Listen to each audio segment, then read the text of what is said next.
Oh yeah, you are in the Email Mojo Dojo with Travis Sago, and I am so happy you're here. Everybody's here on time and even early. That's awesome.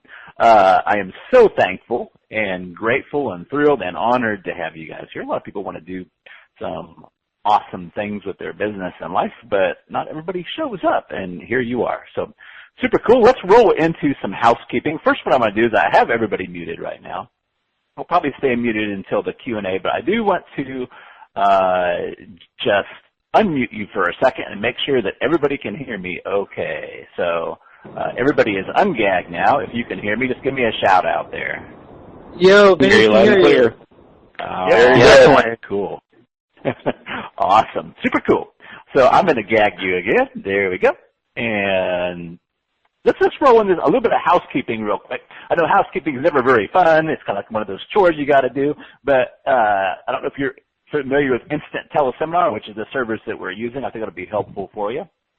Most of the time we'll stay muted during the training section, and then at the end we'll unmute and do some Q&A, brainstorming, whatever you guys need to do in order to get your email mojo on.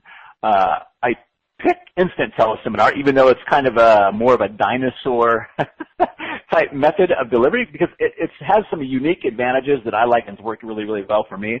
One of those is I don't have to, and you don't have to focus on a screen the whole time. And this gets you interactive as well. So part of the housekeeping is when you come to the calls, it'd be really, really helpful if you come with a way to draw. We're going to have some frameworks that we're using, so we'll need to be able to draw circles and a triangle for this particular session. And that'll kind of get you involved in the whole process as well. So these frameworks are frameworks you use over and over and over and over again to help you in your email marketing and email mojo, as well as just marketing in general. So pen and paper and a way to draw. If you can draw, if you have one of the fancy screens where you can draw on it, on your computer, that's awesome. We will be moving fast. Starting today, you guys will start writing some email. It'll be more like being on a tricycle or maybe a bicycle with training wheels, and you'll be a little bit shaky and floppy, but that's totally okay. We're going to get you moving really, really fast here. One of the things I want to point out here is that you guys will have some, step-by-steps and some sequencing. But part of the reason why I can do a workshop or work with somebody for a very small period of time and they have massive results with their email, or just in general, is because we really, as Mojo men and Mojo women, we work off of insights and understanding. Once we can have an insight, a shift in how we look at something, things are never the same. Flat world versus round world. They used to think that disease was spread by smell, and then they learned disease was spread by germs. That had a big, huge impact on the medical industry. People quit dying on the operating tables, and it was as simple as throwing away all the flowers and the roses and the posies and washing your hands before a surgery. So one of the things I really endeavor to do is I come at things with different angles, with different metaphors, and really want you to get an understanding more so than the step-by-step. So understanding insights, paradigm shifts over the step-by-step. When we move into the Q&A, just so you know, you can always mute yourself on your end, on your device, but when I unmute everybody, when I ungag everybody, you can do a *6 to mute yourself. If you're trying to talk and nobody hears you, *7 will unmute you. So I think that is about the housekeeping for right now. If for some reason I guess there's a couple other points. If we get disconnected, it's probably just my Dixie cup and string they use here in Arkansas. Sometimes my telephone connection is not so great. I use AT&T, but we have some challenges out here sometimes. It doesn't happen often, but if you should lose me, just hang tight and I'll be dialed right back in with you. And also, I try to keep this as PG-13 as I possibly can. But I like to have some fun. I have a junior high sense of humor. And when I get excited, I have a tendency to cuss a little bit, but I try to keep that on the down low. But when I get really, really excited, I do end up cussing a little bit. But so just some fair warning, hopefully, because you're listening in the house, I know there may be some kids listening and such. So I just wanted to kind of get that out of the way. I will try to keep it on the down low for sure, though. So awesome. Let's roll right into this. There's two things we're going to be covering today. One is going to be giving you an overview of the course, which is also called the Circle of Money. And it's also a tool that we'll be using, going back to over and over again. It helps us troubleshoot our email marketing as well as any marketing. It helps us troubleshoot cash flow problems in our business. But it also is going to provide a great outline or a great overview of what we're going to be covering in the course. And we're going to be going over what I call the triangle of insight. The triangle of insight is going to be, it's kind of like the stance in karate. It's like the foundational stance that we use where most of the plays are done from, most of our kicks and punch and everything from the stance. So the better our stance is, the more comfortable we get with the stance, the better I don't like to use martial arts really as an example for marketing because I think it's something that we do side by side with somebody, not as an opposition to somebody. But it's going to give you a foundation to do all of your email stuff from. But one of the things that you're going to see a lot of today and going on is we're going to do a lot of myth busting. I'm not going to do all the myth busting up front. You're going to see there's a lot of myths about marketing, about sales, about email marketing, how you should do subject lines that I hate to use the word right or wrong, but typically doesn't make the money flow. So anytime I see a big area where it's a myth, I'm going to call that out and do some myth busting. And I want to start out with one big myth right now. A lot of folks come here, I say come here for my live workshops or when I work with somebody one-on-one, and they think, hey, you know what? I need to learn how to write better. I need to learn how to write better emails, right? If I could get my copywriting up to snuff, then I'd be making a whole lot of money. Now, I've made a lot of money with copywriting, but I want to look at this, and again, in a different way, with a different paradigm shift. And so we're going to learn how to do a little better writing, but that's really just going to be a small fraction of it. So let's go back to yesteryear, back when before the internet and when they did mail order.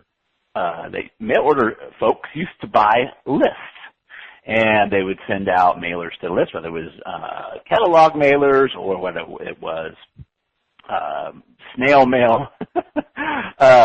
But they would buy lists, they would send mail to lists, and they would make sales or get phone calls from the list.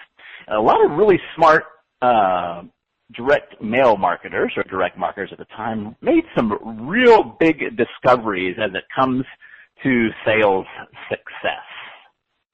One of the big discoveries that they made was that 60% of their sales success, I'm emphasizing sales, but 60% of their sales success was just in the list that they rented, purchased, or were using. I'm not going to get into a big, long thing about which are the best lists, but typically, obviously, customer lists were the best, and then it kind of went down the ranks. But we really want to keep a focus on 60% of our sales success is the list that we are serving. Now, don't get panicky if you're not too happy with your list, or maybe you are happy with your list, because the other 30%, or the next 30%, not the other 30%, it was not writing either. It was the offer that you made or that you are making to your list. So 90% of the sales success has to do with who it was and the offer that you're making. Now, the beautiful thing about that is that one offer can be positioned many, many, many different ways. We have a tendency of thinking that we can only position an offer one way, and this really limits the amount of conversions that we have. I'm not going to spend a whole lot of time on this right now because we're totally going to get deep, deep, deep into this. But what I want you to understand right now is 90% of your sales success doesn't have anything to do with the actual writing. And for a lot of my students and clients, this has been a real breath of fresh air, because if they didn't feel like great writers, at least some opportunity for them to do really great, right? And not to focus so much on, oh, if I say this word or that word, is going to make this big, huge difference in this one particular email. Now, I know you're thinking, I know about split testing, and one headline or one word can make a difference. That's when we get down to the sales side. But we're going to back it up to the marketing side. And one word, one line in a particular email over the course of time isn't going to make that much of a difference. But I do want to talk about the 10% that is the writing, right? The 10% of the sales success that is writing. Because it would be foolhardy for me to say, oh, my heart only takes up 10% of my body, so it's not that important. It should be completely ignored. That would be pretty dumb. But we, as Email Mojo, men and women, we're going to look at the words in a completely different way. We look at the words and what we're doing as emotional payoff for bonding, and so people want to continue getting our messages. And that has nothing to do with massive amounts of content. Absolutely nothing to do with massive amounts of content. It could be one of the myths that we break.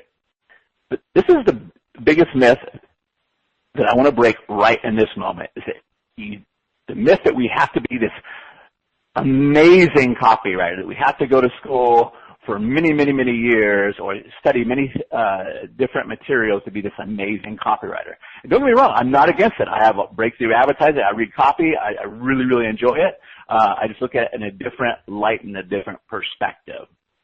So I kind of want to pound this point home a little bit because it's so important.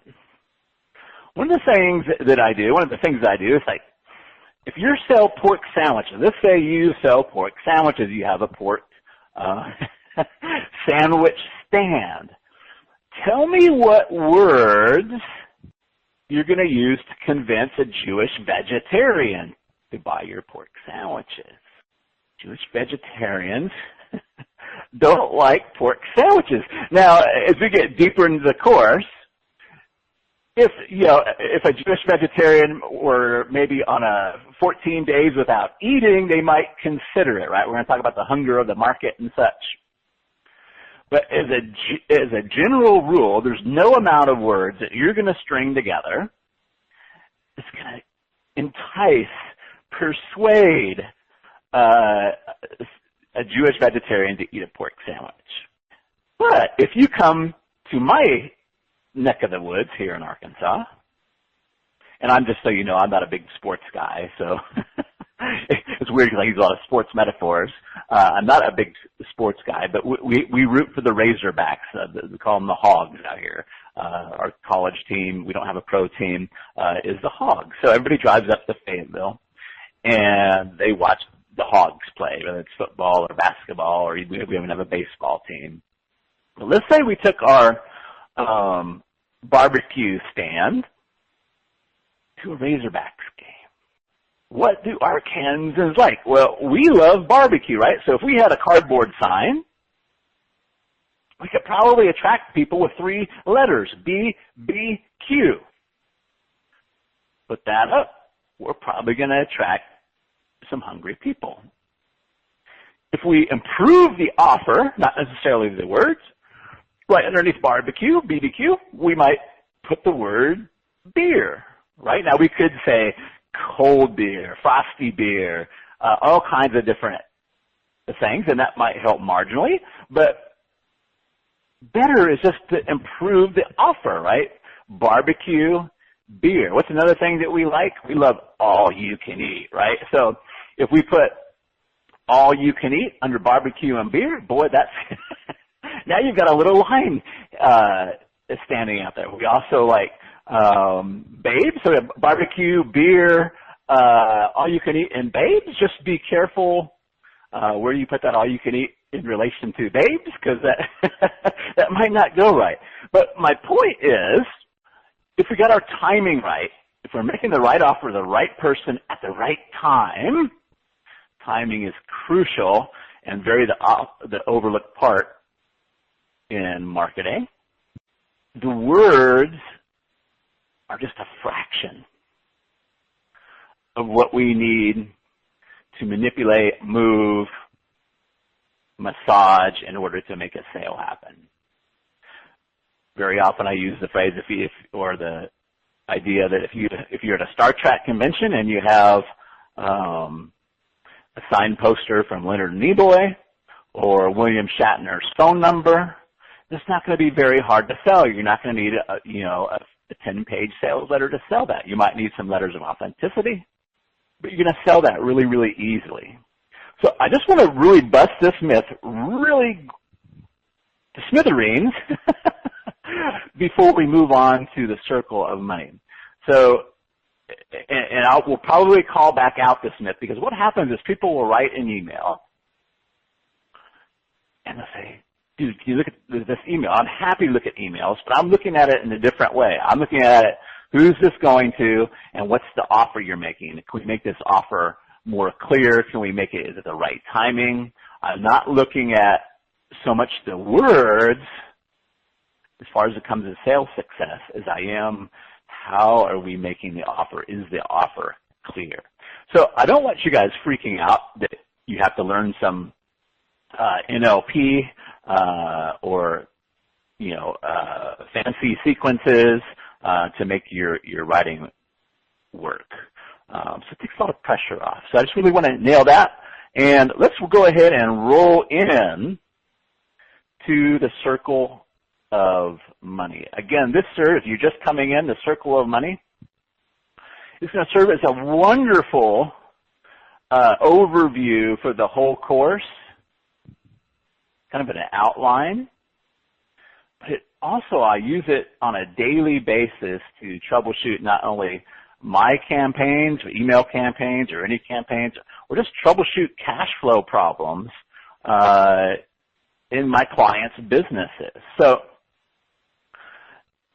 at this point, you want to pull out yourself a piece of paper and have a pen, or if you have something fancy you can do on your computer with one of those fancy touch screens. I got one of those, but I'm like the world's worst drawer. But you want to draw yourself a circle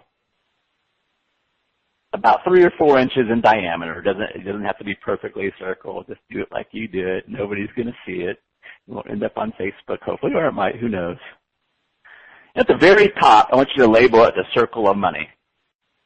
At the noon position, or the 12 o'clock position, let's just go ahead and write these down real quick. We'll write them all down, and then we'll come back and circle around a couple times. And, of course, we'll be going deeper and deeper and deeper into these. But at the noon position, I just want you to write the word problems. I love me some problems.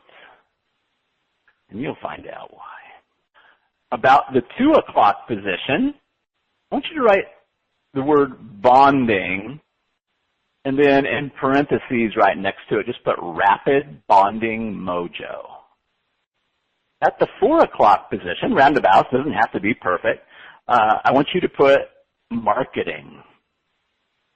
And then in parentheses, symptomatic messaging. And if you want to, mojo. I put mojo on everything, right? Symptomatic messaging mojo. Then at the 8 o'clock position, you should put sales mojo. And then in parentheses, CAP. It's actually an acronym, C-A-P. And we'll get deep into that. But that stands for child, adult, parent. There's 3 programs going on in everybody's head, and most folks don't realize this, and there's a sequence you need to go through. But CAP, got a little bit deep on the detail there, which I didn't need to do that. But that's the 8 o'clock position. Then the 10 o'clock position, we put some delivery mojo. We actually deliver what we say for the problem, a solution to the problem, or a remedy to the problem. We don't have to cure the whole problem, just depends on what promise we're making. So just as a recap here, and we're going to go deeper in there, at noon you should have problems. At 2 o'clock you should have bonding, which is rapid bonding mojo. At 4 o'clock, marketing, symptomatic messaging mojo. 8 o'clock is sales mojo, with CAP out there in parentheses. And 10 o'clock is delivery mojo. So if you've done that, awesome. Pat yourself on the back. You not have to write for a few minutes. We're going to kind of take a big overview on the circle of money here. And the first thing I want you to kind of imagine is that there's a flow that goes around the circumference. It spins. It spins around. And as the prospect spins, or if the wheel spins, however you want to imagine, it's fine. Imagine it as a pinwheel. When this starts spinning around, it's hard to determine like what's sales, what's marketing sometimes. What's marketing, where's the bonding, marketing, sales? Because it's spinning around like a pinwheel. It may be several different colors, but as it's spinning, it turns into that one color, and that's exactly what we want. If we complete all of these well, the circle of money, your money grows and grows and grows. It gets larger and larger. If we restrict or constrict at any point or multiple points, the circle of money contracts. It gets smaller. The easiest way kind of to explain this, there's lots of different ways this can happen. But let's say we get everything awesome. we got all the floodgates open except the delivery mojo wasn't there. We did all this stuff. We found the problem. We bonded with people. We did the marketing, did the sales. They bought it, but just wasn't delivering. That's happened to some people probably as customers, or maybe just your product didn't go as you quite wanted it to. But what typically happens at that point is that we run out of people. We run out of people to run through the circle there, and our money contracts. We don't get referrals. People don't talk about our results, and the circle of money contracts, right? So anywhere along that point, I'm just picking on the delivery mojo right there. But I want you to get an idea. If you are connecting, if you are doing all these things, your circle of money, whether it's email, whether you're revenue marketing in your business, is going to continue to grow and grow. This makes for a wonderful troubleshooting process as well to see where things are breaking down. I won't get real deep into the troubleshooting because we'll have that later on. We're troubleshooting an email campaign, trying to figure out what's going on, what's happening. Where are we breaking down? But it makes for a wonderful troubleshooting model. One of the things I really want to point out, and it's a huge paradigm shift for folks, especially for a lot of marketing in general. Marketing can be can seem really complicated. And I've had people come to me, I went to school for 4 years on marketing. I never had a clearer view of what marketing is as you've given me, Travis. So I'm very humble, and my ego really, really likes that all at the same time. I really want to kind of call out these differences between marketing and sales, and we're going to come back to this. But let's go back for a second. We're not going to go deep into all of these, but I just want to kind of give you a heads up of what's coming, and then we're going to go deep as we go into the course. But problems, love problems. Problems are currency, right? Money, I don't view money as the dollars sitting in my bank account. I view money as problems. Other people's wants, desires, challenges, and me finding a problem that I enjoy solving for people I enjoy solving it for. And as the circle of money grows, that enjoyment usually turns into fulfillment, and that fulfillment can turn into love, and boy, it just gets really awesome at that point. But the next part is bonding, and almost everybody gets bonding incorrect. For those that don't know me that well, I've done very, very well in the relationship space. I really studied relationships and bonding and rebonding after I call it suddenly single, after a breakup, and how do you rebond.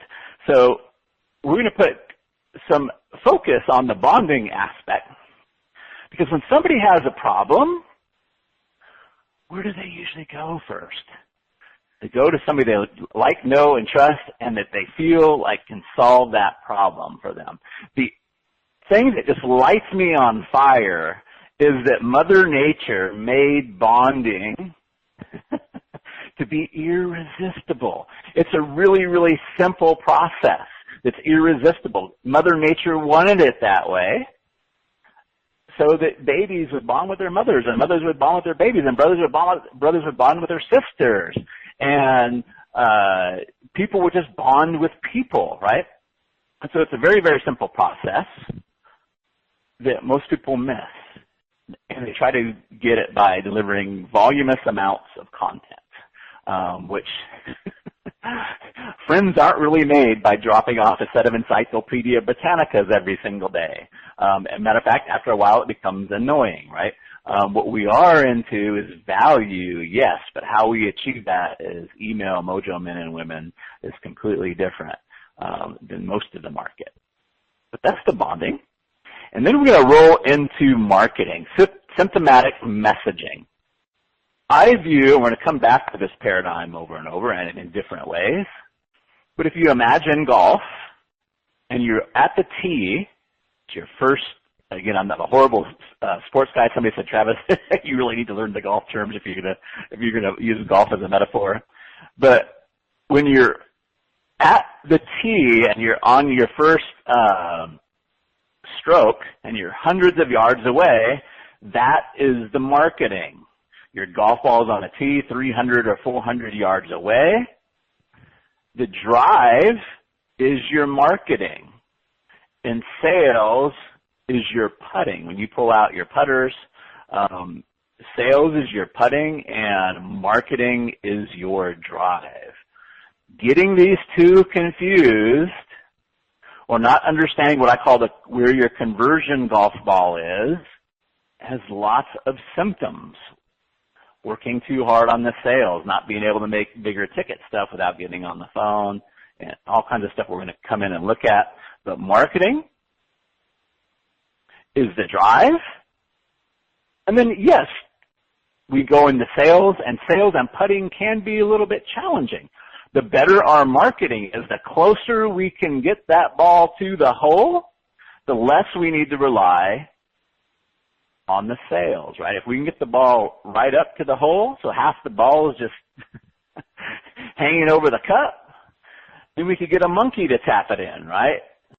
So as we roll into on the circle with the sales, we're going to cover CAP, which is pretty new material for everybody, and I always see the lights come on like, holy crap, why didn't anybody ever explain this before? But child, adult, parent. Also in the sales, is where we're going to be focusing the sales areas. We're going to be focusing on our actual promotions, the Rainmaker campaign, and all of our different campaigns. Again, even though a lot of it's marketing, bonding, marketing, all that stuff, we're moving the ball closer to the hole. But this sets up the stage really, really well for kind of where we're focusing and the big paradigm shift that I want you to have. I'm going to use some contrasting examples here. When we don't know where our conversion golf ball is, when we don't know where our golf ball really stands, we have a tendency to lean towards the sales side. It's just like brute force, right? And we end up with our putter 400 yards away, whacking at the ball and wondering why it never goes in. Or somebody else said earlier, you know, if you're 40 yards away from the hole, that's a hard putt to make, right? So what I'm going to be really focusing on with you guys is using bonding and marketing to move the ball much, much closer to the hole for all of our list, for all the balls on our list, right? Much, much closer to the hole so we can just tap, tap, tap, tap, tap stuff in. This is why we can get away with what I call the G3 order form. We can sell $500, $1,000, $2,000, $4,000 dollar products with nothing more than email and an order form. Without, and again, I'm not against a VSL. I'm not against webinars. These are all have their places and they can fit in. But when we understand where the conversion golf ball is, we can be more efficient and have different ways to play the game. In Big Ticket Email Mojo, we focus on big ticket stuff because in a sense, the bigger the ticket, the farther we are away from the hole. But what I've understood is if I can show you how to sell 1,000, 2,000, and on up products using nothing but email and your order form, selling $97 products is simple. It's so easy. Or anything in between. It's like if you can bench press 225 pounds, of course you can bench press 50 pounds, right? So we focus on the big ticket.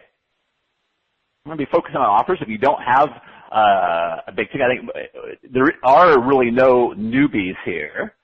Most of us are experienced, pretty much seasoned business people. So I think most of us have offers in the $500-ish range. But if we don't, we do spend a lot of time on offers. But what I really, really want you to see that's going to be a major paradigm shift, and maybe you won't get it all right now, is where's the damn golf ball? So here's the way a lot of people, and this is one model. I don't like to use right or wrong, right? There's a hammer and a screwdriver. A hammer's not better tool than a screwdriver. It's just a different tool in what you're doing. But here's the way I see most people handling their audiences, and of course we're talking about email. But what they try to do is they say, oh, here's an offer. I'm going to send it out to my list. And they're very, very heavy on the sales. So what ends up happening is, yes, they do make sales, but only to the people on their list where they're close to the hole already, right? So, let's say the Facebook 2000 course, the Facebook 2100 course comes out, right? So, oh, I'm going to promote that. Awesome. So they promote that for a few days, and they get all the golf balls that are around the hole in, right? And they're like, they do that, and they're like, oh, that was a good promotion, but it's done now. And in essence, what they end up doing is they say, okay, so what's next, right? What am I going to promote now? Well, we did Facebook. Let's do an Instagram, right?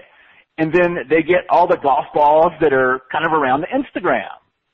And sometimes there might be some overlapping. The guy bought a Facebook one, now he's going to buy an Instagram one. And they kind of go on in this vein until all the golf balls are in the hole, right? And then pretty soon they're saying, oh, my list isn't responsive anymore because they've tried all the different offers. They've knocked in all the golf balls that were close to the hole. And they might try some other stuff. And if there's something really, really different, then like, oh, there's some more golf balls there, right? And those go in the hole. And again, that's one way of doing it. You're going to have lots more longevity, though, and more flexibility and freedom if you embrace the idea of marketing is to move the conversion golf ball closer and closer to the hole for as many people on the list as you can, regardless if you're doing one product, two products, three products, right? Most of my Mojo men and Mojo women don't have more than 4 or 5 core offers.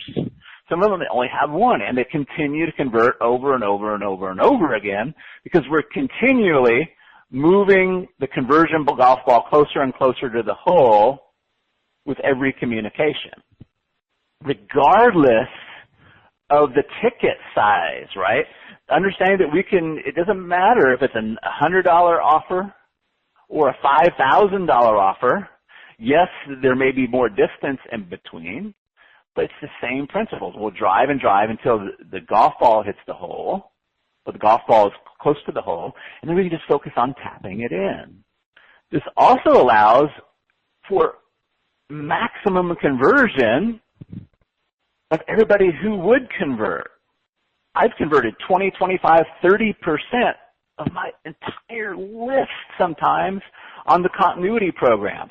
Do I do all that in 5 emails? Do I do all that in a month? Absolutely not, right? It's the same thing. I knock all the balls that are close to the hole in, but then I'm continually moving the conversion golf balls closer and closer to the hole over time. And they always move. It's predictable. Marketing is leverageable.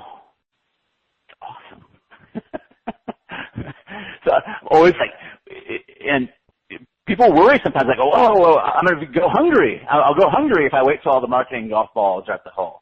That's why we focus on rapid bonding and symptomatic messaging, because we can actually swiftly move those balls from the drive to the hole in a very swift manner. And always have balls that are close to being knocked into the hole. I'm pausing for a second for 2 reasons. One, so I can get a little sip of iced coffee. And one, so I can just let that sit with you and let your brain work on that for a second. When we understand this paradigm shift, this understanding, it's kind of like flat world, round world. I've had clients that come out with what we consider really tiny lists with 1 or 2 offers and do $55,000 the next month.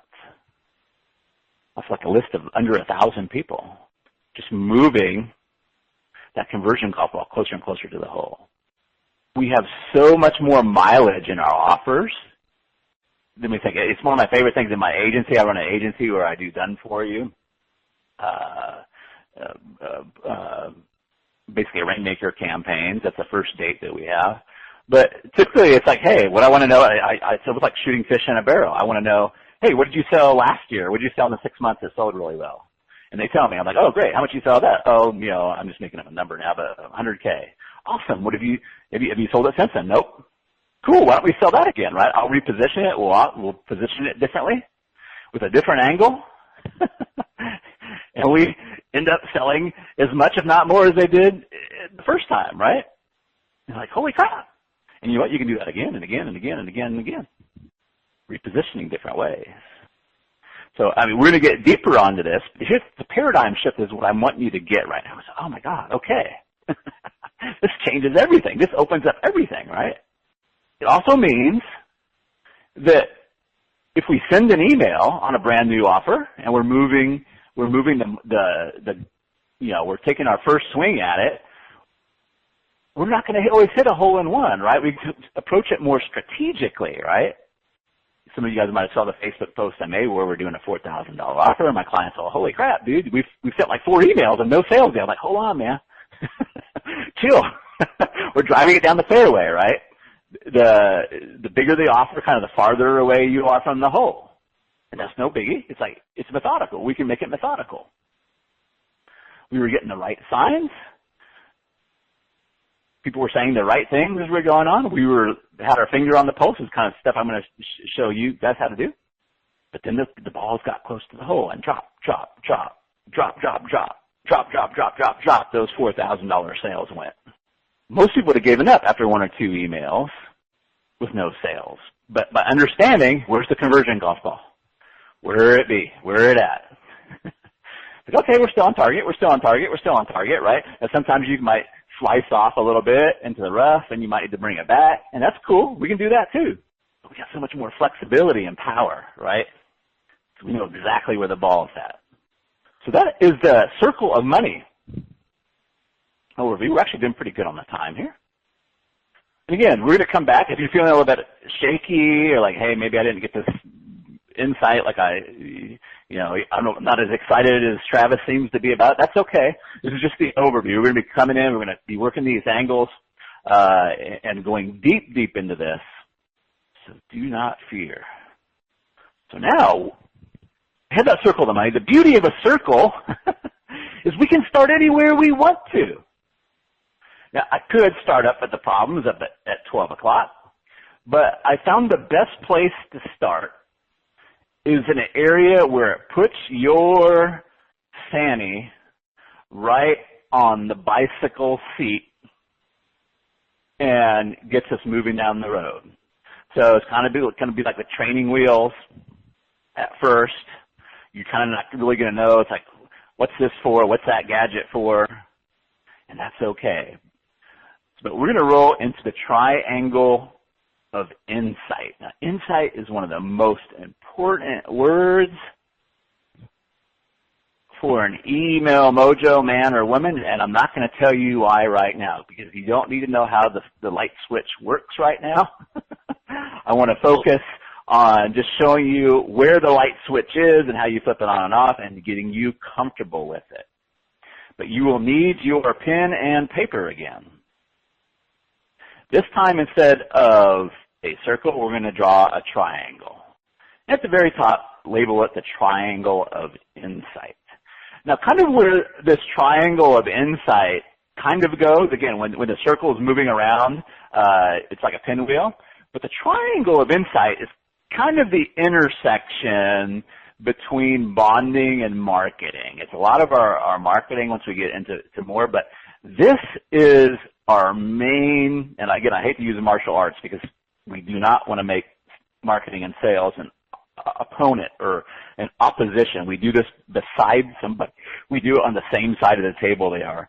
But this is like the main move, right? This is like learning how to ride the bike with the training wheels, or the regular bike, and then you can move into the 10 speeds and the 18 speeds and get fancy with it.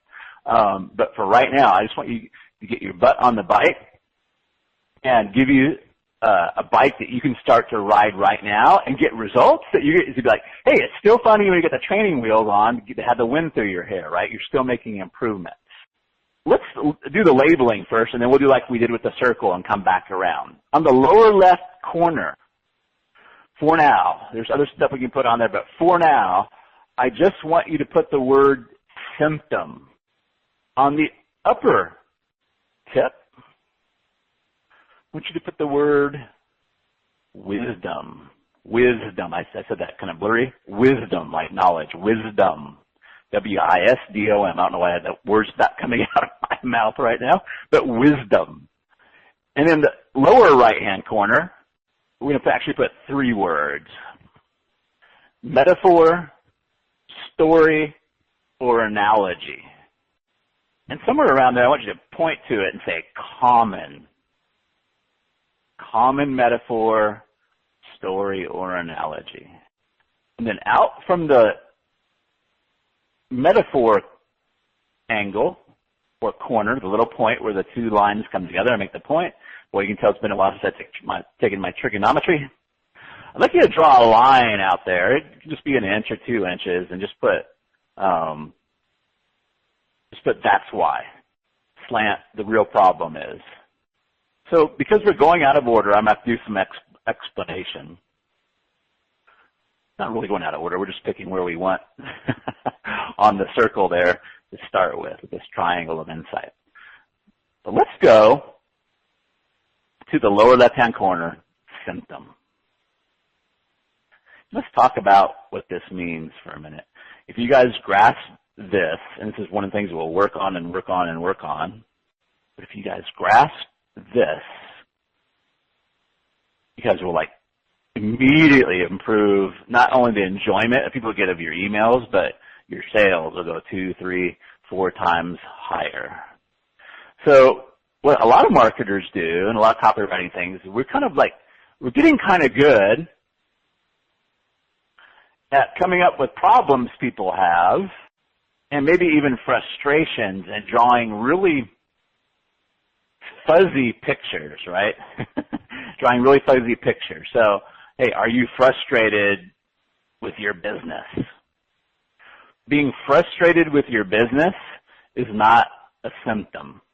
We want to get down to symptoms. Symptoms, the way I put it, symptoms are something you can see, hear, taste, touch, something you can point a finger to, something you can point at.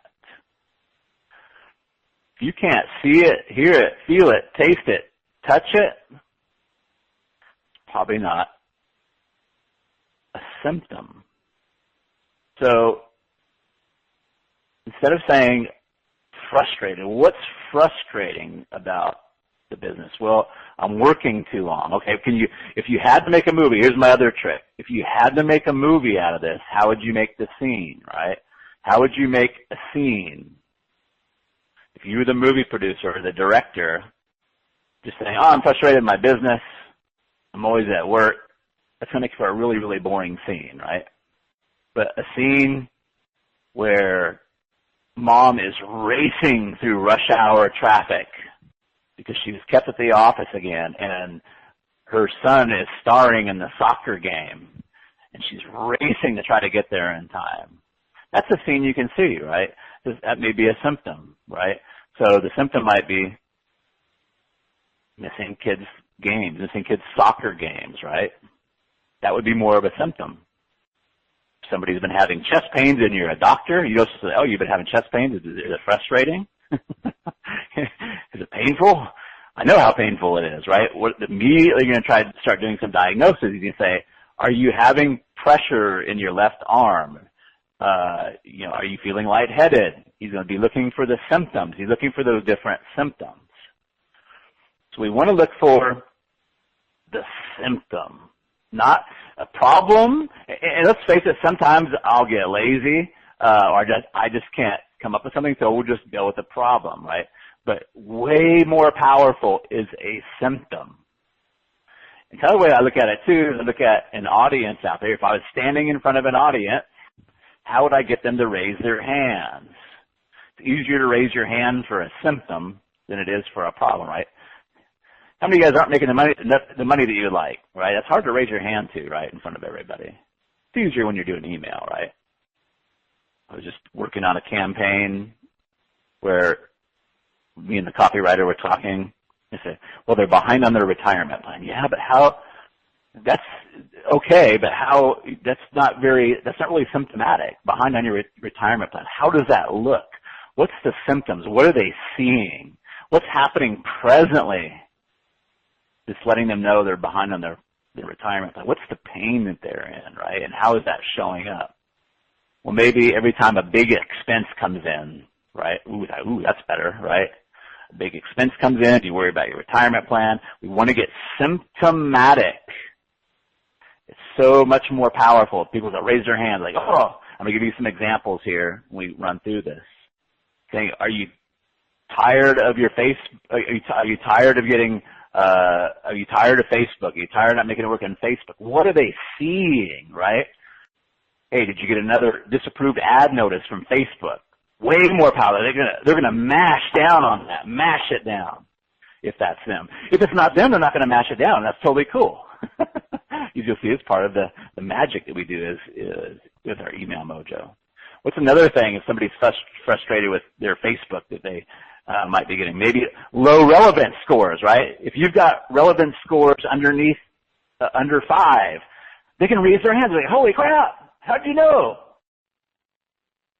That's something they can see. That's something they can point to.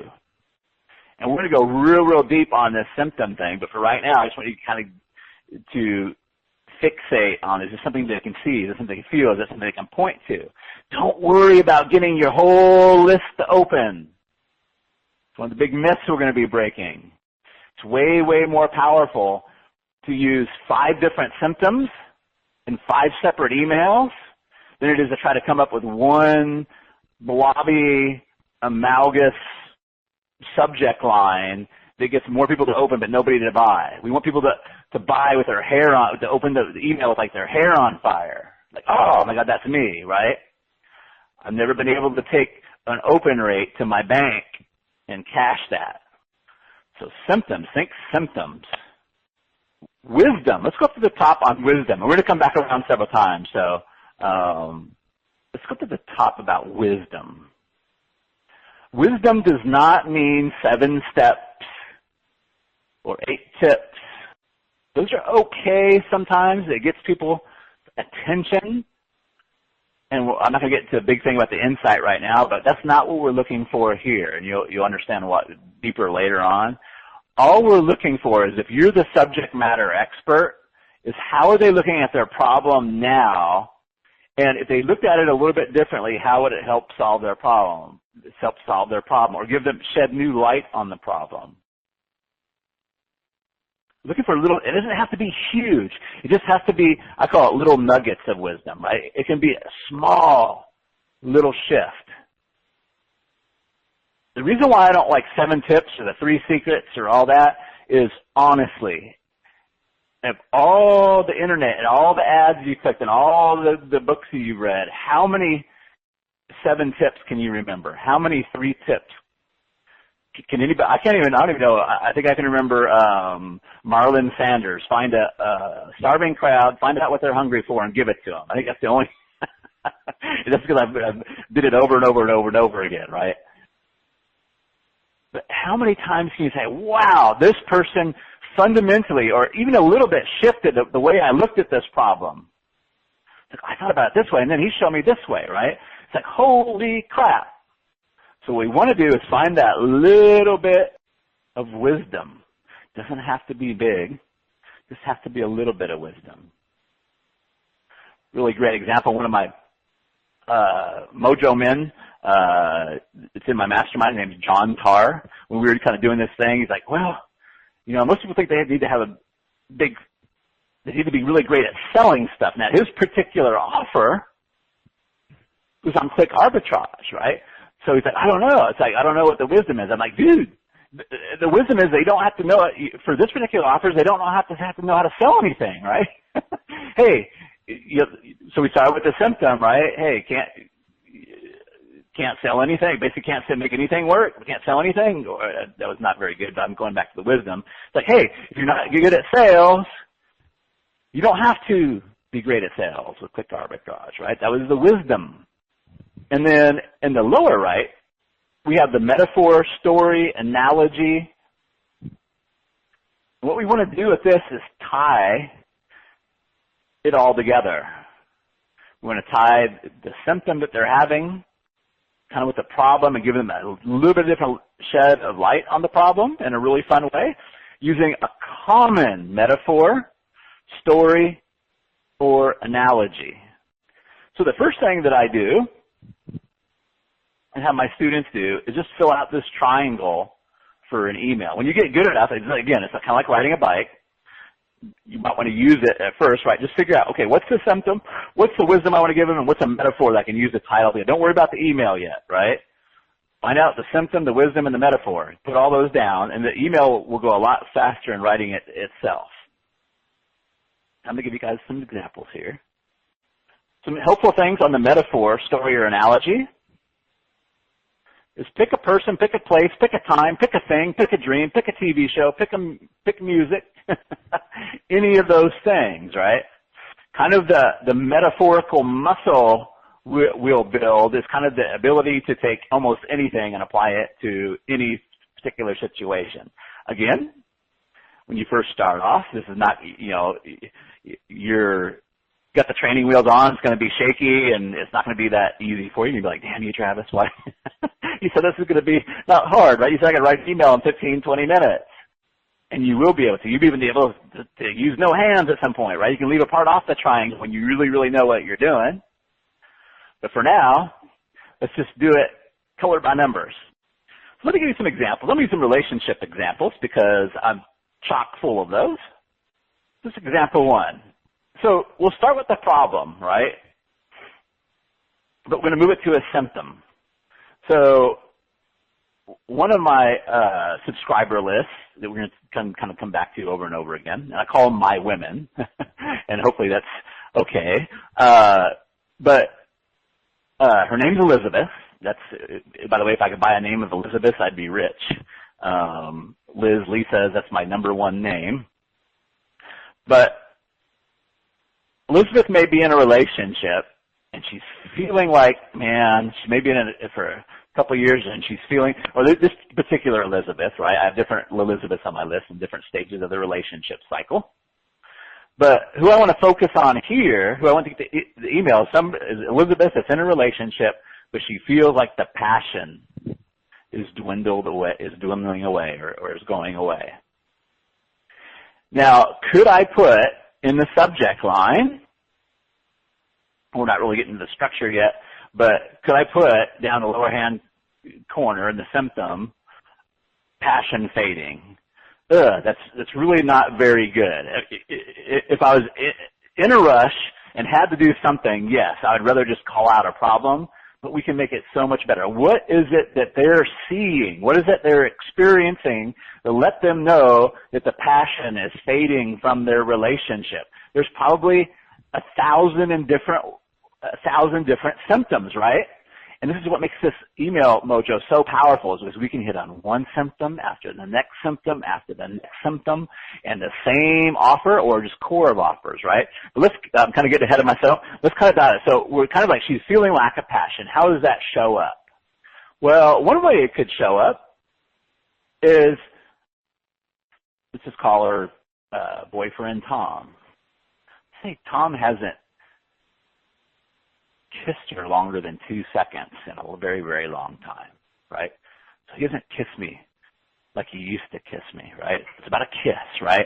That's something that we can make a movie out of, kiss, right? Something we can make a movie out of. There's lots of different ways we could say it, but we're getting closer, right? It's something they can see. We could say the pecks on the cheek, right? The pecks on the cheek. Now, I wish I would have come up with this. Sometimes your symptoms will come from, we go deeper into symptoms and where to get them. We'll go into this. But this brilliant one did not come from me. It came from one of my subscribers who was writing and telling me about what life's like. And she said, it's like he kisses me like he's my grandpa. I'm like, oh, that's so good, right? Now, it would have been okay. It would have been okay if I would have started with a sentence that says, pecks on the cheek, right? That'd be an okay symptom. It'd be a lot better than the passion fading. Pecks on the cheek is way better than the passion fading, right? This passion fading, the pecks on the cheek, she's like, oh my God, that's him, that's Tom, right? That's Tom, oh my God. Now, I spiced it up a little bit because, or just made it more meaningful. It said, if he kisses you like your grandpa. By the way, I'm kind of getting ahead of myself, but very often it's the symptom that we put in the subject line. If you haven't gathered that, when we get into homework, we're going to cover that. So let's just say in the lower left-hand corner is grandpa kisses. And what's the wisdom that I want to give them? Well, the kind of the wisdom I want, and I give, again, there's various pieces of wisdom, right? So you take 1,000 symptoms, you take, 24 different pieces of wisdom, and now you've got, I don't know what my math is off there, but you've got only like 10,000, 20,000 emails that you could write promoting one product, right? Or a core of products. But here's the wisdom that I want to give them, is that sometimes it's not about the passion is fading, because men don't know any better. Is that the greatest piece of wisdom I can give them? Probably not, but it's okay. Sometimes it's just men don't know any better. So now we move down to the metaphor, story, or analogy. And I actually did write an email with all these pieces, so I'm kind of cheating, but the earliest thing I remember as a kid with kisses, this, again, makes for a great email, but the other thing I remember as a kid is watching Gone with the Wind. And I remember I wasn't particularly that interested in Gone with the Wind, but I knew there was a line in there where Rhett Butler said, frankly, my dear, I don't give a damn. And I just wanted, cussing back in the day on TV was not done very often. It is all the time now. But I wasn't really interested in the story. I just wanted to hear Rhett Butler, who's Clark Gable, say those lines. But one of the things that stood out to me in that movie, and I'll never forget this conversation I had with my mom, because I don't know how old I was, probably 6 or 7 at the time, was when they kissed each other. They kissed each other for a long time. And I'm like, man, that's gross. Why would anybody do that? And I'm asking my mom, and she's like, well, it's just kind of like what you do. And I couldn't really grasp my mind around it. When a man and a woman are really like each other and they're in love, they kiss longer. I'm like, okay. Right? And I said, well, those were like movie star kisses. So the movie star kisses in my mind where they put their faces together and they kind of move their head back and forth, right? And I call them movie star kisses. In that lower right-hand corner should be my movie star, my Gone with the Wind movie star kiss, right? It's kind of how I'm going to pull all this together. Lower left, grandpa kisses, the wisdom, men don't always know any better. And in the lower right-hand corner is movie star kisses. So I want you to kind of do the same things. We're kind of talking about your homework, rolling into your homework. Don't worry about putting it all together yet. We're going to kind of cover that here. We're not going to cover every piece, but we're just going to give you the bike with the training wheels.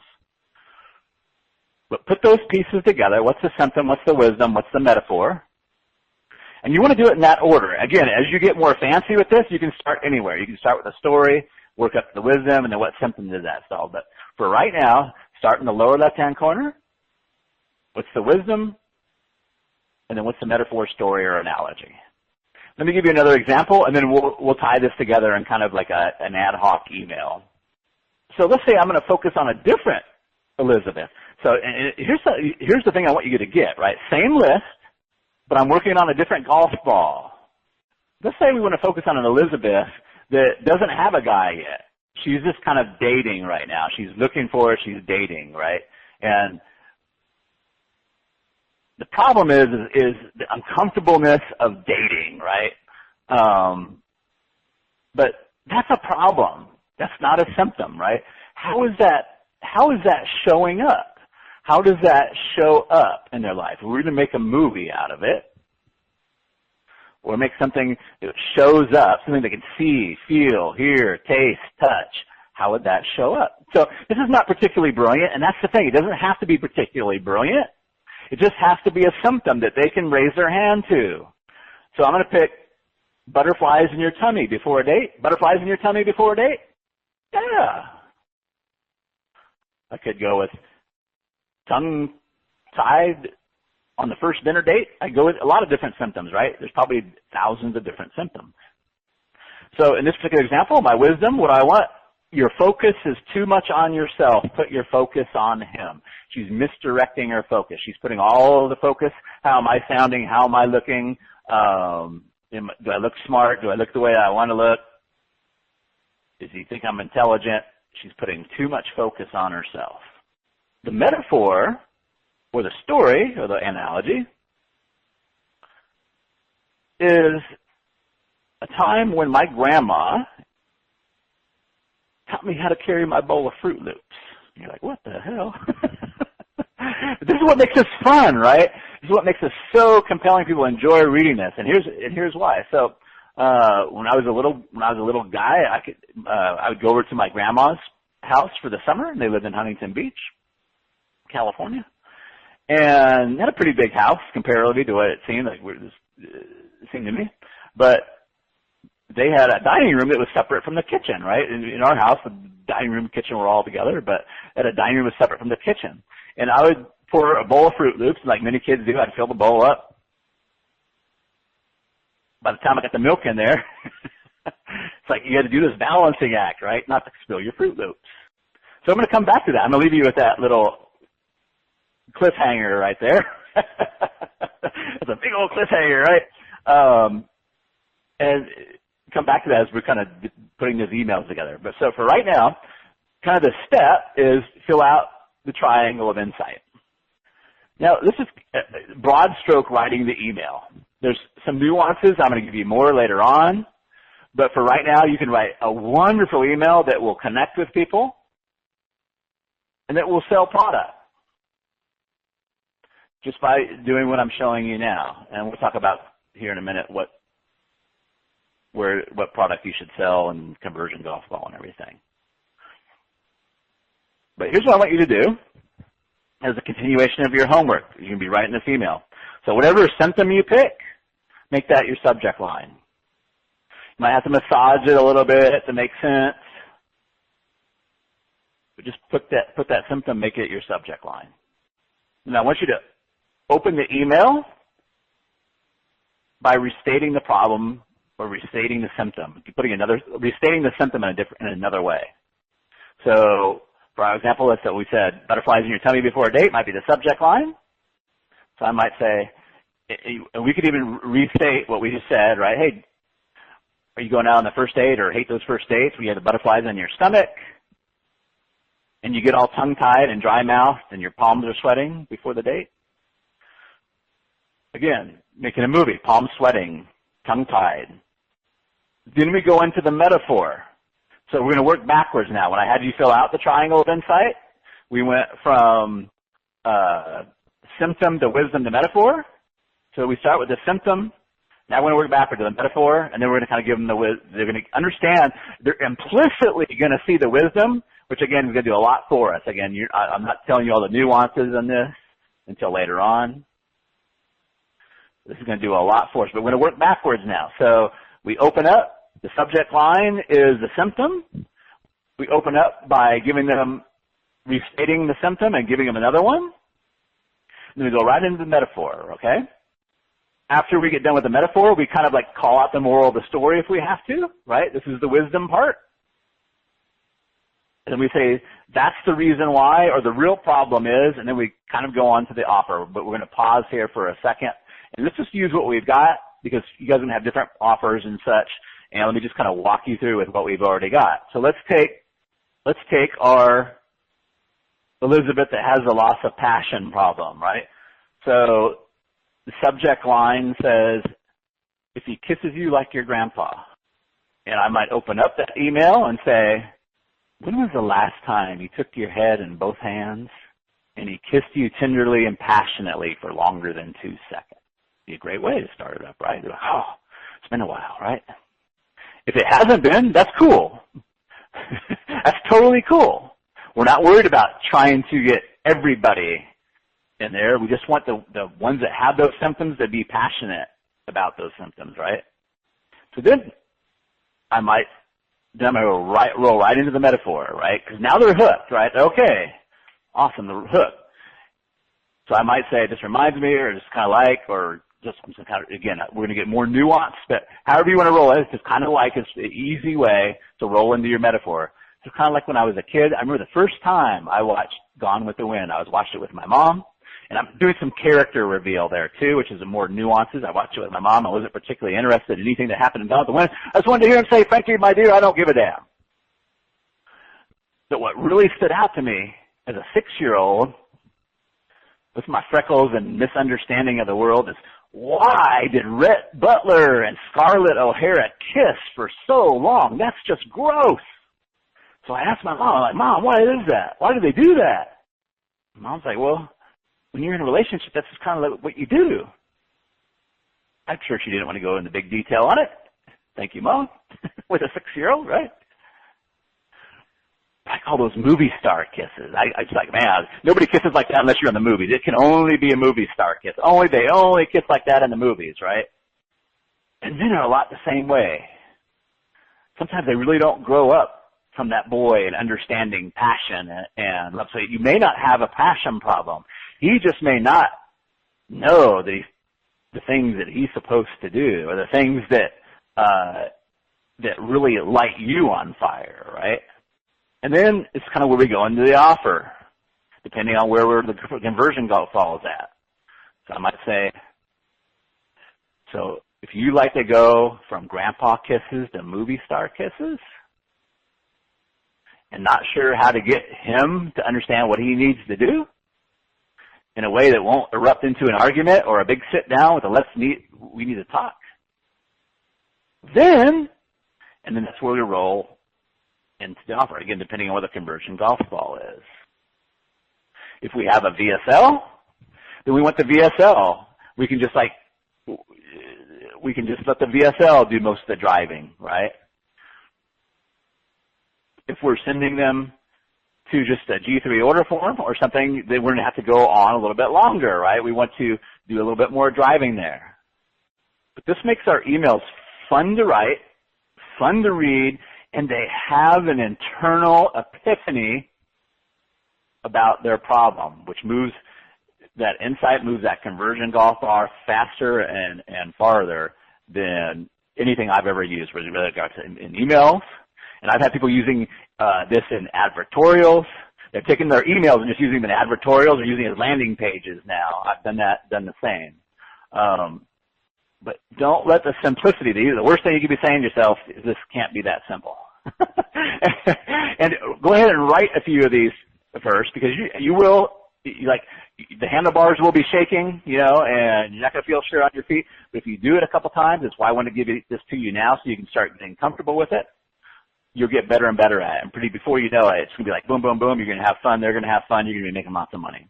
So let's go on to the second example, just to kind of help you. So our symptom, which is going to be our headline, butterflies in your tummy before a date, that's not a bad subject line. Is it going to get the whole list open? No, we don't want it to. That's another myth I really, really want to break. Butterflies in your tummy before a date? So I might open it up. Those first dates can be nerve-wracking, can't they? You got butterflies in your tummy. Your palms start to sweat. What else? You get tongue-tied. So I want to share with you a little lesson that my grandma shared with me. When I was a kid, I lived with in the summers we'd go visit Grandpa and Grandma. They lived in Huntington Beach. It was a great time in my life. Every morning I'd get up and pour myself a bowl of Fruit Loops or some type of sugary cereal, and I would proceed to spill it all the way across from the kitchen to the dining room. My grandma was a very patient soul, so thank goodness. But one morning she saw me, and she thought, Travie, that was my nickname. Travie, don't look at the bowl. I'm like, Grandma, come on. You got to look at the bowl. So if you don't look at the bowl, how are you to keep from spilling? I'm already spilling it as it is. If I don't look at the bowl, I'm going to spill it more. She thought, just try it. Just give it a try. So I did. I didn't look at the bowl. I looked where I was going. And wouldn't you know, I got my bowl of Fruit Loops from the kitchen all the way to the dining room. I didn't spill one Fruit Loop.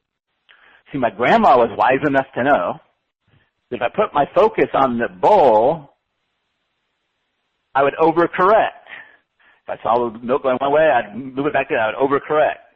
If I just focused on where I was going, if I focused somewhere else on getting where I was going, my body's natural balance and rhythm would take care of the bowl.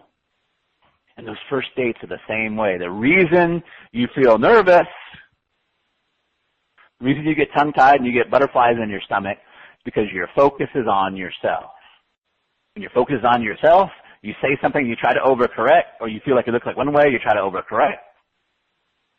And you end up spilling your dating Fruit Loops all over the dinner table.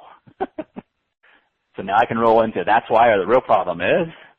The real problem is, how do you take your focus off yourself and put it on him? One of the simplest ways to do that is with questions, right? And I might dive into a little bit, but don't ask questions like, what do you do for a living? That puts him on the defensive. For the prospect reading this, I'm opening up a new problem, right? So I've given her a new perspective. Now, with her new perspective, she can see a new problem. Okay, great. I'm going to take the focus off myself, put it on him, but now what do I do? And then I'm going to lead her into my product, right? That's why we put together, that's why I just come across the 100 questions for new couples. These are great questions you can ask that he'll love to answer. I'll give you a bigger insight to who he really is without him feeling like he's grilled and interviewed. Boom. So I've left out the nuance. There's some nuances. But if you put this triangle of insight together and do your homework, that will be good enough for now. And so the key question now, and we're going to roll into the Q&A here pretty quick.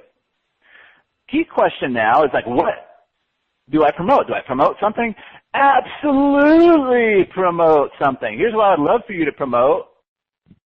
It's something that that's already sold well in the past, whether it's yours or something else. Somewhere where their conversion golf ball is already close to the hole, right? Think about how close are they to purchasing already. Have I talked about this multiple times? That means there's probably some conversion golf balls close to the hole. So ideally, what I would like you to promote is something that everybody knows that you already have, but maybe just they haven't made that decision to buy it yet. And you're going to hit a symptom that makes them raise their hand like, holy crap, that's what I've been waiting for. Boom. Then I want you to take a look at what mechanism are you using. And that's like, what putter? You know, do you have a putter or do you have a long drive, right? Are you sending them to a webinar? If you're sending it to a webinar, that's like a driver, right? Because you're trying to take them farther. It's not just a putt. So make your email shorter if that's the case, right? Get them, what you're really selling is watching the webinar.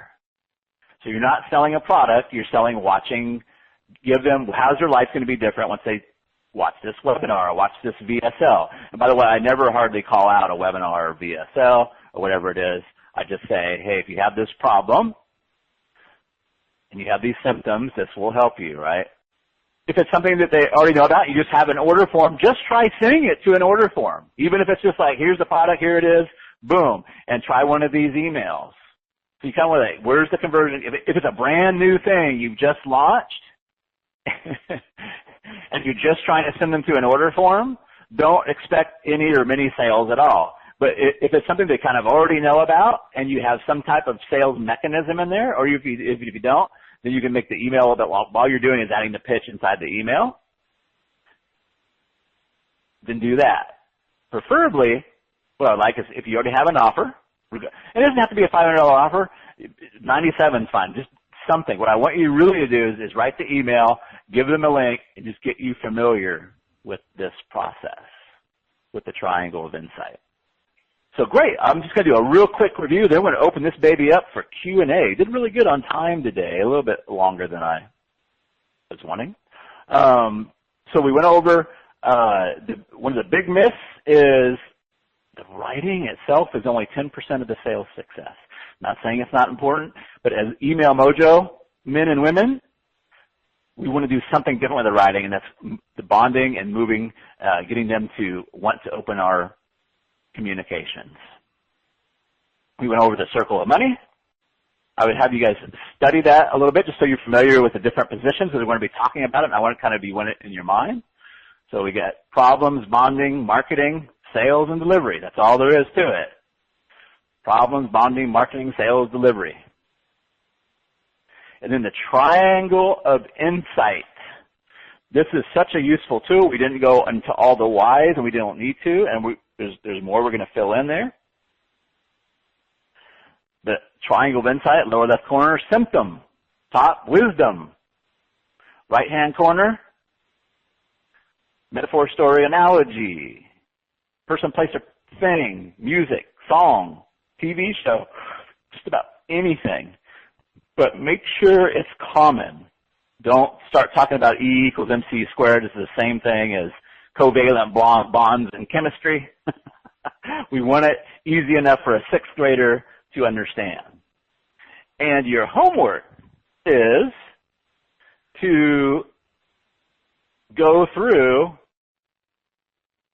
I know we don't have any inexperienced business people, so I know you guys have lots and lots and lots of spare time.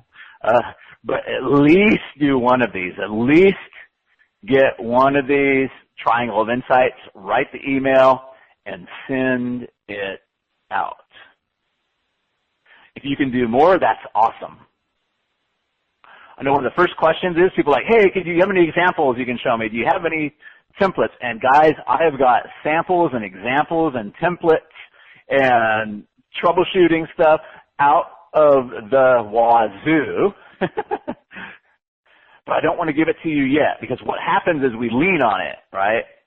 And you can't learn to ride a bike out of a book or a template, right? So I will give those to you, but for right now, I want you to get your butt on the bike, and you're not going to kill yourself, I promise.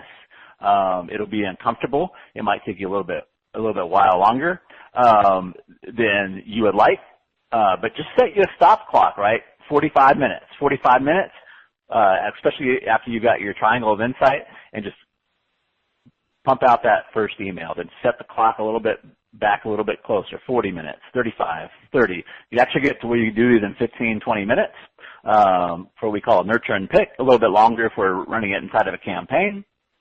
But guys, the payoff is 500 or 1,000 or 2,000 or $5,000 sales every single day.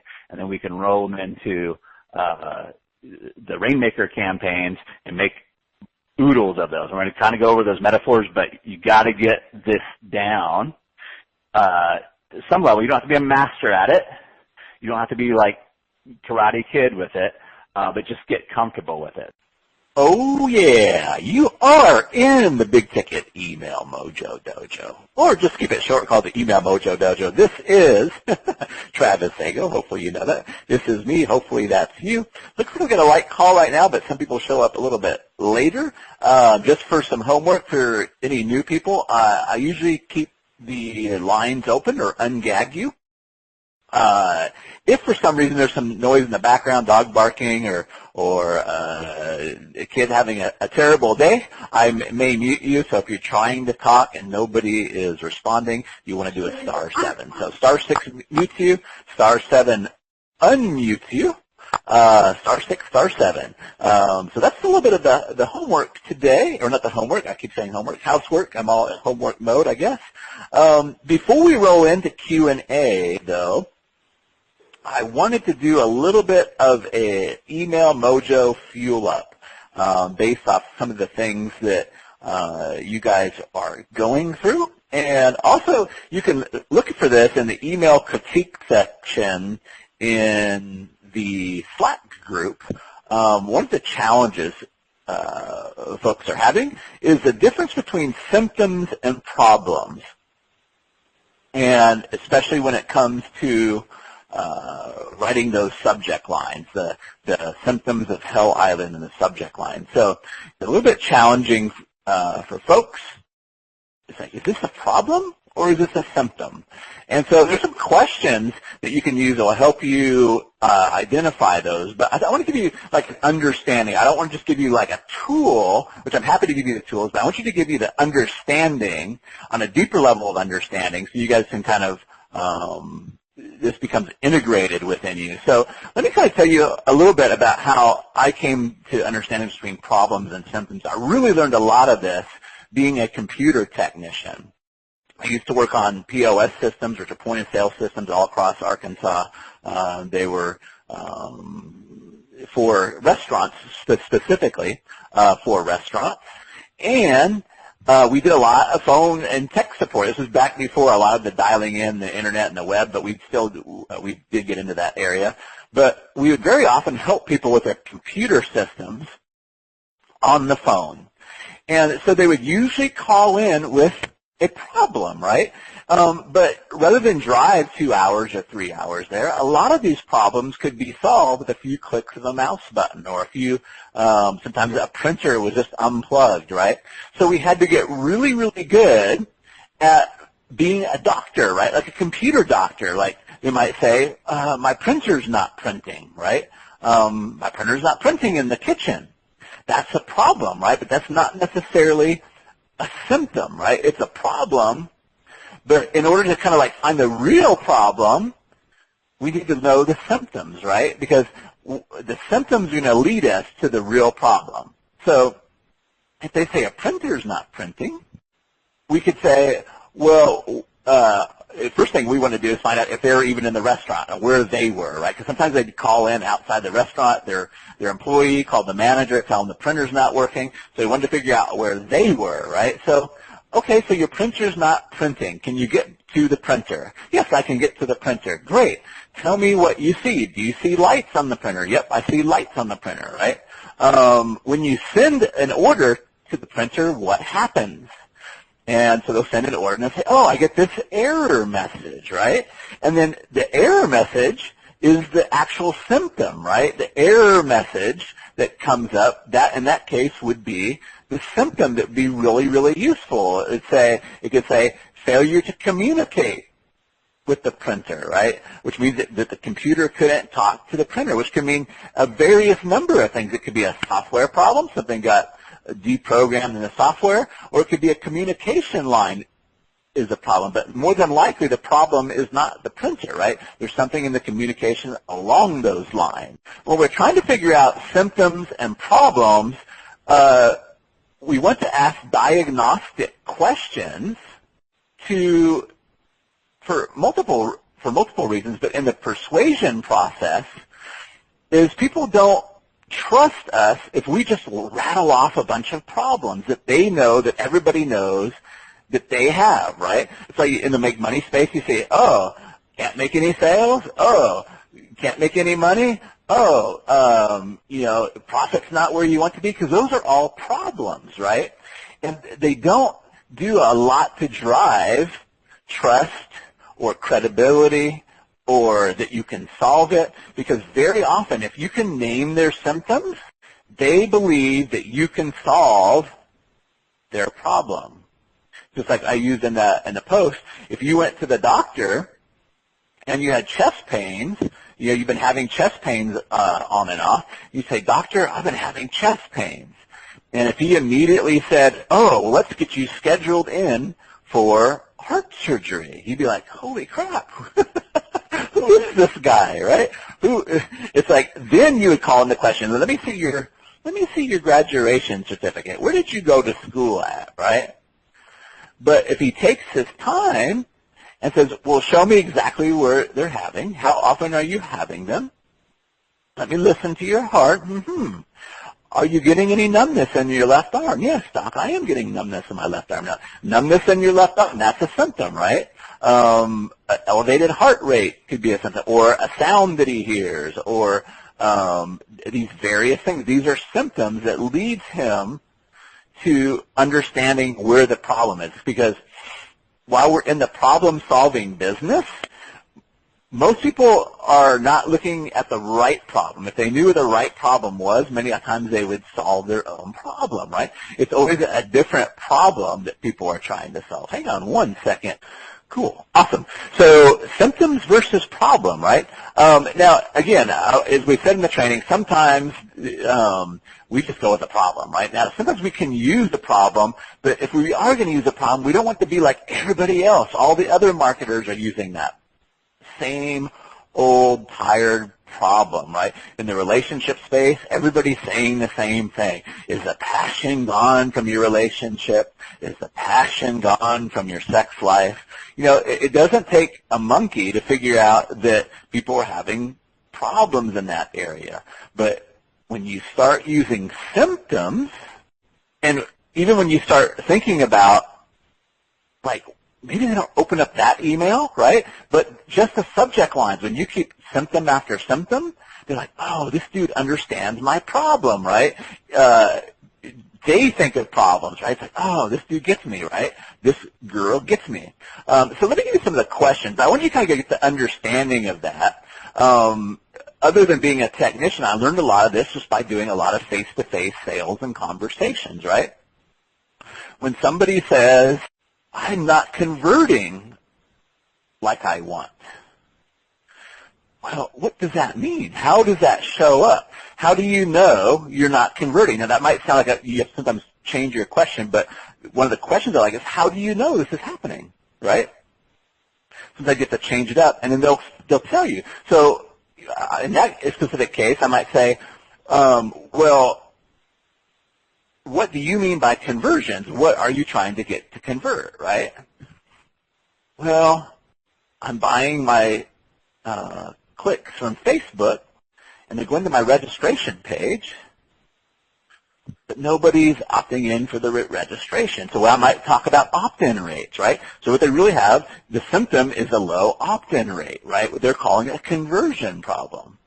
And even low opt-in rate is judgmental. It's a slightly judgmental. It's still a symptom. But if we can take some of the judgment out of it and say 15% or less, so imagine a subject line that says, are you getting a 15% or less opt-in rate on your webinar registration pages?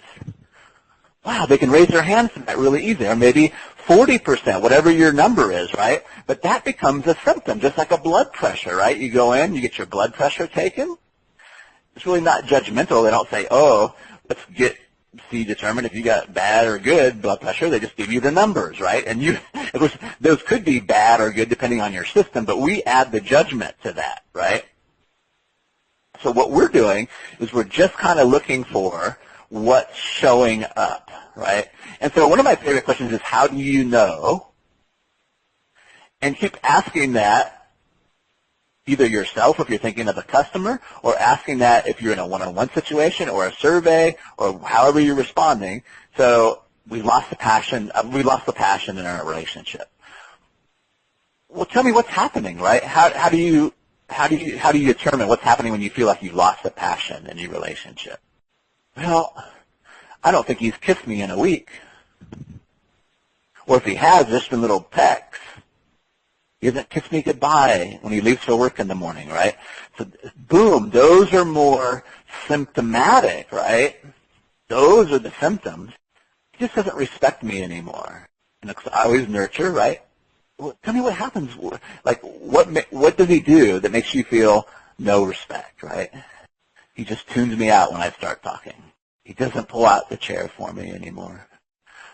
If I need something, I've always got to ask him, right? And I might need to drill down a little bit more. Usually when you say, how do you know, you want to drill down, or whatever your diagnostic question is, you want to drill down until it gets to be just ridiculous, right? So if somebody says, well, I'm not converting. Okay, well, what's not converting for you? Well, my webinar registration. Okay, well, how many visitors every day are you running? And they tell you a number, okay. And then what are you converting? How many are registering? And they tell you a number. Okay, so if they say, well, 15% of everybody that comes to the page is registering. If I say, how do you know? They're going to be like, well, are you an idiot? My software is telling me, right? So that's how you know when you've gotten down to a symptom. When it's just kind of ridiculous, it's something they can see, feel, hear, taste, or touch. I think those are all of them. What's happening that's telling you that, right? I don't think my husband loves me anymore. Oh, I'm sorry. What's telling you? What's happening that's telling you that? And let them explain those things to you, right? Or look for, the books that they buy. Look for the symptoms, right? What's the books that they buy? A lot of symptoms in reviews, a lot of symptoms on forums, a lot of symptoms in Facebook groups. If you're helping massage therapists, they probably have all kinds of problems, but they also start going down to the symptoms, right? Whatever those symptoms may be. So to take it back to my computer technician training days, it was hard for new technicians sometimes to ask the right questions, or not so much ask the right questions, but to understand that they need to drill down to a symptom because they didn't have as much experience. So I think that most people here have experience here, but if you're really struggling coming up with symptoms, it's more than likely because you need to just get more involved in the market. And I don't mean that you have to do one-on-ones or have conversations. That's one of my favorite ways. But you want to go to where your market is hanging out, in Facebook groups or forums or wherever they tend to hang out, in LinkedIn groups, and either ask questions there, look at what they've already been posting, look at what's popular, right? And very, very often what they start out with is a symptom, right? Or they'll start out with a problem that works into a symptom, right? How do you know it's a symptom? Just ask yourself, how do you know? So if somebody says, I got my Facebook ads account banned, right? Is that a problem or a symptom? How do you know you got your Facebook accounts banned? Well, that would be dumb. That'd be a dumb question, right? Because they sent me an email, right, that said it was banned, right? That said that I was kicked out, or whatever the terminology is, right? So that would be a symptom. How do you know? Because I see it right here. If I said, my wife abuses me, how do you know? Well, look at my bruises, right? My bruises might be, that's a really bad example. That's what happens when you let my brain just like roll sometimes, right? those are how you determine like the difference between a symptom and a problem, right? Low sales, that's a problem, right? How do you know your sales are low? Well, because I'm looking at my Stripe account, right? And this time last year I was at this much amount, and this time this year I'm this much lower, right? Or whatever those may be. So we want to look at symptoms, right? And what am I trying to do is help you get a deeper understanding.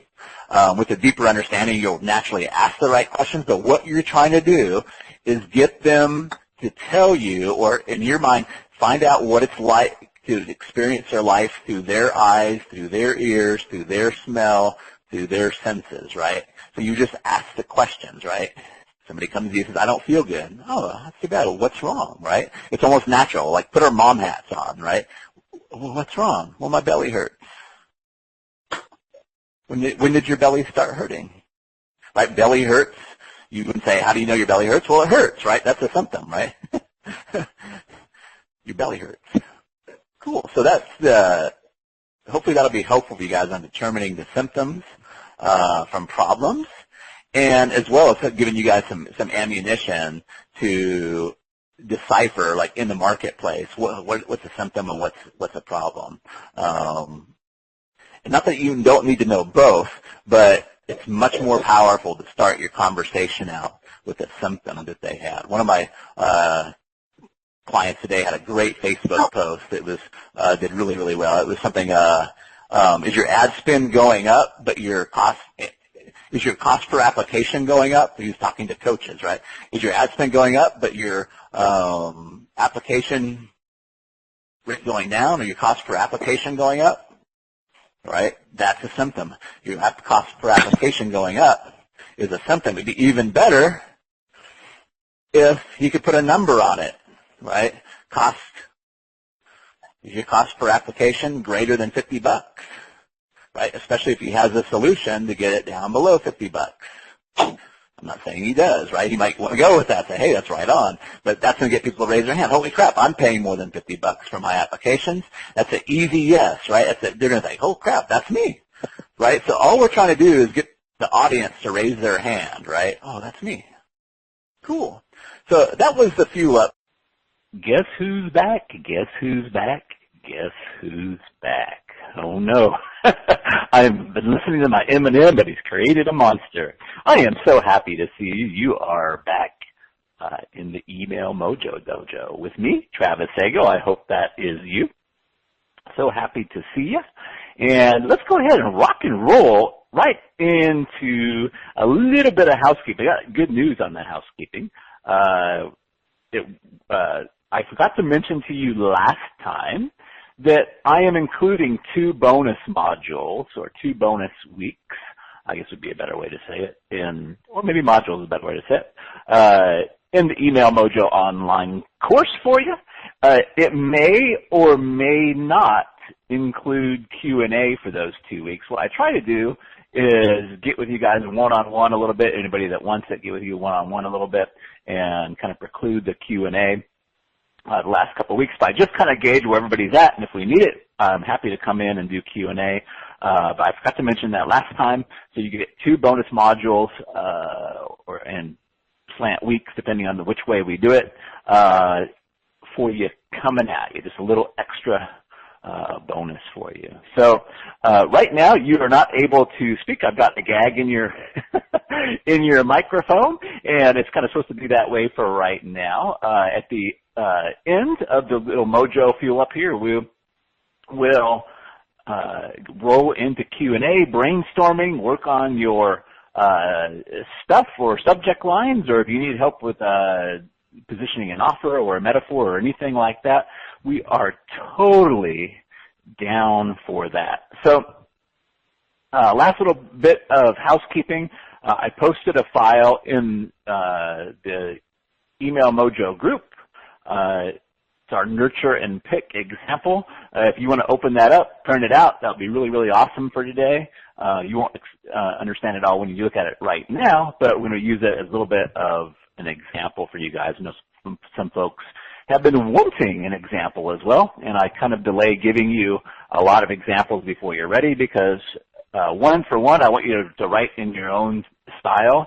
And two, people tend to use the templates and just kind of copy and paste, and that really doesn't work. It's like trying to copy and paste your way from a coffee date into marriage or having somebody have your babies, all using templates, and it doesn't work out so well. So that's why I avoid just like dumping a ton of examples on you at the beginning. But don't worry though, by the end of this, you guys will have so many examples and files and everything that you can go back to and use on your own. So also had a few people reaching out with some great success stories already. A couple of sales in the $1,000 range, some other a dozen or so sales in the smaller range. I had one of the email I think you posted there, doubled his Friday sales. He says Friday is normally a slow sales day, but just took from Module 1 what he was learning and doubled his Friday sales. That's really, really awesome. I love that. And I'm so proud that people are jumping on the bike, even though they might not feel like they have the balance yet, and it's a little bit scary, but they jumping on the bike and moving on down the road. It's going to be really, really helpful as we go down the road. If you haven't yet for any reason, look, I know most of us are fairly seasoned business people, so sometimes it's hard to fit this into your schedule, but I always say, show me a person's calendar and I'll show you his commitments or her commitments. Just put it on the calendar. Just put it on the calendar, find a spot, put it on the calendar. It really is kind of a fun process once you get going.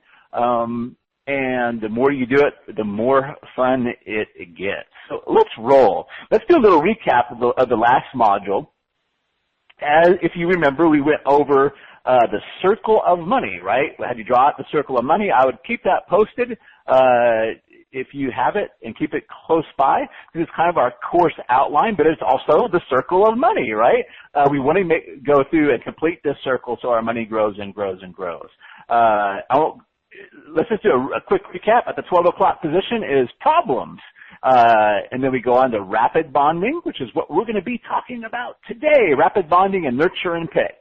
Then we go into symptomatic marketing and messaging, the CAP sales or the sales part of it, and then delivery mojo, right? So if we help people solve a problem and we begin with the bonding and then we move the golf ball along the course with our marketing into the sales where we put it in, and then we deliver on the promises, the circle of money keeps getting bigger and bigger and bigger. We also talked about and had you practice with the triangle of insight, right? Key part of everything we're going to be doing in Email Mojo is going to be hinged off this triangle of insight and you getting comfortable with it and learning how to use it. It's kind of like learning how to balance on your bicycle, right?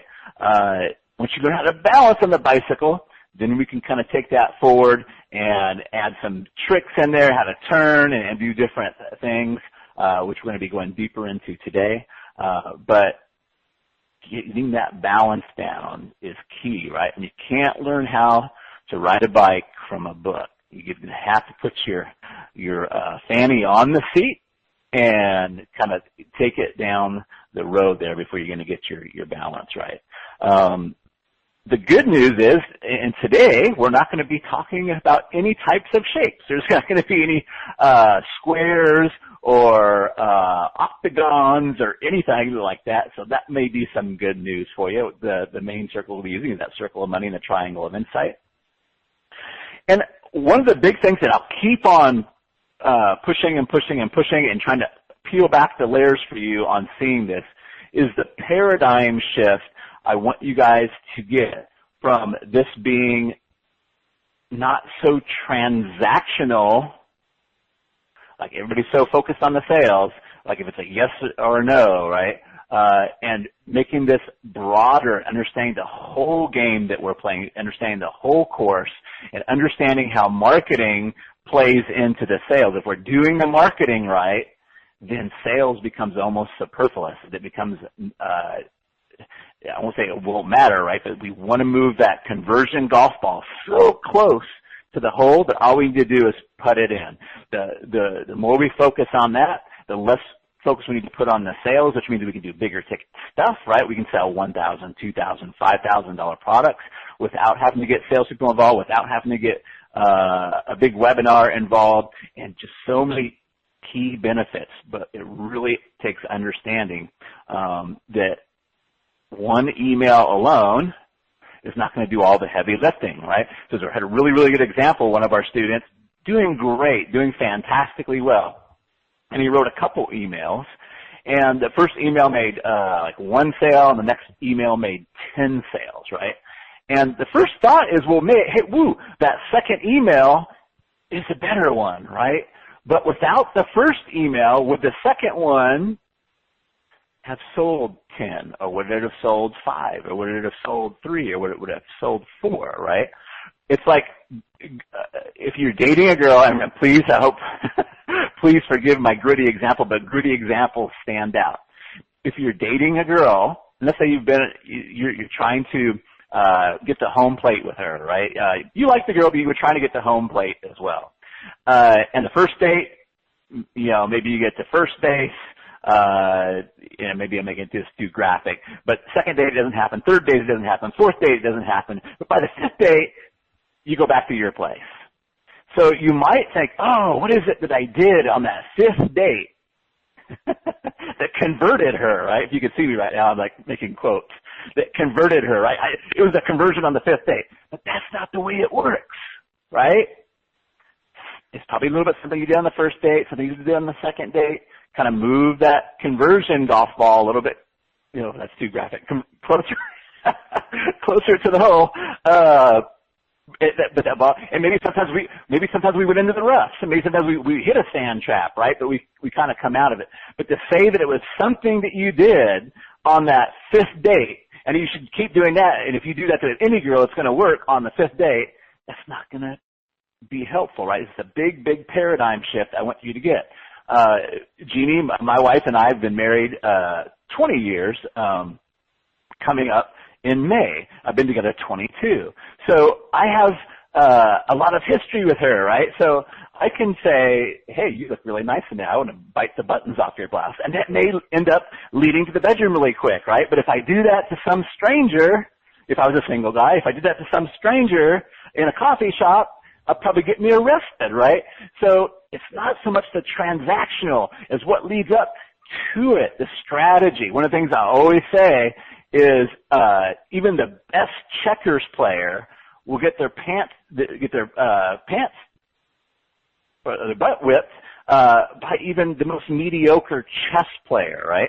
So we really want to think about strategy and chess, and it's not hard. A lot of times when we think about strategy, we're like, oh my God, that seems so hard. Strategy seems hard, right? So this is a great segue into our topic today, or what we're going to be going over today is rapid bonding mojo, bonding, and then we're going to go over what I call the nurture and pick. The nurture and pick, kind of the daily campaign or frequent campaign that we use. So where we're at in the circle of money is that little 2 o'clock position there. And that little 2 o'clock position is probably the most ignored or misunderstood area of the money making, right? Not understanding the bonding. So I come from the relationship space, studied relationships almost all my life. I'm weird, I know, but studied psychology and studying relationships and help people in the relationship with it, but applying it to our email marketing or marketing in general. Again, this works across Facebook. It works across wherever you're at. This works great. I apply this on Facebook as well. If you look at my Facebook feeds, you'll see a lot of what we're talking about today, just even on my Facebook feed. So here's the cool part, and this is probably one of the easier modules to kind of get intellectually, and the homework's going to be pretty simple today. But here's the thing I really want you to understand about bonding is Mother Nature not only made it simple, but she made it irresistible. Bonding is simple and irresistible because Mother Nature made it that way, because it has to be that way. Not every baby is cute. I wasn't a cute baby, right? Moms have to bond with their uncute babies. And we have to bond as people. We have to bond with our brothers. We have to bond with our sisters. And bonding is a natural thing for humans to do. And there's a formula to it, or more of a conditions that you need for bonding. And we're going to cover those today. And then we'll talk about how to put those together in our nurture and picks. This doesn't have to be hard, okay? Here's another key thing I want you to understand about bonding and love in general. Here we go, the love, right? Is you can't actually create love or bonding. You can't, when I talk to women that I coach or write emails to, I say, it's like a flower, right? You can't go out there, put your hands on your hips, wave your finger at the flower, and say, grow, damn you, grow, right? You can't force love or bonding to grow or flowers to grow.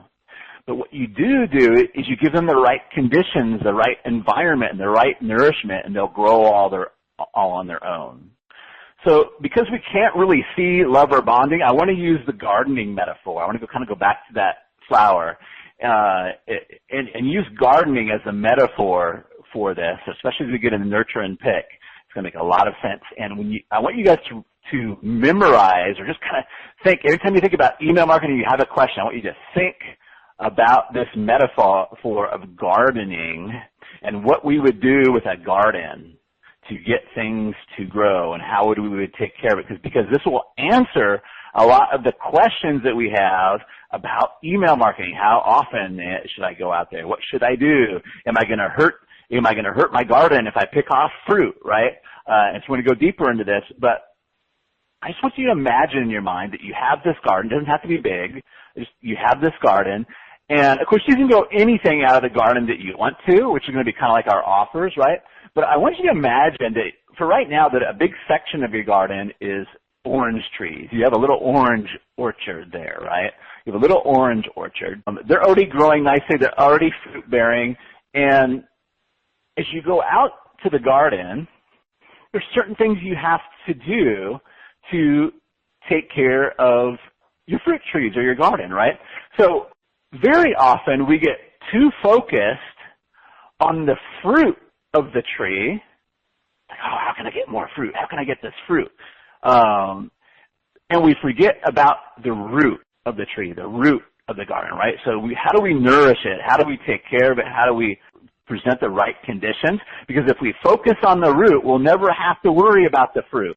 Very often what folks will do is they'll either worry too much about picking the fruit. Oh, I'm out there, I'm going to exhaust my list, or I'm going to blow up my list if I go out. The fruit trees don't care. If the fruit is right, they don't care if you pick the fruit. Matter of fact, they want you to pick the fruit. If you don't pick the fruit, what happens? The fruit falls to the ground and it begins to rot. Or your neighbor sees your ripe fruit and he comes over and takes it from you. So if you're ripening all the fruit on your vine and your competition's going to be out there selling them, right? Likewise, we also don't want to come out there on the other end of that extreme is we come out there with a chainsaw and start cutting branches off of the tree or it's like, oh, screw it, I'm just going to get all the fruit now. I'm just going to chop down the tree, right? And then we're going to haul that off, right? That's not playing chess either. Because, yeah, we might make a big haul. We might get all that fruit at the time, but we're not going to have anything to go back to. We will come back to this metaphor, but the question is how do we get people to bond, even fall in love with us by creating the right environment and the conditions, right? How do we get that relationship to grow? How do we get that bond to grow? How do we get that fruit to ripen so they're ready to take us up on our offer so we can pick the fruit when it's ripe, right? There's nothing wrong with picking the fruit when it's already ripe. Now, again, we don't want to hat down limbs. We don't want to pick fruit before it's ripe because that's not helpful. And again, I keep bringing this point out, but this is so powerful, not just for little solopreneur businesses.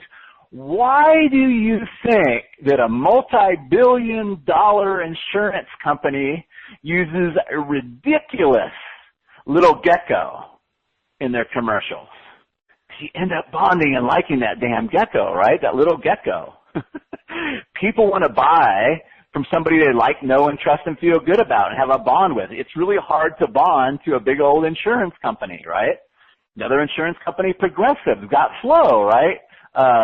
Brunette with the pulled back hair, real funny, real lively, and you end up like, knowing, and trusting Flo, right? Use Rob Lowe and I don't remember if it was DirecTV or Dish commercials for a long time, right? And I'm not a big Rob Lowe fan, but I was a bigger fan. I was a bigger fan of Dish, and it actually get me converted over for various reasons. But really, really genius. That was a really successful commercial series for Rob Lowe. So let's go deep here, and let's look at Mother Nature's bonding environment that we need to create. Here's one of the major ones. And again, if you think about that garden, how do we get things to grow? One of the key things is frequency. We fall in love with, we start to like, fall in love with, and bond people we see on a frequent basis. As simple as that. Just like you take care of your garden. If you don't go out and take care of your garden but for every 3 months, you're not going to produce the fruit that you want because you're going to have all kinds of weeds. They're not going to be getting the nourishment. It's going to be hard to get out there. Other people are going to come up, and take it. Other people or other things, right? Blue jays love fruit. But people fall in love with people that they see frequently. Why do you think there's so many office romances? Why do so many people fall in love at the office? Because it's like two strangers out of nowhere end up coming to work every day, seeing each other every day. All of a sudden, they fall in love.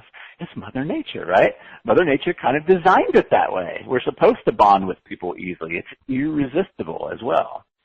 So when people say, well, how often should I email my list?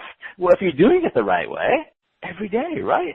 We fall in love with the folks that we see frequently. Now, I realize that doesn't always fit into people's schedules, but regularly is the more frequent we are, the faster the bond is going to be created, right? So if you're starting a new list and you want to create a rapid bond with them, reach out every single day. And we're going to show you how to do that so they love it. But frequency. The second factor is depth of emotional sharing. Not only do we fall in love with people that we see every day, but things we go through, emotional experiences with, creates a bond and a connection. The way we do that as email marketers or storytellers is we give them, again, I've given you a big piece of this already, the triangle of insight, by sharing metaphors, stories, analogies. And I'm going to show you how to take it a little bit deeper so it can be more personal for you, right? So we got frequency, depth of emotional caring. The next one, I've got kind of 3 words kind of all put together, but it's all the same one. And it's really caring. The main word is caring. I've also got validation and understanding. We really will fall in love with and bond with people that we feel like are on the same side of the table that we're on. Very often, I see marketers kind of take this combative role where it's like the prospect is sitting across from one side of the table and they're sitting across the table, right? And they're trying to convince and harangue and belittle the other person across the table to do what they want. This is really a reason why, especially in struggling relationships or parental and child problems, is because the child doesn't feel like the parent's on their side, right? Even though the parent doesn't know how to communicate so that they're demonstrating they're on the side of the table. But caring, validation, and understanding, and we'll talk about more about this in future modules when we come to tone. There's 4 different tones you can speak in. But you can't fake this. And it's kind of tough. I don't think there's anybody here this really would apply to, but if you don't like who you're serving, stop serving them because it's going to be really hard to fake. And you don't need to. Just find somebody that you care, at the top of the circle of money, it's solving a problem that you enjoy solving for people you enjoy solving it for. I neglected to do business with a big person. I won't mention his name, but it's pretty cool dude from all intents and purposes, but he said something in the middle of a conversation that made me realize I never want to do business with him. And at the end of the conversation, he said, Travis, do you ever get disdain for your customers? And he's all, I just can't help it. I mean, I start working with people, I get disdain for them. I'm like, dude, no, I'm actually the opposite of that. I fall in love with the people that I help. And so I didn't want to hold a lot of judgment on that, but it just told me that we weren't ever going to be a good fit. So one of the key things there is just not faking it, right? Work with people that you really care about, and then your caring will come off easier. But as we go along this course, I'll show you how to communicate that in a really cool way, too. They always feel like you're on their side of the table. So another little facet, and we won't go deep into this, but because we're going to get it out in really easy ways, is commonality. We like, know, and bond with people we feel like we have something in common with, and it doesn't have to be big. It doesn't have to be big. You know, very many times in my emails I'll share little things like a TV show I'm watching or my struggles playing guitar. I remember one of the biggest responses I ever got back was when I was talking to people about my cholesterol being a little bit too high. I was like, man, and I fixed it now, but I had hundreds of emails with saying, oh, me too, don't take the statin drugs, and just all kinds of advice, because it was a little bit of commonality there. And sometimes people worry about differences. They don't share things because they're like, well, if I share this and they see me as different, then that'll hurt my bond. And really, that's not really what happens. People give you lots of points for commonality, and they're looking for commonality. Differences are okay. And you might at some point get differences where people say, I'm just going to unsubscribe, and that's okay too. But most of the time people are looking for commonality, not what's different. They're not looking for a reason not to follow. They're looking for a reason to follow and to like you, because again, it's Mother Nature, right? So we very often try to find things that we have in common. Another aspect, a piece of the environment, is vulnerability. Vulnerability.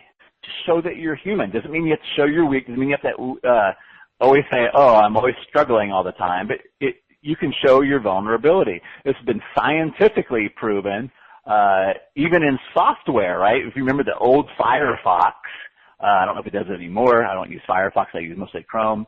It used to be Firefox, when it would crash, it would say, oops, this is embarrassing, right? It was showing you its vulnerability. And they've done tests with computers and software, and when the software or the computer shows vulnerability, people, their liking of that software goes up. Pretty interesting stuff, right? And the last one I want to talk about, because we're really going to get this dialed in, and it's one that it's kind of in the reality aspect. We kind of see it, but we don't really look at it as being important to the relationship, but it's value. We kind of stay in relationships or like, know, and trust people that give us some type of value. Now, here's where marketers and internet marketers and all kinds of marketers get it wrong. They believe that the way to give value is to give voluminous amounts of content. And when people come to my live workshops, I usually run through a little demonstration. It probably won't be as powerful if you're not here. But I'm a big reader, so I have lots of books. But what I do is I stop and I hand them a big thick book. And I say, how do you feel about me now? And they're like, oh, this is great. I like it. And I hand them another book, and another book, and another book, and another book, and another book, and another book, and another book, until they can barely hold them all. And I say, how do you feel about me now? And probably one of the best responses came from Dale Hensel, actually. He's all, I have Jewish guilt. I feel guilty. I don't know. It's not what I want, right? We don't win friends and influence people by delivering Encyclopedia Britannicas to them on a very frequent basis, especially in this day and age when we're all choking and gagging on information. What we're really looking for, what we can do as marketers in all of our marketing materials, is provide insight or wisdom. What people want is not information, but they want wisdom. And thank goodness for us, wisdom is so much easier to provide, because especially for us, I've given you the triangle of insight. We're going to go deeper on that, but He's already given you the tool to kind of make this happen on a really simple basis. But I discovered this long ago when I first started doing marketing, and I call it a braingasm. I just say, man, it's like that aha moment. That aha moment does more to cement your bond and move your conversion golf ball down the course than anything I've ever found. I use it in my sales letters. I use it in my VSLs. I use it in my webinars. I use it in my email. And for a lot of years, I felt like I was kind of like the only person that made this revelation, right? It's like it didn't have to be this big voluminous amount of content. We just had to get them to see things in a little bit different light, right? Insight. Because if people have a problem, it's mostly about the thinking around the problem that keeps that problem solidified. If we can shine light, even a little bit of light, even a candle in a dark closet or a dark cave, lights it up enough so they can see, right? So it doesn't have to be a lot. It just has to be a little shift in insight, a little braingasm, nothing to say, oh, okay. And I was saying this for many, many years and feel like I discovered like this thing that was just so amazing. And then recently there's actually been 2 books that come out with the same exact title, and they're both awesome. It's called Insight Selling. And what they did was take about 400 people, it was in the first book that I read, and they did studies and polls on like the #1 salespeople and what the people he sold to said about these salespeople. And at the top of like 44 characteristics was insight. And basically the wording was, he helped me see my problem in a little different light, in a little different way. And by the way, these #1 salespeople outsold the #2 and everybody else by miles. I don't remember the exact numbers, but it was a lot. It wasn't a little bit, by miles. So in context with email marketing, if every time, or if most of the time, they open the email, and they won't be able to verbalize it themselves, but they'll get this little aha, this little braingasm payoff, right? It's like, oh. I don't want to try to go all Meg Ryan in that movie, right? But they had the braingasm, little braingasm. Guess what? Pretty soon they want to open that email. They want to open. And you're moving in your marketing, that conversion golf ball gets closer and closer to the hole. Your value to them goes up and up and up. Your bond with them goes up and up and up. When they have a problem, guess who they're going to come to? They're going to come to you. They're going to be looking for you. And again, the braingasm we can deliver in a really tiny package, right? It's really simple. We don't have to give them the 10 steps or the 10 tips. And if you think about it, of all the articles that you've read on the internet, of all the different 7 tips and 5 tips and 3 tips that you've ever seen, how many of those tips can you remember off the bat? Very few for me. I've probably read hundreds of them, right? Read hundreds of them, probably like you, right? People don't remember all that. They don't remember the content, but what they will remember is somebody that helped them change their perspective just a little bit. If you help them change a lot, that's awesome, but that's not required.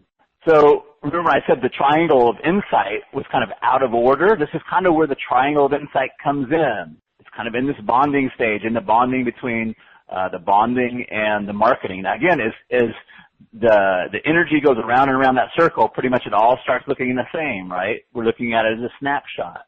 I'm going to steal a little bit from Tony Robbins. You guys can Google this if you want. I'm not going to spend a lot of time on it, but I think it's really, really interesting that as we create this environment with the frequency, depth of emotional sharing that we do, the caring, just mentioning things in the commonality, showing our vulnerability, and having them have braingasms, we can actually create an addiction to them opening up our emails and hearing from us. Tony Robbins, and again, I just want to give credit where credit's due.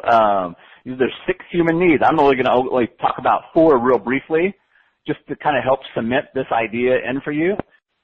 4 of the 6 human needs, one of the human needs is certainty. We want to be certain about things, right? So in our emails, we want to have certain things that are always certain, right? About our characters, about what we're doing, about the methodologies, about what we're revealing to them. But diabolically, another one of our needs, our outer needs, is for uncertainty or variety. So we don't want to do the same thing every time, right? The way I explain this a lot is like, if you have a neighbor that you like, but every time he comes over, he's got a 2-hour-long story every single time, that's going to get boring, and you're not going to want to, you're like, oh no, here's Joe again, right? But if he comes on and says, hey, I found this, I thought it might be useful for you, or hey, here's something that I found, and then maybe sometimes he comes over and says, hey, I got to tell you this story, what happened to me, right? And it's different every time. We've got this variety going on. Then we have significance. Am I important, right? Oprah has to say, people want to know, hey, if people hear me, am I important?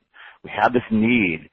Are we significant, right? And we can give people significance in our email by the way that we talk and relate with them. And then love and connection, which is kind of what we're talking about here, right? We provide this environment, and we're going to create that connection, at least. Maybe love's too bold. I will say that there are people, like when I go to a conference or whatever, it's people like, oh my God, I'll never forget when you told me that or this or that, or the change you've had on me in my life. And it is like a love, right? It is like a love. And I fall in love with my people too, so that connection. But here's the thing that when it comes to addiction, Tony Robbins says, if you can create 3 or 4 of those, 3 of those out of 4 of those conditions, you will create addiction. And the example that he gives that's so brilliant is gaming, right? Before there was online gaming, games, when it was just like on Atari or whatever, you had certainty and uncertainty, right? There was challenge that it was kind of certain the same game, but each different level was different, so there was variety. But gaming wasn't as big. What really blew it through the roof was when they put it online. Why did it? It's almost like an addiction now for a lot of young adults, or even maybe older adults. Now there's significance, right? Now you're competing against each other, and you have ranks. There's also a connection. You get friends. World of Warcraft has friends. You have all kinds of friends. You have a connection. You're World of Warcrafters or whatever they call themselves. There's this connection that they have, and by fulfilling all 4 of those, they create a massive addiction to online gaming.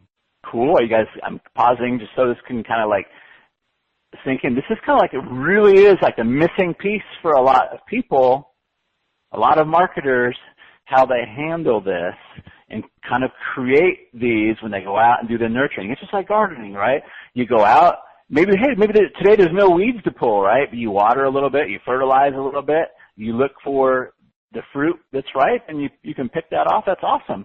But you come out there, and it's this synergistic thing, right? You go take care of the trees and the roots. They provide you with fruit and vegetables, and you don't worry about picking the fruit, right? It's not like making a sale or asking somebody to buy something. It hurts the relationship. Only if you do it in a way before it's ripe, or you're cutting down limbs, or you're chopping down the tree. So I want to take this nurture and pick a little bit further. And by the way, we call it NAP. So let's just say NAP, and put this in context of money and marketing and such. In my experience, most of my money and my clients' money, when they're following NAP, is made on the nurture and pick, not on the harvesting campaigns.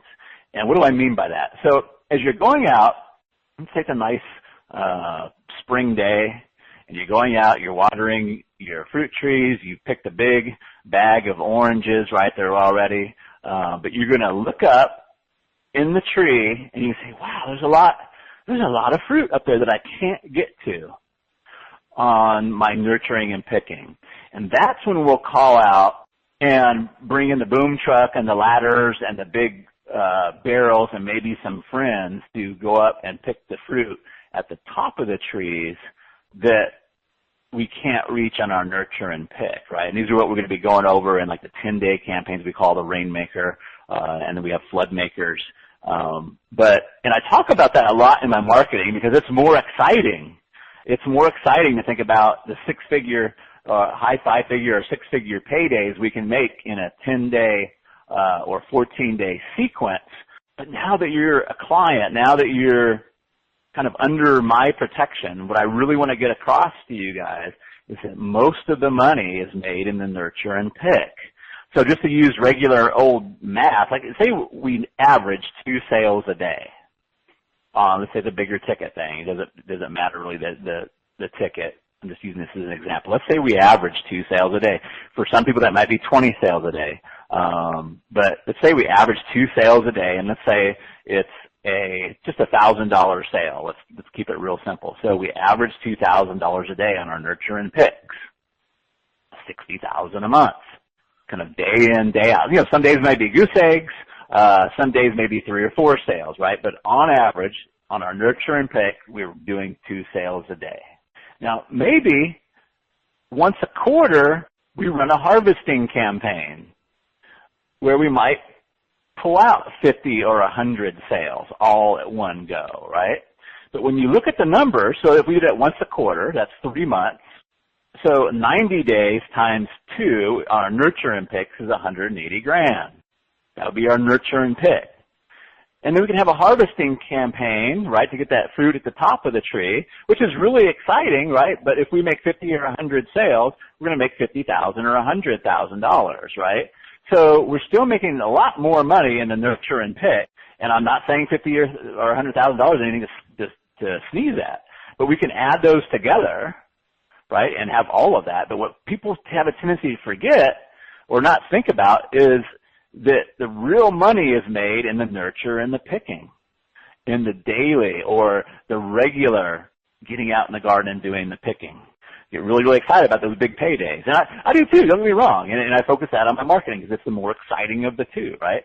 But what I want you to see is that in 15, 30 minutes a day, you can be writing these nurture and pick emails. And again, depending on your dollar amount that you're doing and the size of your list, can be just like regular, consistent sales. Typically, for my clients and myself, there's different ways we can go about this. We typically don't have 30 different offers or 36 different offers, right? Most of my clients and myself, we have somewhere between 1 and 10 offers. Really a lot closer to the 1, right? 1 to 5 offers, right? So you might have a couple of big ticket offers. You might have some continuity offers. But there's really not a need to keep creating or finding many offers, right? Because what we're doing when we do that is we're looking for golf balls that are close to the hole, so we just keep changing course, right? We're kind of going out there and just like, okay, so we're going to go pick all the fruit off the orange tree, now we're going to go pick all the fruit off the bell pepper tree, off the bell pepper plants, and now we're going to go pick all the corn, right? And then we feel like, oh, as soon as the oranges are all picked, we're done, right? We're not looking at how can we grow and nurture this? How can we nurture this and realize that we have a lot more conversions that can happen? It's just people aren't ready yet. The fruit is not ripe yet. But if we keep on going and nurturing, giving them different angles, which is going to be the focus of the next module, I'll show you so many different angles that you can come up with that you never, even if you're selling one offer, there's literally 1,000 different ways you can position and nurture and pick. Because how I convert 15, 20, 25%, even 30% of my entire lists on the products. It's in that power of that nurture and pick.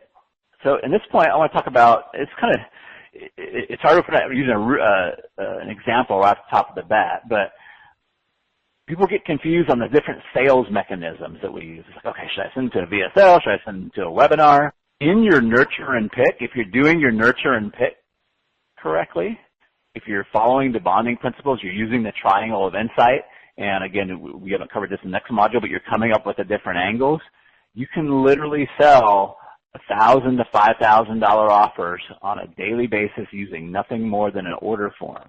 If they've seen the offer dozens of times, there's no reason to send them to a VSL or a webinar.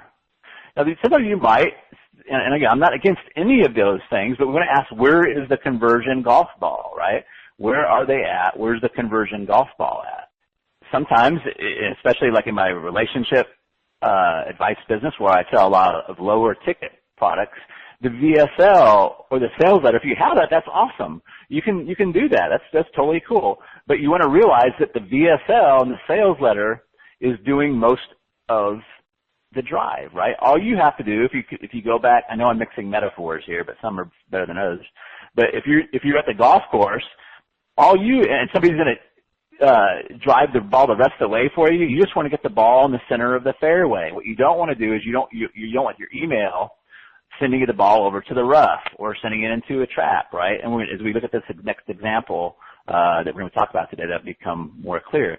But if the VSL is doing most of the driving, most of the lifting, most of the ripening of the fruit, then we don't want to overdo it on the email side. So it depends on, what I'm always asking is like, where is the conversion golf ball? Where are they at in the buying cycle? Are they aware of the problem? Have they seen the solution? Have we talked about the solution, right? So if you're doing something new, then you'll want to have some more heavy lifting going on if you want to make sales, if you want to get the right fruit that's already there. Here's a big kind of like shortcut to figuring out, and it doesn't always work, but it's a good, like a finger into the wind, right? Kind of figuring out where the conversion golf ball is. Do they know the price of the product, right? So if they're aware or they know the price of the product, that kind of gives you a gauge, right, of where they're at on the conversion path. So to give you an example, I'll just use an example off the top of my head here. I moved the pricing, the investment of most of my products to the beginning of the conversation, not the end, just for this very reason. But like my Mojo Mastermind, next year will be priced at $42,000. I don't hide that. I don't make it a secret. And so if I'm doing a process, or just say, like, now I'm going to invite you guys to the Mojo Mastermind. But if I was to wait till we had that conversation or made the invite, that $42,000 is going to be like hit that scale really, really hard at the end, right? If we talk about the pricing now, then you're going to get accustomed to it, and I can use the marketing, whether it's you guys or on my list or Facebook, to say, oh, okay, so most of his clients make that back in the first 30 to 60 days. That makes more sense now, right? Oh, I'm going to get this. I'm going to get that out of it. Here's how my life's going to change. And maybe that was too extreme of an example, right? But if you're like your base product, one of your core offers is $2,000, you want to get them accustomed to that $2,000 if you're going for the long game, right? We have a tendency to want to do it the other way. Let's not ever mention a price until they get ready to buy. And then we get mad at them for saying, oh, I got to think about it. But here's what happens psychologically, right? They're like, if you imagine like the scales of justice, right? You have those old-fashioned scales. It's like you're loading. So let's say you're not telling them the price. So you're loading one side like, oh, I like that benefit. I like that benefit. I like that benefit. Ooh, I like that benefit too. But if you hold off the price till the end, it's natural human tendency. So now you slam it down on the other side. What's going to happen? The equilibrium is going to all be off, right? It's not going to just like balance out real slow. It's going to all be off and shaky and topsy-turvy, right? And that's normal. That's natural. So what I've discovered is in the marketing, kind of getting that price out there, letting them become accustomed to it. And I'm not saying in your email, you say, hey, here's the price of it, right? But by sending them to the G3 order form, they're going to go over, they're going to say, oh, wow, that's a $2,000 price tag, right? And then you come back now and you come at it in different ways. But now they're being habitualized to it. Like, oh, you're building up the value that way. So it becomes, again, we're just driving that golf ball closer and closer to the hole. We're going to move on to the actual formatting, like the format of the emails here, which is really, really simple stuff. And then we'll just kind of go over this example. But here's what I want you guys to really get from here. The conditions and environment for bonding. So I want you to have this.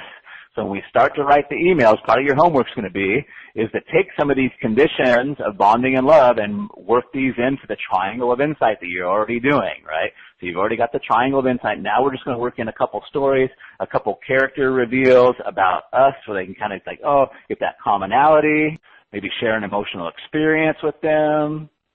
And that emotional experience doesn't have to be sad, right? Everybody wants to go to the sad or the scary or but it can be joyful. It can be playful, just any type of emotional experience, right? And we're going to kind of work these in. But if you will pull up the handout, I guess we'll just call it a handout, it kind of cheapens it a little bit, but if you pull up the handout, if you came late inside of the Facebook group, there's a file I posted there. It's the handout, the Nurture and Pick handout. And I just want to cover some simple formatting stuff with you here first before we actually go into the example. If you'll notice, The way you see this, with the exception of the highlight, is the way that it comes out. There's no newsletter formatting. I've tried this over and over and tested it over and over many times, and I work with clients, and they always like, oh, you got to have the pretty newsletter formatting it. Almost every single time, actually I can't think of a time it didn't, that we pull off the newsletter formatting, we get an increase in conversions, because the newsletter formatting takes away from it's a person writing to another person. So I highly recommend pulling off any kind of newsletter formatting on there. We typically send out our emails in HTML, but they look like plain text. So we send them out in HTML, but they look like plain text. Also, what we need to be aware of, I see this mistake a lot, it's a simple mistake to fix, is that Gmail and Yahoo and Hotmail, all these services have a preview line now. So not only do you get the subject line, but there's that first line that's a preview line. So when we write email the Email Mojo way, we take advantage of that preview line, like a second headline. And some of these newsletter formats and some of the email service providers actually say, hey, if you're not viewing this email correctly, click here. We don't want that. That's taking away some valuable real estate. You'll also notice after the preview line, I start out with my announcement. I always announce myself. And I've had people say, that's weird. But it's really not weird. Like if you call somebody on the phone, you say, hey, this is John. Or if you're calling somebody, you know, if I'm calling Lee, I say, Lee, hey, this is Travis Sago. Hey, Travis, what's going on, right? So I want them to imagine all the good experiences we've had, and that T-Dub's back or Travis is back.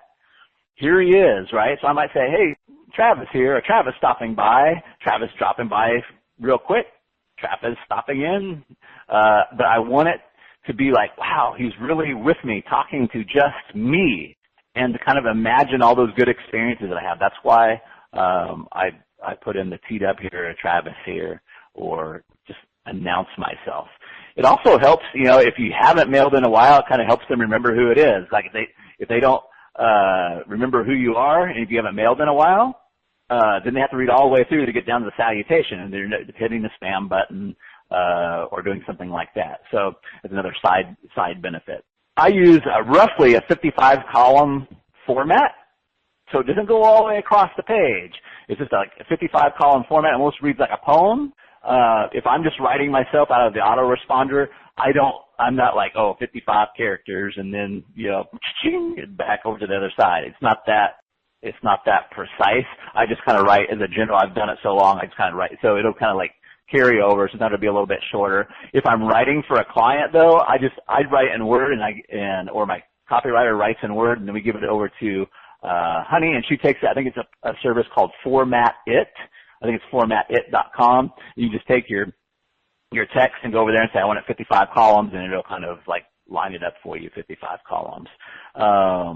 But 55 columns, but if it's 60, if it's 50, that's fine. What we want is we don't want to have a lot of line or eye movement to read it. Kind of the next thing that you'll notice is I use very short sentences. Sometimes there's only one word in a paragraph. I want it to look easy to read, and it helps a rhythm and a flow, right?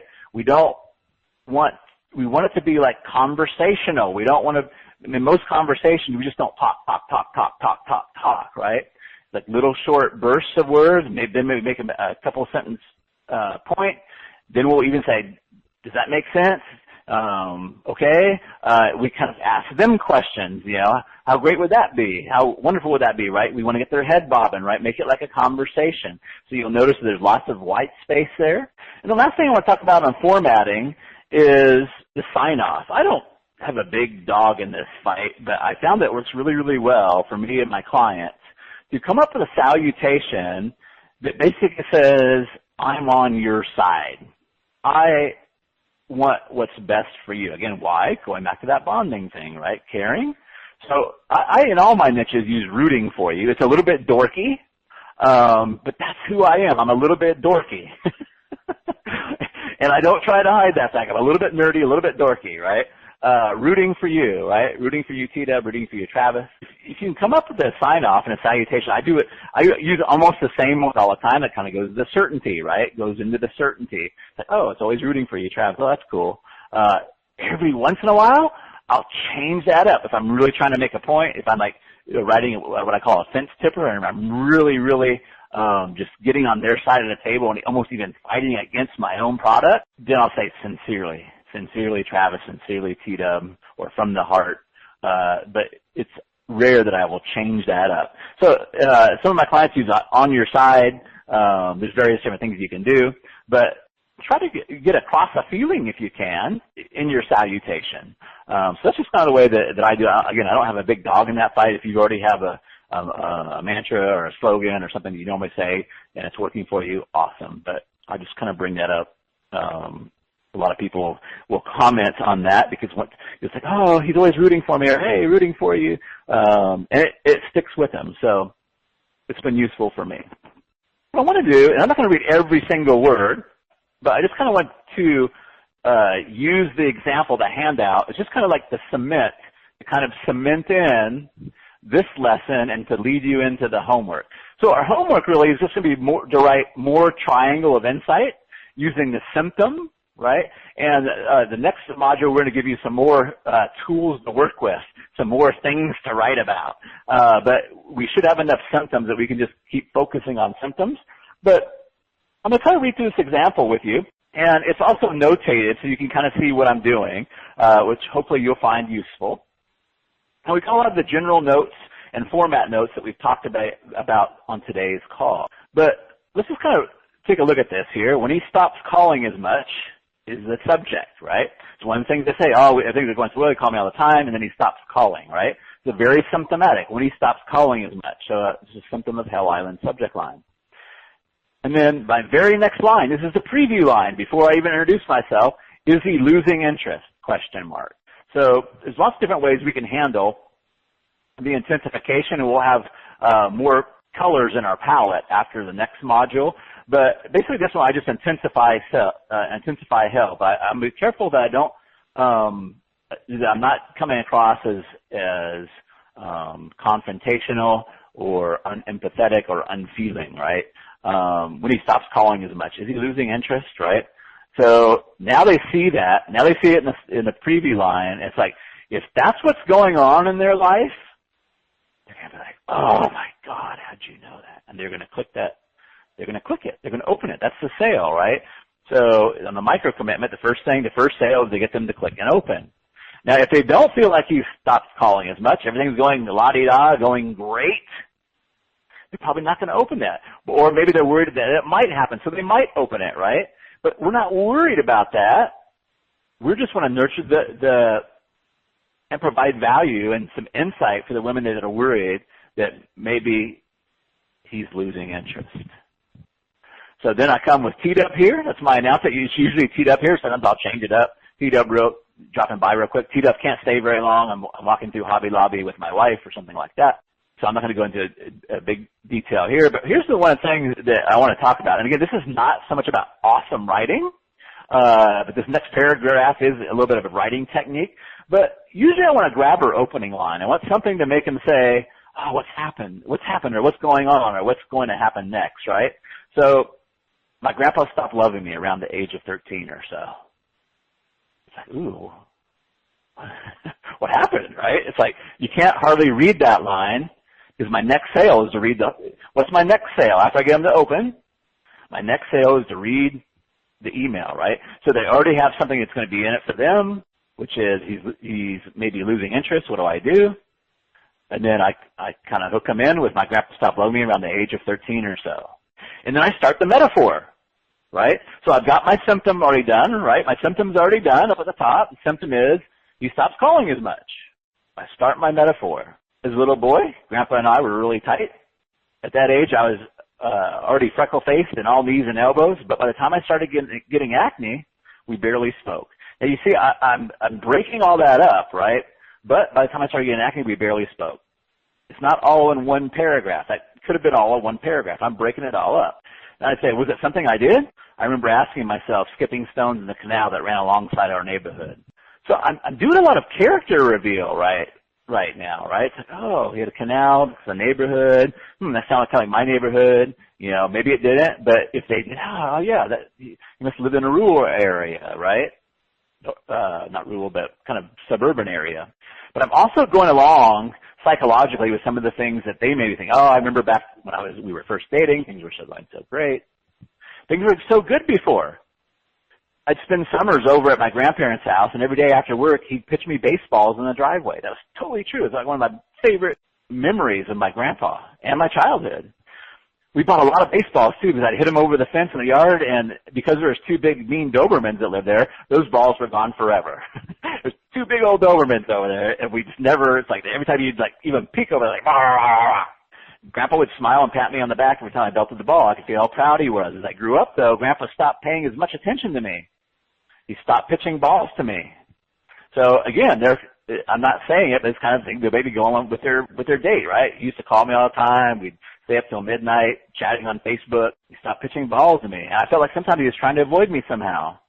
What made it even harder for me to understand was he still paid a lot of attention to my younger brothers and sisters, but not me, not so much anymore. I really thought I'd done something wrong. I kind of felt like maybe there was something wrong with me. I felt that way until I was in my mid-20s.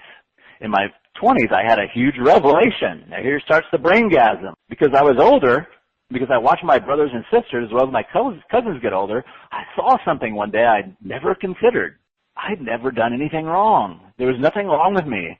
Grandpa was just better with younger kids who didn't know how to connect with older kids. And I kind of bolded that and spelled it out. I don't always do that, right? It was a holy crap moment for me. Now, I kind of made some notation. Unless I get really, really excited, this is for T-Dub or me. By the way, T-Dub is exactly me. I just give a pin name for various reasons I'll tell you about sometime. But everything in T-Dub's life is my life.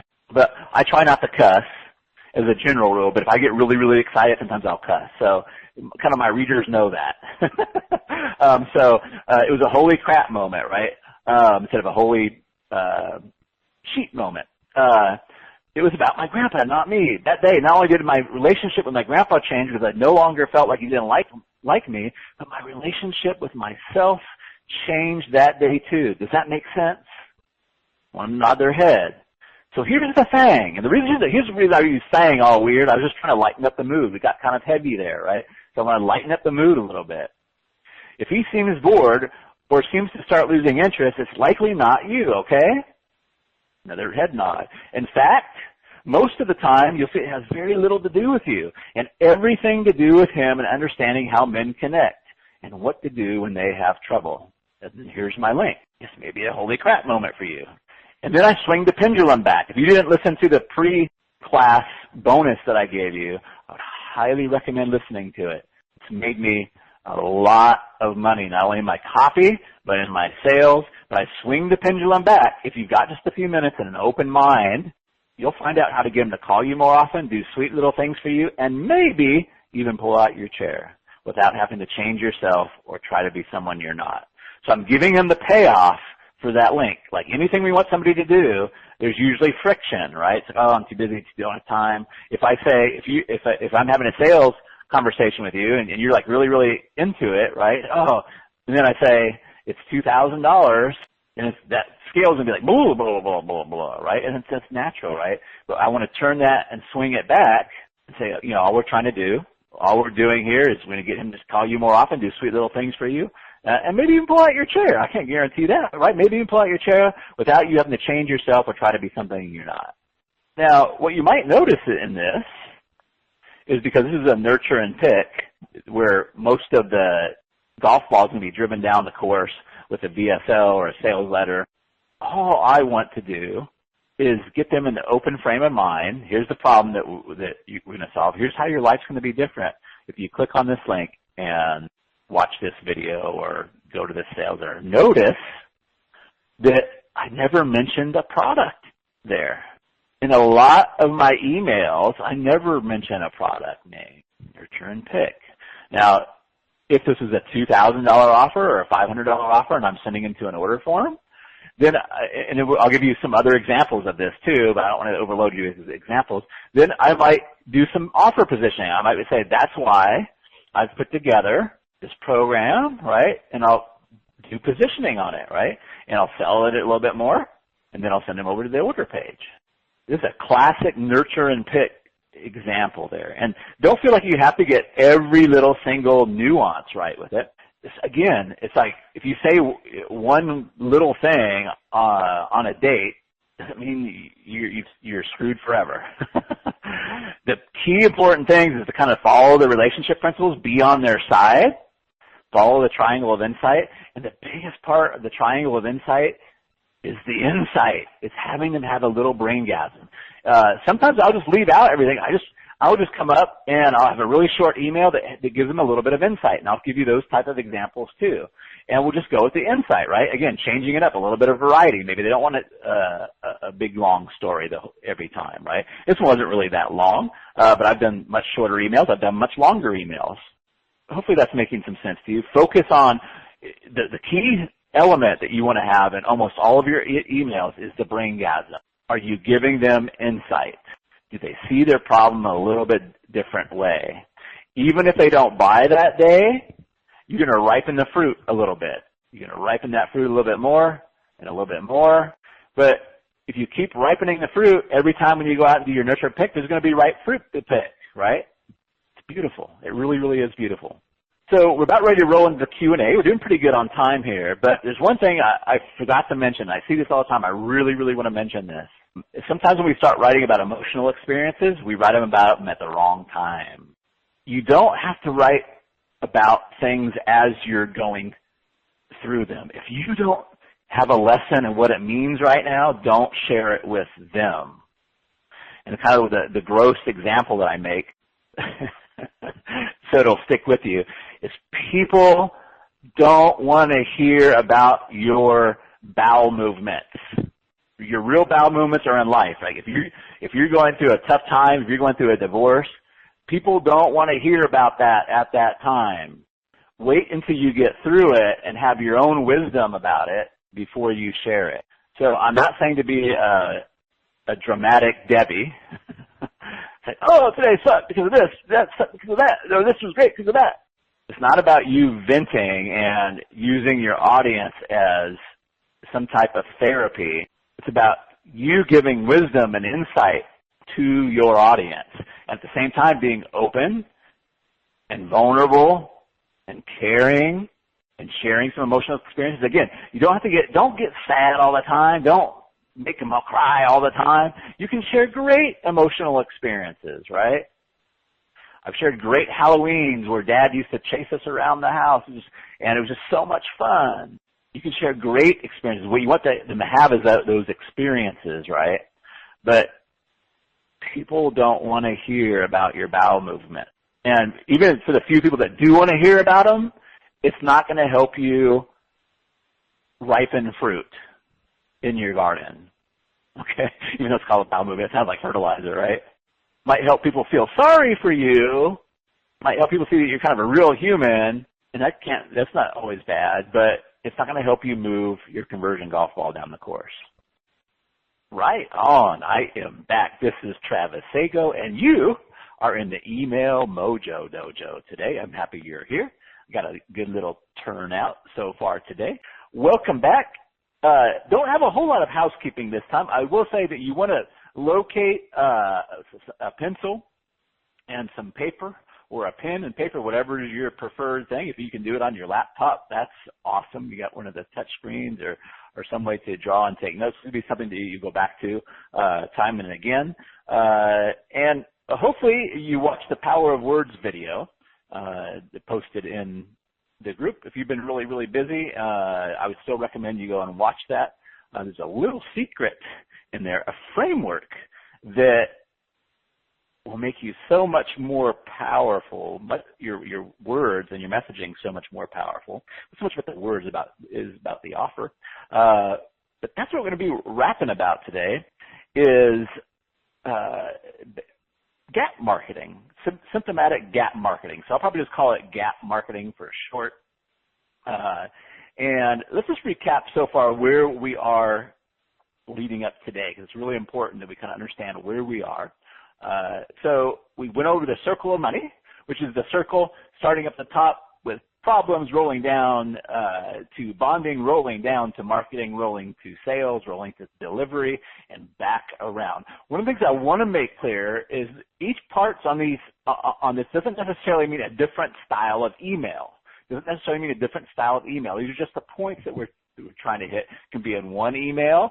It can be in a series of emails. It could be extended, but they're not necessarily, we don't necessarily have a problem email and a bonding email and a marketing email. It's just a circle of money, and we want to kind of accomplish all of those things there. We talked about the Triangle of Insight, which we'll be revisiting today. And Triangle of Insight is like our main workhorse, the foundation for how we write and communicate our message with Email Mojo. And then, again, the paradigm shift emphasis taken away, not from sales. We're going to make lots more sales, but it's email marketing. And the focus, if you're email marketing, your results are going to be 10x at least what you are if you just handle email sales, which way most people look at it. So really shifting just away from just the sales part, understanding what we're doing in the marketing. Then we covered Rapid Bonding Mojo, which is uber important, especially as we get into this frame. As you'll see, as we set a gap, people will naturally take us up on our offer if they trust us, if we bonded with them. So that's why we set that up first. So that is my little review and wrap up from what we've already covered. This week, symptomatic gap marketing and messaging. I know that's a mouthful. And all I really want you to remember right now, and if you just remember this one thing, that's why I want you to watch the video, and I'm kind of giving away the secret here, is gap. It's all about the gap. So let's just talk about that video for a minute here. The first sign was, "I'm blind, please help." And he's getting a few people taking him up on his offer. Then the girl, the businesswoman, clickety-clock, clickety-clock, clickety-clock, comes over. She can't see what she's doing. She takes the sign. You can hear the squitch, squitch, squitch, squitch as she scribbles on it, puts it down. All of a sudden, people are walking by. Ching, ching, ching, ching, dropping money in the can. Ching, ching, ching, ching, ching, ching. The lady comes back. Later on that evening, he recognizes her from her clickety-clock, clickety-clock. He touches her feet. He looks up. And in my best Irish accent, I think it's Irish, "What did you do to me sign?" And the words are, "It's a beautiful day, and I can't see it." Usually when I do this live, I say, what did she do? What's the framework she does? And there's really not a right or wrong answer. There's just one that is extremely useful. People say, well, she demonstrated it more. She used better words and all these different things. But what she's really done there is she's created a gap. And when we talk about this with Heaven Island, Hell Island, and the hook in between. But the gap she's created is, it's a beautiful day. That's Heaven Island, which we're going to talk about. And I can't see it. Hell Island. That doesn't really create attention, but it taps into attention. And that tension, the only way for them to release it in that specific situation is to drop the money into the can. That's the offer, right? So we create a gap. Oh, I keep saying create. We actually, just so you know my words, we highlight a gap, right? It creates a tension, and then we give them an offer to release that tension with. That's the secret behind the power of words video there. So let's go deeper, shall we? Let's go deeper into that. With our gap marketing, I'm also going to give you more colors in your palette to paint with. So we've only been talking about symptoms, right? Symptoms of Hell Island. So we're going to give you some more colors to play with. Lots more colors. Colors, you're going to run out of colors, right? If you have a dozen different colors, you can mix them up in many hundreds, or if not thousands of ways. I'm going to give you the structure called Hell, Heaven, and the hook, which will help you persuade others in far fewer words and have a lot more fun doing it. Then we're going to start looking at offers and offer positioning. There's actually going to be a complete training next week on just offers on their own, but we're going to start positioning offers today. We can't hardly not do it when we're talking about Hell Island, Heaven Island, and the hook or the obstacles in between. So here's what I want you to do for right now. On a blank piece of paper, usually I turn mine to the side and I'm like the world's worst drawers. I want you to pretend that you're up in a helicopter, and on the left-hand side of the page, I just want you to draw your little rendition, kind of like a squiggly circle, which is an island, right? As you're like up in a helicopter looking at it. Do that on kind of on the left side of the page. And then the right side of the page, I want you to do the same thing. Draw another island over on the right side. Now, when I was in the military, they said if you can't draw well, label everything. So on the left-hand side, if you want to, if you're really creative, you can draw some like fire over on the island. Or if you're just like me, just label it somewhere, Hell Island. On the left-hand side is going to be Hell Island. And on the right-hand side is Heaven Island. And then if you're got any drawing talent at all, if you want to, you draw some sharks or something in between, right? We can have obstacles in between the hell and heaven, right? I usually draw sharks. I can kind of draw a shark. And then on Hell Island, and I usually draw a stick figure because I'm so awful at it, but I just want you to draw a little stick figure. You don't have to give them any genitals. Because our stick figure's name is Pat. I don't know if any folks at old-time Saturday Night Live people used to be a skit on there, Pat, Time for Androgyny, where you couldn't ever tell if it was a man or woman, but we usually talk about Pat. But Pat is kind of our prospect, and Pat is stuck on Hell Island. So just draw a little stick person, unisex, right?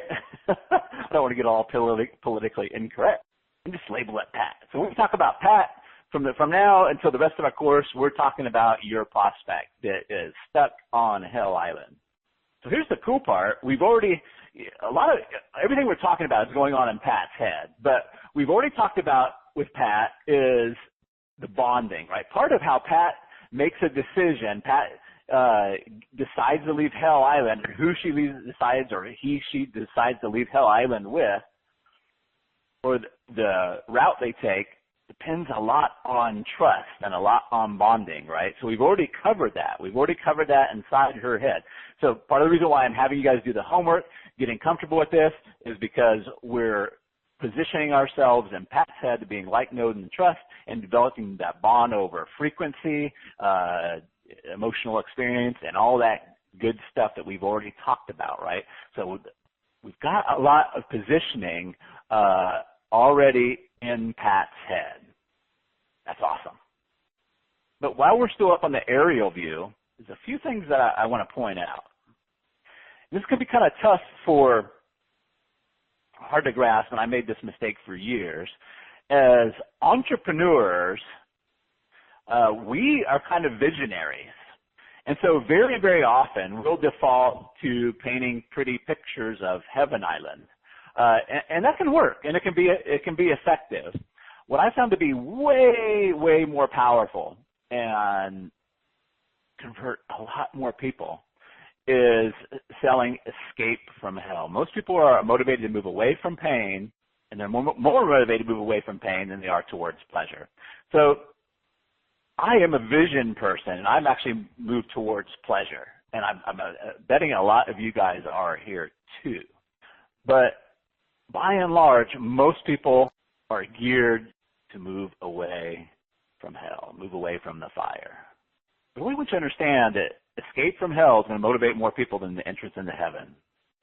Here's the other thing, and I'll call this out over and over and over again, especially if I'm looking at your copy or somebody else's copy, is there's different types of pain as far as tense. We have past pain, we have future pain. So another mistake that I see, and again, I've made it too, and sometimes I still catch myself making it, is our message will be, hey, don't let this future pain happen to you. That's never as powerful as the present pain that they are in now. Pat will never be motivated to move away from Hell Island on the future fear that her water supply is going to run out. Now, the minute that her water supply actually runs out and Pat becomes thirsty and is thirsty now, she'll become very much motivated to find the solution, to find a path. As we start looking at symptoms of Hell Island, which we've already kind of covered this in the Triangle of Insight, we want to make sure that those symptoms are in the present. We want to be messaging, the symptomatic messaging we want is to be in the present pain. Here's a real place where it kind of goes wrong. I see it go wrong a lot. People in the finance industry selling retirement. So, hey, if you don't start saving now, you're going to end up eating dog food, right? And that's can make you feel bad. And sometimes people don't even want to face that. So you have that doubly going against you. I don't even want to read that because it makes me feel bad, right? I don't even want to think about that. Sometime in the future, it not working out and some hell in the future. But if we back up and find out what their present pain is and how can we present symptoms that's what's going on now in their present that's causing them pain, then we have a lot better chance of creating a more powerful gap when we cap it with heaven. So what would be a present pain is, and you'll see like the guys that are just killing it in the finance industry, is they're tapping in to fear that's right now about their money not being safe right now.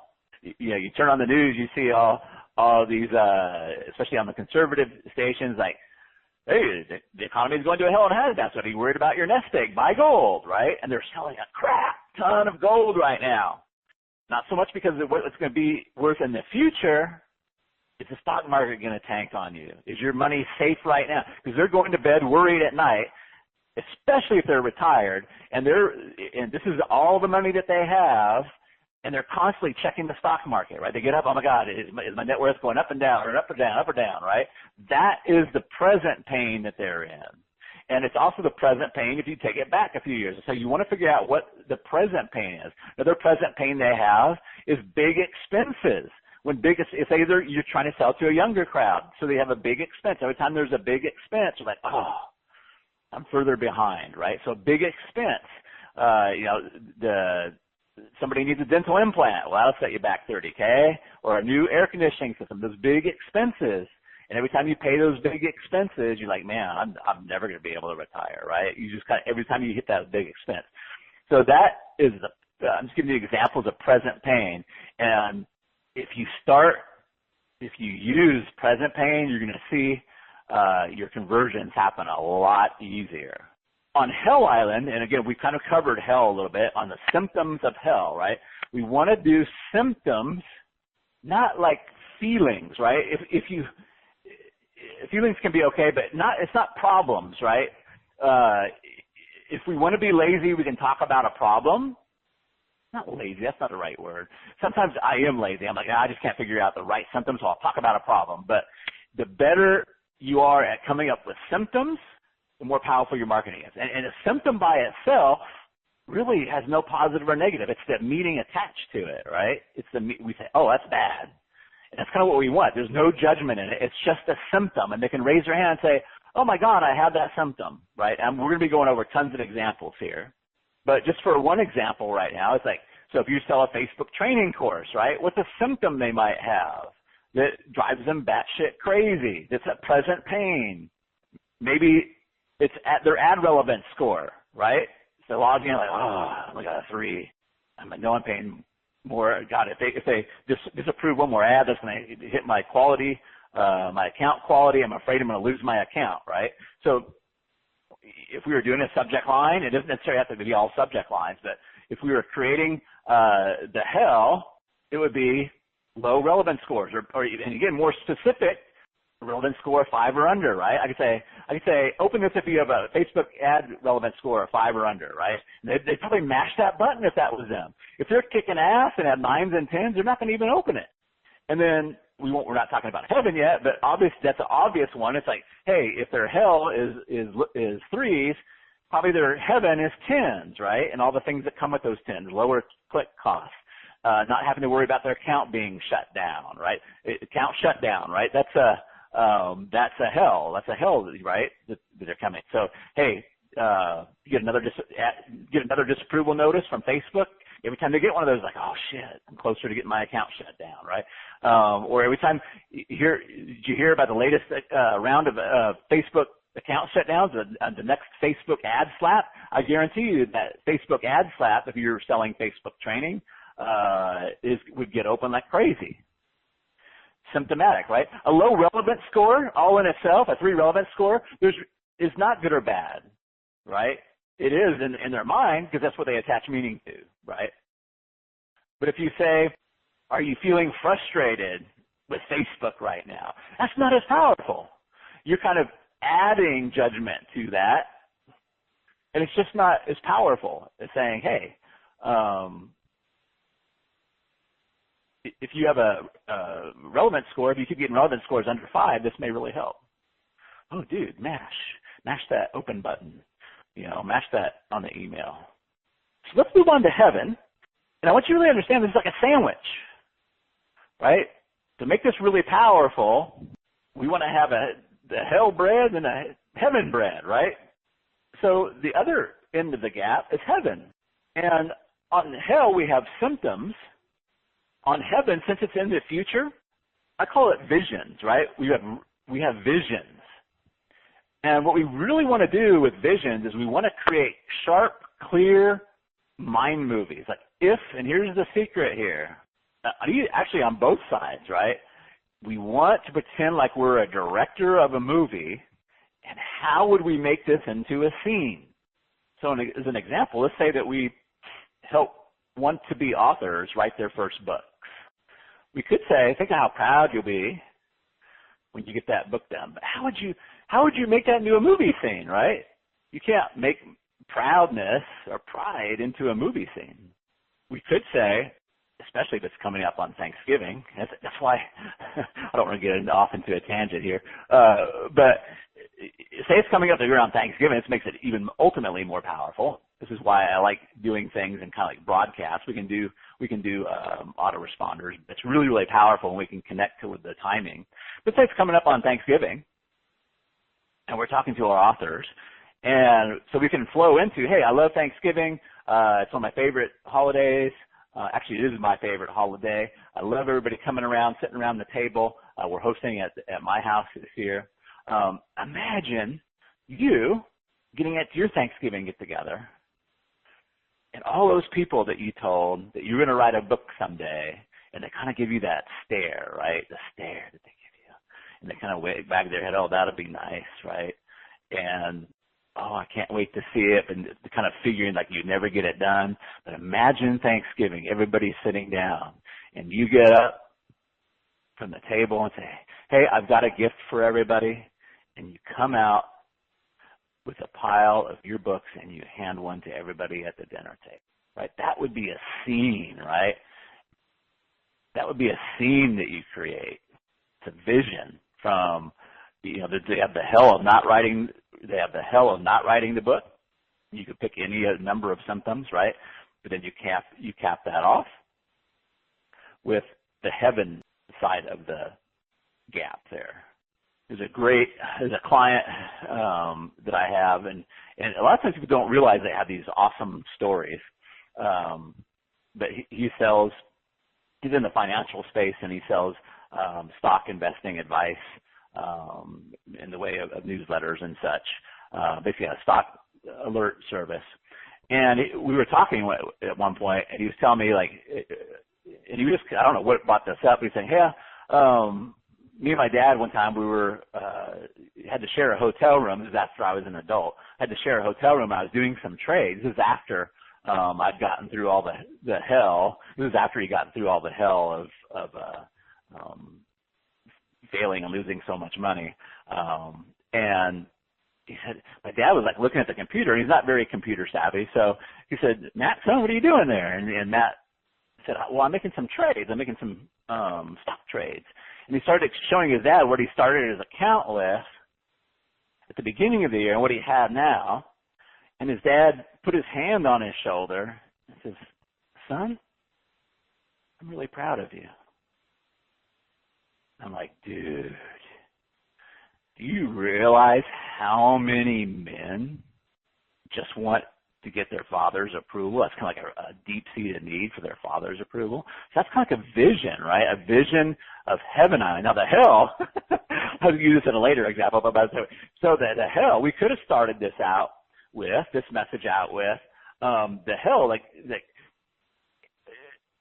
he used to do so poorly on his trades, and he never actually did this, so we had to be careful how we worded it so it stayed authentic. But he said, "Travis, I actually thought about running out to the mailbox and getting my trading statements before my wife saw them. I actually thought about hiding my trading statements." This was back before they had all the paperless E-Trade and all that.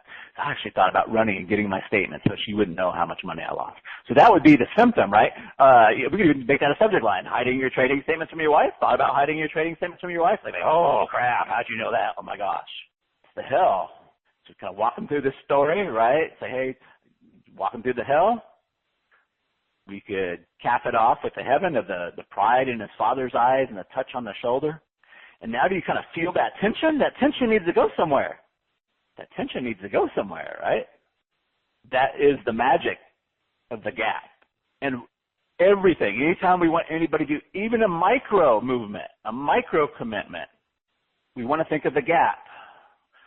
Where are they now? How's their life going to be different if they do what we're suggesting? A subject line, the most powerful subject line, is going to create a hell and a heaven right there in the subject line. Now, sometimes we just don't have enough space, so we'll just talk about the symptoms of hell, right? Or we'll talk about a vision of heaven, which kind of self-creates a gap if they don't have that, which we'll talk more about here in the examples.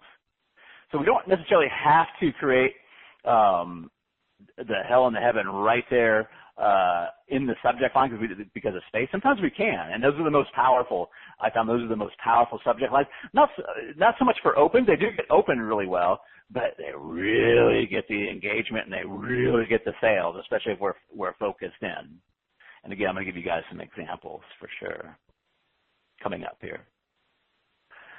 But anytime, so as soon as we get them to open, what do we want to do? We want to create a gap to read the rest of the email. Sometimes it's just a curiosity thing, but sometimes we've already created a gap, right? So we want to maybe we can cap it off at the heaven, right? So I'll just throw out one of the examples right now. So if our subject line is warning, these Facebook ads will eat your money. Facebook ads eating your money. It's a symptom of Hell Island, right? They probably all experience that. So we can open it up, and maybe the preview line is something to do with print money, right? The heaven. Facebook's ads are eating your lunch.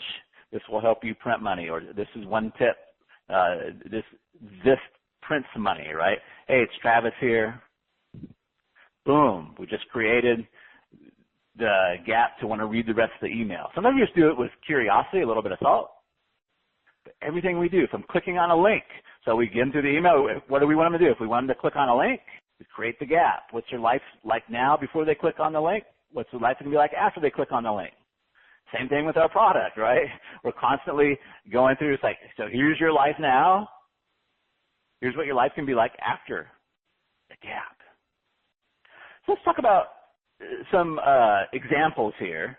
And some of these we can just turn into subject lines. Some of these will take an email. But I kind of really, I keep pointing my way to this, but guys, this is way more than just email. Here's my first example. This sold millions of books. I think it's still on the top 10 bestsellers list. The 4-Hour Workweek. And the subtitle. Does anybody remember what the subtitle was? Perfect Hell, Heaven Island gap. Escape the 9 to 5.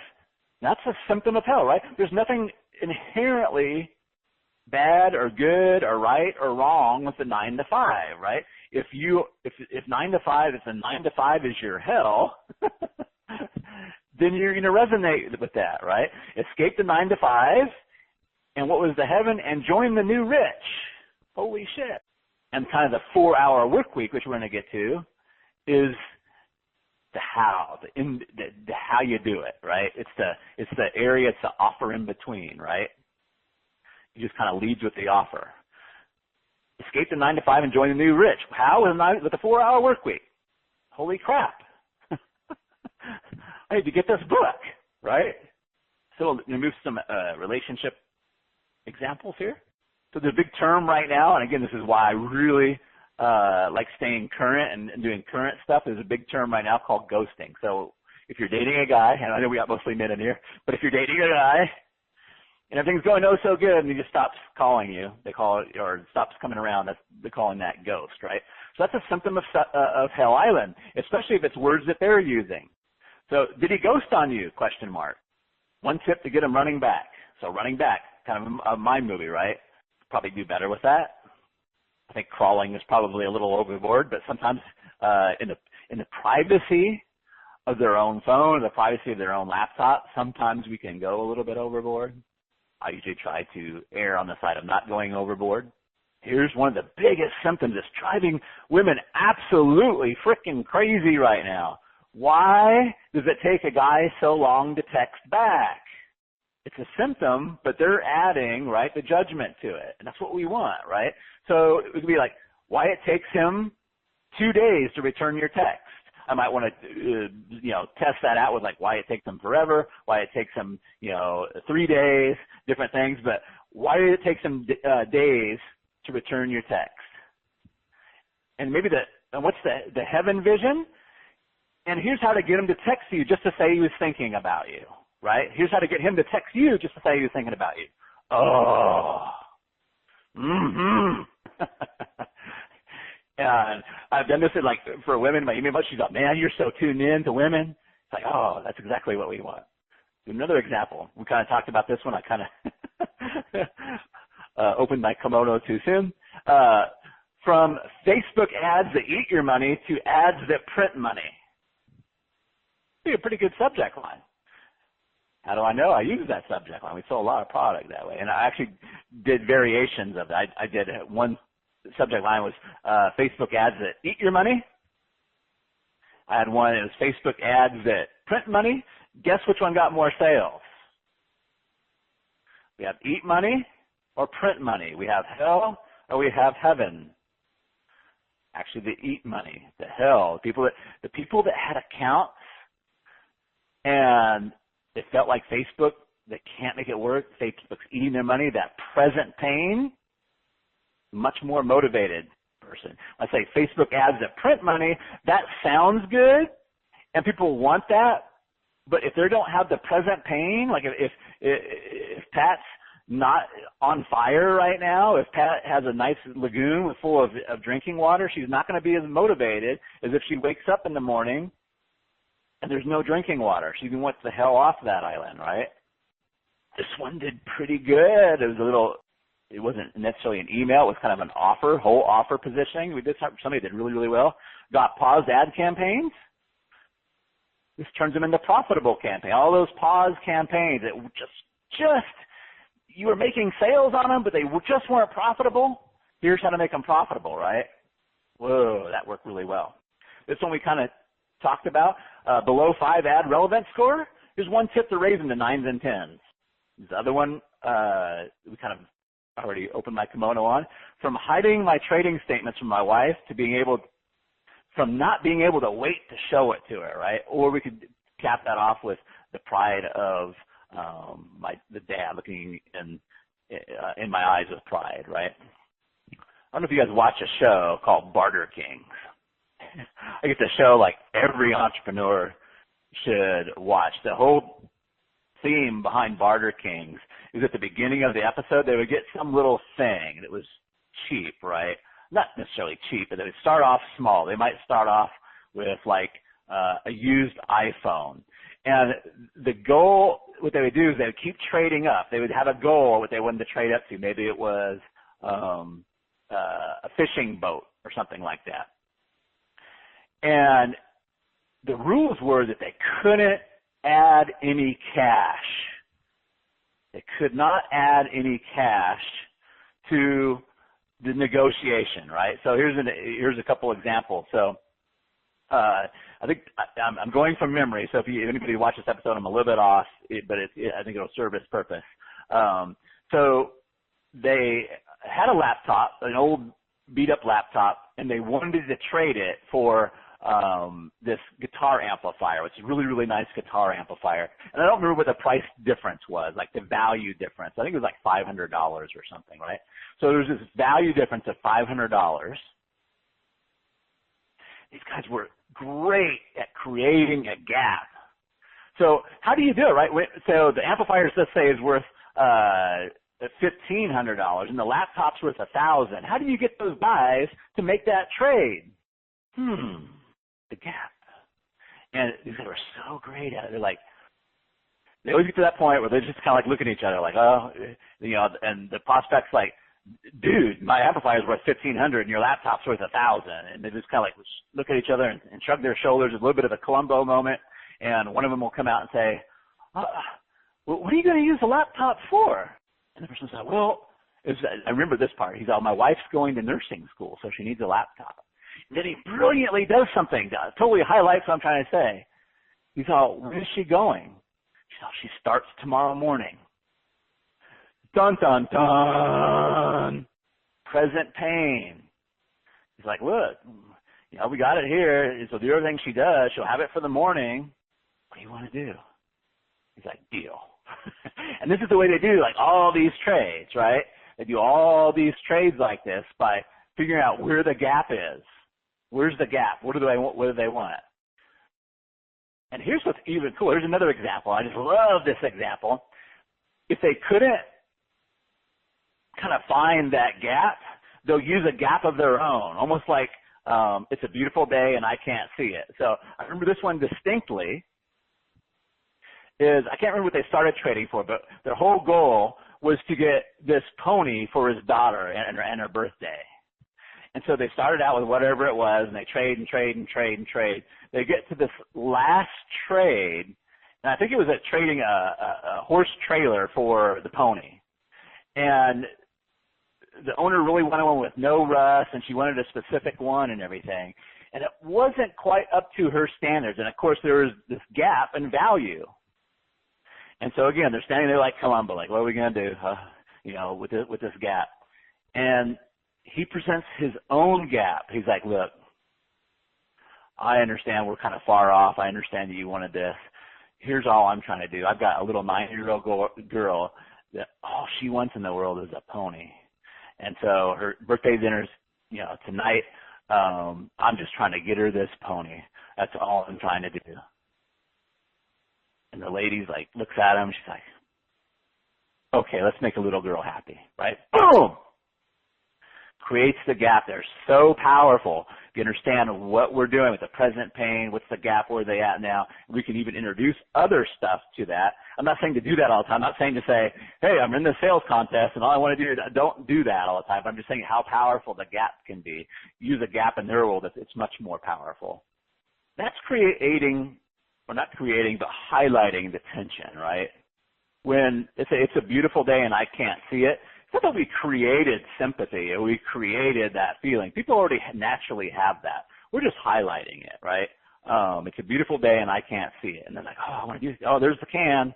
That's how I can assuage whatever feeling that I'm having. That becomes the offer. But let's talk about our offers aren't always that simple, right? It would be great if we just put a can out there and our offers were that simple. But in between hell and heaven, it's like Pat wouldn't be on hell if there was no obstacles in between, right? She wouldn't be there, or he wouldn't be there. She'd just swim across or do whatever to get across, maybe build a raft. She's probably attempted it. But now we have to understand And this is such an important topic that we're going to cover. We're going to do nothing but offers in the next call, and what creates, just like over the years of experience that I've had, what will create amazing offers and what will kill it better than a doornail. But I wanted to start doing some of it now. So there's a reason why Pat's still stuck on hell. And sometimes what people do is, what not to do, is we try to create more and more fire, and we're almost setting fire to Pat's island, right? If Pat ever sees you lighting fire to their island, you're done.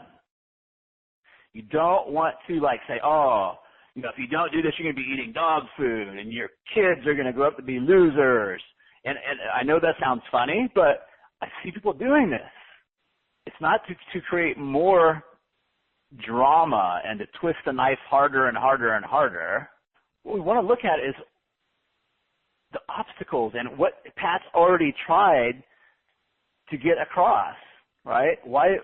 She's probably already tried some stuff, right? She may have tried to swim across and practically drown on the way over, right? Because she just couldn't swim that far, right? She got a quarter of the way, she just couldn't swim that far. Or maybe she sees the sharks out there, right? She sees the sharks out there. She's like, oh, I don't want to get eaten by sharks. Maybe an old, wily raft blueprint salesman said, hey, I've got a blueprint where you can build a raft and see those sharks. Those sharks won't get you in this raft. And Pat gets excited. She's like, oh, that sounds like it could work. So she buys the blueprints for $47. Don't ask me how the sales guy gets hell off the island. but gives her the blueprint. But when she opens it up, she starts looking at it. She's got to have bamboo. The problem is Pat doesn't have bamboo on her island. So if you're the next blueprint guy coming along, there's 1,001 ways to get off the island, right? But if you're the next blueprint guy, you better say, hey, the reason your last blueprint failed is because you're using bamboo. It called for bamboo. You don't have bamboo.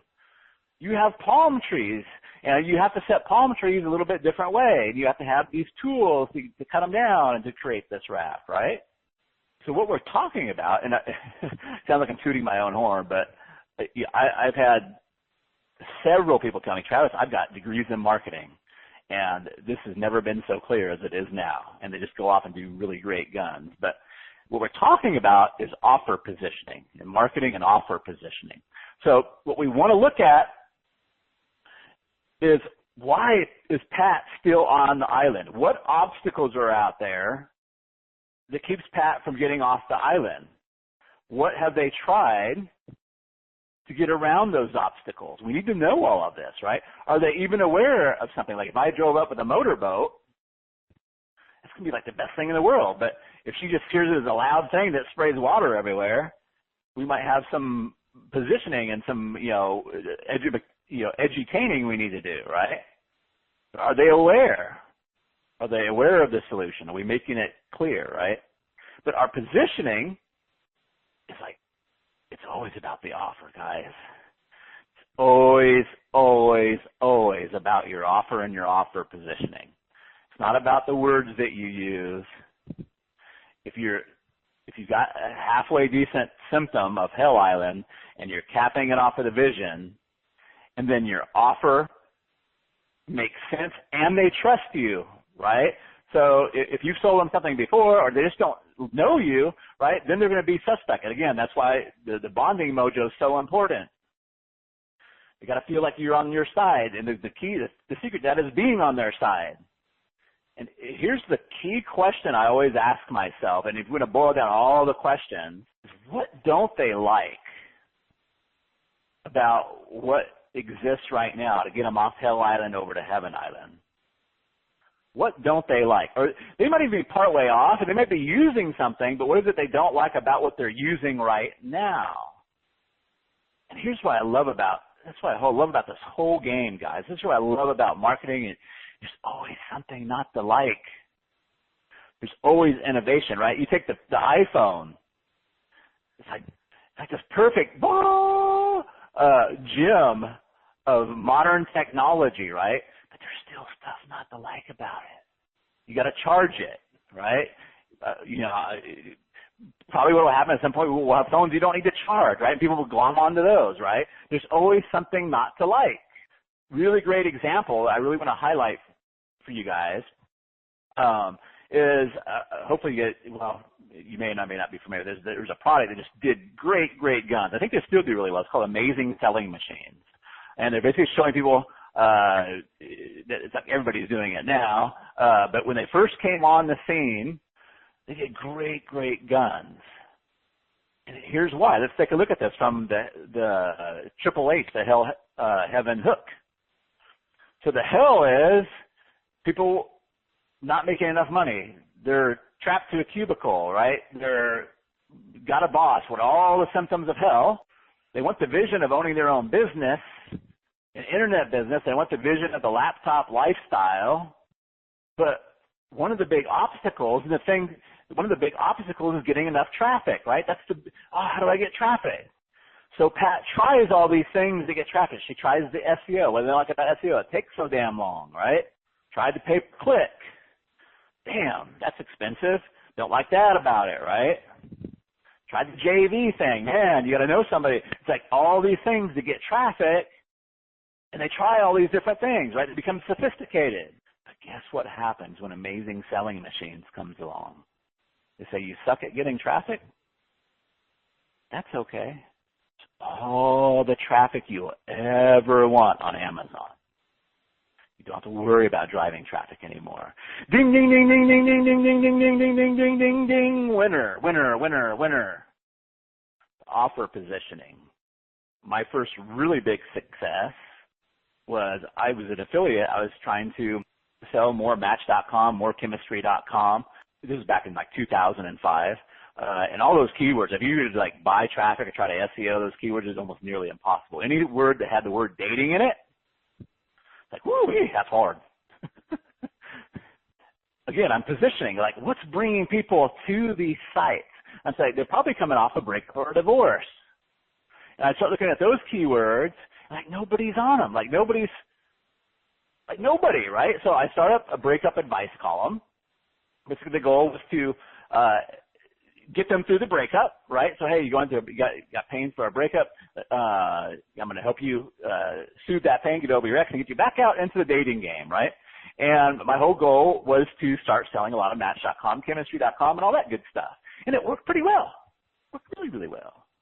But there's always something not to like, right?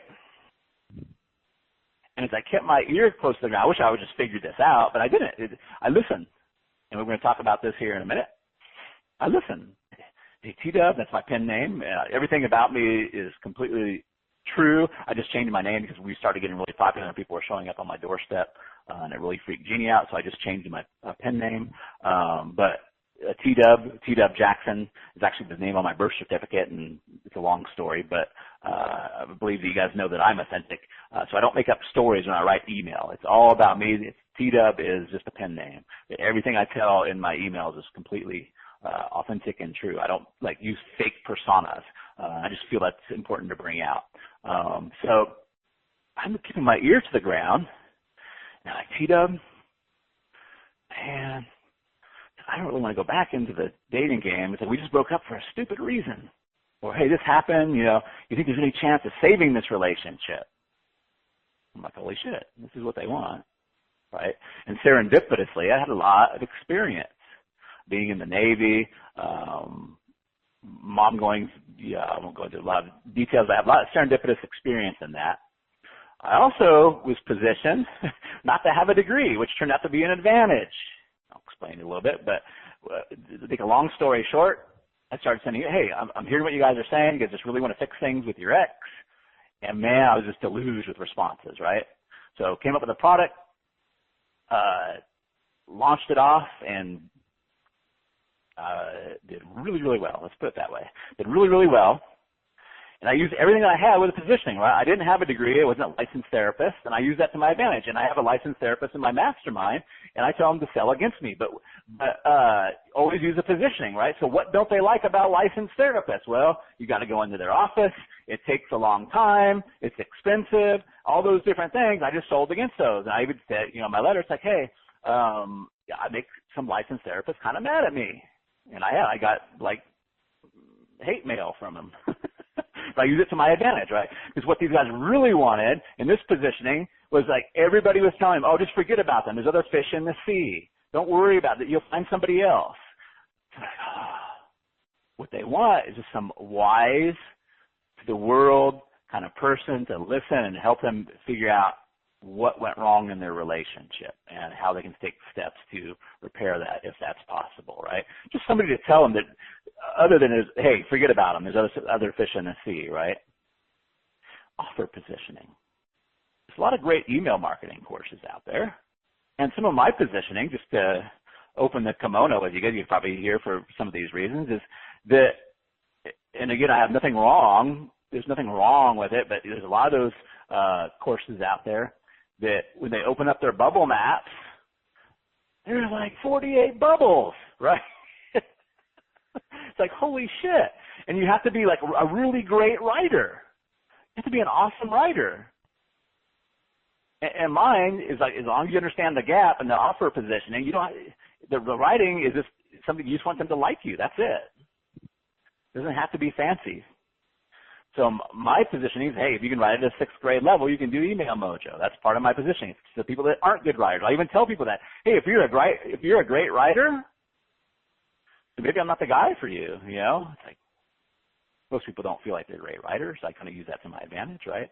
Part of my other positioning is, I'm just giving these examples so you guys can see. Part of my other positioning is, you can sell a lot bigger ticket items just through email and an order form than most people think of. How? Because I'm telling you the how is the marketing, right? Understanding the marketing and understanding what I'm telling you now. But other people aren't, like most of the emails, like you sell $97 stuff.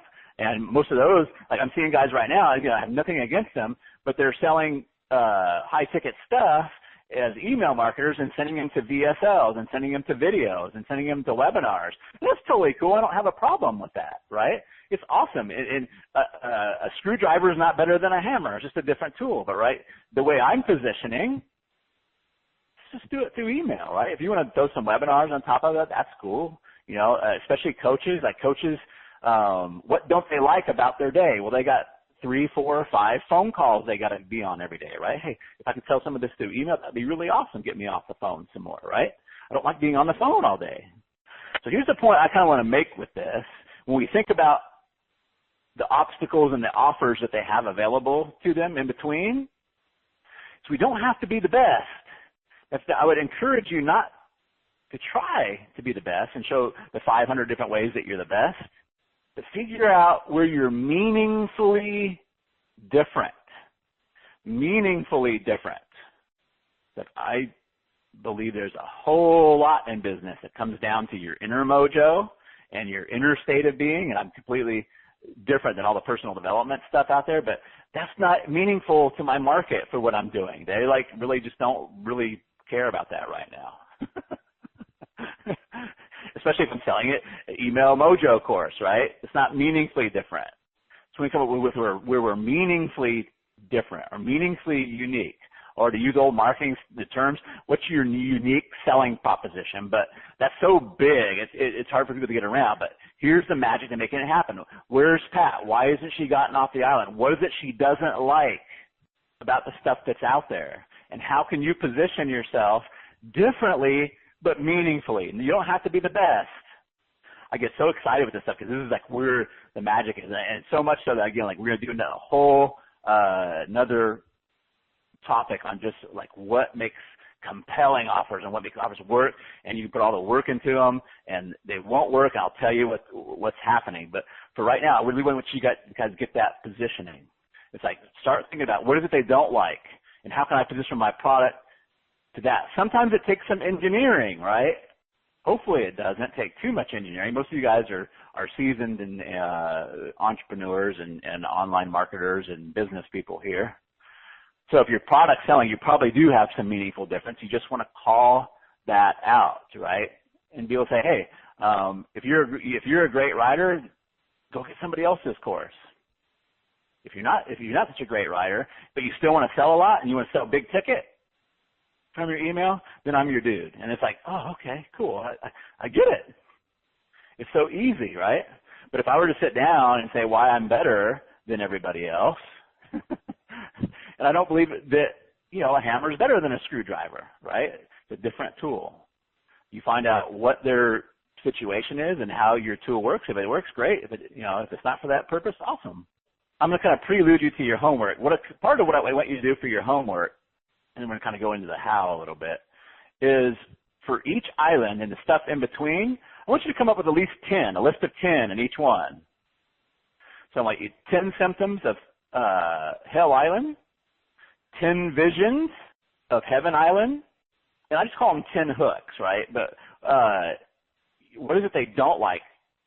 What's the 10 different things? How is the 10 different ways that yours is a little bit meaningfully different? Or just come up with 10 things they don't like, right? About the things that they're having to they can get to go around the obstacles, right?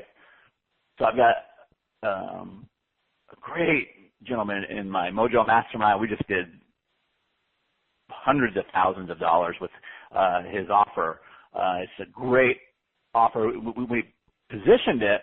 He's got a great offer where he does traffic arbitrage. And so our thing is like, our people, Pat, in this specific case, aren't great at selling. But hey, you're not great at selling? Now, do we come across and say, we're the best internet course ever to be out there? We're better than everybody. No, we say, hey, if you're not great at sales, guess what? You don't have to sell anything. Whoa, that works pretty good. No fancy words were needed. Like John, I love him to death, but he doesn't have a lot of, he tells great emails because he's a good story person, but they're nothing fancy. I mean, literally, nothing fancy. It's about the offer, right? It's like, holy crap. It's like, yeah, I want my online business, but I'm not good at selling things, right? That's the positioning we use. So great. So you don't have to sell anything. So I want you to come up with like 10 different things they don't like about what's available out there, or 10 different hooks, right? Or 10 different obstacles that they have, or you can do a mix and match, right? And I want you to start using these, keep on writing the emails using the triangle of insight. So let's talk about how the triangle of insight, I told you to get more colors in the palette. So really the only thing that changes is the left-hand corner of that triangle. So previous to this, we had Symptom of Hell Island in the left-hand corner.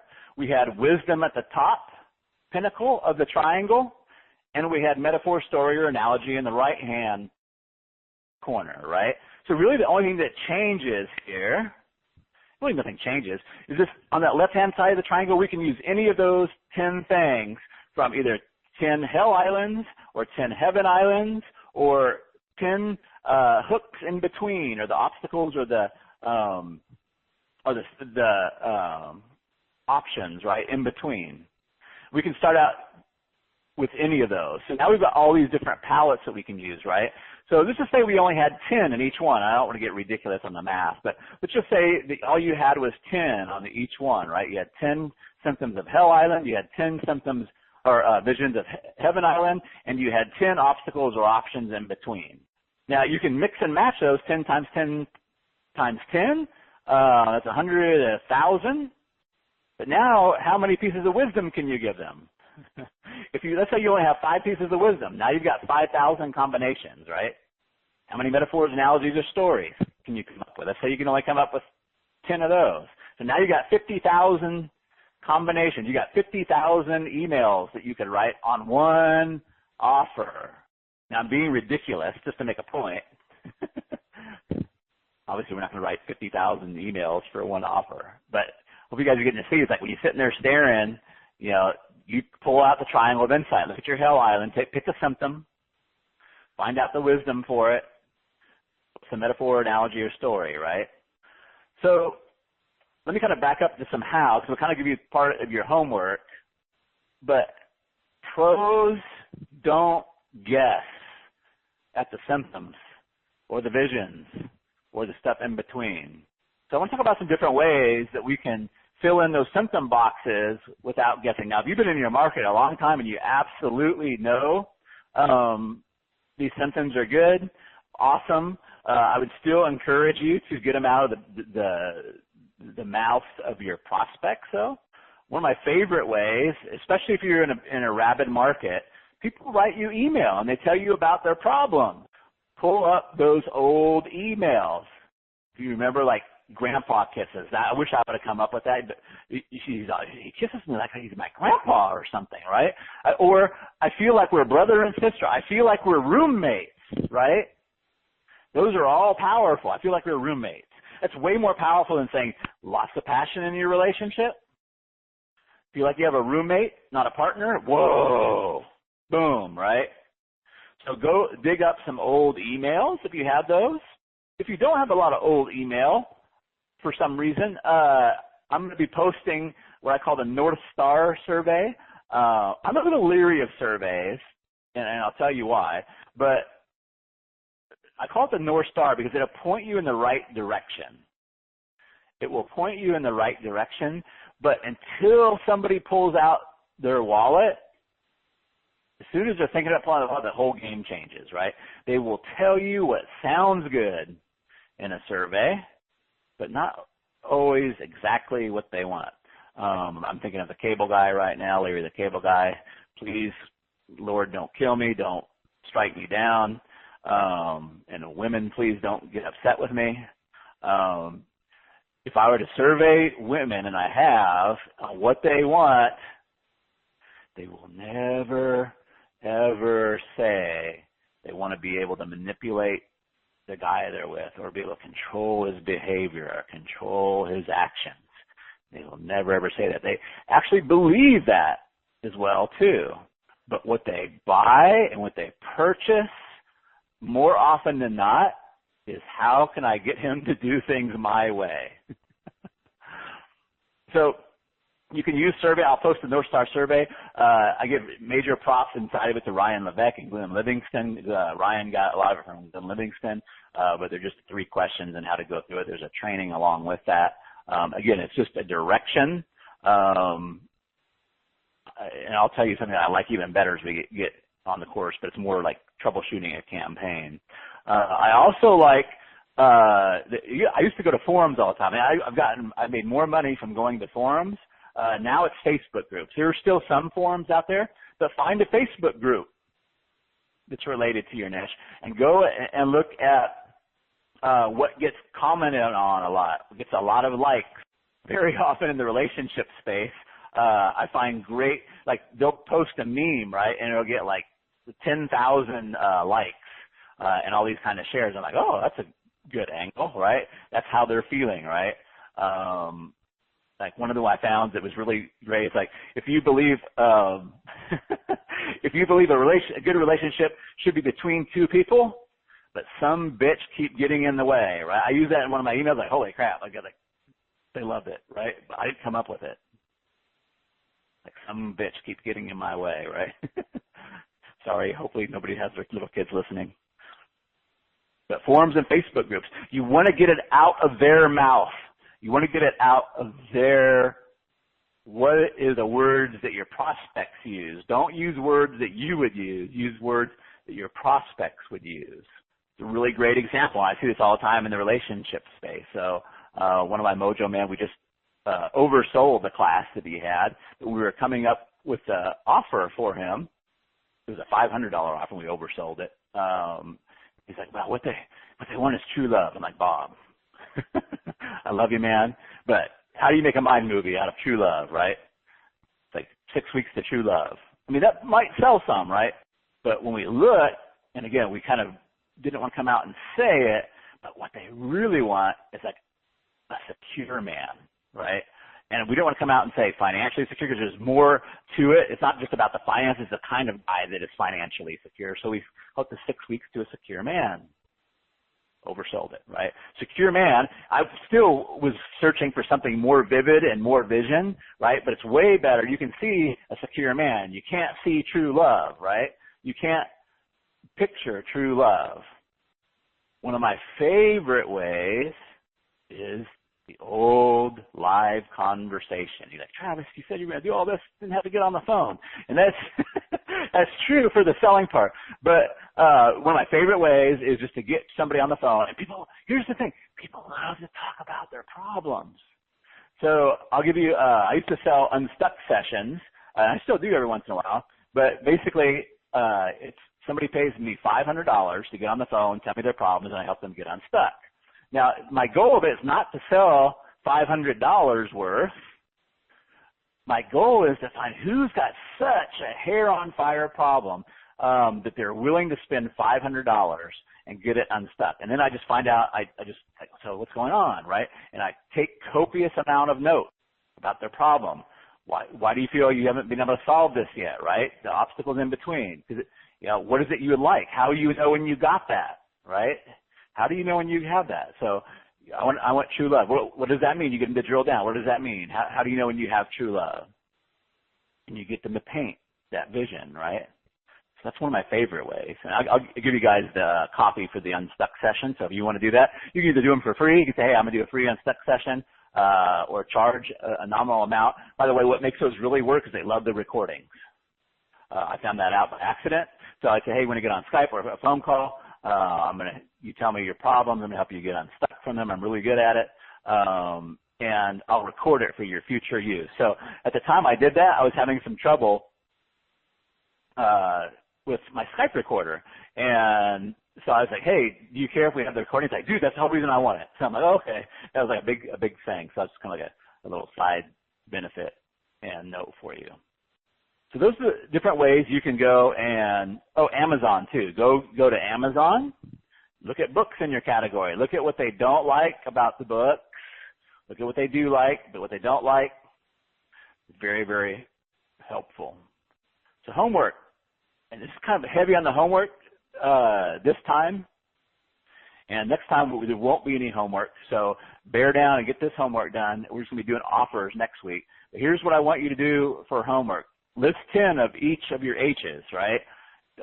10 symptoms of Hell Island, 10 visions of Heaven Island, and 10 hooks. And a hook is the obstacle or the option in between, right? And of course your messaging would be how you help them get over that or why they don't have to deal with that. Now that you have those, you're going to be ready to write your first order form. You're like, holy crap. There's a separate training that I'm going to drop in, and this is kind of like one of the key awesome pieces. Key awesome piece, that's really persuasive. But it's called the G3 order form for gimme, gimme, gimme. And so if we're doing all the heavy lifting in the email, all we need is a good putter to put the ball in. The G3 order form is a great putter. So there's a separate training that'll walk you through how to put up the G3 order form. The first time you do it, it might take you a little bit longer than 60 minutes, but most people can get it done in focus time about 60 minutes or less if they've done their homework on the Hell, Heaven, and Hook, right? Because you have to have that before you can write the G3, and you'll see that when you go through there, because all we're doing with the G3 order form, we're talking escape from hell, entrance into heaven, and then we tell them what they get in a really cool way, which will be explained there.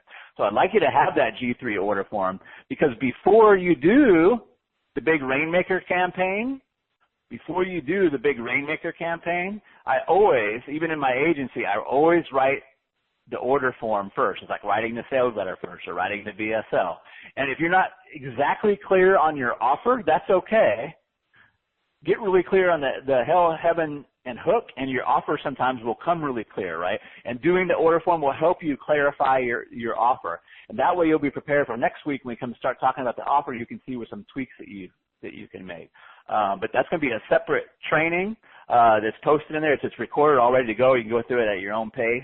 But you will not be able to do it as easily as you could if you haven't done this homework. So list 10 of each H, the G3 order form. go through that training and just write it down in Word. You don't have to like post it up on a website yet. Just write it down in Word. It's pretty. You can almost use the G3 order form I have almost as a template on the key parts of it. But that's your homework. So awesome. Welcome. This is a special training today. We're calling it the G3 order form mojo. And if you don't know, if you don't know what G3 is, it's very, very technical. It's gimme, gimme, gimme.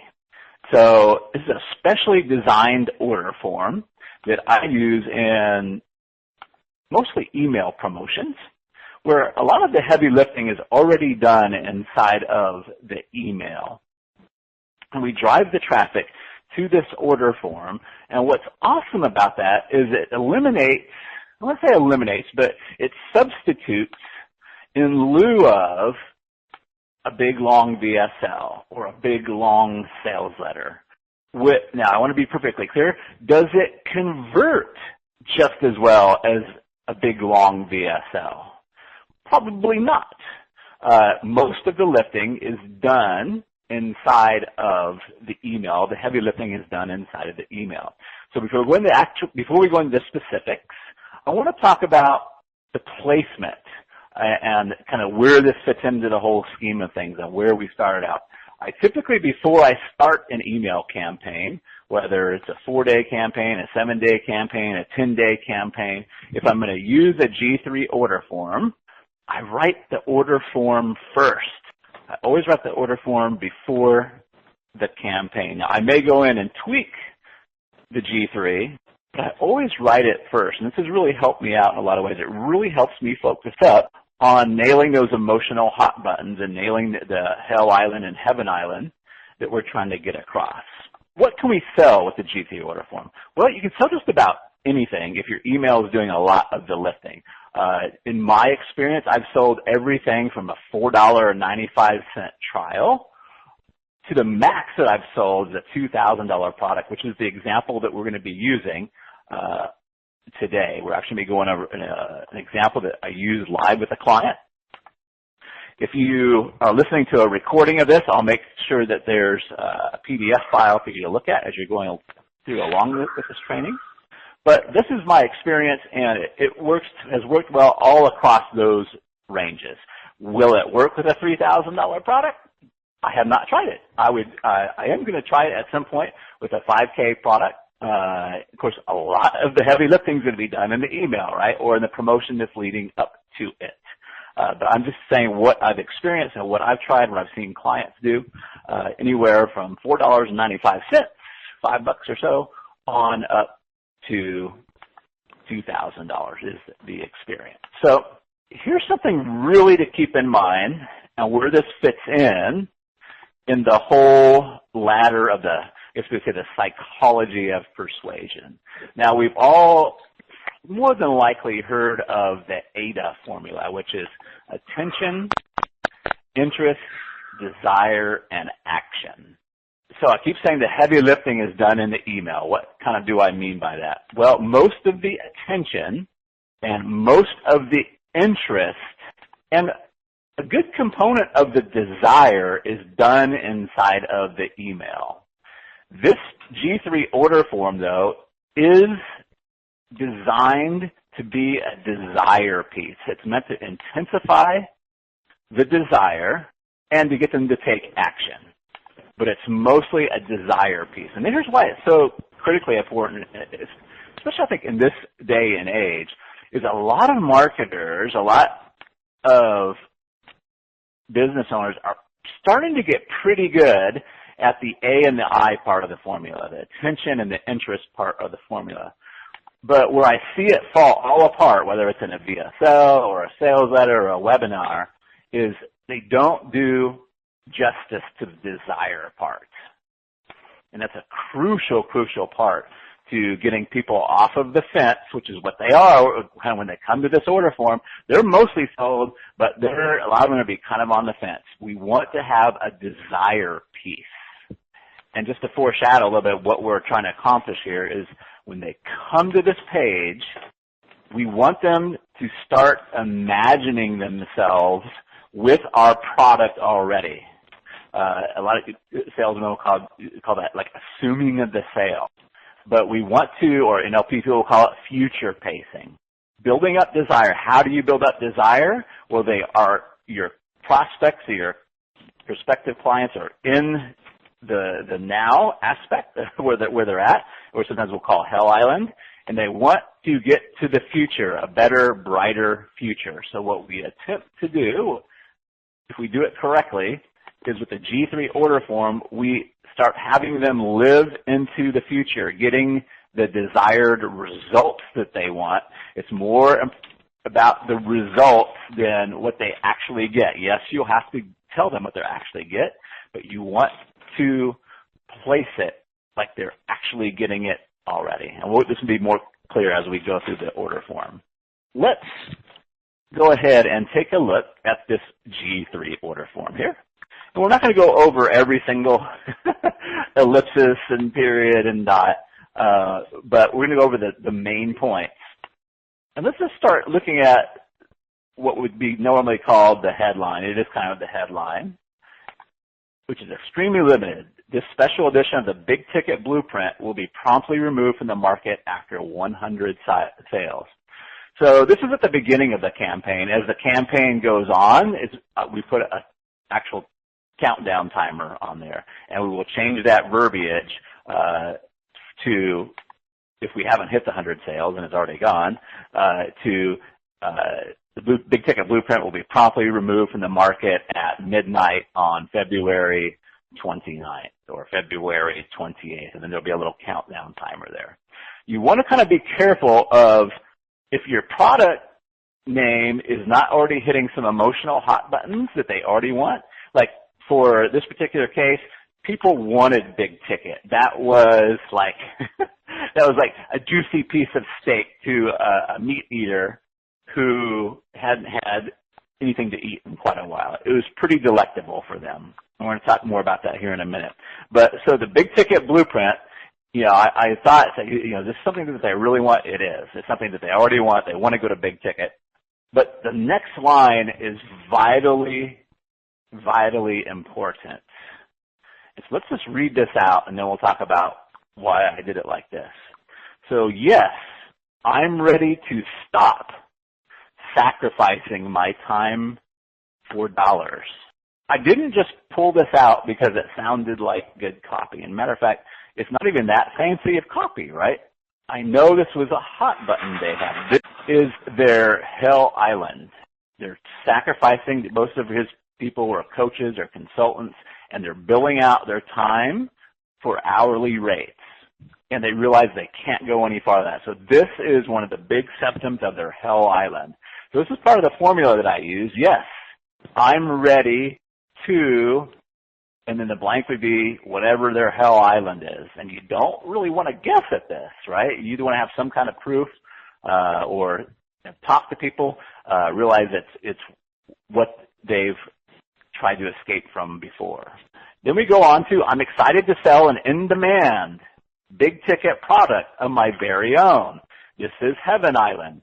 So what I've just done there, and this is vitally important in the way people make decisions, is the gap. We've set the gap. When you set Hell Island against Heaven Island, you just set the gap.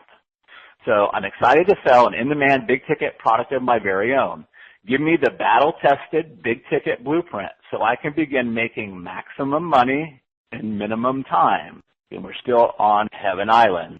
And now I'm going to do something I call the spot pinch. So yes, they want the big ticket blueprint. Why do they want it? Because they want to make maximum money and they want to do it in as little time as possible. But what else? There's another big key benefit that I happened knowing this market what they wanted. And it was at the same time deliver my magic and message to more and more of my ideal customers and clients. So beyond the money, what these folks too is want to get their word out there. They want to get their message out there to more people. So this block is vitally important, that we are hitting the conversation going on inside of the prospect's head. And we write it from forgive my English, I think it's first person, but we want to say, like they're reading it to themselves. Yes, I'm ready to stop sacrificing my time for dollars. I'm excited to sell in-demand big-ticket product of my own. But the key formula is, yes, I'm ready to get off of Hell Island and go to Heaven Island. And if you even make it sweeter with a Spock pinch, I call it the Spock pinch. I forget, somebody listening may not know my vernacular here. I call it the Spock pinch because sometimes, Spock would go up and he'd like pinch you in those certain muscles, but he'd like do it with 2 hands sometimes, and you just melt to the ground. So if one little pinch doesn't get him, surely the second one will, right? So I call it the Spock pinch. At this point, we want to move into the future. We want to talk about this like we're assuming the sale. And a mistake that's very often made, and I've made it many times, is we start talking about what you're going to get 6 modules, and each module consists of 7 DVDs and 9 PDFs and worksheets and all that stuff, which is really only a means to the end. So we want to make sure we don't lose the end when we talk about this. So this course is actually broken up into modules. I chose not to talk about the modules and instead take them through a journey of how their life is going to look once they came in. The way I sometimes explain this, and old direct marketers were very, very, very good at this. If you imagine trying to explain an orange to somebody, well, it's orange and it tastes good and it's going to give you vitamin C and it's going to give you nutrients and do all these health benefits. That's kind of like the logical side. But if you say, here, hold this orange. You feel the cool skin? Feel the little bumps and the little rimples on the skin? Here, take it, hold it up to your nose. Take a little sniff. Ooh, doesn't that tingle your nostrils a little bit? It does, doesn't it? Yeah. Now, I want you to take your nails and just dig into that soft flesh and just kind of rip open that flesh. Oh, maybe a little squirt got in your eye. Doesn't that smell delicious? Smell that orange citrusy taste. Doesn't it tickle your nose? Is it making your mouth water? Right? Now just rip that sucker open. Just rip it open and tear you off a nice healthy chunk of that. And I want you to slowly put it into your mouth. If your lips are a little bit chapped, you might even like tingle or burn your lips a little bit when you put it in. But put it in on your tongue. Don't chew it yet. Taste the juices as they flow down your mouth. Ooh, my mouth is watering. But I'm going through this demonstration because this is what you want to do as you go along the description. You're building desire. This is a desire piece. So in 6 short weeks, as you follow along with the big ticket blueprint. So as you follow along with the big ticket blueprint, you will create your irresistible offer. Again, this is something that they want. They don't want their offers to be resistible anymore. They're tired of having their offers being resisted, right? They want the irresistible offer. You'll craft an offer that monetizes your magic and allows maximum time freedom and flexibility. You'll love how fast and easy offer creation is for you when you follow some simple, proven, but little-known guidelines.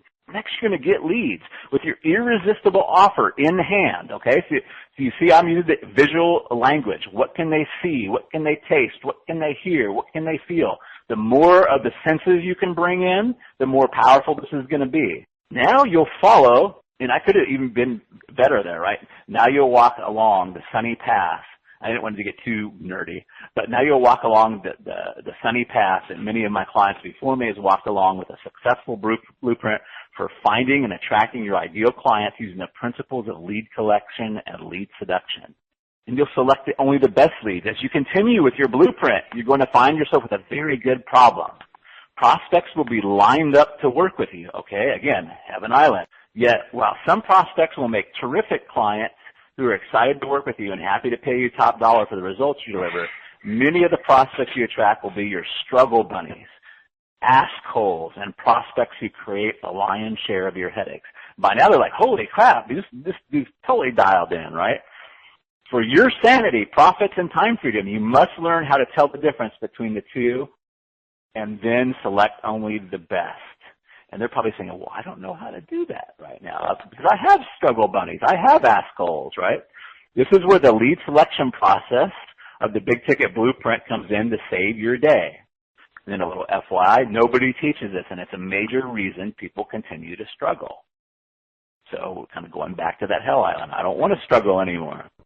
They want to convert your leads. Now you're where you help your prospects decide to work with you or not. You'll use a zero resistance selling model, zero resistance, which has helped sell millions of dollars worth of big ticket programs in hundreds of different industries.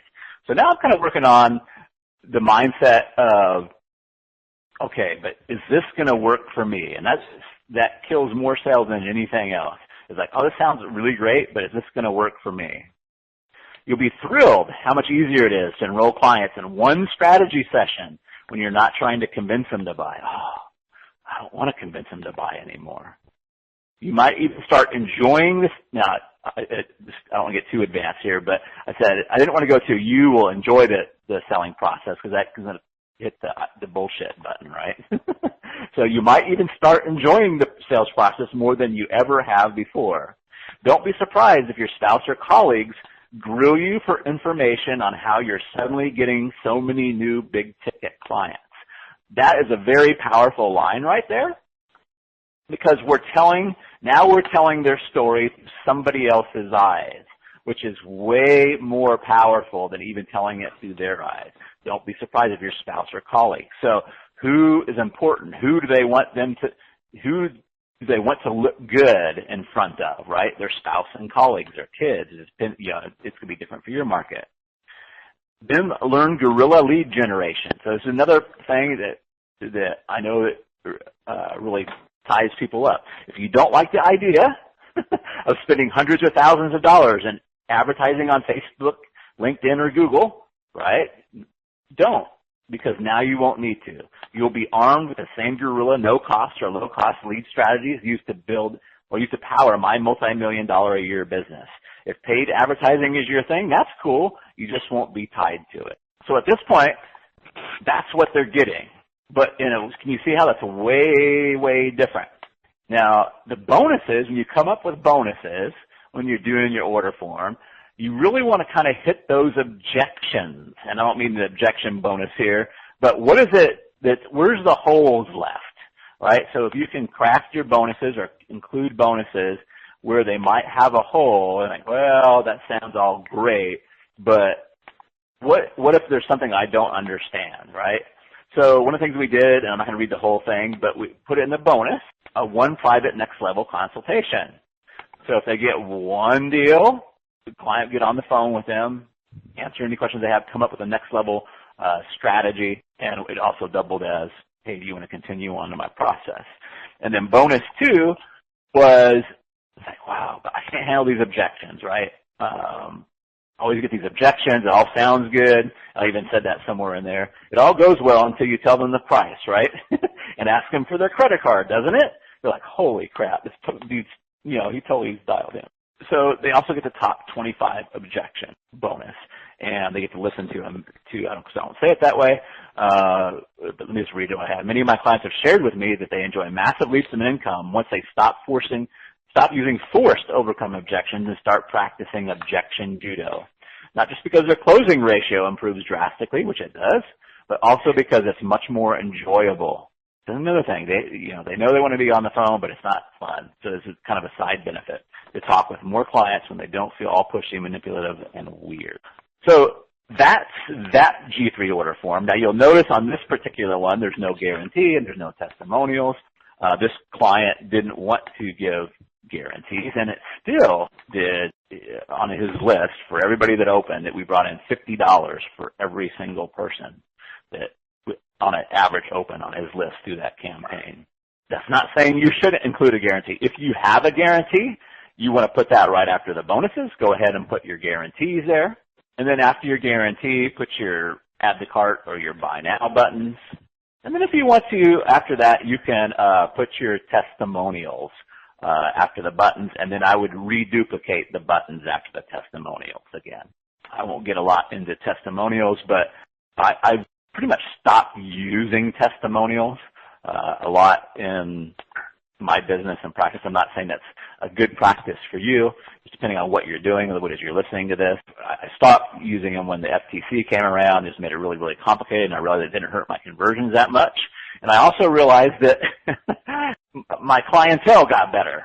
Just because it worked for somebody else, I don't want people in the mindset, I don't care what other people do. I want to know if it's going to work for me. So I just quit using the testimonials. It's kind of a side piece there. Let's recap really quickly. This form, the G3 Gimme, Gimme, Gimme order form, is the desire piece. We create that desire by getting our prospect to imagine that they're already owning and reaping the benefits and kind of walking them through in a future pace. This is how you create the desire. I don't want to get too graphic here, but when you see somebody attractive and say you're not dating yet, you kind of imagine what it's going to be like to be with them. And that creates desire. Because when you're with them and you can smell their perfume or smell their aftershave, the more things creates that desire. The first block is vitally important. You want to be dialed in on what is your Hell Island symptom and what is your Heaven Island that they want to get to. And you don't want it to be all fluffy. You're going to get, yes, I'm ready to stop being unclear about my offer and I want to get to clarity, right? If you can't have people look at and point and judge, is that person clear? It could be a tough sell, right? You want to get as clear as possible. I'm ready to stop sacrificing my time for dollars. I might even be able to do a better job on that, but that was the kind of the language that they use. I'm tired of trading my time for dollars. So that was the verbiage that they used. So you either want to use language that your prospects use, or you want to make sure that it's very gritty and very real. You can't, if it's like true love, you can't see true love, right? Yes, I'm ready to find a mature man, a secure man that will actually return my texts, right? That's clear. Then you go on and you continue that desire. And if you have to, if you have to say, well, you're getting 6 DVDs, that's fine, but just make sure you don't stop there. You're getting 6 DVDs. It's going to walk you through this step so that you get these benefits. Remember, nobody wants DVDs. Nobody wants PDFs. Nobody wants coaching. Take them into the future and the results that they're going to be getting with that. Then you roll on down. You get to your bonus section. You want to craft your bonuses. So if there's anything that like your major objections, or what's the major objections, that your bonuses cover those major objections. And you want to continue to do the same thing, future pacing, put it in their hands. Then if you have a guarantee, put your guarantee in there, put your ironclad guarantee in there, put your buttons, testimonials if you want them, and the buttons after that. I cannot tell you how well, I can tell you, this works really, really well. Again, if you're doing most of your lifting in the email, it actually, I've tested this against big, long sales letters that bring them into attention, interest, and everything. The G3 order format outperforms that. Again, I just want to be careful because it's a tool, right? It's like trying to say, well, Phillips is the best screwdriver, right? But where you want to use this is if the email is doing most of the lifting, then you can send them the G3 order form and don't have to worry about the VSL or the sales letter. And once you get good at this, the first time you may not be able to write it in 60 minutes, but you do a couple of these, use this as a template, and you can knock them out in 60 minutes or so. What you just want to know is like, okay, what's the Hell Island, right? What's Heaven Island? Don't start it out before you know what the Hell Island and Heaven Island is, and then you'll be good to go. But it really forces you, by doing the order form first, forces you to think about that, how you're going to plan the whole rest of the campaign, and to speak to those points. Awesome. Let's open it up for questions on the G3, which is the Gimme, Gimme, Gimme order form. Hey, Travis. Hey. This is Len. What's going on, man? Quick question for you. When I do webinars, I typically send people to a WooFoo strategy session application. Probably, I would say, typical or traditional for everybody here. Have you ever used a G3 order form, and I'll just use that generally now, and used it as a strategy session, as an intake form for strategy sessions, or is it really just something this good is really just for orders? Good question. I would lean towards just continuing on with your strategy session. Okay. And not try to sell it. I don't know exactly how you position your strategy session in your webinar. Usually mine's very, very low key. It just depends on what I'm trying to do. Sometimes I will allude to a price. But yeah, I've never used like a G3 before the strategy session. Now, where I have used something similar is selling a paid strategy session. So I call these unstuck sessions, where I might send out an email and say, look, I'm going to get on the phone with you for half an hour or an hour. We can record it. Where are you stuck? We'll get you unstuck. And it's $500, and we'll get you a recording of it. So, but again, we're kind of more productizing that session. But I wouldn't use the G3. I have never tried it, but my gut feeling is you'd just be better off continuing with the strategy session, because you've got enough hoops for them to jump through with the questions typically in a strategy session. Yeah, I think it'll be pretty good. Okay. Thank you for that. Absolutely. Who else got some questions? Dang, I never know if I've done a really great job or if I just confused the bejesus out of everybody. Hey, Matt, what's going on? Hey, I was just curious. I'm thinking, so the order form that we used last summer for one of my products that we did that whole thing together, where you did the emails, that was a G3 order form, right? Or has it evolved since then? Okay. Yep. I was just curious. Yeah. And you just had the guarantee. I think we put some testimonials on there as well. I can't remember on your. Yeah, there's just a couple at the bottom. Yeah. Mm-hmm. That's interesting, though. You said that you're moving away from testimonials. Yeah. I mean, I kind of stopped using them when the FTC came out. It was so confusing. And maybe it's not confusing. Maybe I'm just obtuse. but I'm like, I'll just take them off of there. I'm really a believer in kitchen table logic and using like the power of the BrainGasm and AHA to provide the proof. And I just realized, like, wow, like my clientele is better. Like, if I'm not like doing all these proof elements, you're not saying, wow, so here's all these testimonials. I know some people use them really, really well. I think you have to have a preponderance. Mike Long uses them really, really well, but like his testimonials are like, he has hundreds of them, thousands of them, I think. And so I just kind of got away from them, and I'm not saying they're not a valid strategy. I'm just telling what I do in my business. So. Yeah, well, it's still pretty cool, though, that, you can get good conversion, because, it's always like, crap, I got to get some testimonials to be able to sell this. So it's kind of refreshing that, you don't necessarily need them, I guess, if you can make your case for your product or service without them. What's interesting is Mike, who does use a lot of testimonials, doesn't do any guarantees. He has absolutely no guarantees. Which was this particular client on the G3 order form, he's like, I don't do guarantees, so I just left it off of there, right? I figured if we probably would have put some type of performance guarantee on there, we probably would have sold more, and I like guarantees, on a lot of stuff depending on exactly what I'm doing. But this particular one, if I'm just selling a digital product, I don't mind guarantees, especially if it's performance-based. There's a lot of ways you can make guarantees that aren't just, refunds, that don't kill people's commitment. But, Passive Cash Flow Mojo is a really good example. Come to Passive Cash Flow Mojo, and we're going to get your return on your money. And if we don't, then we're going to keep on working until we do, as long as they're willing to work on it. Okay, cool. Any other questions on the G3 order form? Otherwise, we're going to roll into regular Q&A. Let's go ahead and roll right into our Mojo Fuel Up. Our Mojo Fuel Up today. It'll be not short, but not long either. That's going to roll right into questions and helping you guys on your businesses.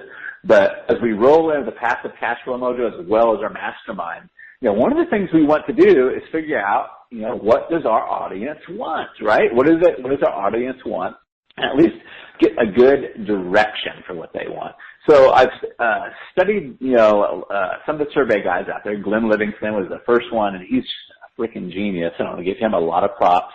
And then Ryan Levesque has taken some of his stuff and come out with his own twists and everything.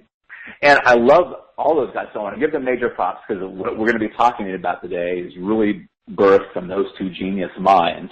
But as I do with everything, I'm like, man, this is really awesome, but it's kind of complicated, right? How can I 80-20 this? How can I Pareto principle this?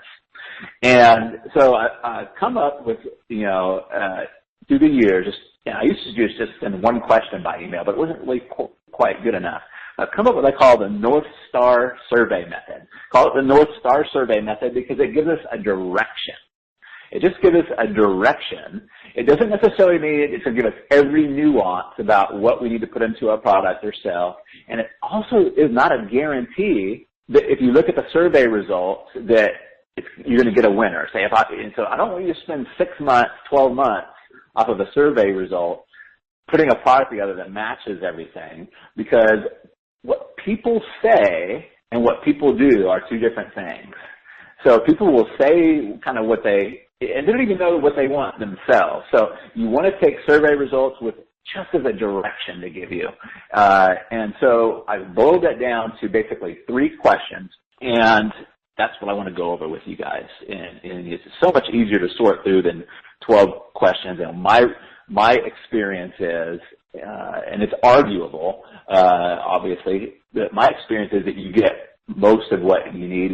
I get most of what I need is direction out of these 3 questions. So before we get into the actual questions, let's talk about the email that we send out to start the survey process.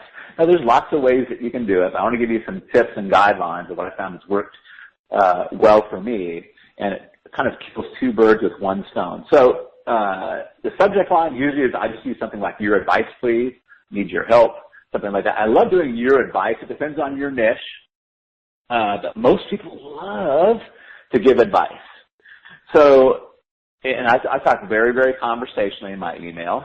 And the big idea here in any of the survey is, hey, I want to talk to you guys, but tell me what to talk about. I need to know some stuff to talk about. So that's typically the big idea behind the email. But it'd be, hey, Travis, I love getting together with you, and I love visiting and helping you accomplish whatever their goal is.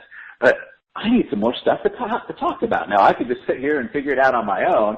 Well, I thought, why don't I just ask you? So it would be a huge favor if you could fill out this short 3-question survey for me. And that will help me talk about stuff that you actually want to listen to.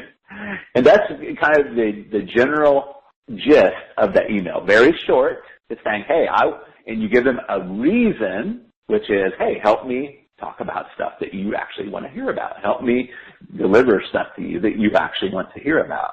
Now, a couple of things is do not incentivize beyond that. I see lots of people say, hey, if you do this, you get a chance to win a book, and that might work well for like PPC campaigns, but for working with our audience and everything, I don't like to incentivize it. There's a couple of reasons why, but the big reason is when they say, hey, okay, I'm going to go and I'm going to fill out the survey for Travis, they're kind of doing me a small little favor. And when you do somebody a small favor, you can't help but to feel a little more bonded to them and to feel like, hey, if I'm doing this for him, I must like him. I must trust him. I must do these other things. So if you incentivize that, then they're doing it for the other reason. They're doing it for the chance to win this or the chance to get this or that. So I would much rather use that as a bonding process and not incentivize it. Cool. So that's the email. And by the way, Honey's going to be doing executive notes on this training as well. So you want to take some of your own notes, but we'll have some executive training coming out. So that's the email, and then we're going to be sending them to a survey. So let's talk about the software really quickly. I won't dive into deep detail here. I like Wufoo. I've used SurveyMonkey and Wufoo as well as Google Docs, and so I like Wufoo. It's easy to set up. It looks a little prettier to me than SurveyMonkey. Wufoo, I don't even remember what it costs, but there's a monthly charge attached to that, as well as SurveyMonkey. So you can use either of those for this particular purpose. You can also do it in Google Docs. As a matter of fact, my assistant Honey has done a video about a year ago on how to set up a Google Doc. So if you just want to set it up on Google Docs, you can do it free. It works very, very well. And you can collate the results in there, and we'll post that in the mastermind for you on just how to set up a Google Doc. Or you can just, if you want to get one set up right away, like Site or whatever, you can just Google create a survey in Google Docs, and there'll be a YouTube video that pops up. And you can just follow along with that. So that's the software. We've got the email, we've got the software. So they click the link, and they go out and fill out the survey, and there's only 3 questions on there. There's a couple more informational ones, but there's only 3 main questions. Question number 1, what is your single most important question/challenge? Now, you don't use both of those, either question or challenge, and you can change that up a little bit to fit your needs if you need to, about blank. So what's your single most important question/challenge about blank? Now, I typically use challenge more than question, but that's just for my industry and because I'm usually dealing with relationships or emotions in my industry. But if you're selling coffee, what's your single most important question about espresso machines? What's your single most important question about the freshness of your coffee beans or anything like that? Question, I don't know if you want to put that, what's your biggest challenge with coffee beans, And maybe, maybe there is some challenges with coffee beans, but what's your single most important question/challenge about blank? So I used just to use that in an email and just have them reply back to the email, but I realized that I wasn't getting deep enough. The second question allows you to go deeper and to harvest a lot more information. The second question is, why would it make a difference in your life to get a good answer for this problem or find a solution for your need? So you can modify that a little bit, but you say, why would it make a difference in your life to get a good answer for this problem or get a good answer or find a solution for your need? And then in parentheses, again, this is from Glenn Livingston, details, please. And by the way, under both of those questions, you want to give them a nice big box. Don't make it a little box. Make it a big box. So what's your most important question? You want to make a big box, right? You want to encourage them to talk. And the same thing, especially why. Why would it make a difference in your life to get a good answer to this problem or find a solution for your need? Big, big box. Okay? Encourage them. Make it easy for them to give you a nice, big, long response. Let's talk about the why is so important, though, for a minute. And we'll talk more about this when we look at how do we analyze the results here. But the why is what I kind of really look for when I'm looking with my heart instead of my head. So in a long-distance relationship, somebody might say, what's your biggest challenge when it comes to being in an LDR, which LDR is just terminology for long-distance relationship. And they might say the what might be jealousy, dealing with jealousy. Which is typically the biggest thing, just dealing with jealousy, not knowing what he's up to on a Friday night, not knowing what she's up to on a Friday night, not knowing who this new friend is on Facebook. So that's the what. So that's, why would it make a difference in your life to get a good answer for solving your jealousy or solving this problem? The why may be so I can relax, so I don't have to worry anymore, right? If we get down, I'm always worried, I'm always worried, right? So it could be the worry. So that might, I might have, actually I have a product halfway done called the Worry-Free LDR. I don't want to worry anymore, right? I don't want to worry about it anymore. And it may also come up as the whys because, hey, if they're out cheating on me, I want to know so I'm not wasting time. It's really, really huge, especially for women, not to waste time in a relationship. So one of the big emotional things, I don't want to waste time, right? So I'm really looking for that why. The why can be, the why helps you get to the heart of the matter. The third question is, how difficult has it been for you to find a good answer for the above to date? How difficult has it been for you to find a good answer for the above to date? And this one you want to give them a multiple choice. And your multiple choice answers are not at all difficult, somewhat difficult, very difficult. So you only want to give them those 3 answers, those 3 choices. And you're going to see why here in a minute. And again, I want to give props to Glenn Livingston because this is his question. And then I include a spot for email, and usually most people will fill in their email. It's not super, super important, but most people will fill in their email. You can make it optional. You can just say email optional, or you can make it mandatory. You'll notice some difference in results, or people just put in a fake email. And this is one I've got from Ryan Levesque. You can also make it optional about a phone number, putting a phone number in there. And he's got verbiology. I didn't think to put it in this, but the verbiology, and I can get it for you guys, is if we promise not to have a salesperson call you, we just want to follow up on this survey result. because that's what the phone number is for. There's a reason why you have that in a survey. Not that you're necessarily going to phone call them, but I might. That's me, because I just like hearing it from the horse's mouth. But you'll see that the phone number here in a minute when we analyze the results has a reasoning too. But those are optional. Those 3 questions and getting the email, typically you can do. The phone number can be helpful. You just want to make sure that it's optional. You want to make sure that they know that a salesman's not going to call. It would just be to follow up on a question you had about the survey. So what do you do with the info? Well, when you have, like, the more questions you put on there, the harder it gets. And that's like Amy and I went through. We actually did a more broad survey than this. And I think we spent maybe an hour, hour and a half, 2 hours going over the survey results. I actually spent some time before that.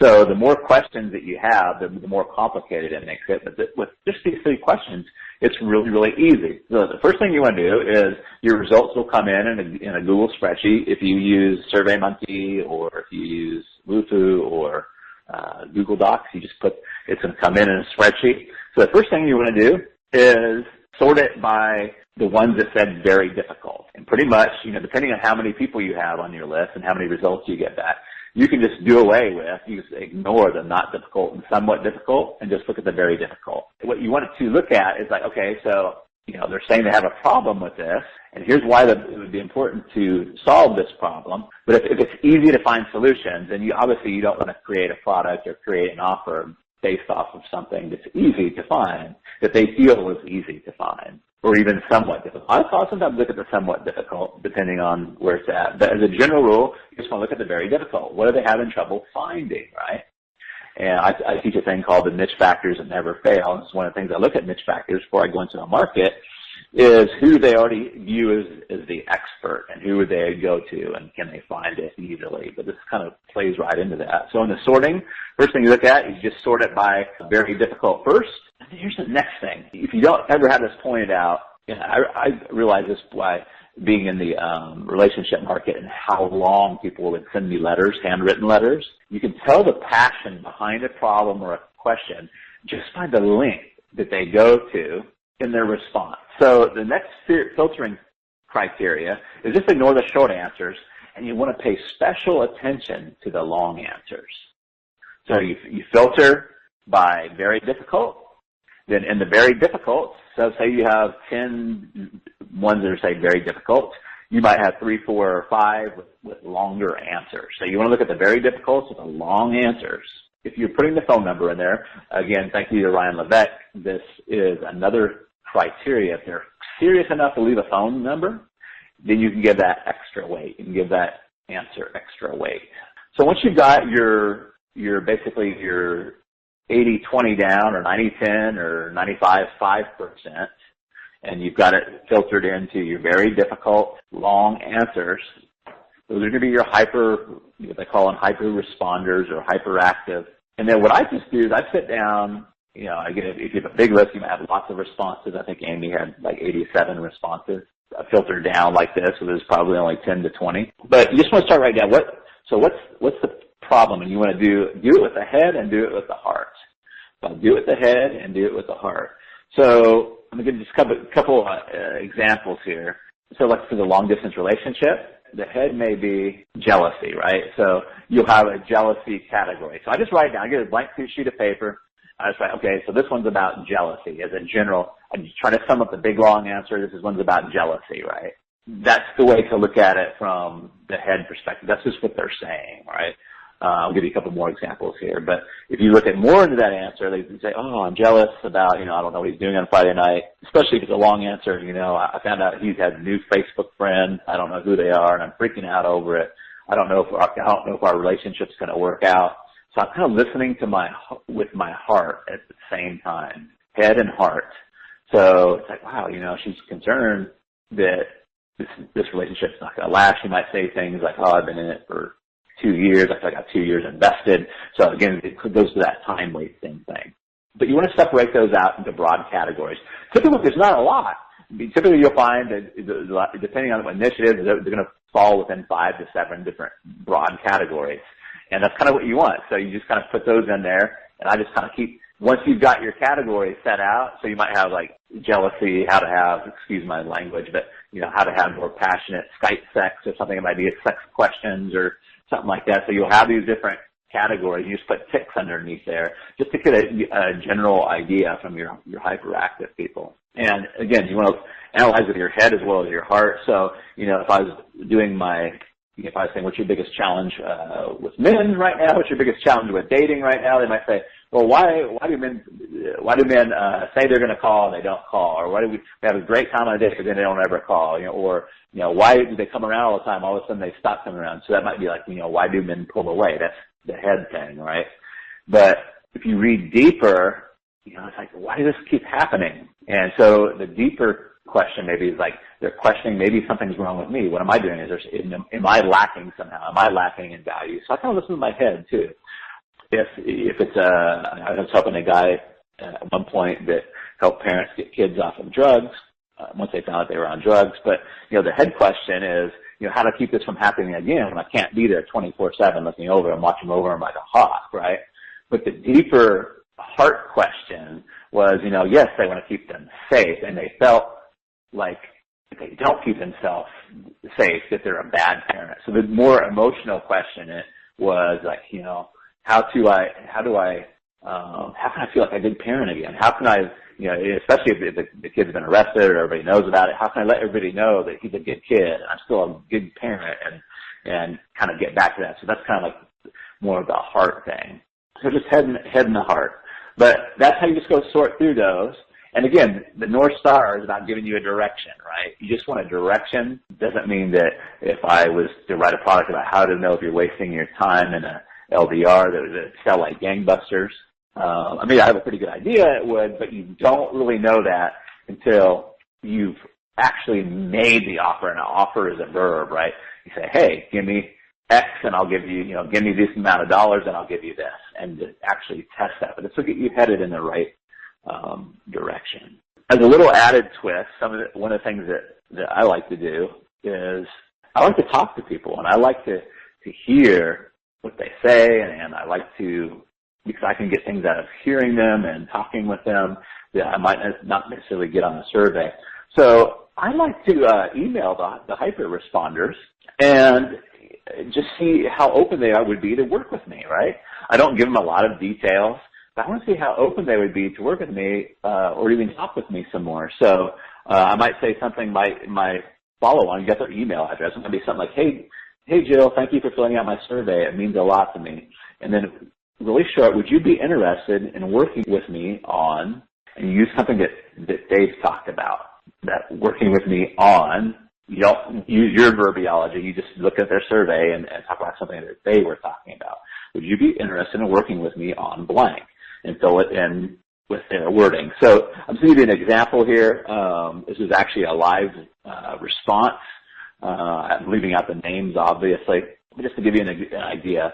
Because I've been in a relationship for 6 years with my BF boyfriend. We broke up recently. We live together. I want him to commit to me again, as he won't make it official as of now because he's uncertain about me. I want us to get married in the future, but he has had so many negative experiences outweighing the positive with me for the past 3 years that he has lost his in-love feelings for me over time. He does love me, and we still act like a couple. For my particular case, I don't think getting married is his priority because he's too focused on school. You want to kind of boil that down. And I had this figured out before I was talking to you guys. I see. Yeah, I left that part. I do want to see him again as the one. I left out the most important part. I do want to see him. I do want him to see me as the one and commit to me again. I want him to feel in love again and marry me sometime soon, as I am 25. Okay? There's a lot of head listening that can go on there. But the kind of way that I boil that up, and I'm not saying it's particularly, I just did it in a few minutes, but if I was to fill that out, I would say, hi, Jill, thank you for filling out my survey. It means a lot to me. Would you be interested in working with me on helping him see you as the one again? That would be it. And I'll come back and see what she said. She might say, yes, I would be interested. And that tells me something. That tells me how, like, hey, she's really willing to work on this. And I can spin it either way that I want to. If I want to spend some time with her and just dig deeper and help her at the same time, I might invite her to like an hour session or a 2-hour session, or maybe just invite her to purchase a Girl Gets Ring or something like that. But I might follow on with some more questions as well. So I don't want to get this whole thing about this. But what I'd like to do, I can just invite, have a conversation. Hey, would you like to talk some more about this? So I can dig deeper down into what's going on with this particular person, so I can get a better feel. So when I create not only the email, but the product or the offer or other offers, that I'll be speaking their language. So hopefully that's helpful. I have done quite a few deals just from emailing what I call the hyper responders and just thanking them. It's like I've done right there, and having conversations with them. A lot of times I'll offer them what I call an unstuck session. I don't just come right out and say, let's do the unstuck sessions. Like if I was going to go that route for her, I might say, Joe, so what have you tried so far? How have you tried to solve this situation? And she'll probably come back with a big, long email, right? That's an important part in the conversational sale, is to have somebody implicitly say, I've tried these things, they don't appear to be working. And then you can say, hey, I think if you can, I think I can help you out. Would you like to get on? I'll do what's called an unstuck session, or I can help you out with having him see you as a one, or having you figure out if you should stay with him or not, stay living in the same house while you're broken up, whatever it is, the more information I glean from there. So not only can you make the survey very useful as a directional tool, but it can also lead to some extra value creation and sales as well. So some other places to use your survey results, which is awesome, like the survey that Amy did. She's probably got enough content for a year now, just going through their challenges and frustrations, and you can pick those out and make those different topics in your emails and talk about those. You can also use the survey as a pivot point to talk about the new offer you have or the new product coming up. So you can come back along and say, hey, I really want to thank you again for helping me out, right, that bonding thing and filling out this survey. And I got so many responses with, whatever the X challenge was, that I'm considering a product or a service or whatever you're doing to help you out with that. Now, you can follow up with another survey. So if you get one particular topic, like if I find out my relationship stuff was all about LDRs, I can follow up with another survey. So, but Lonnie said you guys are in LDR, long distance relations, really struggling with those. I'm wondering if you can help me out and be even more specific with that, and then take them to just a straight LDR survey, right? Or you can just start talking up the launch that you're doing, right? So for the next couple of weeks, I'm going to be sending you out some tools that you can use to help squelch some of the jealousy in your long-distance relationship. Some questions you can ask, let you know if you're wasting time with him or not. But that's a big key thing. Am I wasting time in this LDR? And that's going to really get them motivated. So you can use that to talk about your survey and your follow-on emails, as well as let it be a fuse for your next launch. It can be the impetus, or that may not be the right word. It can be the birthing point. You say, man, I just didn't know. And a lot of times when you do take a survey, you'll get results you just didn't realize. Wow, I just didn't know that you guys, this many people are going through a long-distance relationship, or whatever the key may be there. And then use that as a stepping off point to launch your next product, or just do another, even if you're promoting somebody else's stuff, say, hey, so it sent me on a quest to find the best long-distance relationship advice, or to find somebody, an expert in long-distance relationships, and I'm doing an interview with him, or we're doing a product, or doing a webinar, or whatever, and just launching it off from that point. So that's the North Star survey. Hey, this is Travis, and I hope that's you out there. Welcome back for another Email Mojo Dojo. Just, we'll say quick housekeeping. We've got quite a bit of stuff that we want to cover today, but the main highlight is this is officially a catch-up week. So this actually won't go into the modules, but as I normally do, I have conversations and look where everybody's at.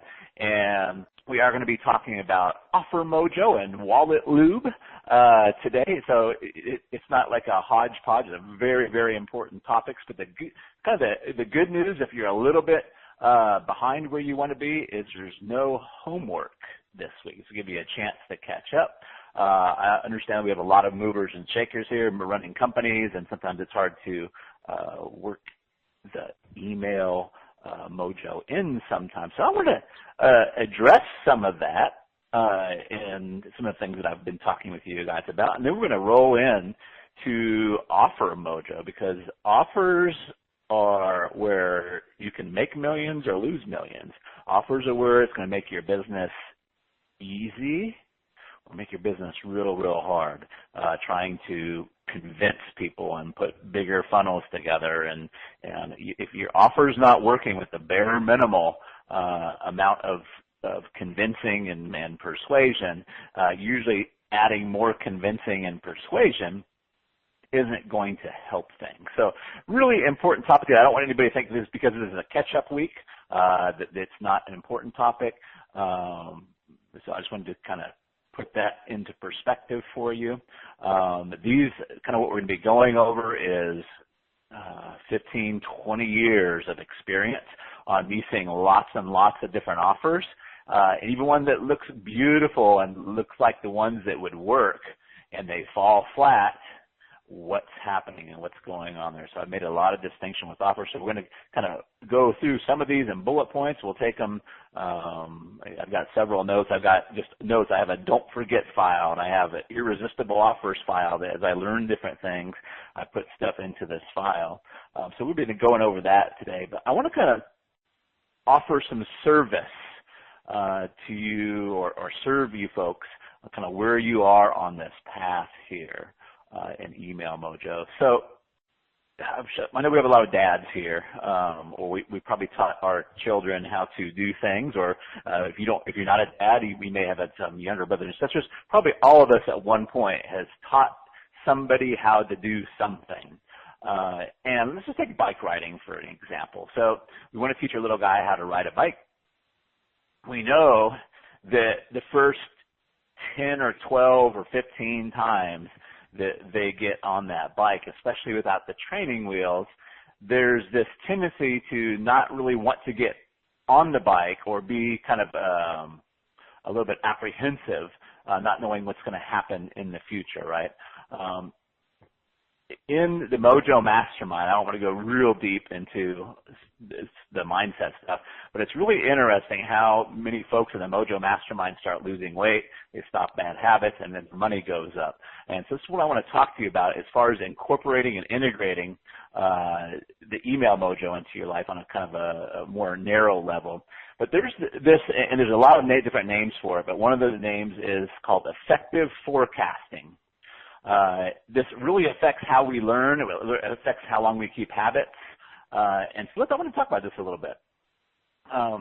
We have a tendency as humans, so it's completely natural, but we have this tendency as humans to take whatever we're going through right now in the present and to look to the future and feel like it's always going to be that way. So let's take this email writing, for example. So we may sit down. I know a lot of you guys have sat down and written 2, 3 emails. I would like to encourage you to go for at least a dozen. Get those dozen out of the way as quickly as possible. And here's why with the effective forecasting. When we kind of sit down with the email, we go, ooh, this is kind of hard, right? And then our mind or the thoughts that we have, if we attach to those thoughts and we believe those thoughts, says it's always going to be this hard, right? Every time we sit down to write the email, it's going to be this hard. Same way if you've been a dad that's taught your son or your daughter to ride a bike, you know that it's not always going to be that hard for them to learn how to balance. Balancing actually is a pretty natural thing for us, and if we can just get their butts on the bike, a couple dozen times, we know that they'll start to balance, they'll start to have fun with it, and then they will have a skill that will give them enjoyment for life. And so the same thing that I would like to encourage you is if you've written a couple emails, or maybe you haven't written the first email yet, is to understand when you sit down, you're going to have a certain level of difficulty, and it may be more difficult or less difficult for you than others. But be aware that you don't have to believe the thoughts that it's always going to be this hard, right? Be cognizant of the effective forecasting, right? Because, and what I know is from seeing clients go through this over and over and over again, it takes about 10 or 12 emails. Then things become really, really fun. They start getting the hang of it. Then they can't almost not write the emails. And then they have a skill, a bankable skill that works for them over and over and over and over again, especially when you wrap it in the triangle of insight. And the reason why it happens so fast is just like balancing on the bicycle. As humans, we are naturally good at getting our points across. Naturally, we're naturally good at getting our points across. But what happens over time is we get a lot of thought and stuff in the way. So by using the triangle of insight, it's just going to bring out your natural ability to get your point across in a really clear, vivid way that's fun, right? Fun for you and fun for the people reading that. So when you sit down, be aware. Just like I smoked for years. Part of the reason why I started smoking at 16, and I smoked until I was about 36. And part of the reason why I did that was because every time I quit smoking, it was like, oh, man, this is so hard. Oh, my God, it's so hard. And the mind wanted to, I believe the thoughts that said it's going to continue to be this hard in the future. Well, that's just not the case, right? It may continue to be hard for 2 or 3 days, but it gets easier and easier. And if we can just understand that we don't need to believe that thought, we don't need to take that thought seriously, then we can move on. And so, again, I don't want to get really, really deep here, but this is part of the reason why people come into Mojo Mastermind. Not only their incomes skyrocket, but I would say most of my Mojo men are in really great shape. They start dropping habits. They start dropping bad habits. And it's because they just don't take their thoughts so seriously. But here, so when you sit down at the email and those thoughts come up, and you can't stop those thoughts coming up. But when those thoughts come up and say, oh, this is so hard. Oh, it's always going to be this hard. You just don't have to believe that thought, right? You are just getting caught up in effective forecasting. So that would be my first tip. I really want you guys to strive for hitting that 10 to 12 email mark, especially before we roll into the Rainmaker campaign. That way you guys will already be like on the bicycle, right? And you can be get your maximum value, get the maximum value out of this Rainmaker campaign. So with that said, let me give you another tip on this. And I've seen this happen over and over and over, and I do it to myself. I notice in myself. If you're struggling with the email, if it's taking you longer, especially even beginning, it's taking you longer than an hour, and really we should get it down to 30 minutes, 20 minutes, 15 minutes, but especially right now, if it's taking you longer than an hour, usually it's because you're trying too hard. God bless you. You're just trying too hard. You're trying to make it awesome. You're trying to, you're putting too much in there, right? If you loosen up and just have fun, and say, well, how can we make this fun? Really, and that's some of the magic that we do here. It's like, how can we make this fun, right? I know we're talking about Escape from Hell Island, but that's the symptom, right? We don't have to make it all sad and depressing and deeply like emotionally moving to the depressing side, right? We can have some fun with it. We're still helping them escape from a symptom that they have. Could be low sales. I posted in the group my ridiculously fun in junior high rap and breakdancing email, right? And that made sales, right? And it's more important to have the fun with it, not only from your perspective, so you show up, but for your people who will enjoy it, and it works great to make sales. So they say that the money is in the list. I also say the fun is in the list, right? So just kind of relax, get yourself into a fun state, not a real serious, overly serious, like, oh my gosh, I've got to make this, gotta make these words so awesome. And part of what we're going to be talking about today in a deeper level is it's all about the offer. You can manipulate, masturbate, play with, move around the words until your heart's content. But if your offer is not matching what they want, it's not going to work, right? So the millions are in the offer there. So be aware of effective forecasting. Have some fun. It's more important just to have some fun. Here's a little trick that I've done with some folks. That this is more the really, really hard cases. Just write the email. Don't force yourself to have to send it out. Just say, hey, I'm going to bang this out. Set a clock, set it for 30 minutes, and just bang out the email. Have fun with it. Bang it out. Use the triangle of insight. I will caution you to use the triangle of insight. Don't reinvent what's already working, right? Use the triangle of insight. Get good at balancing with the triangle of insight. Have fun with it. Don't put the pressure on yourself to have to send it. I bet if you do that, once you write it, you're going to be like, man, I got to send this. This is awesome, right? But for some reason, like taking the pressure off that I have to send this will help some people that are having trouble with it. So my main thing with all the love in my heart as a dad, teaching somebody how to ride a bike or anything like that is to keep putting your butt on the seat. It won't always be this hard, and if you do it 10, 12 or so times, everybody's a little bit different, right? You're going to have this magnificent skill that not only is enjoyable, that will serve you very, very well financially.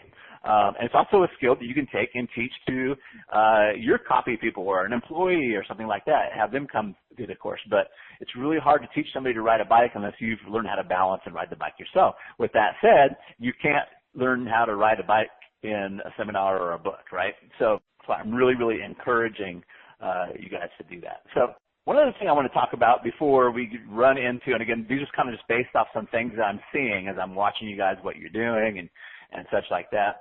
One of the things I want to talk to you guys about is being cognizant that we can't take open rates and we can't take click-through rates to the bank. What we're looking at is what's the end action that we want, right? Do we want webinar registrations? Do we want people to buy? What is the end result that we want?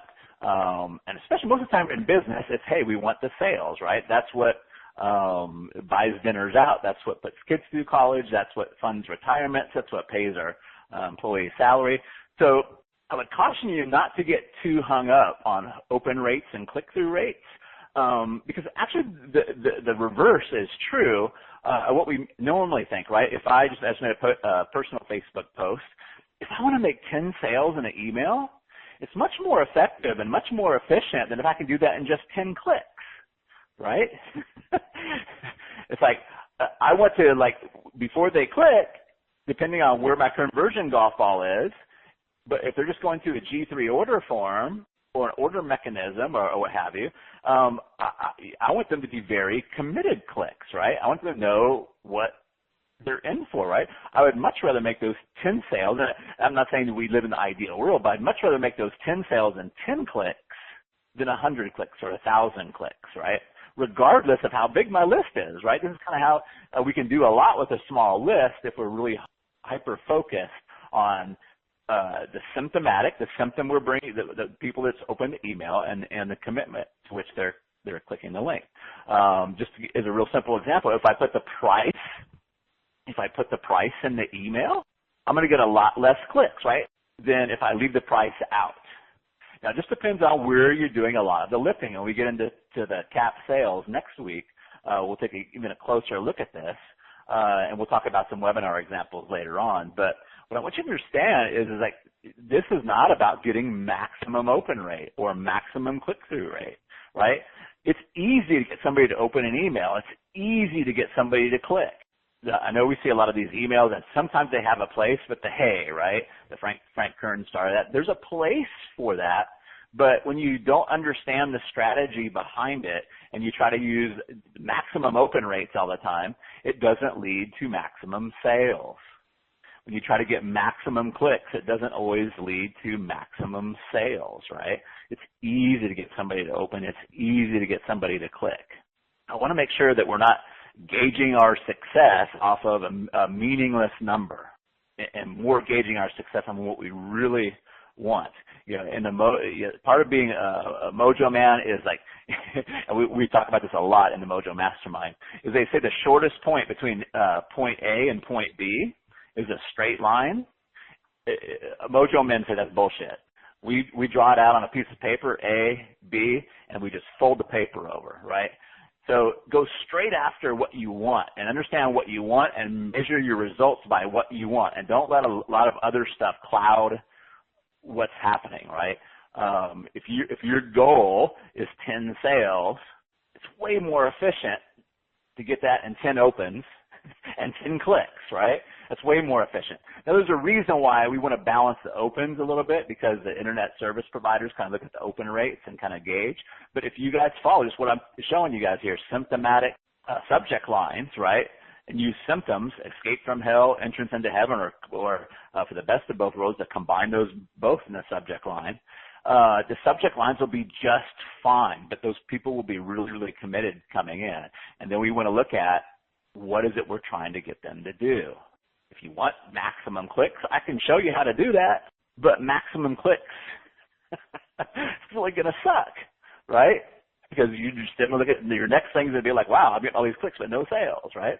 So I'm not saying there's a time where you don't want clicks, but you have to understand where they're fitting into your strategy and what you really want. So just don't get clouded with those different things there. So if you're late joining us, we're doing a catch-up week this week. We're going to talk about Offer Mojo, going deeper into 15, 20 years of different highlights that I've seen in offers, and really getting your offer right is where most of your heavy lifting is done. But this is a catch-up week. It doesn't, quote-unquote, count against the course, but I know some people are doing awesome, right? But you guys are all movers and shakers and got a lot of things going on with the employees. So I wanted to give you guys a chance without a lot of homework where you can get your G3 order forms done and also dial in some of this stuff that we're going to cover on offer. So let's do a little recap because this fits in perfectly for the offer. So if you remember from last week, we had Pat on Hell Island. And Pat is our prospect, and Pat wants to get off Hell Island and go and make it over to heaven. But Pat's stuck on Hell Island because there's obstacles in between Hell Island and Heaven Island. Pat has probably tried to take a few different routes or a few different options. Maybe the blueprint salesperson sold Pat a blueprint, and she bought it, but obviously it didn't work because she's still on the island, right? So why didn't that blueprint work? We want to figure these things out. Why didn't that blueprint work? Maybe it was logistical, right? Well, the blueprint didn't work because the blueprints call for bamboo, and I don't have bamboo on my island, right? Maybe she hired a swim coach, right? She's like, well, as good as swimming as I can do, I'm not going to be able to outswim the sharks, right? So we want to get into Pat's world as we're doing our offer creations or looking at how we're presenting our offers and how Pat is perceiving the offer, especially not only for conversion purposes, but also even if we don't change our offer, we can ask for a lot more value in return for that offer. So this usually works better in a live environment, but one of the things that I do in my workshop is I'll hold up a $100 bill, and I'll say, how many of you would give me $80 for this? And everybody raise their hands, right? $80 for 100, right? Everybody raise their hand. That's an easy offer to understand with a $20 plus value on the other side, right? And then I'll say, how many of you guys would give me $90 for this $100? And everybody raise their hand again, right? It's still $10, right? Boom. Everybody raise their hands again. Then I say, how many of you guys would give me $120 for this $100 bill? And then I get funny looks. I get frowns. Like, no, I'm not going to do that. Why are they doing that, though? I tell them that just in the time that we've been discussing this, thousands, if not millions, of transactions are going on where people are saying, I'll give you $120 for $100. Can anybody think of what situation that would be happening with? And usually, because all my folks are really sharp and bright, most of them figure it out pretty quickly, like credit cards. Yes, absolutely. Credit cards, right? Same value transaction. We're just changing the offer a little bit, right? Hey, I'll give you $100 today, and you pay me $120 in the future, or sometimes more, right? And they just change how they do the offer. And I'll take it a little bit further. I'll say, how many of you guys would give me $300 for this 100? And usually people are onto it by that time. They're like, yeah, I wouldn't do that now, but yes, that's happening in mortgages, right? Absolutely happens in mortgages, right? So one of the things I want you to look at is like the flexibility of how we're offering stuff. I'm not talking about just payment plans, right? But if we can position our offer to a more like hair on fire need, a more urgent need, or position our offer to change the who we're offering it to, I see a lot of breakthroughs in business go to who we're offering it to rather than the what, right? If we offer, like if I offer this same service that I'm offering you now to a newbie that doesn't have a very big list, I'm going to have to work really, really hard because they just don't have the list to make this an investment where they get a return right away. By offering to people that have, 5,000 opens, 10,000 opens, or whatever you have, I can get that return right away for you, right? It's a matter of just changing the who. I was working with a life coach at one point, really darling woman, and she was explaining to me, I said, who are you a life coach for? And she said, everybody, anybody who has life problems, right? And she was talking to me a little bit on, and she was really, really sweet. So I said this in the most sweet way that I could, but it would have an impact on her. I said, darling, can I ask you a question? She said, oh, yep. I said, are you broke? And she said, oh, yes. Any time that you're not taking what you, remember the top of the circle of money, a problem you enjoy solving it for people you enjoy solving it for. But you want to do that, especially if you're running a business for people and just be blunt, that have deep pockets or have deep assets or have a big problem they're willing to solve. They're willing to spend money to solve it for. So it just in a show, I don't want to make a big long thing out of it, but I found out, like, so who's your client that paid you the most, that you enjoyed the most? And she said, well, I had a guy that owned a PR firm, a public relations firm. And I'm like, do you feel like you know more about PR firms and executives that run PR firms than other life coaches? She's like, oh my God, yes. Like I know everything about PR firm and how hard it is and what they have to go through. And I'm like, well, why don't you just work with PR firms or executives at PR firms? I said, the beautiful thing about that is they're easy to reach. You can buy lists, you can target them, they have trade magazines, they're super, super easy to reach. She's like, oh my God. She's like, well, how do you think I would get started now? I'd like, why don't you go to the guy that you already work with and see if he knows any other PR execs that need help with their life balance as their firm is growing. She said, oh, that's awesome.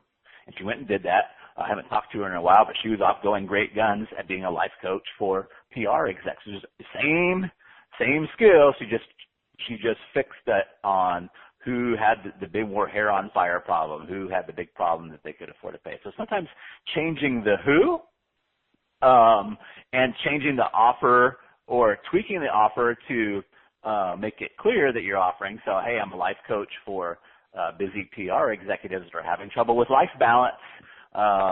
Boy, let me talk to you, right? And then their view of her perceived value goes way up because she is very specialized in helping them. Here's something I want you to write down. We're going to come back to this over and over. It's almost so simple of a tool, but I use it over and over and over again. It's called give me blank and I'll give you blank.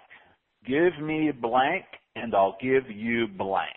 This is kind of like my little offer tester, right? And I can use it to, and most of the time you never come out and say this, right? Give me $47 and I can say, and I'll give you a 107-page ebook that you can learn and read and discover how to fix your relationship, right? Not so good, right? It's not bad, but not so good either, right? Give me $47 and I'll give you the second chance letter that you can send tonight that usually gets a response. Then I'll tell you exactly what to do when you get that response. It'll give you the best chance of fixing things and making up. That's actually a little bit long, right? If we can make it even shorter, that's better. Fundamentally, we're saying, give me $47 and I'll give you a second chance with your X, right? But we can use this over and over. And remember, everything is an offer. If you're inviting somebody to come to a webinar, you got to understand that that's an offer exchange, right? The minute you say, and we're going to come back to this, but the minute you say webinar, it's almost like slapping a $100 price tag or a $200, depends on who you're talking to. It's almost like slapping a price tag on it.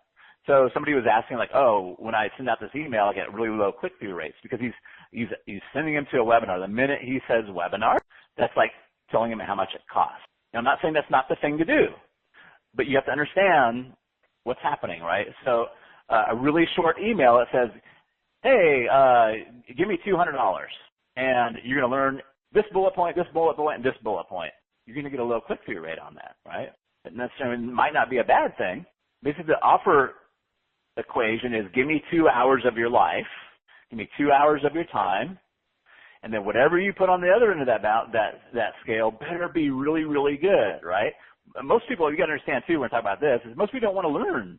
That's not the thing that's going to make them, they don't want to learn. They want a result. What's the result? How is their life going to be different? What's the result in their life going to be like after they come to the webinar?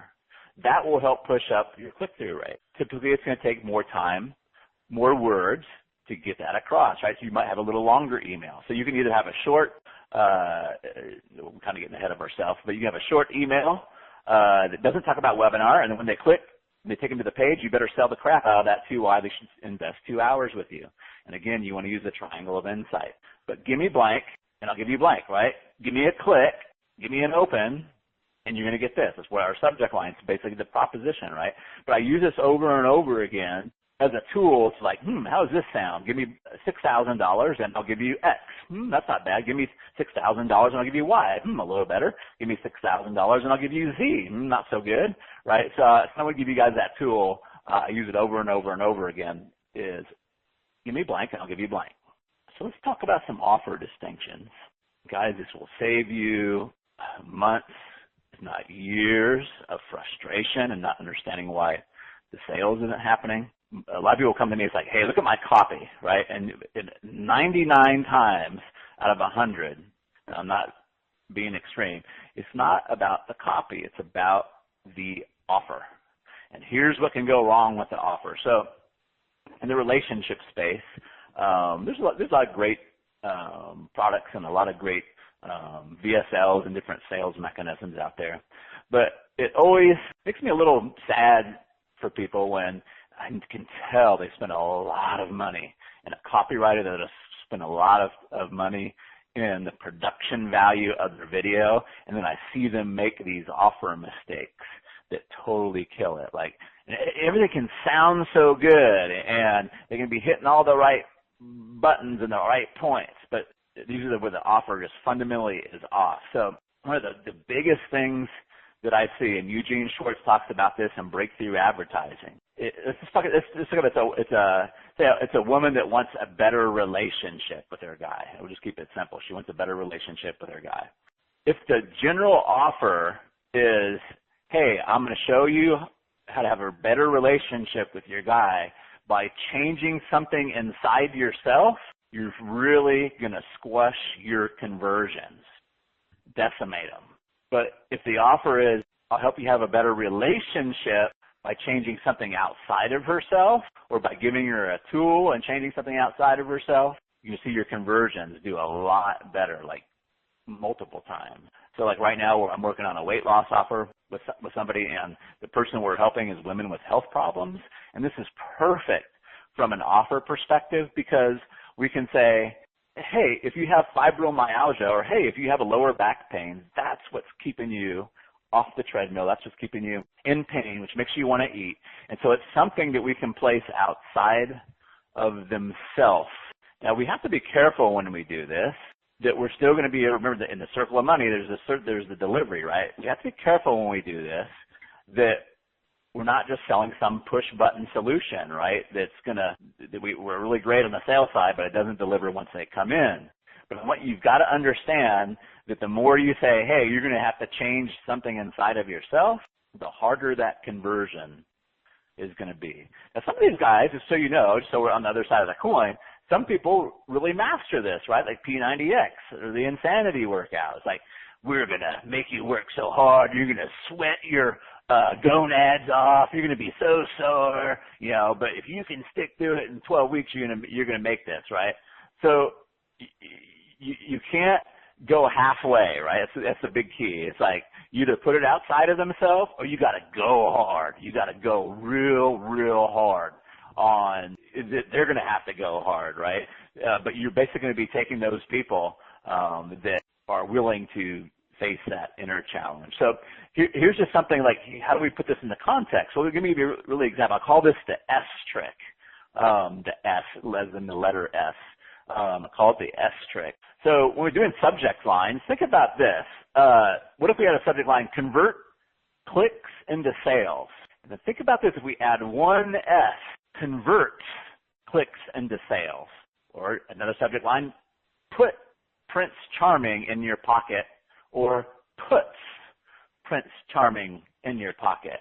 By adding that S, gives a psychological positioning of it's, hey, I don't have to do it. It's something outside of myself, right? And you won't notice a bigger open rate, but what you will notice is when you talk about something outside of themselves, what Eugene Schwartz calls a mechanism, when you talk about a mechanism and how the mechanism is going to do a lot of work, how the mechanism will take a lot of the weight off of them, then you're going to notice your conversions skyrocket. Especially if you've been saying, hey, you have to change yourself. So in your offers, look at yourself. This is why done for yous do so great, right? This is why done for yous just kick butt, right? It's because there's no, hey, they're just going to do it for me. I'm going to get this result. I can't screw it up. That's really what it is about them being afraid of screwing it up. This next one, I'm going to try to give credit where credit's due as I go through these. But this next one, man, whew, this is a big one for me. It's hard to get down to the ideal, but we really need to focus on, especially when we're making our offers and even presenting them, what's the one thing they must believe in order to purchase. If they have to believe two things, you're going to have less conversions. If they have to believe three things, you're going to have less conversions. If they have believe four things, now you're talking almost non-existent conversions. I just did a land investing offer. I think I might have mentioned it to you briefly.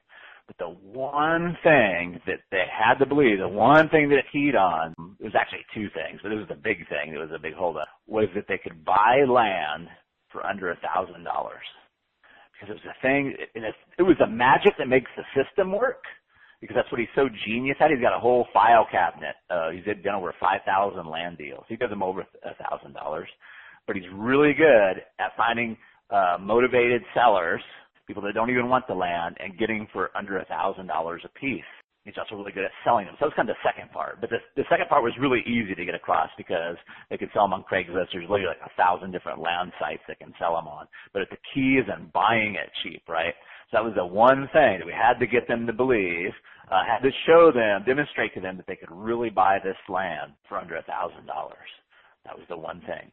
Amazing selling machines. Remember we were talking about Pat. I think we were talking about this before.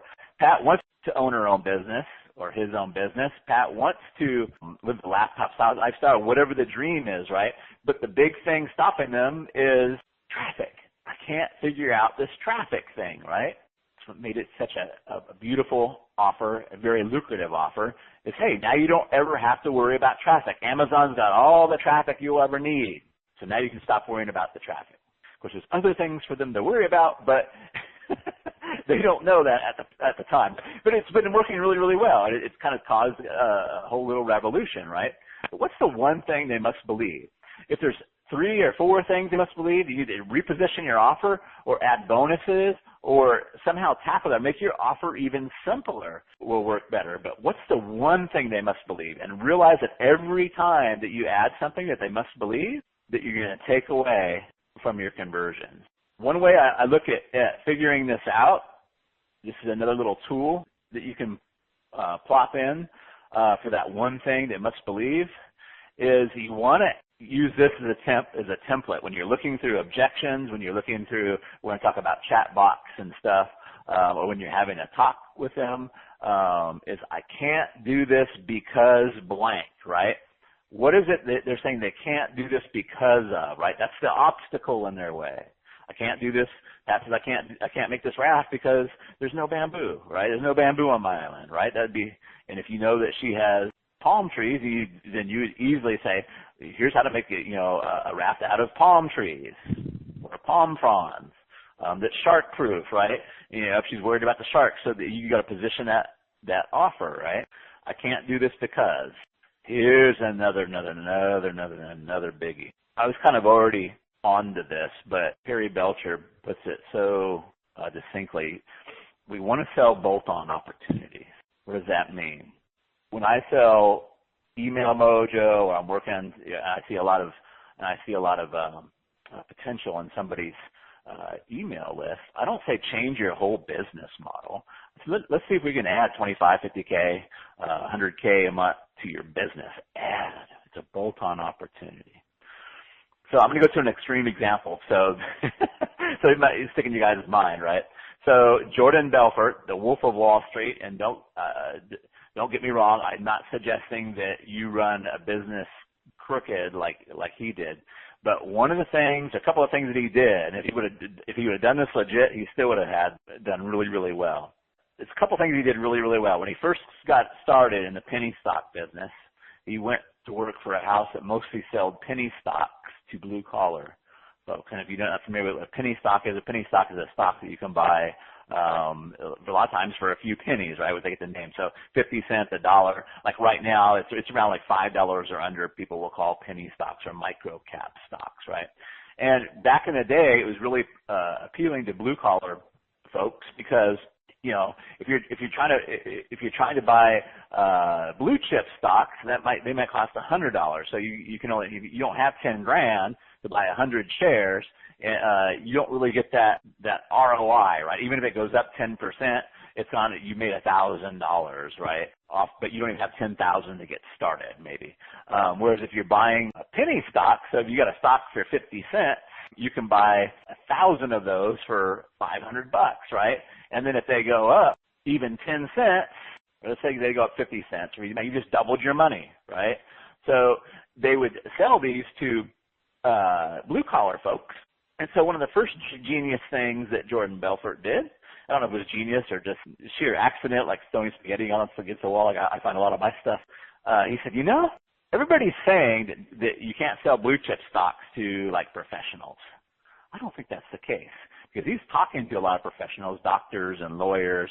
And he's like, most of them are absolutely miserable in their jobs, in their careers. They do it for the reputation, the prestige, but they're absolutely kind of miserable doing that. So he didn't tell them, hey, let me help you get more patients or let me help you get more clients as a lawyer. Matter of fact, the thing that they don't want is more patients. More patients is more headaches, right? And I see this a lot. I know there's people successful at it, but for every successful one, you probably don't see all the ones that are washing out. But by and large, my experience is most of these doctors and dentists don't want more clients. That's more headaches. But Jordan Belfort thought, man, if I can show them, how penny stocks can help them make an extra 6 figures, that's a great add-on, right? And it's respectable, right? It's very, very respectable to be sitting around the country club along with your doctor buddies and doctor friends talking about some new stock that you invested in that skyrocketed, right? Makes you look intelligent, right? But it was an add-on. They didn't have to do anything different in their lives other than just buy this opportunity, right? So we want to look at how can we add on, not necessarily change their whole life, right? Or change the strategy that they're doing. Now, they might decide to change their strategy once they come on, right? But we don't want to start out the offer with, hey, change your whole life, drop everything you're doing and do it my way. If we can position it more as an add-on opportunity, more of a bolt-on opportunity, this will be a lot easier for them to say yes, right? So there's a couple other examples. I know there's like car washes that started doing nail salons, right? Now, if you went to the car wash owner and said, why don't you just rip down everything and put it in a nail salon? It's so much more profitable. You'd be like, screw you, right? But say, hey, why don't you add this to your business, right? We used to have McDonald's and the Walmart and all these kind of things, but if we can add on an opportunity or bolt it on, rather than saying, hey, change everything that you're doing, you're going to get a lot more conversion. Hopefully that is making sense because it's really big. One of the examples I had down here is one of the guys who was doing really, really well went to Dennis, and he said, and I'll give you a personal example of my own too, went to Dennis and said, hey, if you're looking for a place to invest your money, storage units are awesome, right? They're manned by somebody else. It's basically a cash business. They're awesome. And so we didn't say, and what we were doing, basically what they're doing is they're selling escape from hell of being a dentist, right? We're like, wow, if I can get enough storage units, I can stop being a dentist. I'll give you another example. This is so big, you guys. So when I was selling POS systems, point of sale systems, I used to sell cash register systems around Arkansas and service. I don't get the whole long story, but one of my clients had opened up what they call a San Francisco bread company. It was like a Panera bread company. The weirdest part was they opened it up in Little Rock, right? Because we had trolley trails.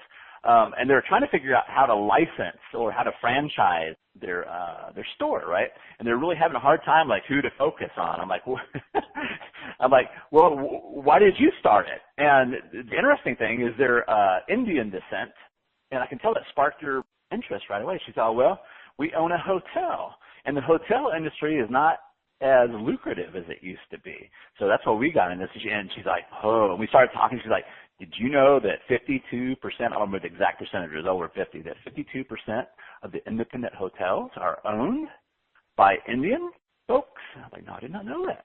She thought, did you know that a lot of the subways are owned by Indian folks? I thought, no, I did not know that, right? And I'm like, well, there you go. That's where you focus on, right? Focus on, and they were Indian too, focus on people of Indian descent that own hotels. And they did exactly that in the first, 4 or 5 years. They opened up 12 different stores. I think they had some difficulties expanding, but that gave them their first people, right? So it's like that was a bolt-on opportunity. They didn't say, hey, get out of the hotel business. And her name was Kate Macon. They kept their hotel. They just bolted on that opportunity, right? So it was a bolt-on opportunity. So sometimes most time it's a lot easier to sell something if we're not saying, hey, come completely change your life and do it my way. We just want to sell it as a bolt-on, right? Here's one from Dean Jackson. You can use it in a lot of different ways, but especially if you're doing strategy sessions or setting appointments or only have limited amount of spots or something like that. I always think of cookie. If your offer, so imagine that you're over at my house. You're over my house, you decide to come to Arkansas for some reason. You're sitting on the couch, and I said, Lee, can I go in the kitchen and bake you up some cookies, make you some coffee? Lee's going to go like, no, man, that's okay. Don't worry about it. Because I just made him an offer that seems like it's going to put me out, right? But if I would have went into the kitchen, come out with a nice plate of cookies, especially if I knew what kind of cookies Lee liked. I don't know if it's oatmeal raisin or chocolate chip but if I came out with a plate of cookies, they smell really great, and I just plopped them in front of Lee's face and say, hey, would you want one? You're like, sure. It's way different than those offers, and kind of the way Dean Jackson talks about it is like, so if you're calling people up in the real estate world and saying, hey, I got this great house you'd like, would you like to schedule a time to go see it? Most people are going to be like, no, don't worry about it. They're not that interested, right? But what what Dean figured out was he said, hey, Lee, I've rented this limo bus, and we're going to take it on a tour with 5 other people around Hollywood or wherever the area is and look at the available houses. Would you like to jump in with us? I'm like, sure, right? So if you look at some of my posts, if you're doing strategy sessions, very often I'll say, hey, I've got time, or I've set aside time to talk to 3 or 4 or 5 people this week. I usually set aside time to talk to 5 people, or set aside this many spots, or I've got this many spots. Hey, would you like one? Right? A little different shift and offer that makes it a lot easier to say yes to. So thank you, Dean Jackson, for that one. It's made a world of difference in my life. The last thing I kind of want to point out here too, before we get into Q&A, don't underestimate the value of time in relationship. Because part of what we're doing here is part of the offer is who the offer is coming from. I mean, I'm not talking about credibility or he's famous, and sometimes that will tend to sway people too. But it's why we really focus on the circle of money, right? The bonding, right? When people have a problem, who do they go to first? Somebody they like, know, and trust, and that feels like they can solve that problem for them, right? Sometimes people have different decision-making time frames. Some people just need more time to let it marinate, right? It's a different time frame. So time and the relationship also go into the offer. There's some people that just absolutely can't say yes. It's just how they're programmed. They can't say yes. It's just not them. They just can't say, if they find out about an offer today, they can't say yes by that evening. They just won't be able to do it. So timing in the offer is important as well. So you guys remember that. Again, it's part of what we're doing here is the long game, right? The long game, always moving those conversion golf balls to the hole. And as long game doesn't mean less money. The long game means more money, more frequently, more often, because we're always cognizantly, strategically moving those golf balls closer and closer to the hole. But we understand that there's going to be some golf balls that take a little bit longer, right? Time is a factor too.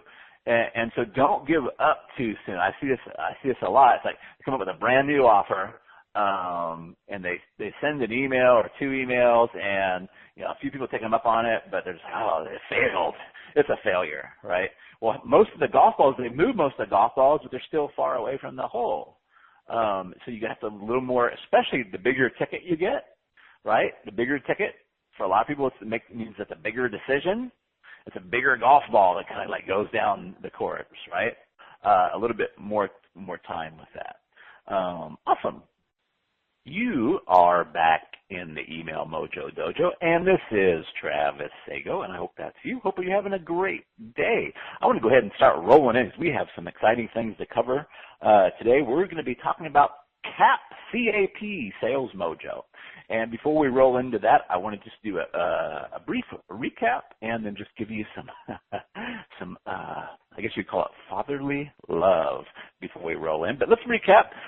So far, we've talked about the circle of money. We started up at the 12 o'clock position, talked about problems, and then rolling into bonding, and then rolling into marketing. And we've covered things such as the triangle of insight, Hell and Heaven Island, and offer positioning. So now that we are learning how to nurture and water the fruit trees of our currency, we're going to start moving into how to pick some of the fruit in a really cool way to give us a maximum harvest without damaging the tree. So excited to be doing that. So today we're going to be covering CAP Sales Mojo. Before we roll into that, though, because I've been talking to some folks rolling through the course, folks are doing a great job, and I applaud you, especially if you've been taking lots of action and writing the emails and getting some results. At the same time, I would like to encourage you, if you've sent less than 10 emails at this point, don't be afraid to ramp it up. There's a quote by, I believe it's Zig Ziglar, that says skinny, well, I blew that one.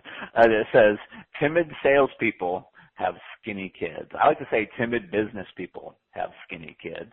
But I was just rereading Soichiro Honda's story. Soichiro Honda was the gentleman in Japan who started up Honda. They started out with motorcycles, and they actually started out just putting motors on bikes. He figured out a way to put a motor on a bike. He was very poor at the time, had very, very little resources. And one of the things he did for investment capital was back in those days, I think it was like early 1940s-ish, circa 1940s. They didn't have crowdfunding back then. But he got the idea that maybe the bicycle shops, which are many in Japan, bicycling is bigger in Japan. I've lived there for 3 years.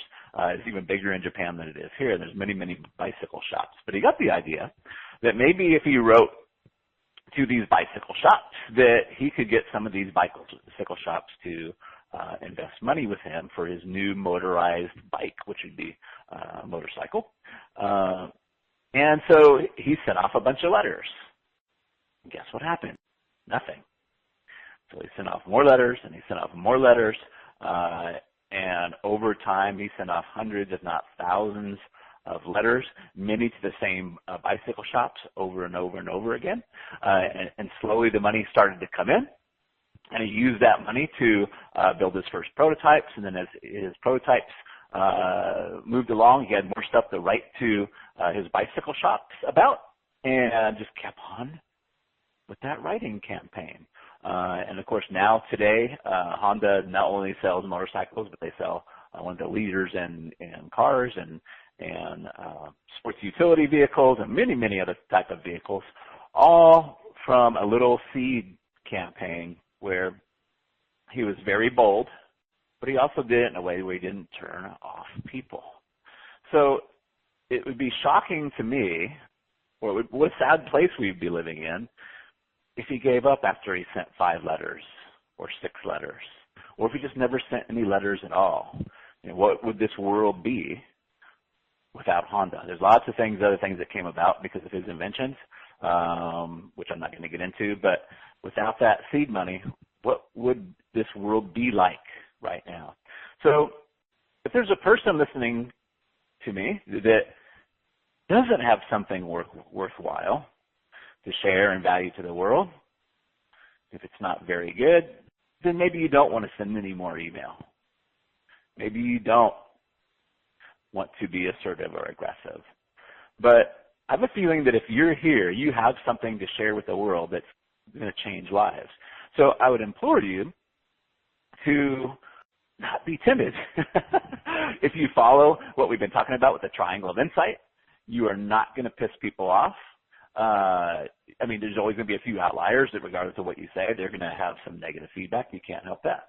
But if you have something good to share with the world, for heaven's sake, don't stop after 3 emails or 5 emails. This is a multi-million dollar, in Honda's case, a multi-billion dollar skill.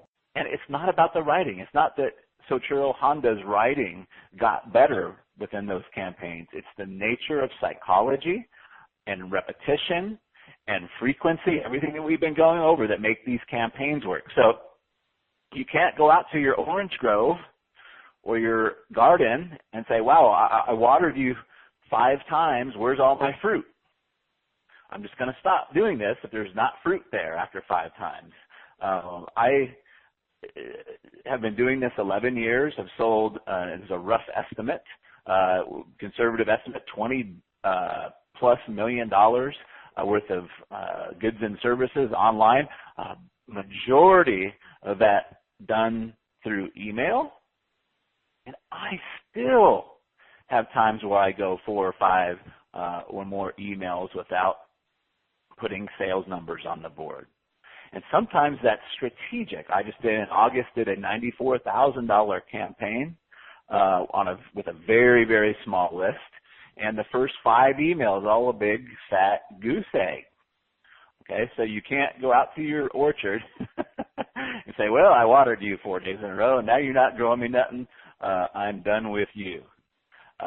So if you have, and I think you do, if you have something worthwhile to put out to the world that's going to change lives, that is what you should focus your commitment on, and what you can do for the world or for your community or whatever your particular focus is there. So that is my loving fatherly advice.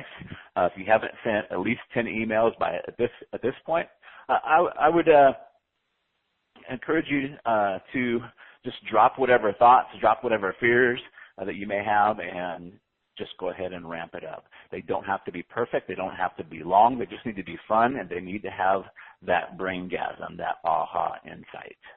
Cool. So let's move in to the CAP Sales Mojo.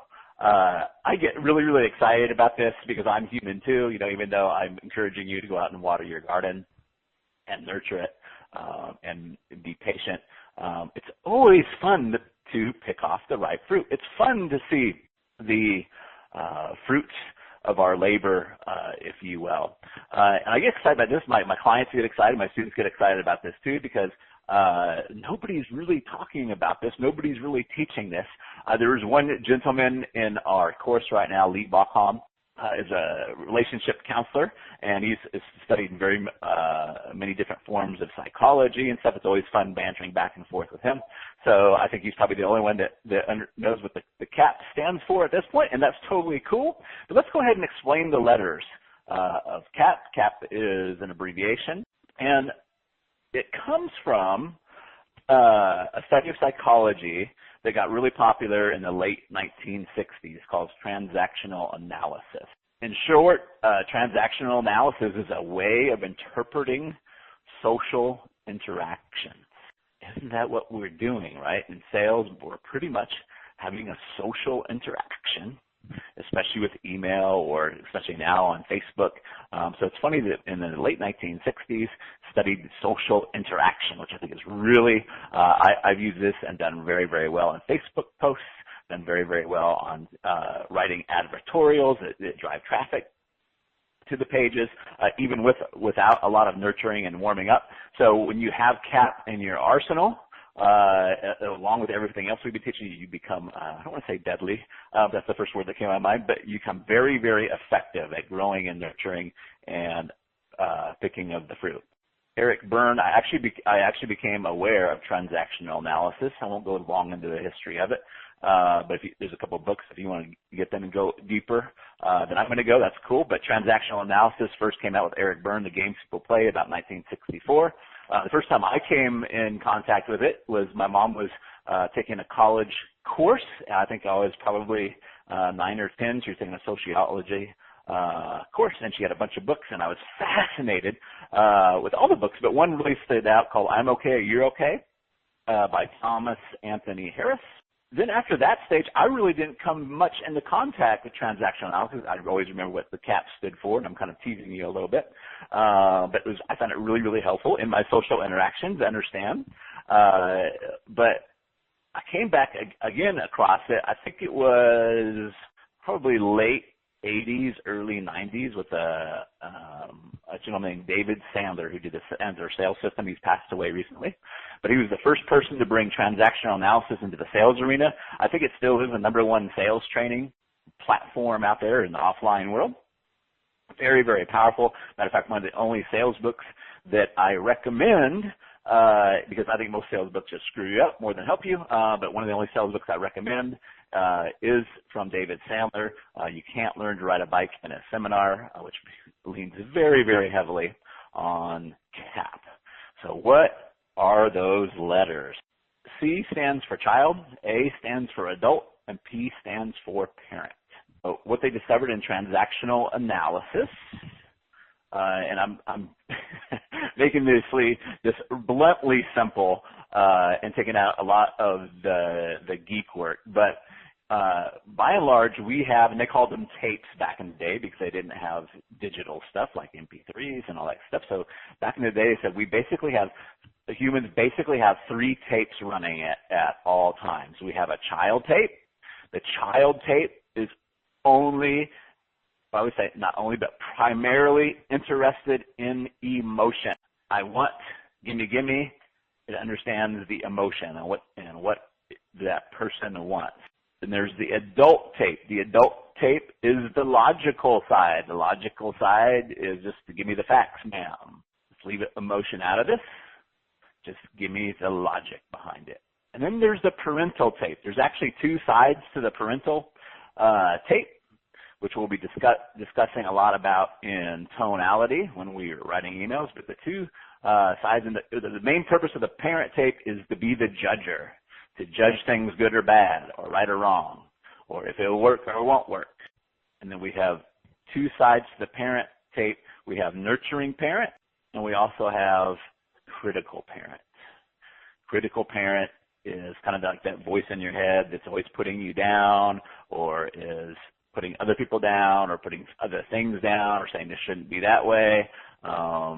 Nurturing parent is like mom after you fell down and scraped your knee, or you brought home a report card that was less than great, and they said, hey, you did a great job, you can do better, you can work harder, but that's great, very good. It's kind of the nurturing side, and we'll talk about these a little bit deeper when we get into the tonality. But we're going to quickly move this into the sales arena. Again, I've leaned a lot on David Sandler, but I've put this into practice for many, many, many years, all across different media, but especially works especially well in email.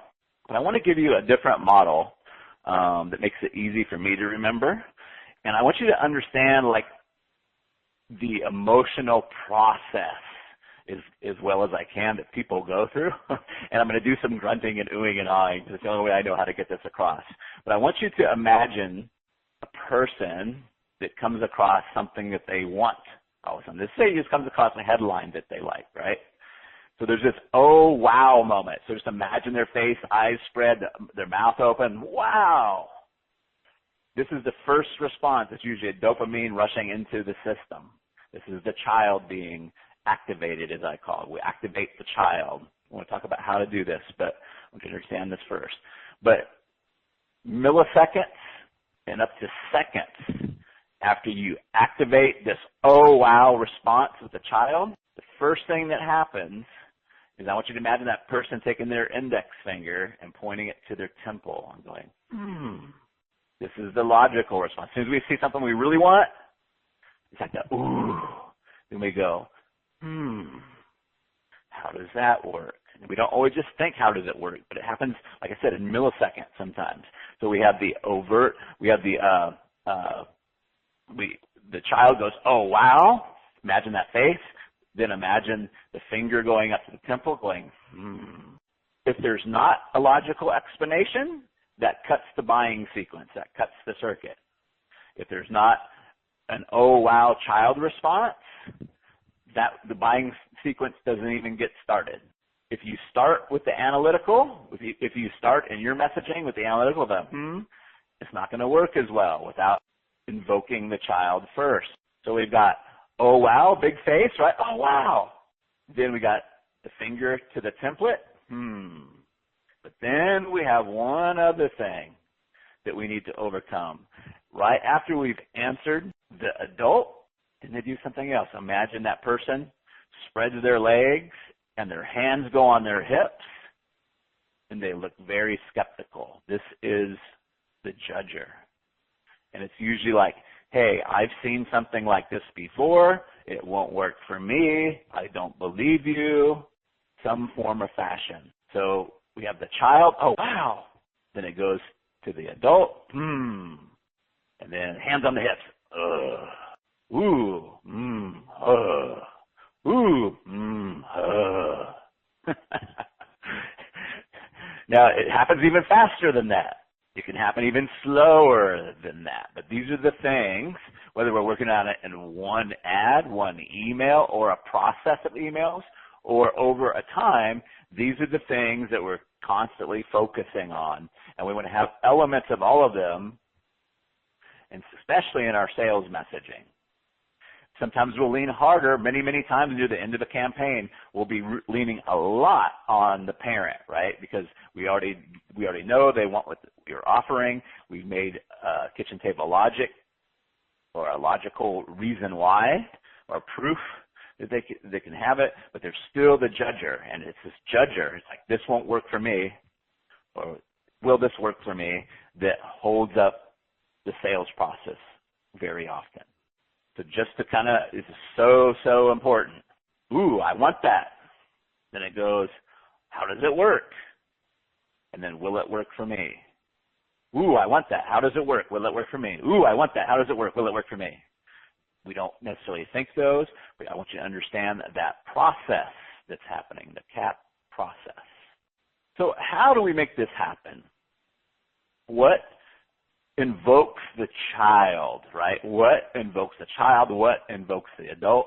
And what invokes the parent? What satisfies the parent, right? So we want to invoke the child, and then we're actually satisfying the adult and satisfying the parent. This took me years to kind of figure out. I've leaned on other technologies kind of putting this together, but this little sequence works a dream, and we're going to work this even harder, but what invokes the child, part of the beauty of what we're doing here is a lot of this we've already covered in the Triangle of Insight. That's why if you're doing your fun work or your homework, going through this will get easier and easier, not harder and harder. But what invokes the child better than anything else is an overt benefit. Overt simply means blatant, clear, obvious. That'll be something they can see, a contrast, right? Something that stubs their eyeballs or hits, especially emotion, you want them to hit them in the heart, right, with a benefit. Something that cannot be cloudy. It cannot be like, okay. It's got to be overt. Now, overt doesn't necessarily mean hypey or exciting, right? It's just got to be meaningful to them and clear. They have to immediately understand it. If there's any confusion at all, if you have to explain it at all, it's like trying to explain a punchline to a joke. If you have to explain it, it didn't work. You're not on it. I'm going to give you an example here in a minute. So I want you to write down child and a dash overt benefit. You invoke the child with an overt benefit. Adult. Lots of ways we can offer proof, and what we're basically saying is how do we prove it to the adult? What's the analytical? How do we give them the logic, right? David Sandler was the one that came up with it. People buy on emotion and they justify with logic. How do we justify to the adult? There's multiple different ways we can justify to the adult. I've tried several. I've done deep study. And again, you're going to love this because we've already kind of worked this into the system. One of the top ways is testimonials for proof. You probably say, oh, no shit, Travis. I know that. The challenge with testimonials, well, there's many challenges. One is if you're just getting started or don't have testimonials for your offer, you may not have those. Also for us, we have to be careful how we word testimonials to be in compliance with the FTC and all these other alphabet agencies. So it's interesting that right after testimonials, and this is a scientific and study and polls, not just me telling you this, but right after that is what they call kitchen table logic. Doug Hall called it kitchen table logic. And if you think about the Triangle of Insight, what are we using? We're using metaphors, right? We're using analogies. We're using similes. So we're already covering a lot of these. But kitchen table logic, I lean on over and over and over again. The benefits to kitchen table logic is it's just a hair less powerful than testimonial. But it's always readily available to us. People like understanding things like, oh, it's like this, it's like that. And it proves, it serves as proof, even though if we're not careful, we can lead people in the wrong places with it. But kitchen table logic is extremely powerful. It's always available to us, and it's fun to use. So for the adult, very often we use KTL, good old KTL, kitchen table language. And then for justifying to the parent, there's several ways we can justify to the parent. But for our purposes, and what's found to be the most powerful by marketing studies, again, these are listed in both of Doug Hall's book, but what he calls a dramatic difference. Some people call it a USP. I know, oh, not the USP, right? And I don't think it has to be as complicated as the USP, but there has to be something clearly different. Because what the mind does, what the human mind does, is say, ooh, I want that. I understand that, but this is like this, so it's not going to work for me, right? So there has to be something dramatically different in order to appease the parent.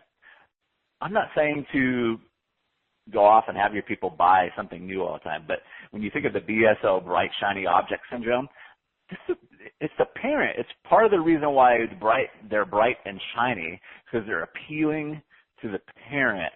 They're probably not thinking about doing that, but new and improved, different appeals to the parent. They're like, oh, maybe this will work, right? You see this all the time in the health supplement space or the diet pill space. You know, first it's Hoodia, right? Then it's Garcinia Cambogia, right? And they give these different properties and like, oh, that's different. So we want to have something that's dramatically different. And part of how we've done it, again, this all wraps around, right? When we were talking about Hell and Heaven Island, what's dramatically different is typically the obstacles or the options and how we position. And we're going to get into some examples here and some fun work for you guys. But just to recap really quickly, to recap the CAP, you got child, adult, parent, child emotion, adult analytical or logic, and the parent is the judger. How we're going to invoke the child is with use of overt benefit. The adult, we're going to use kitchen table logic. And the parent, a dramatic difference. We're going to find how we're dramatically different. Not dramatically better. It doesn't have to be dramatically better, just different, clearly different. What's different? And making it meaningfully different to them. That may turn off some buyers, and that's okay. If I only sell red shoes, there's no point in bringing people that buy blue shoes to my website. Say, hey, we only sell red shoes. We're on a website that sells red shoes. We have more shades of red shoes than anybody else. So if you're not finding that exact shade that you're looking for to match that dress, come to the Red Shoe Emporium, right, where we don't sell blue shoes, green shoes, turquoise shoes. We only sell 1,000 different shades of red. Maybe that's a bad example, but we could do the same thing. So let's walk through an example real quickly from, I'll just use my life and brick and mortar stuff. Well, it was kind of brick and mortar, I guess you would say. I kind of used some electronics in there too. Back when fax machines were all the rage and inexpensive, every office had a fax machine. I think probably most offices still have a fax machine to this day, but before, like, a lot of email got it was a primary way of communicating. I started in my little town here a service called it was a fax advertising service is what it was. I called it the River Valley Fax Club because we live in a river valley here, and everybody calls it the River Valley, not Russellville. So it's called the River Valley Fax Club, and it did really, really well, really, really quickly, and because it had all of these elements in place. So I'm not going to take you through the whole birth and the origin, but we want to kind of take a look at why it did so well. And basically what we would do, my primary customer, my primary client was a restaurant. I sold it to a few other people, but restaurants were the best for this because we'd send out their daily lunch specials and we'd send out coupons and we'd send them out to all the offices here in town. Let's look at the overt benefit. How did I appeal to the child? How do we appeal to the child? It was kind of interesting. On my first few sales calls, I was talking about putting more butts in seats. I thought that would be I didn't call it the overt benefit at the time, but I thought that would be the major benefit. They want more butts in seats. And that got me a few ears, but sitting down talking, it's still open, a steakhouse here in town, talking to a gentleman named Mike Brady. He said, Travis, what I'm really interested in is more carryout orders. And luckily, I really questioned him. Yeah, I was like, I'm curious, why carryout orders? And he explained to me that for every person that comes in as a walk-in and sits down, that requires a certain amount of real estate. But people can call in and they can deliver that food. It's just as profitable. They don't take up the real estate, and they can literally, their throughput on carryout orders is 3 or 4 times the turnover they can get just by bringing people into the restaurant. So I'm like, ding, ding, ding, ding, ding, ding, ding. And as soon as I started changing my messaging to talking about carryout orders, the child, everybody did carryout, ears really perked up. They got, ooh, I want that. And I tried different things, like just talking about carryout, care about the carryout line ringing off the hook. Again, something they could really see, right? They can hear the carryout line ringing off the hook. And as I started working with a couple more restaurants that the fax advertising was working so well, Mike told me, dude, I had to install a second carryout line. It's like it was just busy all the time. I had to install a second carryout line. And again, overt benefit. So I started talking about how Mike had to get another carryout line installed, right? You were talking about, wow. And that really opened up some doors for me. But that is the child. That's the overt benefit, right? But as soon as I say, hey, and I might use that as a opener to go in and talk to them, I said, hey, we've got Mike Brady. We installed the second carryout line for him. Just wanted to see if you'd be open to me coming and talking to you about how we did that. Of course, because now we've just invoked the child, and the logical mind says, yes, I want to know how you did that. So we're going to go to the KTL, the kitchen table logic. Advertising is expensive if you're a restaurant owner. And again, here we are. We're talking about the obstacles between hell and heaven island. And the odd question, why do you think advertising is so expensive? Well, because I have to advertise to everybody. I have to, if I'm post it in the newspaper, I have to advertise it to everybody. I said, is everybody your customer? Like, no. Who's your best customers? The people in the office. Those are the guys who would be giving the carryout orders. I'd be like, what other kind of advertising are you using? Well, we use radio. Well, it's kind of the same thing, isn't it? You got to advertise to everybody. But what if we could just advertise to only the offices that have 30, 40, 50 people come in and order carryouts for lunch, and we could only advertise to them? They're like, oh, that would be awesome. And what if we could do that without having to pay postage? And I could save you that cost. Oh my God, that would be so awesome. Kitchen table logic, right? I can do that with the fax. And then the dramatic difference there in this particular case, because the dramatic difference may be the only thing, but I was the only one doing it.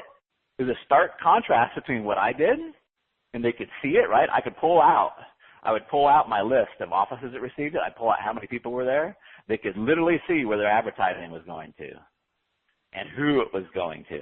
And every time I would pull that out, they're like, oh my gosh, this office comes in, or that office comes in, or boy. I said, what if we can make them come in 2, 3, 4 more times a month? Oh my God, that'd be awesome. They could literally see it, right? It was dramatically different. Have the newspaper guy, like, who gets the newspaper, right? Nobody's showing him, well, this guy gets it. Is he your customer? Nobody's doing that, right? It was dramatically different. I was the only one doing it. Therefore, I did really, really well. We went from 1 page to 2 pages to 3 pages. My biggest problem was sending too many pages, right? That is like the power of the CAP, right? When you get all these things in alignment, when you get that meaningful, overt benefit, when you have solid kitchen table logic, and then you back it up with a dramatic difference, we handle all of those. It's like, boom! If it's not, boom! Then you're missing it somewhere, right? We don't get a whole lot of troubleshooting right now. We'll get into troubleshooting campaigns, but everybody's saying, wow, if you're getting lots of questions, you're like, wow, I would like to do this, but they're not understanding the A, they're not understanding the P, right? Or you're not satisfying the adult part, or you're not satisfying the dramatic difference. So there's another way of looking at this as well, and that's in the tonality that we use. I won't spend a whole lot of time on this, but I do want you to kind of understand the tonality that we use in our emails. I very often ask people, how much of the percent of the time do you think we should speak in the child tone? Should we speak from? We're not speaking about speaking to. We're talking about our tone, the tone we're coming from. How many often times should we speak from the child? Well, give me all kinds of percentage. How often should we speak from the adult? How often should we speak from the parent? How often should we speak from nurturing parent to critical parent? And here's the simple answer.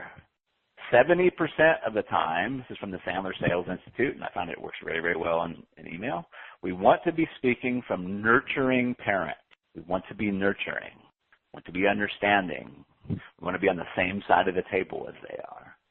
I've seen people drastically change the results they're getting from their email just by moving from a critical parent, because very many times the tone of the emails are critical, to a nurturing parent.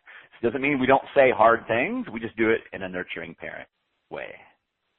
We don't do it in a judgmental way. We do it in a judgmental way, but a nice judgmental way. We don't say if you're trying to start an online business, the reason you're not having success is because you're worthless. If you just work harder, if you would just put everything into place, you would have more success.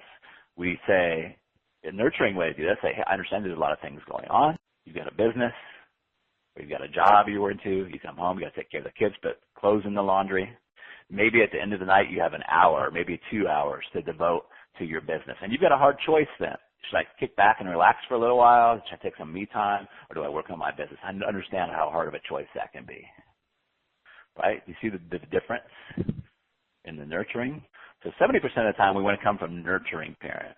30% of the time will be from the adult. We'll just be like, here's the facts, ma'am.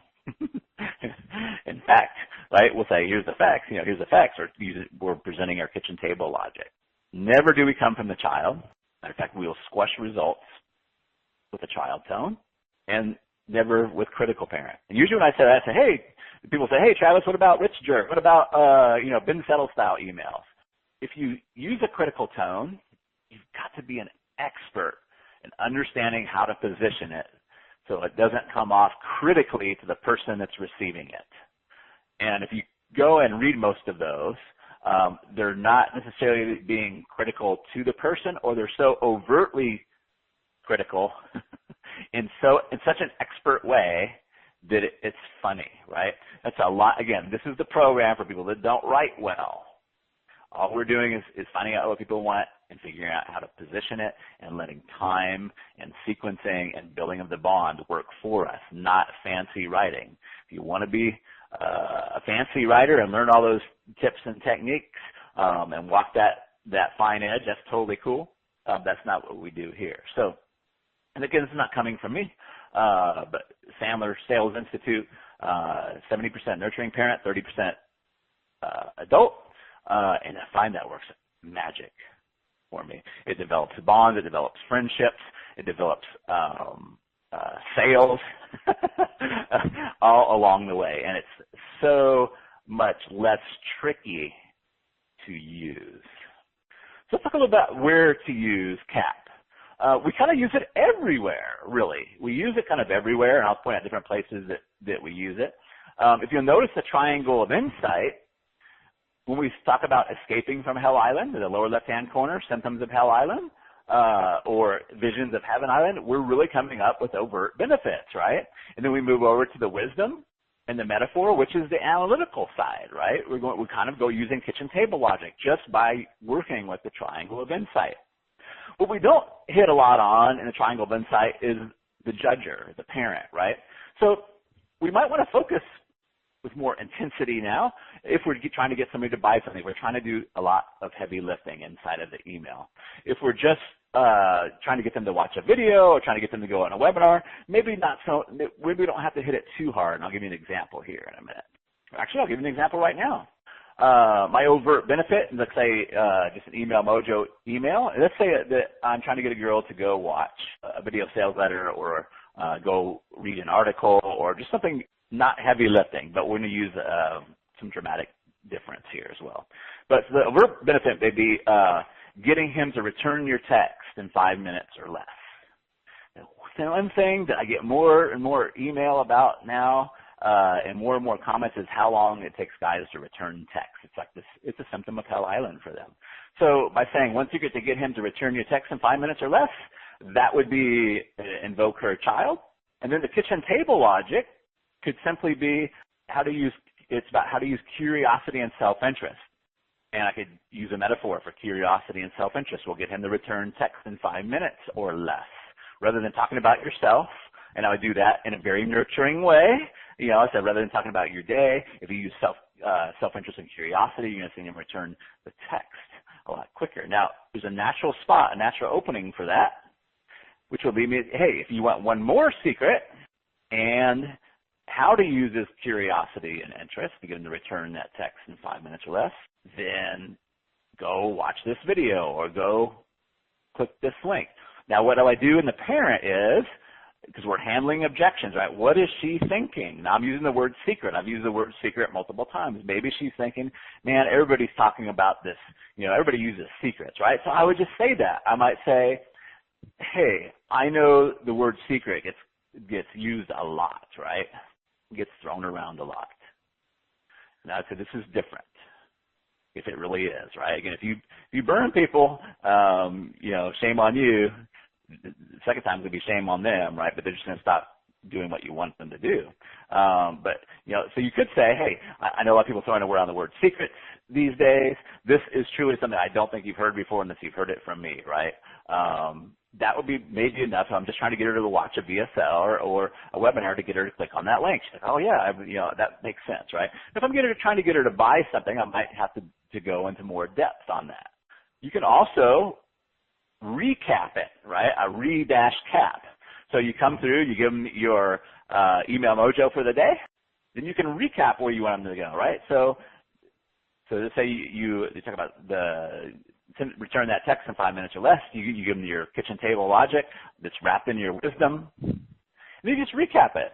So hey, if you'd like another secret to get them to return text in 5 minutes or less, if it worked on the opening, it might work here again, then click on this link. You learn how to use a different style of self-interest and curiosity and maybe how to even do follow-on text with that. Now, I know everybody throws this word secret around a lot, so we're recapping it, right? Child, adult, parent again. So you use child, adult, parent in multiple places, in multiple focuses, and we're going to really start hitting it hard in the Rainmaker campaign. The first part of our campaign focuses on child and over benefit.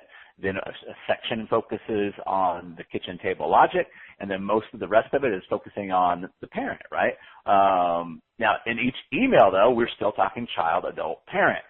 I'm getting a little bit ahead of myself, but kind of want you guys to understand that there. Cool. So let's roll into our fun work, which is, I'm trying to brand this fun work. I don't know if it's working or not, but this would be the homework section. So I'm going to give you guys kind of a framework to use that will not only help you with your CAP for what's coming up, which is your Rainmaker campaign, which is your 10-day to 14-day campaign, but it'll help you in lots of other places as well. So here's your fun work. I want you to come up with a simple plot. I want to talk about what a simple plot is, and CAP for your program, your product, or your service using the CAP framework. And this is going to get you set up for your Rainmaker campaign. So your Rainmaker campaign is a 10 to 14-day campaign. What we basically want to do is set up the simple plot for it. What's the theme going to be for your Rainmaker campaign? And we want to start out with the overall. We can always have subplots, but we want the overall simple plot. What's the overall plot going to be of your 10 to 14-day campaign? If you don't know what the word plot means, that's okay, or kind of focus on it. We're going to kind of cover that here. So your plot in the simplest form needs a hero with a worthwhile goal and something or somebody is stopping them. So let me say that again. Your plot needs a hero. We're going to call hero Pat, right? Pat is on Hell Island. We need a hero with a worthwhile goal. What's the worthwhile goal? Heaven Island. And it needs to be worthwhile. It can't just be, I want to be big pimpin' in my Lambo, right? It's got to be something that would be meaningful to the rest of the world, right? Oh, Pat just wants to make a lot of money so she could be big pimpin' in her Lambo. That's not going to be a very good plot, right? Now, if she's got a very talented young son that wants to get into Ivy League school, but they're having a hard time affording it, then that's different, right? That's like, wow, that's something meaningful, right? So Pat will always be our hero. Our hero, and some people get this confused, they make the product the hero. We don't want to make the product the hero. Pat's always the hero. Our reader's always the hero, or whoever you're telling the story about is the hero. They have a worthwhile goal and something or somebody that stops them. That's the conflict. So we have a hero with a conflict. And then we have a resolution. So Pat's on Hell Island, wants to get to Heaven Island. There are sharks in between. What does Pat do? If we just end the story with never figuring out what Pat does to either get off the island or get eaten, it doesn't have the emotional payoff or the sales payoff. And we could do it either way. Pat, we could end the story with Pat getting off Hell Island and making it over to Heaven Island, or we could have Pat get eaten by the sharks. Either way, for storytelling, it's fine. If we're using that to sell product, though, then we have to be more careful how we use it, right? It's a shame that Pat got eaten by the sharks. If she would have had our Powerboat 9000, she would have navigated the sharks with no problem. But you have to be careful with it, because otherwise it seems like you're setting Pat's island on fire, right? So I would caution you to make the resolution your product and a successful outcome. If you want to be a great writer, again, you can do the bad outcome. But again, this is about making sales, making friends, influencing people, and making a lot of money without being a great writer. So let me just recap that again. We're going to go over some examples here. Plot needs a hero with a worthwhile goal and something or somebody that stops them. And then we need a resolution, right? Just think again, this whole course gets easier if you've done all your fun work and study at this point. Pat's on Hell Island, wants to get to Heaven Island. What's stopping her, right? So let me show you like a short, simple plot. This is kind of what I do is I'm kind of going through. I'll start with something really short and simple. I might make it a little bit longer, and then I'll kind of look at how I'm going to do my cap inside of that. So the short, simple plot is, and we just use this as an example, it's a question I use is what do they want, right? And it must be worthwhile. What do they want? What's their Heaven Island? And it has to be clear. It has to be specific. It has to be overt. It's got to be blatant. Can't be Pat wants to feel less overwhelmed. Like you can't see overwhelm, right? Pat wants to stop being so stressed. It's not overt. So let's just take my example. Pat, who's an online business owner or a business owner, she wants to spend more time with the kids and still be a financial hero. That's a meaningful benefit, right? Pat wants to spend more time with the kids and still be a financial hero. My next question is, what's stopping them? This helps you figure out the enemy. What's the enemy? What's the conflict, right? Again, we want to be something that we can see if at all possible, or that we can dramatize. The simpler, the easier it is to see, the better it's going to work. So what's stopping them? So in this particular example, it could be time and knowing how to keep, and the know-how to keep her stuff working and away from her kids. She doesn't have the time. That's pretty easy to see, right? I don't have the time. It's a big enemy. Time is the enemy. I don't like making gurus the enemy, like all the gurus are holding secrets back from you, or the government. You know, sometimes the government's good to pick on, but when you think about it, government's really not that easy to see, right? People have different definitions of government. So unless you know your people's definition of government, you may not want to use that as an enemy. But I like the things that we can just like, it's almost non-judgmental. It's not judging other people. So time and know-how keep her stuck working and away from her kids. So what's missing? That's the next question. What's missing? This helps you lead to the resolution. Well, she wants a way to sell big ticket without being on the phone all the time, without needing to spend hours on webinars or figuring out a VSL or hiring a copywriter, and without needing to be a copywriter at all. The discovery is going to be Email Mojo. Now, here's just some bonus points. If you can tie into something current that would be meaningful for your people, like the election, for example, like I'm getting ready to do a campaign, we're going to talk about personal economy. So if you're really worried about, you know, the U.S. economy and the world economy, you can take your focus off that and just focus on your personal economy, right?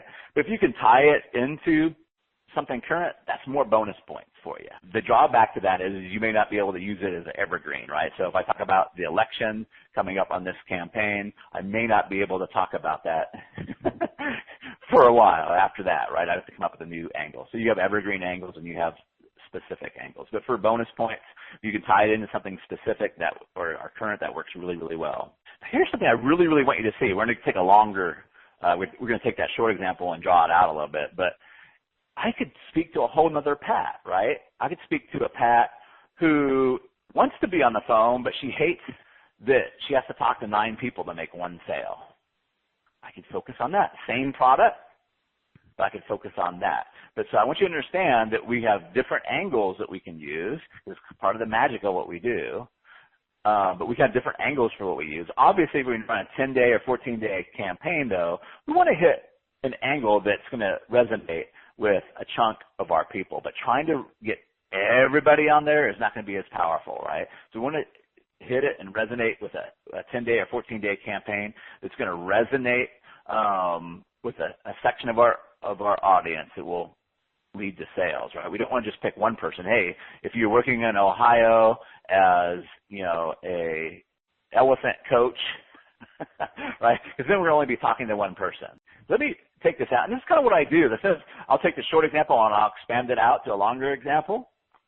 So here's kind of what do they want. Pat is always at work feeling guilty when she's at work. Now, I would never say feeling guilty in an email, but I'm just doing this for myself, right? I would highlight what's the feeling guilty about. I would make that into a mind movie. What's feeling guilty about?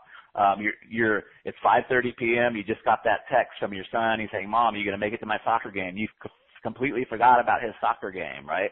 I would do that. I would dramatize that. I wouldn't just say feeling guilty, right? But for me, I'd say Pat is always at work, feeling guilty when she's at work because she's not home with the family, and guilty when she's at home because she's so far behind at work. She wants to sell big ticket or more big ticket, but she can't be on the phone all day, which is her idea of selling big ticket. You got to have the strategy sessions and the phone calls.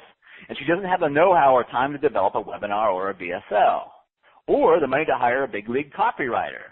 Or maybe she has the money, but she doesn't want to risk $25,000 on a VSL or sales letter that may or may not work. That might even be better, right? She'd love to sell it through email, is where I'm getting to what's missing. She'd love to sell it through email, but doesn't think you can sell big ticket through email without being a great writer. especially if she's trying to sell a 1K to 5K product. She has a list but doesn't think it's big enough or responsive enough to be the answer to her big ticket problem. Sure, she can eke out 10 or 20 $97 sales, but she doesn't have the writing chops to sell 5 or 10, 5,000 products at a time. You've got to be a really good writer to do that. So I kind of just spun that off a little bit longer, right? But that story, that plot, is going to make up the basis for my whole 10-day to 15-day campaign. I'm just going to highlight out and dramatize it a little bit, right? So now I go in and I look at my CAP. What's my CAP? So the overt benefit is selling big ticket, right? I could even make it even more overt by saying selling 1K to 5K product or services. So that's even more. If I can say 1K or 5K, you can imagine a 1K or 5K payment going into your bank account, right? Or selling big ticket. So I'm just going to read you what I have. Overt benefit is sell big ticket so they can have more time to spend doing stuff they like, spending time with family, friends, etc. That's the emotional side. Closeness, love, especially if you're speaking to a woman, they value, I won't say men don't value relationships or value closeness. It's just typically on a different priority level. Men typically, and again, I hate to say this like I'm saying it, but as a general rule, a lot of times accomplishment is what drives men more so than family. I'm not saying it's right or wrong, but I'm just saying that speaking to the child, a lot of times accomplishment. For women, it is, again, I'm not saying they're not driven by accomplishment, but closeness with relationships and even their ambitions with their businesses a lot of times is to connect to people that need the help, right? So sell big ticket stuff and they have more time spent doing stuff they like, spending time with family, friends, etc. That's the overt benefit. Then the kitchen table logic, obviously, is going to be email mojo is what's missing, right? So they got the ooh, and then they're like, right? So ooh is a big face. Yes, I want to sell big tickets so I can have more time spending doing stuff I like, spending time with the family, friends, and etc. Or they wouldn't say etc. But then they're like, and the finger goes to the temple. So email mojo. And here's the case that I would make. Great writing is not what makes big ticket sales. Just like sharpening an axe. More won't necessarily help you chop down bigger trees. But even a small chainsaw can help you fall mighty oaks. Email mojo is your chainsaw, and you'll go from saplings to big-ticket oak trees without getting on the phone or doing DSLs or webinars. So I might have to massage that a bit or play that out a little bit more in my emails, but that's my basic kitchen table logic that goes against, not against, but what she's already thinking, what she thinks stopping her, right, is that I'm not a great writer. Hope some lights are coming on. And then the dramatic difference, there's a couple here, but there's really nobody out there saying, as far as email goes, that I'm going to show you how to write email without being a great writer. Most of the email courses out there say, hey, we're going to show you how to write persuasive emails. And then, again, I'm not beating up on anybody. These are great courses, but then you look at the soap opera sequence, which is 37 bubbles, right? And if you can map out and write 37 bubble campaign, then this is the course for you, right? If you can't, if you're not a great writer, then you can be put off by that, right? Also, the other thing is I'm the only person, and it sounds like being braggadocious, I'm trying to be braggadocious, but it's showing how to sell big ticket from email without the VSL, without the webinar, without the phone call. So people doing emails to strategy sessions or emails to webinar, not really even teaching the emails to webinar, but most of their systems depend on having a great sales letter, a great VSL, or some type of webinar in the flow. So that's dramatically different. It's something that they can see. I don't have to spend a lot of time explaining it, right? They can get it immediately. Does that make sense? Just to recap, your fun work is to figure out the simple plot for your next. You can even do it for your business. What's the simple plot for my business, right? And then you can have multiple subplots come out for that. But for this specific fun work, I want you to think about the simple plot as we get ready to roll into your Rainmaker campaign. What's the overall theme? What's the plot going to be? The biggest tip I can give you is the simpler it is to understand, the more successful it is. It's got to be meaningful and simple. Dear Lord, please save me. I'm going to talk politics for a minute. There's not a good or bad to this, but right now the election is going on.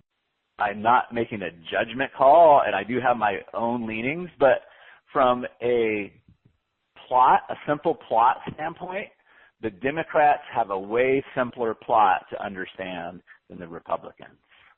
The Democrats' plot basically is Pat is middle class, Pat's suffering, the Heaven Island is to be successful and prosperous, right? Pretty simple so far. What's stopping them is the evil rich people, and the way to get Pat from Hell Island to Heaven Island is to get the rich to pay their fair share. Now, again, I'm not saying right or wrong, bad or good. I'm not going to put my political leanings into this. But very, very simple plot. It's Pat with a worthwhile goal, with an enemy that she can see and point to. In movies, right? Think about all the enemies in the movies. You can see guys in their Mercedes and all that kind of. She can see this stuff every day with a real simple solution. Get the rich people to pay their fair share. The Republicans don't have such a simple plot. Basically, the plot right now is, well, it's even hard for me to encapsulate it, but the basic gist of it is government is corrupt. Or at least maybe this is Donald Trump's plot, but the problem is big government. That's more the Republican side. The problem is big government. The problem with government means different things to all kinds of different people. And government even means good things to a lot of people, right? People getting Medicare and Social Security, that means good things to them, right? But you can't really point a finger at it as easy as you can rich people. The big problem there, right? The problem is big government. Pat's not doing well, wants to be prosperous, but the problem is big government, right? How do we get around big government? How do we fix big government? Again, the solution is not clear. The resolution is not clear, right? So therefore, from a simple plot perspective, Democrats have such an easier time. They have a very, very clear hell. They have a very, very clear heaven. But more importantly, remember the sales always won and lost in between, right? It's really easy to create the gap. Doesn't mean Pat's going to cross it unless you do a great job in the A and the P, which is the adult and the parent, right? Clarity must be very, very clear. It must be a clear enemy with a clear resolution that makes sense. And if it's new, and that's kind of what the Democrats don't have going for them, they really don't have a dramatic difference. But if it's something new or dramatically different, that's going to help justify or help the judger in people, right? So that was a recap, which was kind of long, but I just want to be really, really clear. Come up with a simple plot. If you want to write it out a little bit, that's cool. If you find it easier to write it out longhand and then simplify it, that's cool too. I find myself doing both things. You want a very simple plot, and then you want to overlay your CAP sales work, and is what Pat's going through right now, is it going to make sense with your CAP, right? Do you have the overt benefit? Do you have kitchen table logic on how this works? And then do you have something that's dramatically different? Again, it doesn't have to be big different. Just has to be something they can say, oh, okay, that makes sense for me, right? The facts advertising make inherent sense to these restaurant owners. Like, yeah, I mean, the radio is expensive because I have to advertise to everybody. But if I could just get it to go to these offices that are my best lunchtime, my best carry-out order people, that would be awesome. And then when I show it to them, they're like, here's all the offices that are, 200 offices here and the 23,000 people that work in those 200 offices. And they could see it, right? They're like, oh, yeah, they were here, and nobody else was doing that. So you want to set up a situation that's dramatically different. So I always feel like I'm tooting my own horn, but guys, this is applicable to Facebook, it's applicable to your webinars, it's applicable to everything. This CAP sales system is along with the Braingasm, is probably, when it goes to my messaging, one of the things that's really, really responsible for me having winner after winner, or when I'm having a loser, understanding why it's a loser and cutting it off and just making millions of dollars. So I hope you guys will really focus in and study this and apply it to what you're doing. And again, this course gets easier and easier as this training gets easier and easier as you go through it. So if you set up your simple plot, when we roll into the Rainmaker campaign, you're like, man, that's pretty easy. If you haven't done a lot of the homework, and you're like, oh, goodness gracious, I got a lot to do, right? So this is kind of my fatherly encouragement. I know everybody here can do it. I know it can be a challenge sometimes with everything that's going on. We are rolling in the email Mojo Dojo. So happy to have you back. Big day today. We are rolling with our Rainmaker campaign. So I want to congratulate you guys for being here. If you've been following along with Email Mojo and the course, boy, this is not going to be too difficult for you. There'll be a few different ways we structure it, but it's going to be like having the puzzle box top, and we've kind of already got our edge pieces together, and now we're just putting it in, and we're going to get the big payoff today. So let's go ahead and roll on in. I don't want to do a big recap of the whole course, but I do want to recap a little bit from the last lesson, because we're going to dig heavy on that. So the last lesson, we were in the Sales Mojo part, and we were talking about CAP, C-A-P, which is Child, Adult, Parent. And this is the sequence that we want to follow in many different places to make that little putt. So we've used our marketing to get the conversion golf ball or get our prospect really close to the hole. And then the CAP is kind of the putt that we use to put them in with, right? So depending on where the conversion golf ball is rolling into this Rainmaker campaign and how new the offer is, we may be starting kind of back at the drive, but at least they like us, know us, and trust us now. But I want to just recap the CAP. So we have the child, right? We want to appeal to the child tape, the child program first. This is the gimme, I want the emotional side. And we do that by talking in overt benefits, right? Or creating the gap. If you remember back to our first lesson, creating that gap.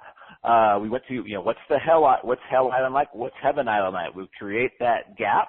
We get them to see the gap, the overt benefit, and then we roll into the adult. The adult is just the analytical side, right? Just show me the facts, man. And the way we do that is with kitchen table logic. There's other things we can do, but for our Email Mojo and the tool that we always have available to us, and one of the studies proven the most powerful tools is just good old metaphorical analogies and those type of logic, so kitchen table logic. And then we have the P, right, which is the parent. And so we might have somebody that says, boy, I really want this. I understand how it works, but will it work for me? Or I've seen something like this before, and I'm not sure it's going to work, right? So that's the last part of the sequence that we must complete, and we typically do that with a clear difference or a dramatic difference, right? What's different? What's new? What's different about this offer? What's different about this time that will help them say, oh, this will work for me, or, oh, I see this is different. It will work for me. So that's the recap of the CAP. And I do want you to have a pen and paper. There won't be a whole lot of drawing or stuff going on, but I think this will help us all focus. I'm going to have my pen and paper as we're going through this as well. And I want to start, the way we're going to do this is we're going to all get in a helicopter together, and we're going to fly way up, overlooking the calendar, and overlooking the kind of the Rainmaker campaign. And as we go through this particular training, we're going to get closer and closer until we have everything filled in. And a lot of the stuff that's filled in is already stuff that we've gone through in the course. But let's all jump in the helicopter together. Let's fly up a little bit. There we go. We're flying up, look down, and we're going to be looking at a 0 or a 1 to 14 day Rainmaker campaign. Typically the Rainmaker campaigns that we run are from 10 to 14 days, and I'll tell, or 7 to 14 days, and I'll tell you why. All the ambiguousness in the days, but for right now, I just want to let's give you the reward. Just kind of give you the box top of what you're going to get over the last few years of running these campaigns. Here's the numbers that you typically can expect. So if you take the amount of opens that you're getting on your list and kind of write that down, and then in a 10 to 14 day campaign, if you're promoting a $500 plus offer, so about a $500 to $2,000 offer. The numbers that we typically see over these 10 to 14 days is about $20 to $50 per open. So if we have 1,000 opens, it's typically look to bring in $20,000 to $50,000. Now, obviously that's quite a big range. Typically what we see is the higher ticket actually do better. They do closer to the $50 per open. So if you're rolling out with a $500 offer, those are well and good, but it's typically easier to get to the bigger numbers with bigger offers. Now, we have done several campaigns in the $4,000 and $5,000 range. We never really have pushed past the $5K range. That's kind of what we're doing now and working on now, pushing the business envelope. We've had a couple clients that have sold $10K through that, but we won't talk about those numbers too much on the $10K side because we haven't done enough of those to make it valid data. But what we're seeing with the $4,000 and $5,000 offers is about $70 per open, around $70 per open. So those campaigns are pretty much the same, but when the sales start dropping are a little bit different. But that's kind of the payoff that you can expect. So let's talk a little bit about why I'm saying 7 to 14, 10 to 14 day campaigns and so on and so forth. The reason I say that is if we have a campaign that's working really well, we want to get as much mileage out of it as possible. If our people are loving it, we're having fun, we're getting a great product or a great service that's helping their lives, we want to go hard on it. We want to go to the 14-day limit. I've even gone out as far as 3 weeks. There's a couple of reasons for that. One, it was in the investing niche and the market tanked in the middle of it, so we needed some time to maneuver and turn around. But typically 7, 10, 14 days. Obviously, the longer you run it, that means that the campaign is going that much better. So that's kind of the reason that I say 7 to 14 days. At the end of the 14 days, or the 7 days, or the 10 days, there's always a time deadline. Always a time deadline. I have a couple sayings in my business, but one of the things that we say over and over and over again is nothing, absolutely nothing sells and gets people to move into action like a time deadline. It just isn't. I make a joke. I probably shouldn't keep making this joke, but I say you can give them all the bonuses in the world. I can give them a bonus. I can give my wife a weekend with my wife for the weekend, and she won't beat a damn clock. She won't beat a time deadline. So I'm being facetious and I'm being extreme, but I kind of just want to pound that in. The time deadline is so important. It's like I very often talk about the carnival machines where you drop the quarters in and they all pile up and there's this kind of this bar that pushes them. They call them coin pushers, right? So sometimes you drop a quarter in and it doesn't push, and you drop another quarter in, it doesn't push. But this is like that clock is like dropping a silver dollar in there. And it just starts pushing all of those coins off if we've been doing the whole campaign correctly. So nothing works like a time deadline. So you might be saying, well, Travis, if we start into this campaign and we're going to throw a clock on there, we don't know if it's going to be a 7-day campaign or a 10-day campaign or a 14-day campaign. How in the hell can we put a clock on it? Okay, so here's what we do. And again, we're kind of way up high. We're going to come in closer and closer and closer.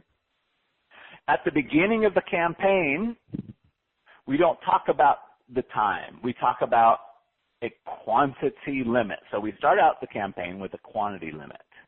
And so obviously the bigger ticket we do, probably the less the quantity is going to be. So we're getting ready to roll into campaign for my company in November, and it's going to be a $6,000 offer, and I'm looking to sell 20. So we're going to start out the campaign with, hey, I'm only opening up 20 spots. So that's how we start out. And as we get closer and closer, I'll show you how to progress from that point. But we start out with a quantity limit. Now, the question people mostly have on the quantity limit is that, well, what should I start with? So what I would do is take those numbers that I just gave you, the $20 to $50 per open, and your ticket price and your goal on what you want to sell and back out the numbers. So let's just give you an example. Let's say the offer that I want to sell next week, just for round numbers, let's say it was 5K, so it'd be a little bit easier, rounder numbers to work with. So if I'm going to make $50 per open, let's say I get 1,000 opens, right? Let's say I get 1,000 opens, so I'm expecting to make $50,000, and my offer is 5,000. So if I take 50,000 divided by 5,000, that gives me 10. If I want to sell 10, right? Very often I will double what I want to hit because I really don't want to hit that limit. I want to run it out to the time clock. So I would look at these numbers and kind of back those out. If it was a $1,000 offer, I'd probably be more in the middle, like a $30 per open. So if I have 1,000 opens, it'd be 30 grand. I'm expecting to make 30 grand divided by a grand is 30. So I'd put the limit at about 30. Well, if I wanted to double it, if I wanted to make sure I didn't hit it, I might say 60. And what you want is a number that sounds scarce, right? You want to hit it, you want to be legitimate, but you want a number that sounds scarce. So if you have a list of 20,000 people and you have an open rate of 10%, that's 2,000 opens. You can figure out your numbers, but what you want it to say is, hey, I'm only opening up 20 spots, and this is going out to 20,000 people, right? It's like, wow, there's that scarcity factor there. They realize there's a lot of them and only a little bit of you. So that's another reason why I gave you kind of these numbers that you can expect at the beginning. So that's kind of how you can set up your limits. I will normally take what I want to do and double it, right? Because I really don't want to hit that limit. And I am always, I won't say always, I try to be in integrity 100% of the time. Sometimes, like, I'll shut something down and maybe one or two comes in after I shut down the cart, or somebody says, man, I just missed this on vacation, I'll let somebody in. But I try not to hit that limit. But if I hit that limit, like if I set a limit of 20 and I sell out in 3 days, I'm shutting the whole damn thing down, right? That's actually good for my list and good for the relationship, because now next time I run something, you'll be like, holy crap, I better jump on this, right?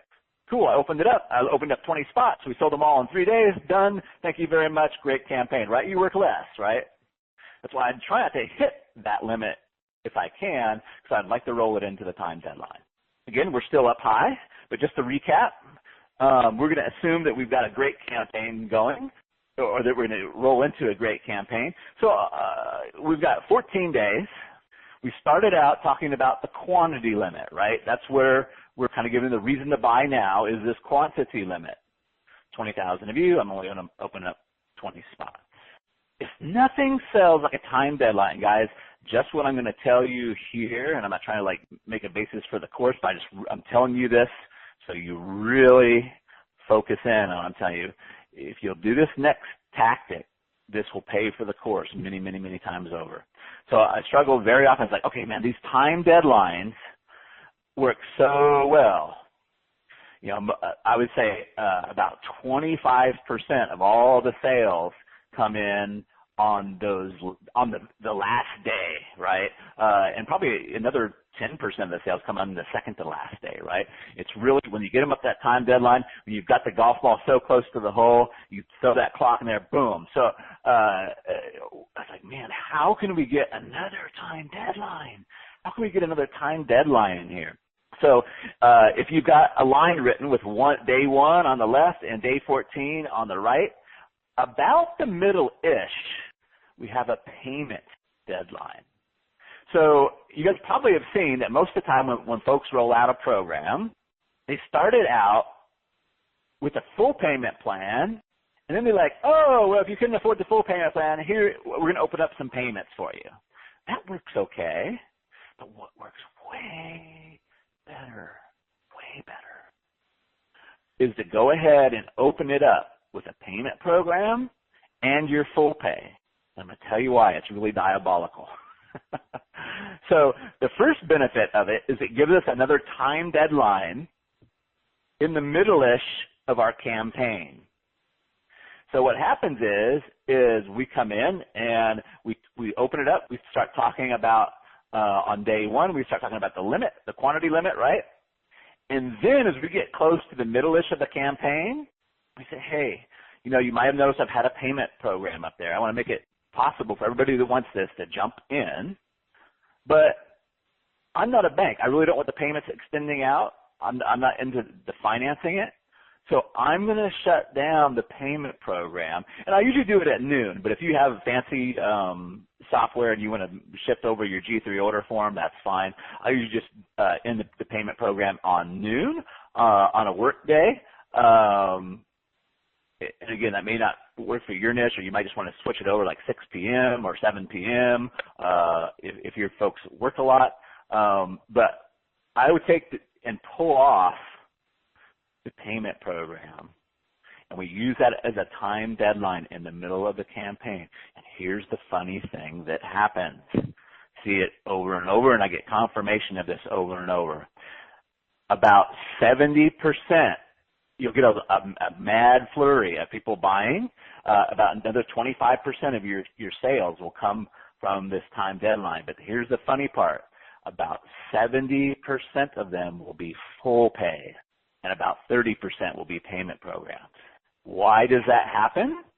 Because it's psychological. They go, oh, we throw this clock on them, and they're like, you know what? I'm going to do this, right? So let's say the program was $5,000 or 6 payments of $1,000. They're like, you know what? I'm going to do this. I'm going to do it. It's just $1,000. So they go to your G3 order form, and they're like, okay, and just before they've made the internal commitment, now that they've done it, but just before they hit that payment program, they go, screw it, I'm going to just save myself $1,000. And they get the full pay. The reason I know this is exactly what goes on in their mind is because, and we'll talk about this more in campaign troubleshooting in our next call, but we put chat boxes up, and we'll get people saying, I clicked on the payment program, then I changed my mind, I hit the back button, and I just went with the full pay so I could save myself the money. I just want to make sure I didn't get charged twice, right?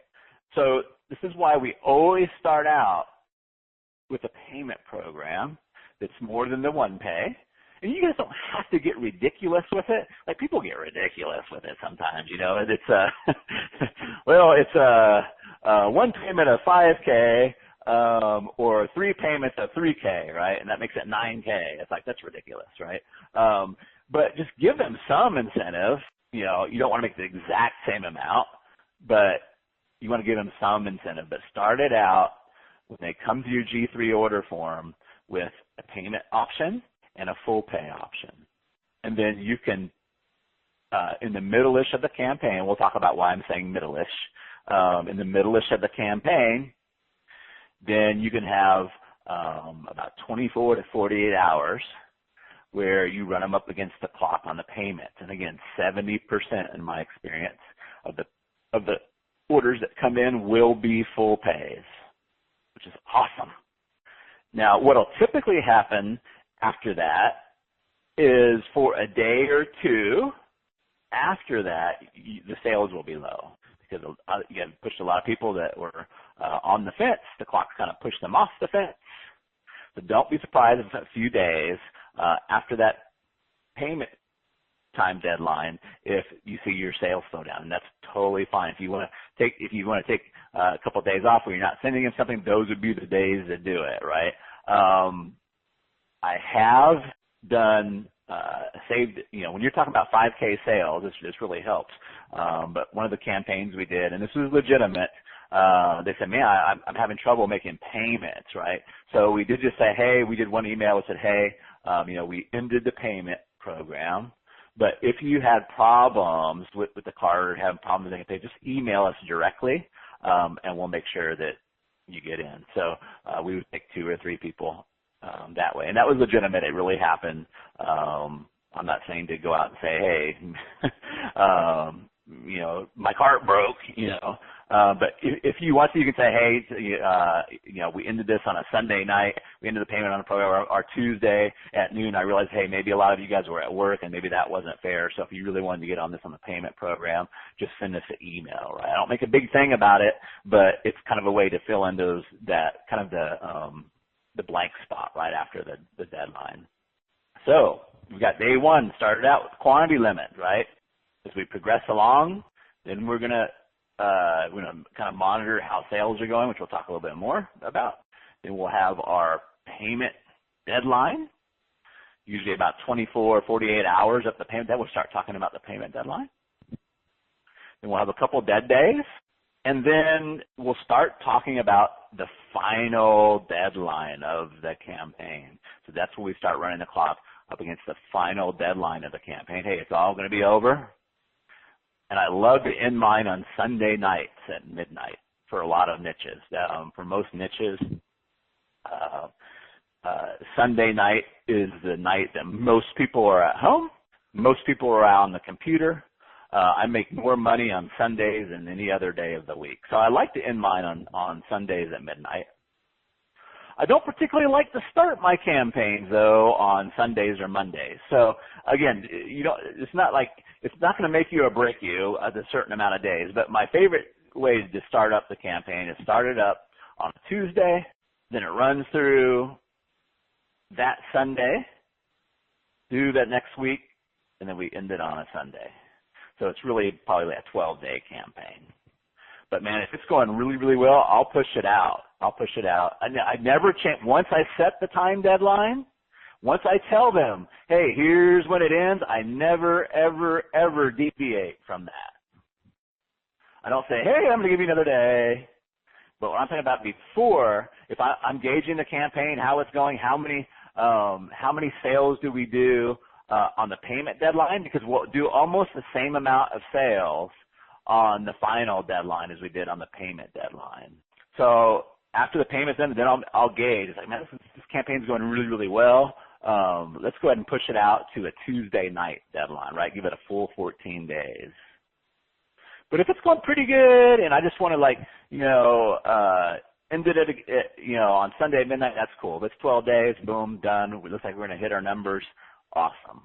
It really is not going to make you or break your campaign. We've started up all different times and different days, but so, work it into your lifestyle as well. I just don't like coming in Monday morning and when we're starting the campaign and making sure everything's rolling, so we wouldn't have that Monday, make sure the G3 is working, make sure everything's working, and get that email out Tuesday, right? That first one for the campaign Tuesday.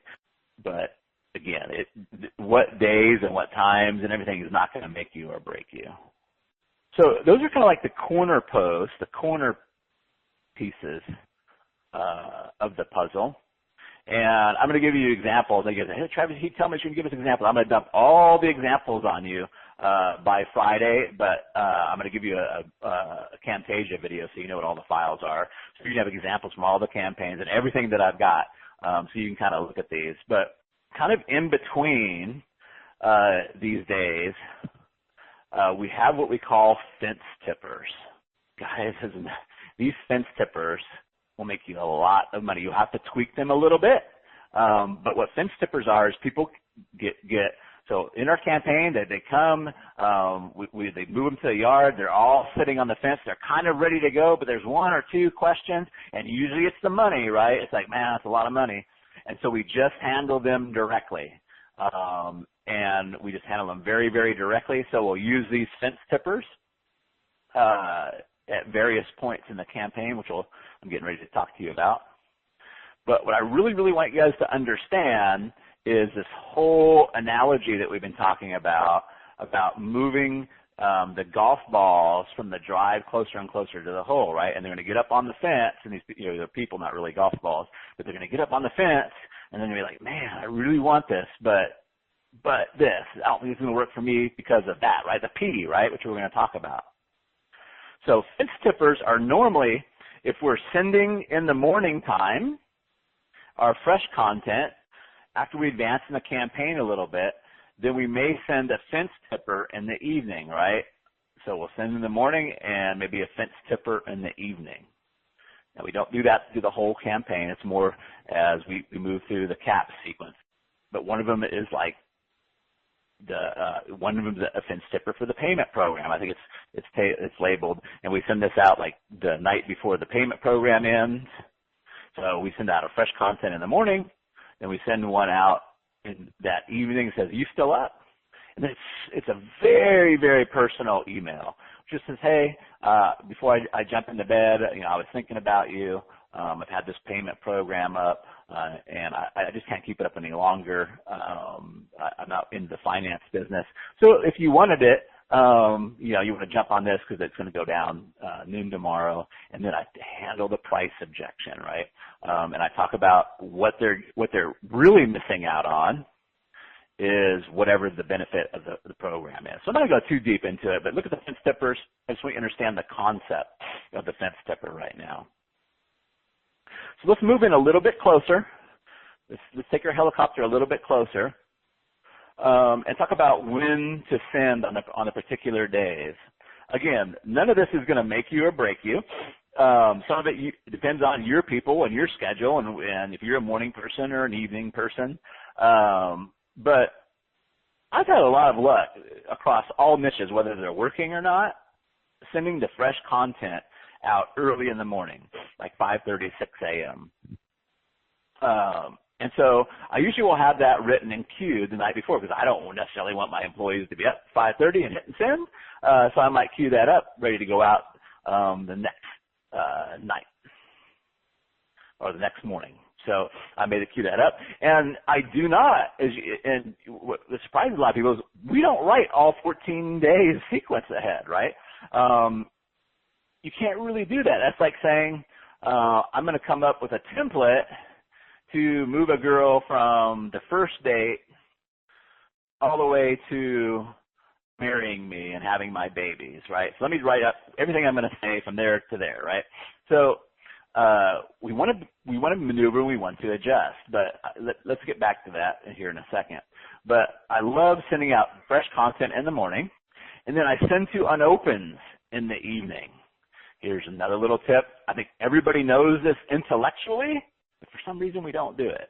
And this will add 50% to your revenue, 45 to 50% to the revenue easily.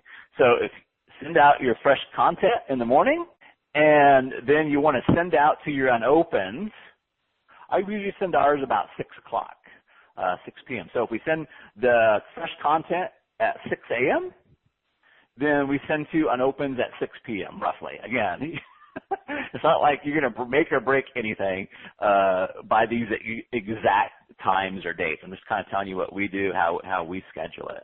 Guys, I've seen it over and over and over and over and over and over and over again. If the email in the morning made you 4 sales, sending that unopens is going to make you 2 sales. I've seen it over and over and over. If it's still significant numbers for you, you may even want to send the unopens again. So if that email in the morning made 8 sales, the unopens make 4 sales, typically make 3 to 4 sales, sending the unopens again will make you another couple sales. If that's still a significant number for you, send to those unopens, especially on an email that does really, really well. I have a saying that our email that we know is going to do well is better than one that we haven't sent yet. So if we have one that does really, really great and we need some time to catch up or whatever, and we don't have an email ready or something like that, then I'd rather send to unopens again from a great email, right? So if one made 8 sales, we sent to unopens and made 4 sales, likely it's almost guaranteed money in the bank that if we sent unopens again, we're going to make another 2 sales off of that, right? But as a general rule, we send the fresh content in the morning, unopens in the evening. Let's talk about that for a little bit granularly. You can change the subject line to a different symptom of Hell Island or different vision of heaven. A lot of times what we do, though, is like, if it works, we really don't want to mess with it too much. We just append the beginning. So what we might do, and you might have seen other internet marketers or email marketers do this, and I'm telling you, do not use RE, do not use forward or FW. Gmail can tell if you didn't RE, if it's not a response. They can kind of tell if you're sending forwarded stuff from autoresponder and not doing that, you're going to hurt your reputation. Not only that with Gmail and Yahoo and all that, but your people know, right? They know you didn't forward that crap. They know it's not regard. So don't play those kind of appending games. Now, what I will do is I may append it, and appending just means, putting something in front of it. So if it was Facebook ads that print or the Facebook ads that eat your money, right? So that's a symptom of Hell Island. Now I could make it, just change the headline slightly and make it a vision of Heaven Island, right? So if it says Facebook ads that eat your money, I might say, well, I feel the move away from people, so I might change it and say Facebook ads that print money, right? Or I may just be lazy or not want to change with what's already working well, and I'll just append it. And I might say, heads up, and I might put that all in caps, heads up, colon, and then the rest of the subject line as it was. Or 411 colon, numbers work well, so 411, or I might say FYI. If it lent itself and it made sense, I might say warning. So it doesn't, in this case, it would make sense, right? Warning in caps, colon, Facebook ads that will eat your money. Alert works well. Alert, Facebook ads that will eat your money. Again, just don't use forward or RE or anything that's not cool, you know. But send to those unopens. I spend a lot of time on this because it's such an easy bump. And there's no negative effects from it, right? Even if especially starting at the beginning of the campaign, even when the sales are slow at the beginning of the campaign, you want to get everybody involved, right? If they didn't open it, there's no negative effects to sending another one to your unopens, but there's only positive result, or only positive to be gained from it, right? We get more people engaged. So if you have a 10% open rate, if you send to those unopens, you're going to get another 5% to open. That's 15%. You've got another, if you have 1,000 opens, you just got another 500 people involved in the beginning of your campaign there. So please, please, please send to unopens, especially if your campaign's going well, right? It's just another almost guaranteed 45 to 50% bump for just a little bit of work. So let's talk about the days again. How often? So we're already mailing once in the morning, one unopened, right? As we get closer to the time deadlines, whether it's the payment time deadline or the final notice deadline, we'll start sending a few fence tippers. I like to send the fence tippers later in the evening, so we will send fresh content at 6 a.m., unopens at 6 p.m., and then a fence tipper about 7 or 8 o'clock at night, right, which would kind of be fresh content. Some of your emails are going to strike a chord and resonate and therefore bring more sales than the other. When you get one that really strikes the chord, and plus because you're moving the golf balls down, you might want to think about on the weekend or a day where you don't want to write some fresh content, reusing that content. And my favorite day to do that is on a Saturday. And here's how it looks, especially if your people are working full time. So let's say we start a campaign, let's say on a Wednesday, man, we send one out that an email that made us like 20K. I'm like, wow, 20K. So we don't want to just like, oh, okay, that was great, it's done, right? So here's what we do. On Saturday, we'll send an email in the morning, and typically the subject line is, did you see this or did you get this? And then it's pretty much the same email we sent in the week, but at the beginning we say, hey, this is Lee. I sent this to you earlier this week, and boy, did it get a lot of feedback. And of course, for us, feedback could be sales, right? A lot of feedback. And I know how hard you're working. You may have been working during the day. So I wanted to make sure you got a chance to see it. I know we got a little bit more time on Saturday. So here I am as a favor to you, if you want to say that, or as a benefit to you, I'm reposting it again for you. Right? And then just put the email down there again. It's a beautiful thing. And guess what? If it made you 20K that day, it's going to make you close to 20K again on a Saturday. An email or a message that's made money is better than one. A proven money maker is better than an unproven one, and for less work there. So that's kind of how we fill in the gaps on Saturdays. If you want to, if you don't have any that's just like kicking major booty, then you want to write some fresh content on Saturday. That's cool. But what I like to do is like take the best one from the week and rerun it again on Saturday. And now some people ask me, so if you rerun it again on Saturday morning, do you send it to unopened Saturday night? And the answer is I may. And here's how I do it. Because if it made me 20K Saturday, if it's going to make me 20K, do that. It's probably going to make me another 10K on the rerun. But I'll say something like this, and I just tell them. People are like, oh my gosh, I don't want to tell them about reruns or replays, right? But people watch reruns. People watch replays. So in the subject line, I might append it with rerun or replay. And then I might go back to the original subject line. And so they would open it up, say, hey, I sent this earlier this week. Know how busy you are. And I sent it this morning. And boy, I got even more feedback. So I just want to give you one last chance to see it, right? And again, we're kind of get a time deadline. Like, hey, it's the last chance to see this, right? So it makes them want to read it again. So my point here is the ones that do really well for you get more mileage out of them. Let's move in a little bit closer.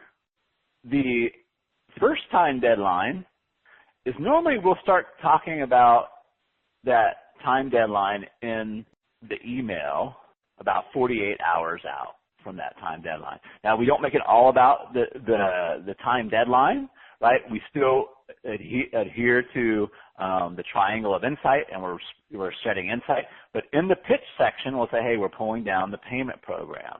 That would be the morning email that goes out. But the fence tipper is we handle an objection, and then we remind them of the time deadline. So about 48 hours out, we'll start mentioning it. 24 hours, the fence tipper goes out. And then the day that the payment program goes off the air, we just remind them of the payment program's ending. And again, you go ahead and see examples and all that set for you. On the other end of the poll, on the 14-day, or when the whole thing ends, about the same thing. About 48 hours from the end of the campaign, we stop talking about content. We stop doing the braingasm and the insight. And we just say, hey, it's all ending. Here's what you get. And it's all going to be over. On the last day, we get pretty aggressive, depending on how well the campaign goes. And this shocks some people sometimes. But I don't sell stuff that's not a great value for my people. I don't do client work that doesn't sell stuff that's not a great value. So if I think it will help people, I'll go pretty assertive on the last day. So I will send out, usually almost always at 6 a.m. is a second notice email. And I just title that second notice because I've given them notice before. Hey, it's all ending at midnight tonight. Then I'll remind them of the benefit, whatever the benefit is. So if you want to go, if you're a woman that wants to make love with the lights on again, but you have a bad back and it's really hard for you to do these programs, this is the only program in its existence that we know that will help you even if you have the bad back, right? If you'd like to get that, it's all going to be done. We'll pull on it, this special offer at midnight tonight, right? So we'll send that morning email out. I'll usually send to unopened at about 11 a.m. Then I'll send a final fence tipper. And I just monitor the sales, like how fast are the sales coming in or how slow they're coming in. And I'll send the final fence tipper, which is usually a price objection. And again, that's in your example. I'll usually send that final fence tipper. When I say final fence tipper, it's the last fence tipper, not the final email. But I'll send it in the afternoon, 2 or 3 in the afternoon. And then the last email is always final notice. People say, oh, that's from 4-Day Cash Machine. Well, it is from 4-Day Cash Machine, but it's also from mail order days, direct mail order days. So that final notice email usually goes out about 6 p.m. It pretty much says the same thing as the second notice and the 48-hour notice email say, but we adjust it a little bit. But that final notice email typically goes out at 6 p.m. with the whole thing ending at midnight that night. And then we use, we were using a service called Timerlay for the timer, but now we've just been using the ClickFunnels and the technology there. But for the clock, and we're kind of moving in a little bit closer here. For the clock, if you're using ClickFunnels and you're using an embedded timer, you want a timer at the top of the page, you want a timer near your buttons. If you're using a service that overlays the timer, like TimerLay, there's a couple other out there. I bought TimerLay from Ben Atkins when he first came out with it. That one kind of overlays them. No matter where they go, they're going to see that timer counting down. So let's move in a little bit closer. Now we're getting closer to what emails we send, right? What are the style of the emails? What do we send where? This is why we did the recap of CAP. So at the beginning of the campaign, and I mean the first 5 days or so ish, we are mostly focusing. Here's what I want you guys to understand. We're mostly focusing. We always want to have elements of CAP, C-A-P, but where we're putting most of our weight is going to be on the child at the beginning of the campaign. So we're really bringing out what's the overt benefits, what's the escape from hell, or what's the vision to heaven, or we talk about them together, right? So typically about the first 5 days-ish or so, we're going to be child-focused, right? We're going to be talking about escaping from hell or their vision into heaven or the gap that's in there. That does not mean that we don't bring in the kitchen table logic and the parental side, but we're just weighting it heavier. So we're going to be talking more. We're going to go deeper into talking about what life's like for Pat on Hell Island, right? And kind of and moving them from attention to interest, right? It's like, oh yeah. Because remember, the first thing we have to do with the CAP, right, is we want to make them, oh, I want this, right? Oh, that big wide, oh, I want this, right? But what I want you guys to understand, and this throws a lot of people off, and I see probably more people get frustrated with this than anything else, is that you may not make any sales the first day. You may not make any sales the second day. Typically, the bigger ticket that you have, just imagine that golf ball is that much bigger, right? And it's going to take a little bit longer to get it there. If you're just selling a $97 offer, yeah, you're going to start seeing sales right there, right? It's not that big of a thing that they don't have to think about. But as we move to bigger ticket, it's like being farther away from the hole. Sometimes you'll see, because people are already at the hole, right? So sometimes it's not unusual to see a sale or two or three, depending on how big your list is. I'm saying a sale or two or three. It typically is 1,000 opens to 2,000 opens. But you might see a sale or two or three come in that first day because those are people that were already close to the hole. But you may not see a sale the next day, right? That doesn't mean it's not working. So I want to talk about that here in a little bit, but it doesn't mean it's not working. But we want to pick another symptom from Hell Island, and we want to monitor, right? If we get a few sales on the first day, a sale or two on the second day, and we're still on hell, and we're still talking about hell. On the third day, we get like 6. Then I would keep talking about whatever button it is that you just pushed on, right? So if you get 6 sales from day 3 on email 3, talk about the same thing. Just do it in a different way until you stop making sales on that. Once the sales slow down from escaping from hell, you might move it to moving towards heaven, right? And you'll see your people that move towards people and get some sales out there. But after the 5th day-ish or so, you want to start changing the weight and the focus to what? To the A. Okay, so I want this, but how it work? I want it, how is it going to work, right? We don't want to give them step by steps and give them the solution. We just want to give them an understanding of how this works. Remember, go back to my example. So if we were dealing with back pain, we might say, this is about where we might throw in our story, which is heavily on the kitchen table logic, about how oil in a car engine is the same like the spinal fluid in your back. If your spinal fluid is dissipating, if you're getting less and less as you grow older, then all your vertebrae and your columns are going to be rubbing against each other, and you're going to experience pain, right? And so what we do is we give you exercises and nutrition plans that helps you put more fluid, get that fluid back, and get more spinal fluid so you have more cushioning, just like adding another quart of oil to your car if it's low, right? So we want to focus more on the analytical side, right, or on the A.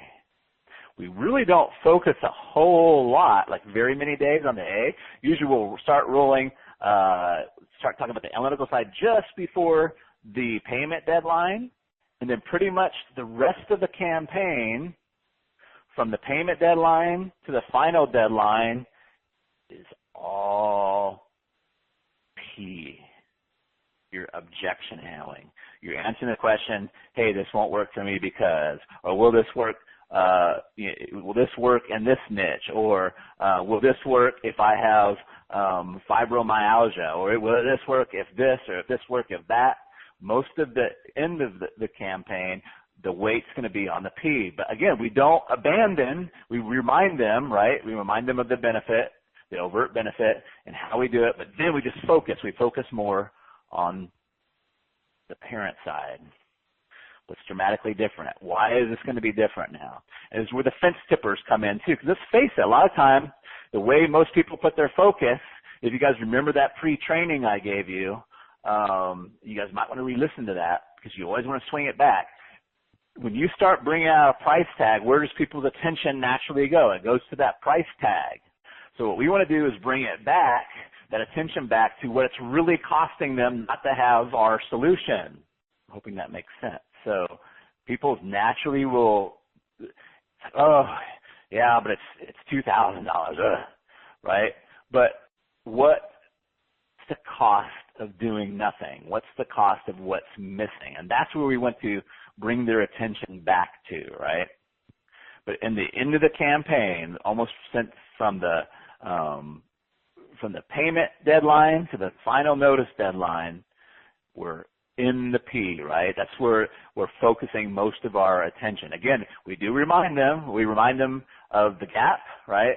We remind them a little bit of how we do it, the kitchen table logic, but then we focus in on what's the objection. This won't work for me because, and it's always that. I'm not sure this is going to work because, or a lot of them say, this won't work in my situation because. So we're going to go deeper into this in our next module on troubleshooting. But part of the magic of making this happen is listening, right? So we start out the campaign. We want to be responsive, and we want to be listening and looking at the reaction that we're getting from our list. And sometimes it can be a little deceiving, right? But the way we know the conversion golf ball is moving down the course is they start asking questions. It's like, oh, or they'll comment, it was a really good email, or boy, I never thought of it that way. Or man, thank you for sending me that email. I really like to do this, but whatever it is, right? Or be responsive to the questions, right? Really great example, I think I've shared it with you, is when we were doing the land investing. There's a couple of major objections, but we were doing not the land investing, but the stock trading. One of the things we kept getting was like, how many hours will I need in order to do this? I need to trade. And reading between the lines, what they're saying is like, man, do I have enough time to do this? This won't work for me because I don't have enough time, right? But what I realized is we weren't clear enough on how much time they would need. So they're thinking we're going to try to turn them into day traders, right? As soon as we started talking about that, we didn't know this going into the campaign. I didn't think about it. I'm just not that smart, right? But by listening, we started talking to, hey, I can't remember the subject line that I used. I think it was like, oh man, I really messed up, right? Which was a kind of a fence tipper, right? I wanted everybody to open it. Oh man, I really messed up. Hey, I've been answering you guys' emails. We've been monitoring the chat box, and I realized that I've led you guys to believe you guys become the day traders, right? That's not the case. What you will need is about 3 to 5 hours a month to trade. Now, if you don't have 3 to 5 hours a month, then this won't be work for you because you need to have at least 3 to 5 hours a month. But if you can squeeze in 3 to 5 hours a month, then this will be a great solution for you. And man, the sales start coming in. Boom, boom, boom, boom, boom. So part of the magic is listening, listening to what's happening, listening to what's going on. And you can even be proactive with it, which we're going to talk more in the troubleshooting account. I don't get too deep into it now. but you can be more even proactive listening. But I just kind of want you to be aware of some of what you send. It's going to be based on what's happening, the feedback that you're getting. As a matter of fact, your best campaigns would be ones that you put the car into drive and you just steer based on the roadway signs that come up, right? That will get you to your destination. What doesn't work, and I get pretty enthusiastic about this because I see it all the time. What does not work if you're trying to go from your house to wherever the destination is, say the Walmart, is putting a blindfold on and plugging your ears and trying to guess your way through it. Don't guess. You can ask. There's lots of ways we can get feedback, and I don't want to get into it here because it's the next module, and you don't need to know it all right now because most of you just will start sending a few emails and not need to steer yet. But part of the magic that we do, and the reason I don't write 14 emails out all in a row, is because we start sending them out and then we steer based off of the reaction and the feedback that we get. Now, with that said, I want to give you one caveat to what happens, and it'll make you think you're doing something wrong, but it really means the conversion golf ball is getting a lot closer to the hole. When you start selling bigger ticket stuff and you start moving people through the overt benefit, the child, the adult, there's going to be people that really, really want it, but it's going to be a stretch for them in their pocketbook. A lot of people will reach out and say, man, I really want to do this, I just can't afford it, right? That's a different kind of no, I just don't have the money for it. And I'm going to get deep into that. But there's another response that you'll get back, and it sounds negative, but it really is positive. And that is, and it typically starts coming around the first deadlines, and that is, hey, Travis, you're a scumbag. Hey, you should be giving this away for free. Hey, if you really wanted to help people, you would not be charging for this. That might scare you at first, but it's really a good sign that the conversion golf ball, because what they're saying is, man, I really, really want this, but I can't see a way to make it happen for me. So that's actually a positive sign, and you want to give those people all the love that you can. And if you want to work out special payment programs for them, on the side, that's totally cool. But don't pull back when you get that feedback, because that's what's going on. What's really happening is like you're moving people from the attention to the interest. Now they're freaking wanting, they're desiring it, right? And the only thing that's holding them back is actually a financial constraint, right? So that's a really, really good sign that you're moving people down and through the right path. So I want to talk about one last thing before we roll into the homework, which homework's going to be really, really simple. Simple, maybe not easy, but simple. And that's day 0.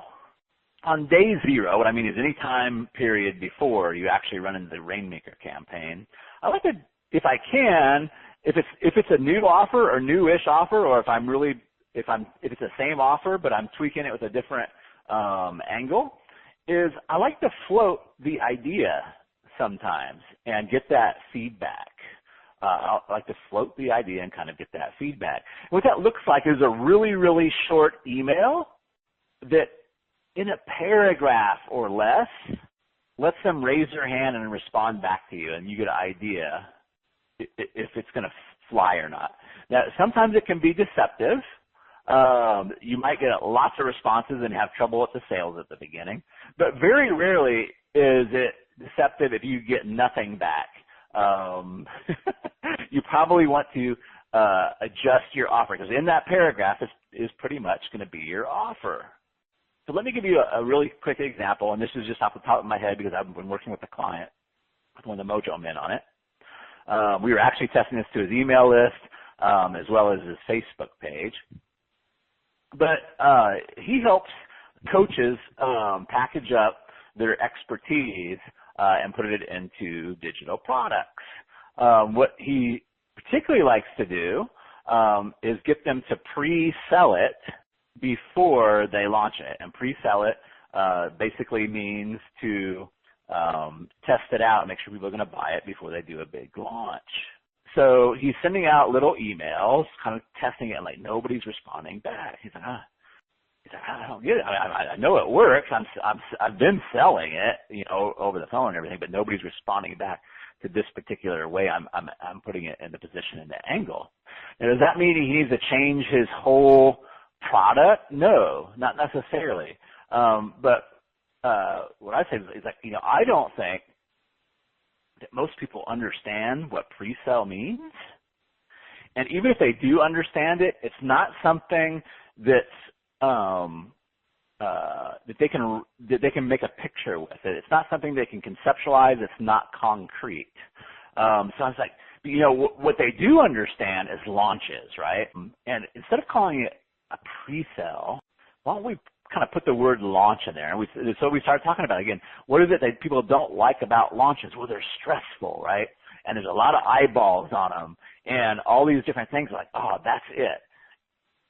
Let's call it a quiet little launch.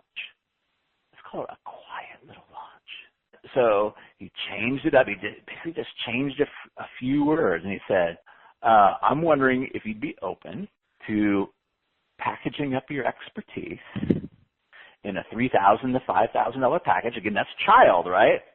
And working with me to do a quiet little launch would bring you in 20 to 30K. Let me know if you'd be open for that. And not only did he start getting responses, he started getting sales. Like I think he just did. We were just emailing the other day, did about $25,000 in sales. This was from Facebook, but he got a pretty smallish or medium-ish Facebook following. But several of those deals came from email. And he has, get this, about 1,000-person list. Not 1,000 opens, about 1,000-person list. But that was kind of like the day zero, right? So you might want to position it. And what's cool about that is like you get no responses back. You haven't launched anything, right? So readjust it. Like nobody knows. Like if you say, hey, would you be interested? Okay, great. And then you can like retweak it again, right? Bob Grant, we launched one, and we knew this was going to be a winner because he just got deluged. And actually in the files, I have this in the files, this little pre-launch for you, or day zero pre-float was just a short email. It was a little bit more than a paragraph. I prefer it probably a little bit shorter, but it was just a real short paragraph. And Bob, it was just really personal from the heart. Bob said, hey, I've been getting more and more email. Women are more and more frustrated that they can't seem to find good men out there. It seems like all the good men are taken. And what they really want is just a secure, emotionally secure man. So I'm thinking about putting together a little training called 6 weeks to a secure man. I'm kind of like pulling this from my memory, so that's not exactly what he said. And I'm just wondering if I put something like that together, would you guys be interested in it? Or would you guys be, I usually don't try to say interested, I say, would you guys be open to it? And he got deluged with responses, right? So that's a good sign, kind of like rolling in, so you can kind of lick your finger and put it in the wind before you knee deep into your Rainmaker campaign. So if it's a brand new offer, and I really would suggest to you not to in your Rainmaker campaign this course, don't do a brand new offer. Don't do an untested offer. But you might change the way you present it and see if they'd be interested. Here's another really good example. I had a fantastic client who happens to have 7 kids, and she runs an internet business with 7 kids. And so we sent out a real short email at the beginning, and her thing was that she doesn't mail her list that often. So what we did, and she was worried about, hey, I don't mail it's like that often. I'm kind of an introvert. They kind of all know it, but how do we like roll into this campaign? So we sent out a real short email that said, hey, this is Sarah. I'm curious if you would be interested in how I run my 6-figure internet business with 7 little ones running around. And that was it. And she got deluged with responses. And what we did is we took those responses and we said, whoa, hey, wow, I'm just kind of blown away. As you know, I'm kind of introverted. We don't get together much, but we got, I think it was like 215 responses or something ridiculous. She's also, that's inspired me. I'm gonna like come, and I'm gonna come, if it's okay with you, I'm gonna come visit with you over the next couple of weeks, and I'm gonna give you like the baby steps, right? We've made it very, very family. So the whole, remember the plot we talked about? So the whole plot was, internet businesses are hard. You don't have the time. Her whole way of getting around them was baby steps, right? So we said, I'm going to come over the next couple of weeks, and I'm just going to give you some baby steps you can take to get your business off the ground. Would you keep your eyes open for me? And again, she got lots of responses back. So these are kind of like the pre-floats, right? These are the pre-floats. And typically, if you can't say it in a paragraph or two, if it takes you a lot of paragraphs to say what you're going to be talking about, that's an indication that you got a problem right there. So you want to what's the basic idea in a paragraph or two, or at the most 3 if you get wordy, but you want it to be really, really short as a pre-float, and see if you get any responses back. I might even suggest that if you get those responses back, you can just see if they want to go ahead and buy it. Right now, hey, I'm going to get ready to talk to you about this, but I've got a program put together. If you want to jump on before everybody else, I'll make you a great, I'll give it to you for 50% off. I wouldn't tell them the price and everything. Would you like that? And just let them respond back. Oh yeah, I'd be interested. Tell me more about it, right? Now, they might not necessarily buy it, but then you know how interested they are, and you start getting some objections out of the way up front. So we'll talk more about that in campaign troubleshooting, but I did want to talk about day 0 or pre-float days. So here's your homework. Write your first email for your campaign. I would probably recommend just pre-floating. Just go ahead and pre-float. So you should have already had at this point. Again, if you've been following the course, it's going to be easy peasy Japanesey for you. If you haven't been, then you got a lot of work to do. But what you want to do is, if you've already done your G3, you probably already have a good idea. Your G3 order form, you probably already have a good idea what to put in that paragraph, right? So run your pre-float out. If you get some positive feedback on that, then go ahead and write your first email. Set up a quantity limit and just start rocking it, right? Nobody knows how long the campaign's supposed to be, so if you have a couple days gap, that's okay. But if it starts going well, then you just want to keep on continuing. So your homework, really just the roll into your 14-day campaign. I don't want people to make mountains out of molehills. If you sit down and you pull out your calculator and your super fancy software and try to calculate every little move and make this really, really hard, it's going to be really, really hard. If you just say, hey, let's go have some fun, I'm going to make them a special great offer, and we're going to have some fun. I'm going to shine some light on what the problem really is for them and how we solve it and make them a special offer. We're just going to have some fun with it. Just get rolling with it. It won't be a big deal. But if you sit down and really take this really, really so serious that your eyebrows are touching, it's going to be harder. But what I would do is just run some pre-floats out there. Do you get some responses back? Maybe even respond back to those people and say, well, what's the real challenge with it? Again, use the heaven and hell island and the obstacles in between. So if somebody says, yeah, I'd really like to find a secure guy, you say, oh, that's great. What's stopping you now, right?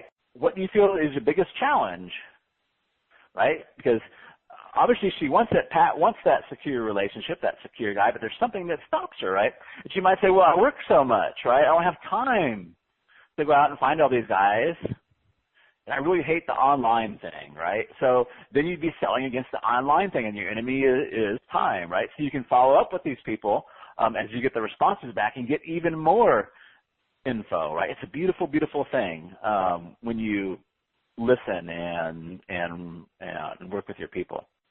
Well, good afternoon. You are back in the Mojo Dojo for some email mojo today. I am super pumped up and excited. I was just out on a little walk before we came in here, and I'm not going to mention a name. He may post later on today. I hope he does, but he's kind of a private person. But I was out on a walk, and I got this nice Facebook message, and he says, Travis, I've sold 170 sales at $120 a month. So I kind of did the math on that when I got back up to the office. It's about $20,000 a month, $20,400 a month. Now, obviously, there's going to be some fall off, and not all those are going to retain, but that's pretty good. 170 sales at $120 a month on a pretty much fresh and cold email list. So that made me really happy. I also got news somebody had popped their first $2,000 sale on a Rainmaker campaign. Happened on the first day. That is nice when the popcorn starts popping that way. But today we're going to be talking about when it doesn't start popping, or it's not popping as quickly or as fast as we would like. And so today we're doing campaign troubleshooting. And while it might not sound like the most exciting, enthralling training session, usually this is where the rubber meets the road and we fix campaigns, which not only helps our sales for that campaign, but can put us on the trajectory of many successful campaigns thereafter, and hundreds of thousands, if not millions of dollars in revenue over the year or 2 years that we continue to run that offer successfully. So let's roll right on into this here. Let me just do a quick sound check with my assistant here. I've been having a little bit of trouble here, so let me see if we're on. Okay, cool. She says we are good to go. So awesome. Let's go ahead and roll on into this. So if we are going to take a trip, I don't care where the trip is, if we get in the car, we're going to take a trip, let's say we're going down to our neighborhood Walmart. The worst thing we can do, if we want to get there successfully, is to put a blindfold on, put some earplugs in our ears, and drive there blindfolded, or drive there with no way to see or hear what's going on. We don't want to do that with our campaigns, but very often, this is what I see. We'll roll out campaigns. I don't care if it's a Facebook ad campaign, an email campaign, any campaign, and we just guess. We just make guesses at the why things aren't working. And I don't want you to do that. When you get to the point where you can navigate a campaign, when you can take the blindfold off and you can take the earplugs out, you can pretty much get wherever you're going very successflugged. You can just say, okay, I know I can't know all the obstacles and all the red lights and detours along the way, but if I keep my eyes open, if I keep my ears plugged, I know I'll be able to steer the direction that I want to go. And it makes having success highly probable. Of course, there's things that can happen that's beyond your control on the way from your house over to Walmart. Most of the times you can steer out of it, or you can steer away from the trouble. So my biggest tip to you, if you get nothing else from this, you're going to get a lot more, but if you get nothing else from this, that's going to be not to guess, okay? We do not want to guess. So hopefully I've pounded that into you there. Don't guess. And the reason I keep on pounding it is because I continually see that. It's like people, what they end up doing is like, let me go massage my words some more. It's never about how poetic your prose is. It's never about, boy, if I just massage my words a little bit more. So let me give you a general direction of where there's 3 areas where the problem normally is at, and I'm going to show you how to kind of troubleshoot that. I'm going to give you a couple different methods to troubleshoot that. The problem is almost always one of 3 things. One, it's your offer. They just don't want what you've got, or the pain they have doesn't warrant the remedy. So you're not positioning your offer correctly, or maybe they just don't want the offer that you have. So that is, I would say, 50% of it. 50% is they just don't want what you have or the way that you've positioned it. And it does sound like a word play sometimes. Just like to give you an example, so I was just helping a client that teaches people how to pre-sell products before they launch them, or to do little pre-sell launches, or what they call pilot programs. Most people don't understand the pre-sell. So I said, what do they understand? They understand the launches. And what don't they like about the launches? They don't like all the stress. They don't like all the drama behind the launch.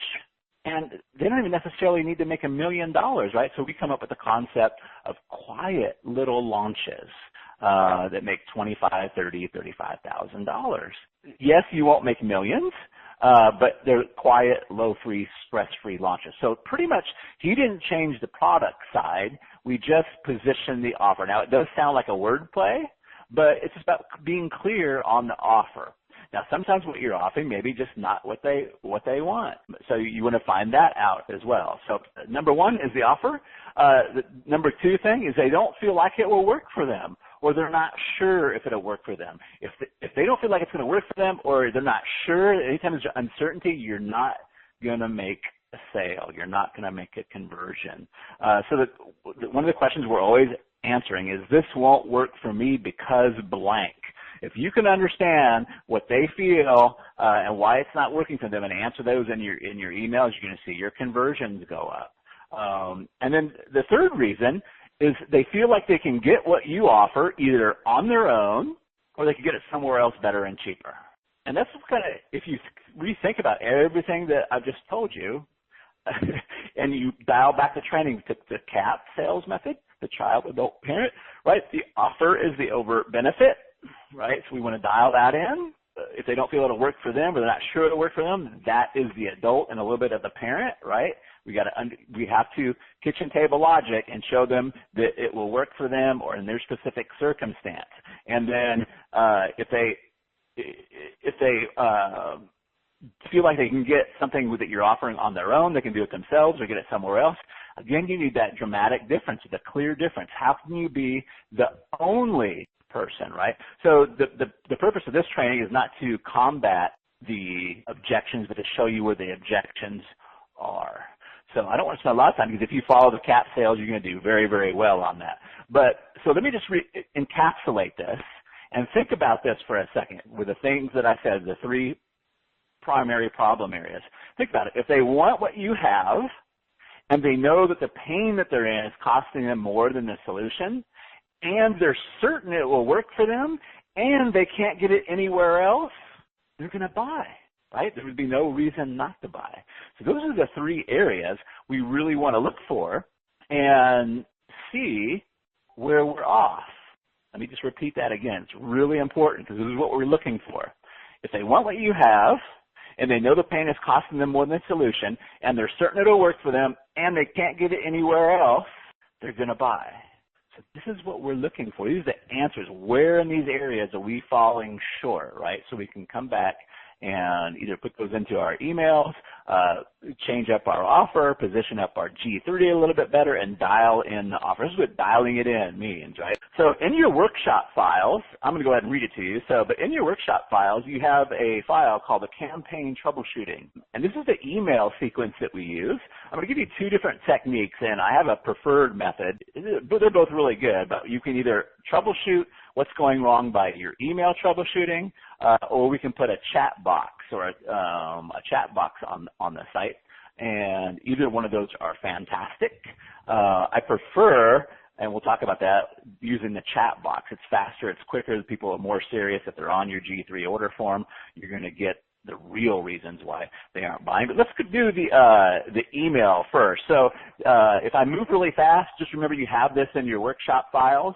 After you've been running your campaign for 3 or 4 days, if you're not seeing sales pop in or pop in enough, or maybe if it's a really big offer, you just want to do a little pulse check, you send out a real simple email. If it's going kind of well, then you might just want to send it out to your openers and your clickers, right? So people that are already buying, if you want to focus on people that aren't buying, so you just send it out to your openers and clickers, but it's really, really simple. The subject is quick question, and the whole email is, are you joining us, or are you, if you're selling a physical product, are you going to be purchasing whatever it is? Are you joining us? And our example is called the Biotech Insider, which is his trading alert service. Are you joining us as a Biotech Insider? That's it. And then his name. What happens is you're going to get a lot of no's, and that's okay. So think about it. So we've been running the campaign for 3 or 4 days. We send it up to people that have been opening so they know about it, and you say, are you going to be joining us as a Biotech Insider? And so if they just come back, sometimes they'll say no, and they'll tell you the reason why, and guys, that is gold. But if they just come back with no, you say, hi, thank you for connecting. I'm always thrilled to hear from you. May I ask for a little of your help? I'm curious what your number one reason for not joining us could be. Is the Buyer Tech Insider just not right for you? Is it more than you can afford right now? Do you hate me? I'd really appreciate your opinion. Thanks in advance, Matt. And by the way, that do you hate me, I want to get props for their due. The Glenn Livingston, Ryan Lebeck line there, and it works really, really well. It takes some of the pressure off, and it allows them to be frank and honest with you. And that's what we're really after. We're after the sale right now. We're after the truth and the frankness and the honesty. And then you say, I really appreciate your opinion. Thanks in advance. And they're going to fire you back why they're not signing up. And it's going to fall in one of those three things. And you're going to get a lot of, I don't have the money for it. But with when they say I don't have the money, what they're saying is the pain is not great enough. The pain that I'm in is not great enough, because most people will find the money. They'll find a way to do it. If the pain they are in is great enough, and they believe you have the solution, and they can't get it anywhere else. So we'll talk a little bit more about money objections here in a minute, but let's move on to the yeses, right? If they say yes, and you will get yeses. They're just like, hey, yeah, I'm going to be joining you. I just haven't had time yet. Been really busy schedule. So you will make some sales, but if they say yes, you just say, I'd be honored to have you. There's such an immense opportunity to, and then whatever the benefits are, here's your special VIP link. So we just send them back to the G3 order form. But if you want to do a special form and give them a special bonus or something like that, that would be okay too. But we made sales that way. And when you're doing 2,000, 3,000, 4,000, 5,000, each one of those sales, it doesn't hurt, right? So cool. But what you will get also, and these are very important, is you're going to get a lot of undecideds, right? Hey, I'm still thinking about it. What about this? What about that? These are your fence tippers, and these are really, really important responses, because what they're saying is, I kind of want what you got. I'm not sure it's going to work for me, or maybe I think I can find it somewhere else, right? So you really want to listen to what they're saying. And now what we did for the undecideds, we kind of attached a short little report that kind of outlined all the different things in the offer, like the FAQs and such. You don't necessarily have to do that because we were just trying to stimulate some sales, but what you really want to do is just get clear on what and they'll usually tell you, they'll say, if they're undecided, say, hey, I've been really thinking about this. I'm not sure that I have enough time every day to trade, right? So that's gold. And they say, I don't have enough time every day to trade, and you're only need them to trade for 3 to 5 hours a month, then you've gone wrong in your communications, right? But that's gold, because now you can steer, right? Just like you steer out of a detour or come to a halt at a red light. This is a very important little traffic signal for you.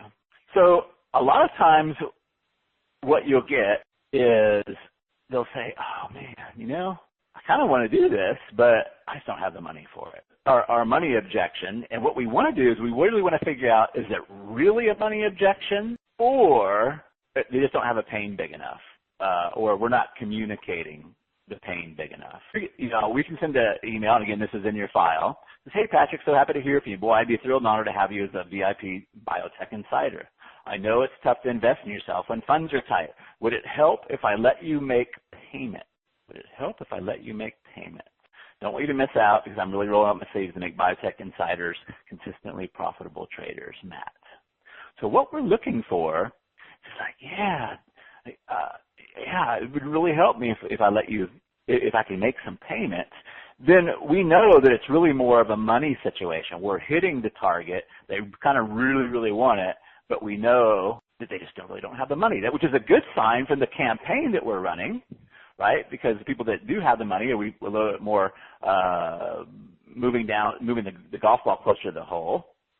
But we know we're offering what they want, right? And we know that at that point we need to make sure that they feel like they can get it. Is that making sense? So it's a very crucial. Yeah. Payments would really, really help, right? It means they say that they want it, and it really is a money issue. But if they come back and say, no, not really, no, that wouldn't really help. And that's cool too. Again, there's no wrong response.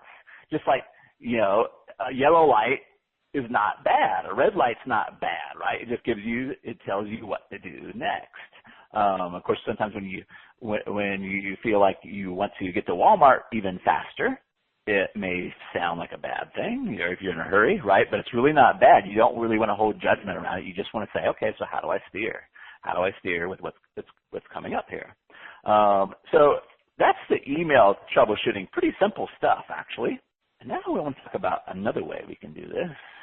And I really would recommend everybody, if you're only going to follow part of the next strategy, just to follow the part of it. But we can put a chat box right on our G3 order form. Matter of fact, you put a chat box all over your site. I use a company I've been testing out a bunch. The one I would recommend to you is Zopim. For ease of use, you can get a trial version. Let's just leave it at that for now, but it's zopim.com. Really simple to get going, set up. I just got started with LivePerson. It's more complicated. And you don't have all the features in the trial. So Zopim, or pretty much any chat service will do. I would love, and matter of fact, that's going to be your homework tonight, is to go get Zopim and put it up on your G3. Because even if you don't monitor the chat box, even if you don't put an agent there or an employee there, they still have the ability to ask you a question, and it captures their email address, and then you can look at the responses. And you can either follow up by email, but those responses, when they're sitting there hovering over your G3 and they're on the fence like, man, I just have this one question, or I have these questions, and they take the time to put their name and email in and ask you that question, that is freaking gold right there. It tells you a lot, right? And if you already knew it, awesome, but very, very many times we'll get new data that will tell us how to steer our campaign. So there's no reason not to do it. You can literally, I think I set this up in about 20 minutes. I did it on my own. My team is handling some of it now, but I think I set up Zopim in about 20 minutes. The first time I set up, we've tweaked a few things and made it a little bit prettier now. Get a chat box on your G3 at the bare minimum. Even if you don't plan on manning it, what you'll notice is at the beginning of the campaign, nobody will be asking any questions but as people start moving to the fence, they get more and more serious about it, questions will start to come through. Things where you never even imagined, right? You can't get in your car and map out every contingency that's going to happen, even on a short trip, right? And say, oh, I'm going to map out every contingency. You just can't. So this takes a lot of stress off of you as well. It's like, okay, let's do our best to map out the plan that we're going to have, but let's just not freak out about it. Let's get close on our offer and close on the kitchen table logic and close on us being the only one or a clear dramatic difference, and then we'll just tweak it as we leave the garage, right? We'll let the campaign tell us what to do with it. Let's take it a little bit deeper. So if you're not going to do anything other than just put the chat box on there, that's totally cool. You can just wait for the responses to come in. If you want to completely take the blindfold off, let me give you another strategy. Man, this is just awesome. I mean, this has changed everything. The speed we can get results and just really dialing it in really, really fast.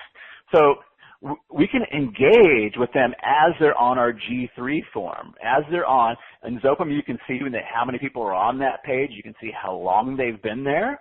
It gives you how many minutes of it, how many times they've returned. If they've asked a question before and put their name in there, it'll show you their name. It shows you the geographic location that they come from. But the really important things is how long have they been on the G3 form and how many times have they been there. Now, if you look at it and says, oh, they've been to the G3 form 5 times, guess what? They're sitting on the fence. They are looking to purchase from you, but there's something stopping them, right? And you want to figure out what that is. And so let me give you a little hand. This will save you months and months a month of work and trial and error because I've tried 1,000 different combinations. And we're not going to, here's the important thing, we're not going to try in this session to sell them on the session. What we want to find out is we want to get a frank, open, honest discussion on the table, and we want to get the truth out. In not this next module, but the following module, we're going to do Chat Mojo, where I show you guys how to close the deals right there from the chat box. But that's not this session. Right now, all we're trying to do is let the chat session be our eyes and ears. So what we want is for them to feel comfortable, for them not to have any pressure. So as they're on the page, and they're thinking about it, right? Tell us what's on their mind. Like, what's holding them back? Why are they considering it, even to begin with, right? So there's a little bit of a challenge there, because if you've ever been to like a furniture store where there's commissioned salespeople, or a jewelry store, and you walk in the store, and you're walking around, and they like bombard you, and they're like, hey, how can I help you? Hey, and it's like, man, just let me look for a little bit, right? We want to look at how long they've been on our page or how many times they've been back. Typically for me, if they've been on the page 3 minutes or more, and it depends on where I am on dialing it in, right? So if I want to get information right away, I will engage in a conversation. I'll tell you how to do that here in a second, if they've been on the page 3 minutes or more. After we get into the campaign a little bit more, I'm kind of looking at them if they've come to the page, more than 3 times. And you don't come to the same page like 3 times and sit on it. You're kind of wanting to do it, but you have a question, right? You're mulling it over. You're looking at every little detail, and that's the fence sitter. That's like some of the most important feedback that you can get. But if you just say, hey, how can I help you? You got questions? They're just going to ignore you, right? Or they're going to give you the, hey, I'm just looking, right? Or they're going to close the chat box down on you. Again, I'm revealing this to you, and it sounds like very, very simple words. But boy, this came out of blood, sweat, and tears. Here's the most positive way, or the most successful way that I found to engage. And it's simply this. I'll say it a couple times, but hi, this is Travis. Sorry to interrupt. Just want to make sure this is making sense so far. Hi, this is Travis. Sorry to interrupt. Just want to make sure this is making sense so far. If I'm doing it for a client, or one of my employees is doing it for me, you can say, hi, this is Travis. I'm helping out Jack today. Sorry to interrupt. Just want to make sure this is making sense so far. And very often, I'd say 40-ish to 50-ish% of the time, usually they're going to say, yeah, it's making sense so far, but they'll ask a question, or they'll say, yeah, I'm wondering about this, or I'm wondering, I've got a question on this. And a lot of times it's, will this work for blank? Will this work for blank? Will this work in the survival niche or whatever? Will this work if we've been broken up more than 2 years? Will this work if I've got kids? Or they might have a specific question on the actual offer, but whatever you get is going to be gold. So typically, if they ask a question, you want to answer that question. Of course, you want to write down. Now, by the way, all these chat logs are saved, which is awesome. You can go back to those, and you can even save you can re-response it. So that, like that response, you can save that response and then just tweak it if you need to, which again is awesome. So you don't have to type that every single time. Just go back to our trading example. Let's say it's a trading G3. Say, hi, this is Travis. I'm giving Matt a hand today. Sorry to interrupt you. Just want to make sure this is making sense so far. Yeah, hi. It is making sense so far. I'm just wondering how much time do we need to trade, right? And so my typical response is, that's a great question, right? And then I will answer the question. You'll need to have about 3 to 5 hours per month. But then I want to go into the currency question. Here's another question that's taken me literally, I've tweaked it over the years, and it works really, really well, whether you're doing it in a live environment, in email, or especially in a chat session. When I call it a currency question, I want to know what it is specifically that they're buying, customized to them. Well, I'm going to change examples on you just because it's a little bit more clear. I just one that pops up in my mind. So let me give you the question first. That might be helpful. The question is, I'm curious, what's happening in your blank that has you considering, and I'll usually say this, which would mean the product, or considering a change. Depends on what we're selling. Like if we're selling barbecues, we're not going to say what's happening in your cooking that has you considering a change, right? We're going to say what's happening with your barbecue that has you considering this barbecue, right? So we can massage it just a little bit. But this is a very important question. When I first started using it, I felt a little bit nervous, like, man, that's kind of a deep personal question. But surprisingly, and I'm making up a number here, but an accurate number, I would say 80-ish% of the people when I do it on Chatbox, and even higher when I do it live, they're like, that's a good question, or they just answer the question, right? It's not a big drama for them. So let me give you an example. So this one was on a land investing course that we were doing, and they had a couple of questions, and I said, I'm curious what's happening, and I just said life. You can say your life, but you can say, if you're doing relationship stuff, you can say what's happening in your relationship, or you just want to, what that blank is open, right? So if you just kind of give it what's happening in your life, right? What's happening in your life that's having you consider making a change, right? If it's their email list, I might say what's happening with your email list that has you considering making a change, right? What's happening in your business, if we want to be more broad, what's happening in your business that's having you that has you considering making a change. Let's go to land investing. He's like, well, I'm retiring soon, and I want to find something fun to do that I can bring in. I forget his exact words that he used. It's important you want to use the exact words that they use. He said, I want to bring in more, he didn't say extra income, but that's the only word that's coming. I want to bring in supplemental. So I want to bring in some supplemental income. And that's not necessarily the word that I would use, but I'll kind of pair it back to what he's using, right? So that tells me, so he's getting ready to retire. And by the way, that was like one of the big things. The people that were buying the land investing were like 50 plus getting ready to retire. So that's why the currency question is so important, because I'm looking at, like, is there a common thread, or is there different, and there might be 4 or 5 different common threads, but guess what? We're going to start using those in our emails, right? So I'm curious what's happening in your life that has you considering a change. Again, while it might sound like uncomfortable to ask somebody, especially in the chat environment where the impersonality actually helps us, they'll just let you tell you. It's amazing. It really is. It's like, oh, here's what's going on. And sometimes they'll give you fuzzy answers, right, or shorter answers. So you want to try to make the fuzzy more vivid. So if they just say, well, I need to make more money. So my favorite technique for that is I'll just repeat back what they said. More money? ? Yeah. And I'm just thinking of this land investing guy. So he was, I'm getting ready to retire. I want to earn some supplemental income. And so I'll say supplemental income. I didn't say this is necessarily that way with this guy, but he's like, yeah, but then they'll go into more details. He's like, yeah, I'm getting a pension, and you'd be unbelievable how much people open up. I'm getting a pension of $1,600 a month. That's not quite enough to make it on. I need to generate another $500 a month.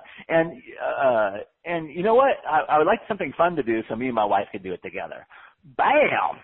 That's what he's buying right there. And think of all the different things that we could do with that. So we actually created a bonus for that particular program called the Legacy Bonus. And we said, hey, and we knew we were going to do it anyways, right? So we didn't make it just about them buying the land investing program. We said, we're going to give you access for your whole family. So if you want to give it to your spouse, you want to give it to your kids, and you want something fun for your kids to do, your whole family can have access. Right? So not only you get access for yourself, but for the same price, you get access for the whole family. Do you think that kind of worked? It worked good.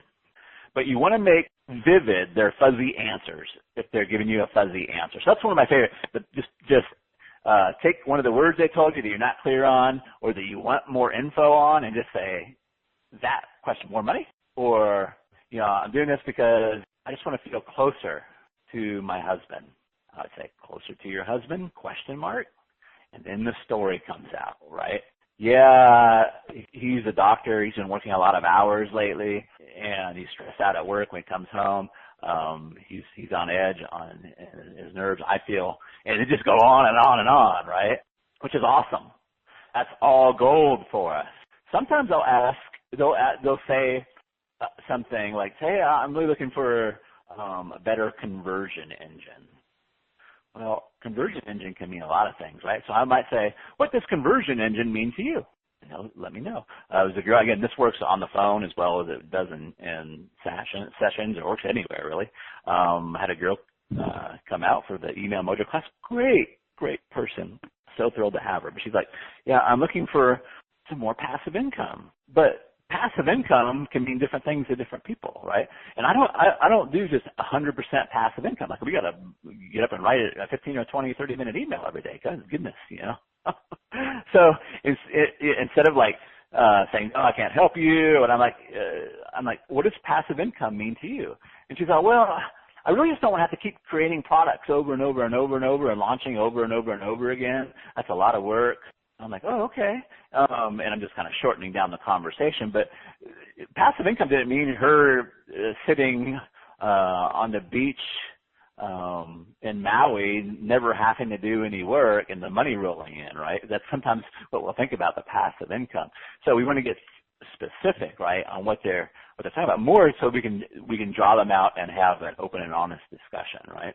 Once I've got their currency for this specific, if I'm just, again, all we're doing is looking for reasons why they're not buying, then I just question them out, right? I'll say, and I'll pair it back what they say. So you're looking for, and the guys, this is just magic. So when you start pairing back, it seems like it wouldn't work, but this is part of the magic.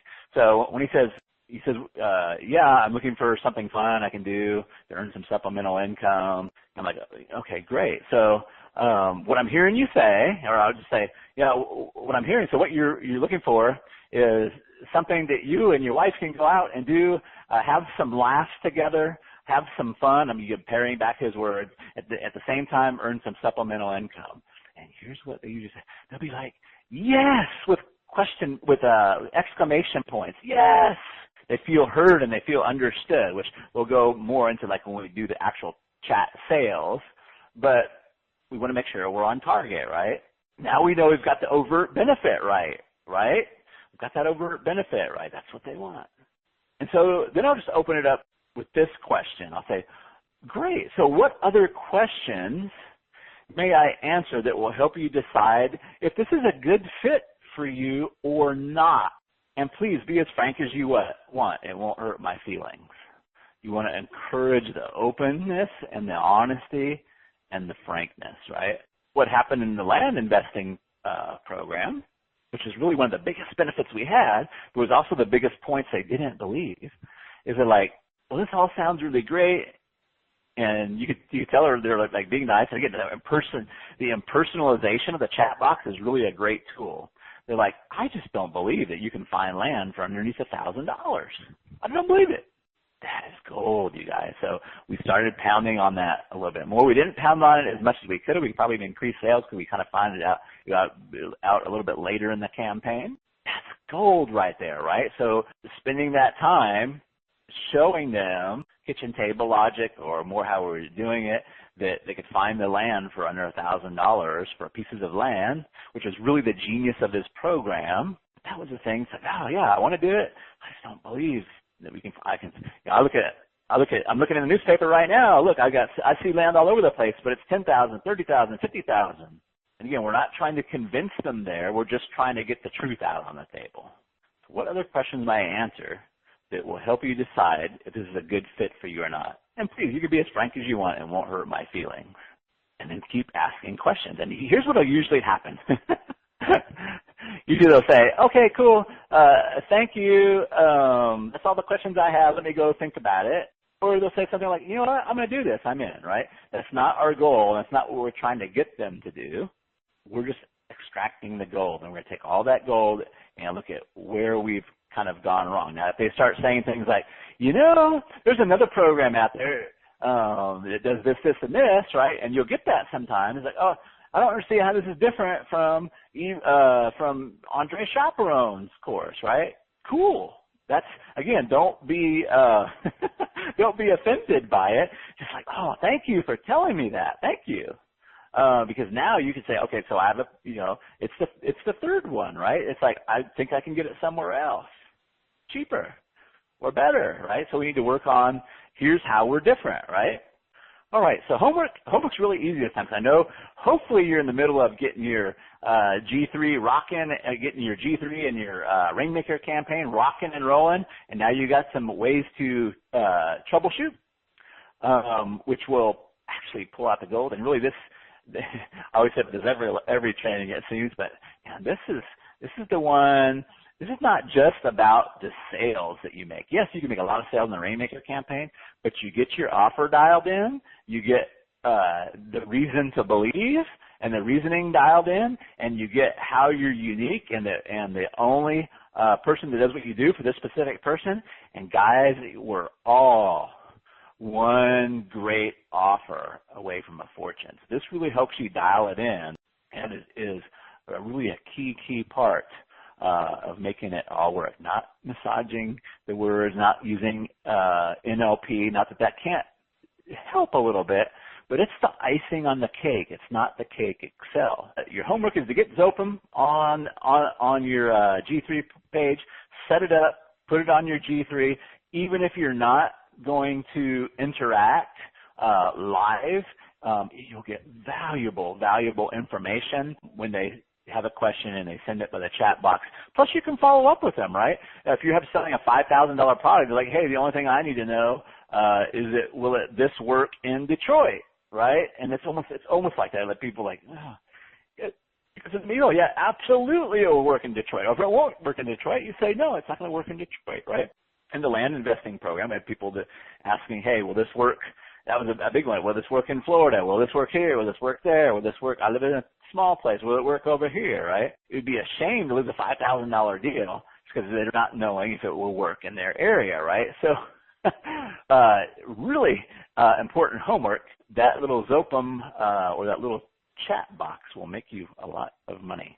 So that's your homework, and I will see you on the next call. Hey, welcome back to the Email Mojo Dojo.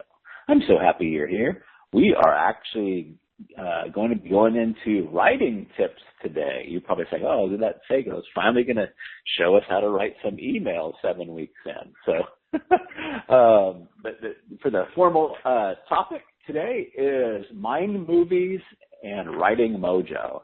So, we're going to be talking about some writing tips today, but I want to put this into perspective just because it's been a while since we talked about it. We talked about it at the beginning of the course. But the purpose of our writing to make it enjoyable and readable is just that, to make it enjoyable and for the reader. And it's the emotional payoff for the reader to continue listening or dialing in or tuning in to us or opening our emails and reading them. But only 10% of our sales success is actually going to come from the actual writing itself, give or take 10%. So I always say that, just because the heart only takes up a small percentage of the amount of our body, it still is important, and it's important for our readers so that they have an emotional payoff and it's fun to read our email. So we're going to talk about how to do that today, but it's not so much about convincing. It's not about convincing people and arm wrestling them into to purchase our services as much, because most of that's done by understanding the people and positioning of the offer, which we've talked at length about. But this is the icing on the cake, the writing tips. So let's go ahead and roll in here. So I'm going to give you a really, really simple one. And most of these writing tips are simple. Some of them are simple and easy, but this one it falls into both categories, simple and easy. I call this like the grammar school or junior high tip, because we can literally have any sixth grader come in and edit our copy for this and make it more powerful. And that is to include as many you, your, and you are statements inside of our writing. So very often we'll read, I'll read some writing, and it's all I and we, and in third person, he or she. And as much as we can, we want to move that into you statements. Instead of saying, I'm going to show you, you're about to see, right? You're about to see. You're about to experience. Don't say my program, right? Especially if we're on the G3 order form or we are closing.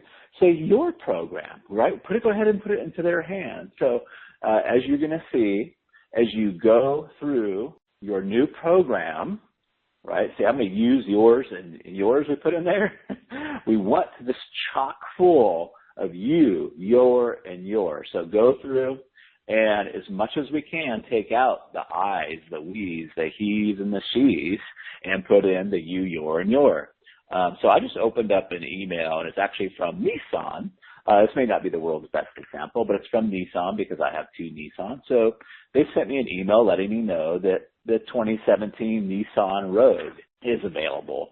And they just have basically a paragraph of copy, and it says the new 2017 Nissan Rogue is now available at a Nissan dealer near you. That's the first you right there. It's all about them, you. Check out the features that will help make everyday life easier and build your new Rogue now. So what they could do is they could say, hey, Travis, and of course this is kind of a tip outside of the you, but hey, Travis, if you've been waiting to feast your eyes on the new 2017 Nissan Rogue, you'll be happy to know it's available now at a Nissan dealer near you. See how much better, and I'm just winging this off the top of my head. See how much better that is, though? If you want to check out the features that will make your everyday life easier and build your new Rogue now, check out the links below, right? So just by infusing that with you, your, and your, makes it so much more powerful and so much more interesting for the reader because now they are inside of our movie. This moves us down to the next tip. This is probably the overarching tip or theme that I want you to take away from this. Our job in our writing, as far as giving people emotional payoff, is we want to create mind movies. Mind, I hope I'm enunciating the D well enough. Mind, M-I-N-D, movies. So we are a producer and a director, and we want our writing to be laden with action and laden with them inside of a movie. So we want to put them into the action. We want to use action verbs and verbs that make mental pictures. We don't want to use words that don't create pictures. The easier the word is to create a picture, the more powerful and emotional payoff they're going to get for reading your copy. So this is kind of use a real quick example. I could say felt throbbing pain in his chest. That's not awful. Because we've kind of all maybe experienced some throbbing pain before. We kind of can put a picture of what chest means, but we can make it even more powerful, right? And say karate chopped in the heart, right? Karate chopped in the heart, that's action, right? It's like, it felt like it was a karate chop right to the heart. So that's more of an action movie that's taking place. So very often what I do in copy is I look at where they're using words that do not make action or do not convey action or do not make a mind movie. And somebody said, I don't really know if I shared with you guys, but I was working with a client, and one of the things he kept saying in his copy, because one of the things he does is help people pre-sell their products before they actually build the whole thing out. They do pilot programs. But he kept saying the word pre-sell in his copy. Let me ask you, does the word pre-sell easily evoke any mental picture? Not really, right? We might have something, because we kind of have to force it. What is the pre-sell? What is kind of a picture does that mean? So, but what does evoke pictures, and this is still probably not perfect, is the word launch. We understand launches. we can kind of see a launch in our mind, but it's not quite clear. So we added a word to it because what he really does is do quiet launches, right? It's a quiet little launch, just a little launch, quiet little launch, right? So even that is not the perfect mind movie, but it's way more vivid and clear and gives a perspective on what he does, and it helps them tie it to something that they already understand, right? It's hard to understand like pre-selling something, but it's easier to understand launch. We've seen lots of launches. We know they're big and ruckus, and if they don't go right, they're very stressful. So we can say the quiet little launch. So the end result is he was really, really struggling with using the words pre-sell, but just changing those words to quiet little launch, people got it. It did lead to more sales, which I'm trying not to say words lead to the sales, but as a really great example of if they get it and they can dial it in, it's way more powerful. So part of what we always want to do is like, if the product name, and it's really even more important in product names and what we do, are we creating a movie in their mind? If we had to direct a scene, would these words help them direct that scene, right?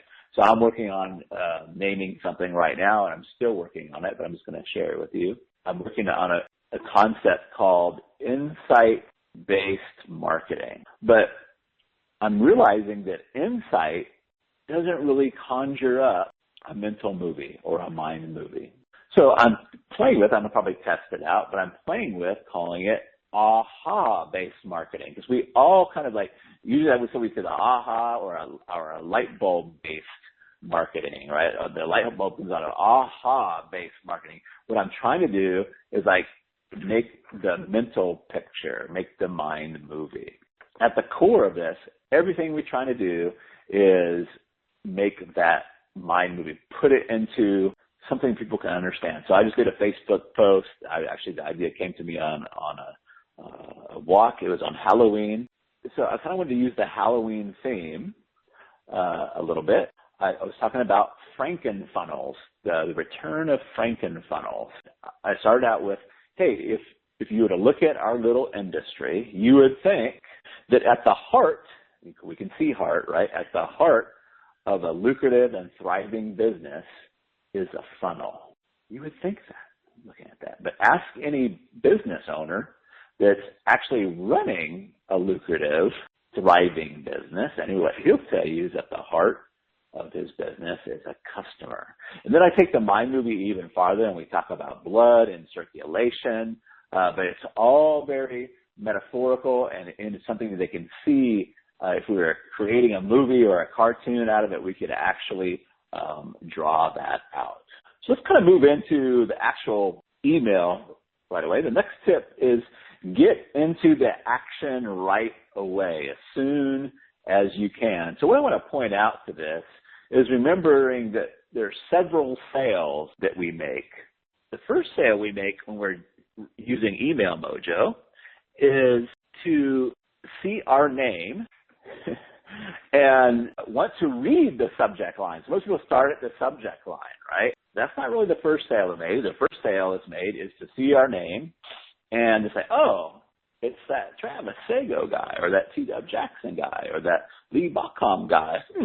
I wonder what he's got to say, right? So part of the actual writing is, again, to get them to say, I have an enjoyable time. Then our next sale is the subject line. We want them to read the subject line, and our next sale is to get them to open, right? So we've talked at length at subject lines and what we should put in there. But now that they open the email, our next sale is to get them to read the whole email, right? That's our next sale. We want to get them to read the whole email. And part of the trick and the magic to that is getting into the action right away. And they talk about this a lot if you're writing fiction or writing a novel, is that you want to start out getting into the action right away. So I picked out a couple examples. One is mine, a couple of other examples. But one of the ones that I used, the content of the email was about using ingenuity and resourcefulness.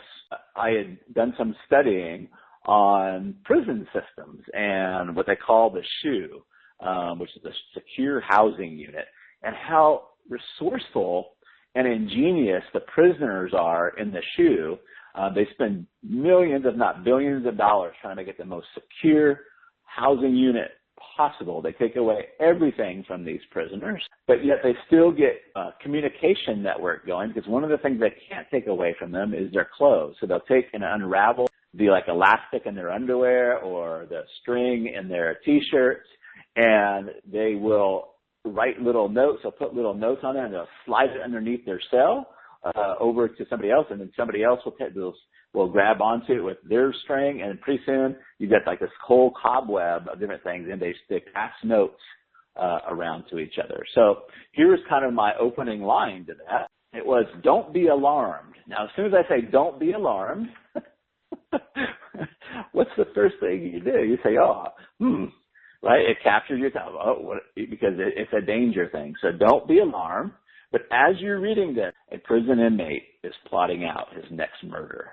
So that's kind of okay, I'm going to read this, right? I'm kind of moving right into the action there. So that's one of my examples. I'm going to read just two more examples from some other books. So this one is from a book called Paradise, written by Toni Morrison. And it starts out, they shoot the white girl first. It's wow, you got to know what happens after that, right? There's one called The Crow Road by, I think it's Ian Banks. And it says, it was the day my grandmother exploded. So really a mental picture right there. Mind movies, right? We don't what happened? My grandmother exploded. What does that mean? She got mad? Did she really explode? Why were they shooting the white girl? Why was she going first? Who is they? So it opens up a lot of things, right? But we're going to move right into the action. Very often when I read my copy or read somebody else's copy as well, we can chop off the first few paragraphs because sometimes it takes that warm-up to get right into the action. So very often what I find myself doing in my copy or other people's copy is you really start getting, the good stuff starts coming down in paragraph 3 or paragraph 4. So we can a lot of times just eliminate all the stuff at the beginning, and then it starts kind of getting into the action. So let's move on to the next tip here. This one is somewhat related to the mind movies, but I like to re-point it out. It's one of the number 1 tips if you're writing a screenplay or you're writing a book that they give you. So I thought I would be remiss if I didn't bring it out, and it makes a point in a really great way. But don't tell people something in your writing when you can show them. You could tell somebody that a woman was depressed. She was depressed. Or that you were depressed, right? Or your client was depressed. But that's telling. So how do we show that? Again, we do it with a mind movie. If we had to make a movie out of She Was Depressed, what would that look like? What would that feel like? What would that smell like? And again, kind of the secret to making these is using the 5 senses, if you haven't gathered. So I just whipped this up off the top of my head, but she slogged through the house, foul-smelling and unbathed for 2 days, and made her way to the refrigerator so she could devour the last quart of Haagen-Dazs with extreme prejudice. There's lots of other ways we could do depressed. I was writing a VSL once for the breakup thing. It started out, I'm going to do it from the best I can from memory. It started out clink, clink, as Tom had dropped two ice cubes and poured himself his 3rd scotch on the rocks, right? So obviously it's wow, something's wrong, right? Something's going on. His 3rd scotch on the rocks. We started right with the action, clink, clink, and then he poured his 3rd glass of scotch for the night. So something was happening. We're showing them rather than telling them. We move into the next tip. Sometimes I get accused of using NLP. I know what NLP is. I don't know that I really try to use it much. I do try to bring people into the future, especially if we're in the selling mode. I try to bring them into the future and what the NLP calls future pacing, I guess. But I also like to use the power of questions, because if I can get them to come to an implicit decision on their own instead of me having to tell them, then it's that much more powerful. So I like to use questions. Instead of stating, you should get started today, We can say, how soon do you want to see your first book on Amazon? Or how soon do you want to see the result that you want to get, right? Or if we're helping people make sales, when would you like to start making those extra sales? We want them to say right now, right? But if we say act now, it's not as powerful as if we use a question. We can tell somebody it's going to feel great when he slips that ring on your finger. We tell a wife, it's going to feel so great when he slips that engagement ring on your finger. Or we can ask them, how would it feel? How, what would be the first thing that goes through your mind if you were to get down, kneel down on one knee, and with his hands trembling, slide the engagement ring on your finger, and with a crackle in his voice, he says, will you marry me? What would that be like, right? And let them come and answer that, right, in their own mind and in their own head. So I like to use questions. So what I do is I look for anywhere that I'm making a statement about how I'd like them to feel or how they should feel and say, how can I turn that into a question? You want to be a little bit careful with it because questions can be powerful because when you ask somebody a question, they feel naturally compelled. We feel naturally compelled to answer them, even if there's like nobody else there. So we want to be careful that we don't ask questions that move the golf ball further from the hole, right? If you say, why wouldn't you do this? This is so awesome. Why wouldn't you do it? They're going to come up with reasons why they wouldn't want to do it, which is exactly a lot of times the opposite of what you want. So you want to make sure that your questions that you ask will help them to make a decision, right? Can you see the advantages to asking a question like that? So there, I just did it right there. Can you see the advantages to asking a question like that? I could say, how many advantages could you come up with to asking a question like that? That might be a little bit clunky, but I think you can see where I'm going with this. Or I could say, can you see where I'm going with this? Yeah, I can see where you're going with it. As a fun little, I'm not saying to do this, but as a fun little thing, sometimes I will send some short emails, and I'll see if I can put more questions in there than statements. It's a fun little exercise that I do. Instead of saying, hey, this is T-Dub coming in to visit with you. Hey, this is T-Dub, how much did you miss me? Right? Hopefully, after that, they say, well, they have to think about how much they missed me, right? So I'll ask, questions, and just for it's fun. I'm not saying I recommend for everybody to do it, but sometimes I'll ask more questions than I do statements. Could be very, very powerful. This next tip is kind of two tips in one. This one is, we might have to do some review on this, but we talked about the three programs that play, especially when we're in sales mode, that play inside of our everybody's head, the child, the adult, and the parent. And we talked about the two tones that we wanted to use in our writing, which is 70% of the time we want to be speaking as a nurturing parent, which is the caring, the loving, and I understand parent, and 30% of the time we want to be speaking as the adult, which is just the very logical. In fact, doesn't it make sense that, and we're just stating facts and cases. So 70% of the time we want to be speaking as nurturing parent, 30% of the time as adult. What we want to watch for, unless we're highly, highly skilled in the art of writing and viewpoint, is we want to make sure that we're not writing as critical parent. We don't want to write as a critical parent. And it's very, very easy to slip into sometimes without meaning to do it, and to kind of get into a judgmental mode and to be, in a sense, not that we do it on purpose, but to end up shaming somebody when we don't want to shame them. So I'm trying to give a really great example really quickly. So like in one of my BSLs, I don't want to say, hey, I'm talking to women that want to start a family, but they feel like the clock is ticking, right? So how do I say that in a nurturing parent kind of way? Hey, you don't say, hey, if you're getting older and you're worried the clock's running out on you, you better take some action right now, right? That's kind of like critical parent, right? It's like, oh, you're telling me what I should do and what I shouldn't do. But I think the way I stated it was like, hey, if the last time you blew out the candles on your birthday cake, there's a few more candles than you really would have liked.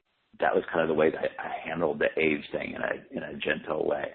One of my big tips for detecting critical parent is so diabolically simple that most people won't do it, but it's the easiest way to catch critical parent. It's also the easiest way to catch things that don't make sense in your copy, and that is to read your copy out loud. That sounded like critical parent. As I said that sounded like critical parent right there.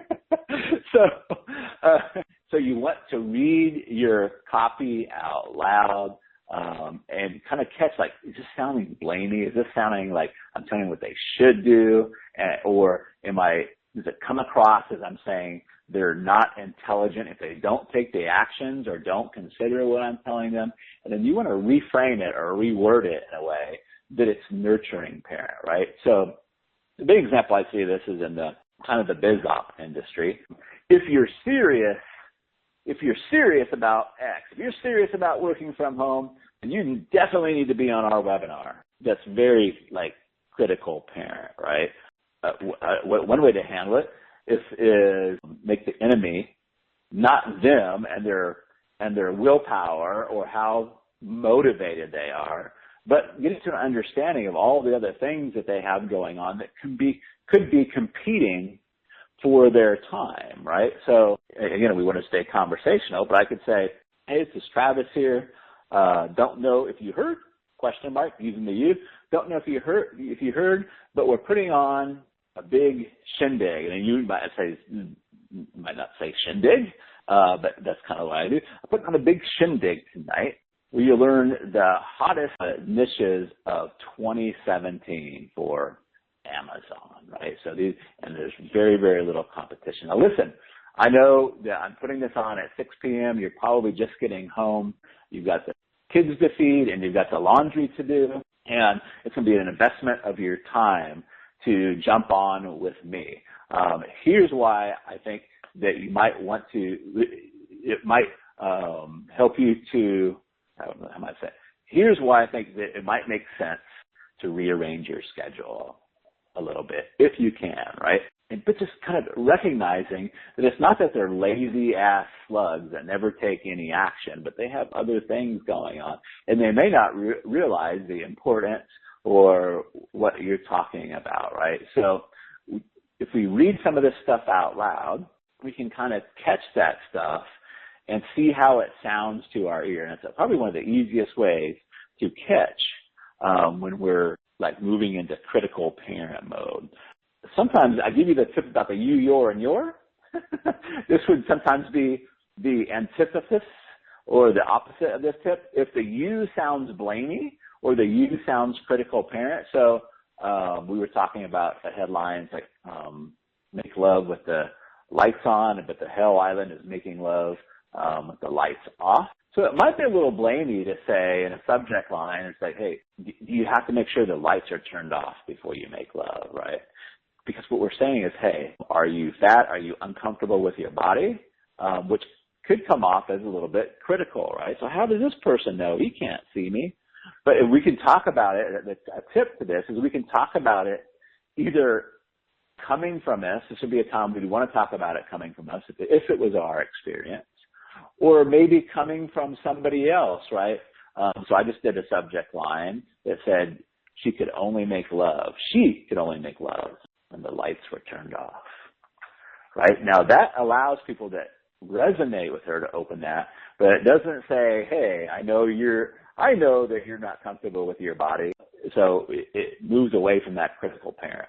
So read that stuff out loud. It's a little tip for maneuvering when you don't want to go into critical parent, right? So very often, like if I'm talking about, motivation, I'll reach back into a lot of times when I didn't feel motivated and maybe talk about a story when I didn't feel motivated rather than what unmotivated slugs my people are, right? Because they're not unmotivated slugs. Like anything else, they have a priority system. And sometimes that priority system gets confused, right? It happens naturally. But again, so we just want to come from the nurturing parent in writing tips, and people will feel like you're on their side. The biggest tip to that is to be on their side, right? If you're on their side, they're going to feel like you're on their side and your writing is going to come across. But it's still easy to trip up, so read your copy out loud. I'm making a big to-do about this because so often, I said, did you read your copy out loud? No. I know. So please go read your copy out loud. I know it's hard to do.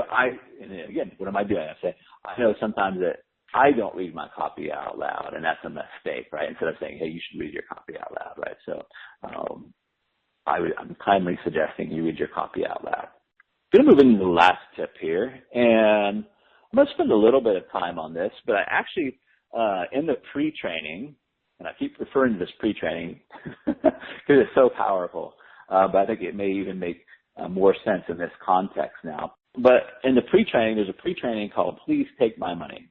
Some of this is persuasion, but it also goes under the copy or the writing enjoyment and emotional payoff and believability camp.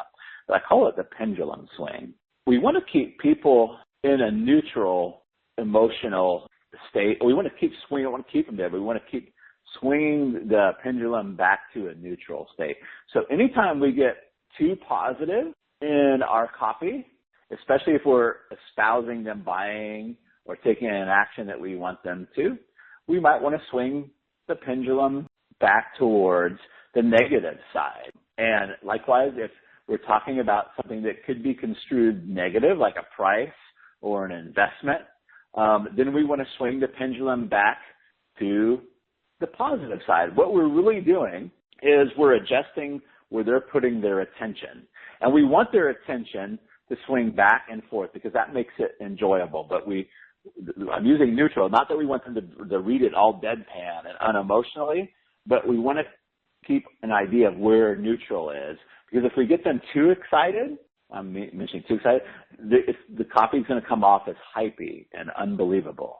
And of course, when their attention goes to the time investment or the monetary investment or something that we'll have to invest in order to get the results that they want, we want to swing that back to what they're going to gain from it. So I would refer you back to the Please Take My Money training, but I just wanted to cover that here. Let's talk about a couple examples. This works brilliantly well in conversation as well as it does in writing. And of course, your writing, the more it comes off as conversational, the more people are going to enjoy reading it because it should be coming off as a conversation.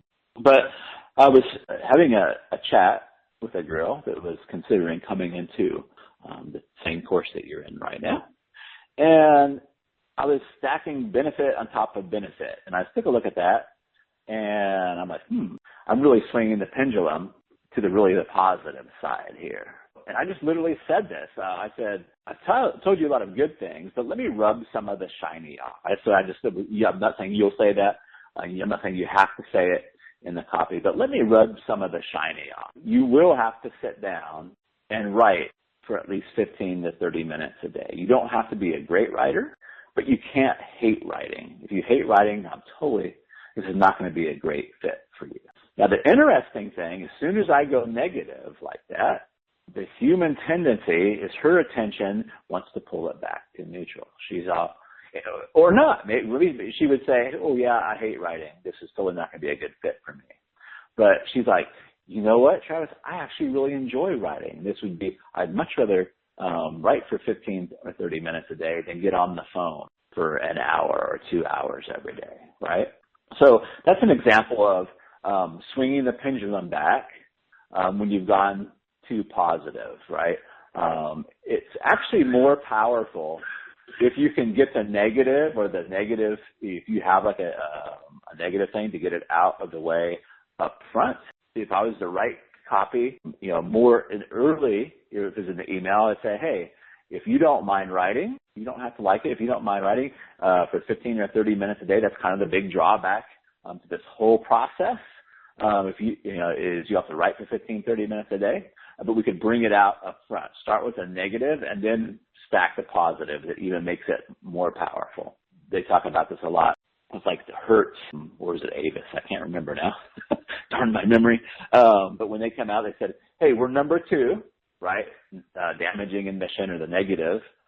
So we try harder, right? The Volkswagen Bug was kind of the same thing. It was kind of an ugly car, but so they just got that. They just admitted it, like, hey, the ugliest car, but we also do X, Y, and Z, right? So you can start out with a negative and swing it back to the positive.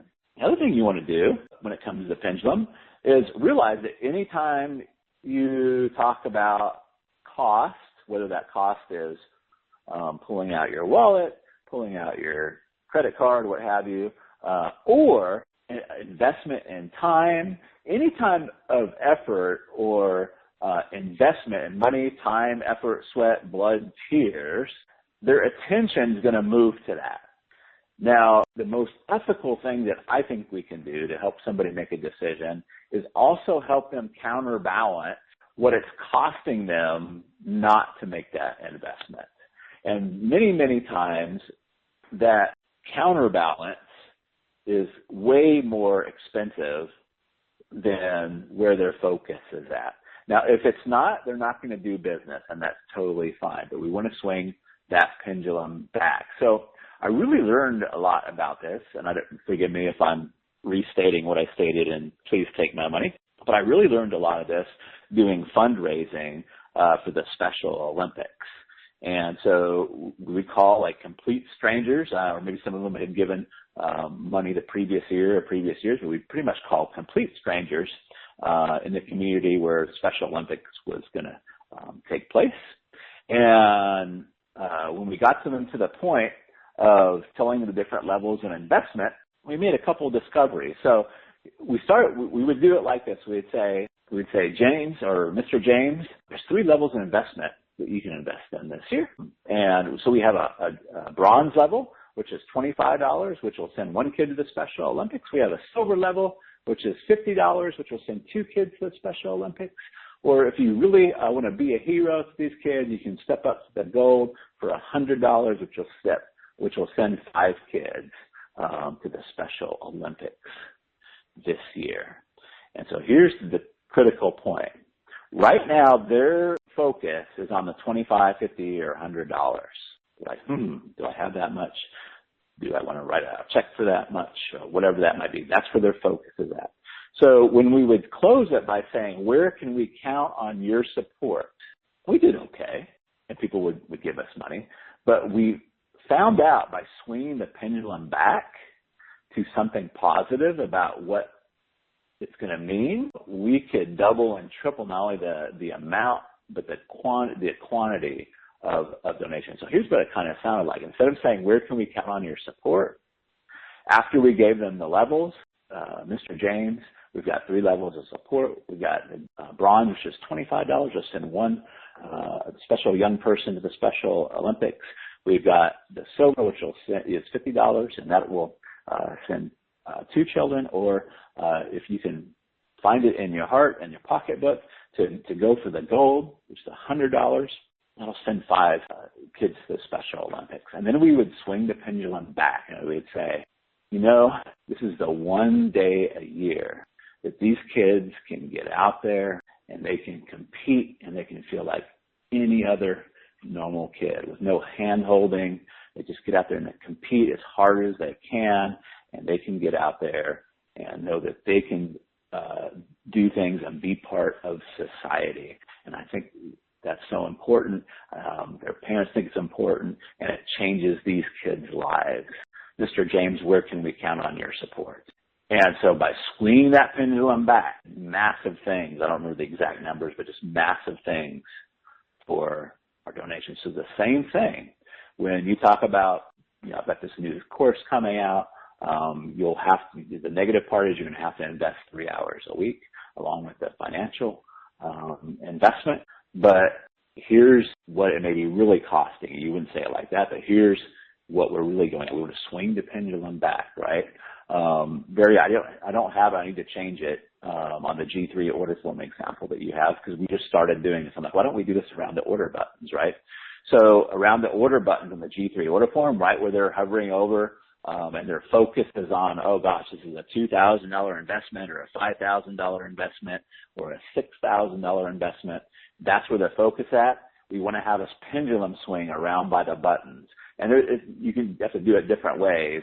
depending on what you're selling. But basically, like, so if it was like a monetary thing, we could say our goal. So we had a Facebook advertising program that we were selling. So we right down by the buttons, we said our goal for you in the first month is to earn $2 for every dollar that you spend in Facebook ads.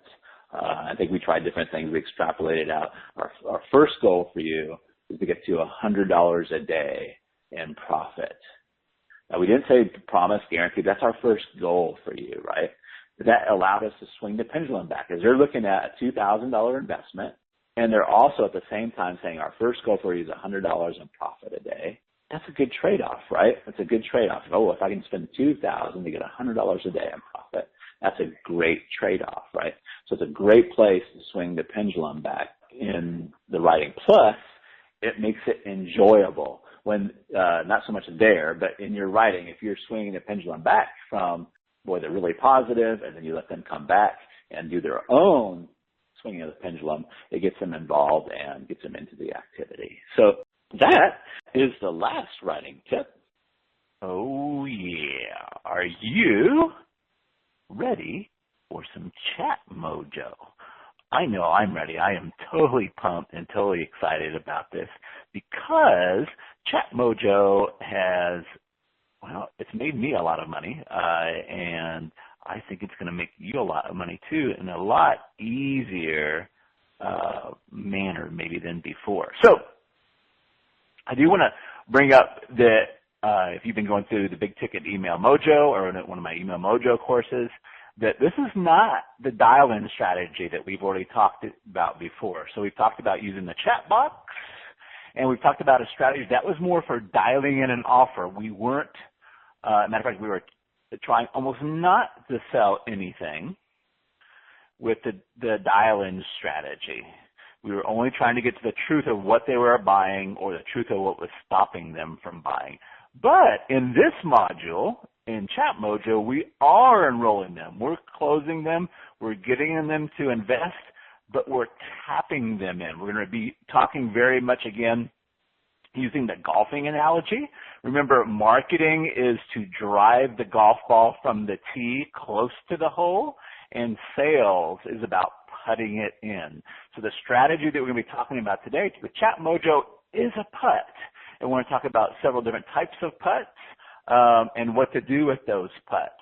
But we are going to be getting the money with this. So this is a decision making. We're helping them make a decision for yes or for no. And so this is sales. Okay. So we're moving out from the sales, but we want to be careful. We know what tool we're using. We're going to talk about this in we'll call it an out-of-range putt. If we realize that the marketing hasn't done its job, we're not going to try to putt them in. But I really want to get across to, it's like trying to describe a kiss, right? Unless you're kissing somebody, you can't really describe how awesome it is. Of course, if that somebody is somebody that you like, right?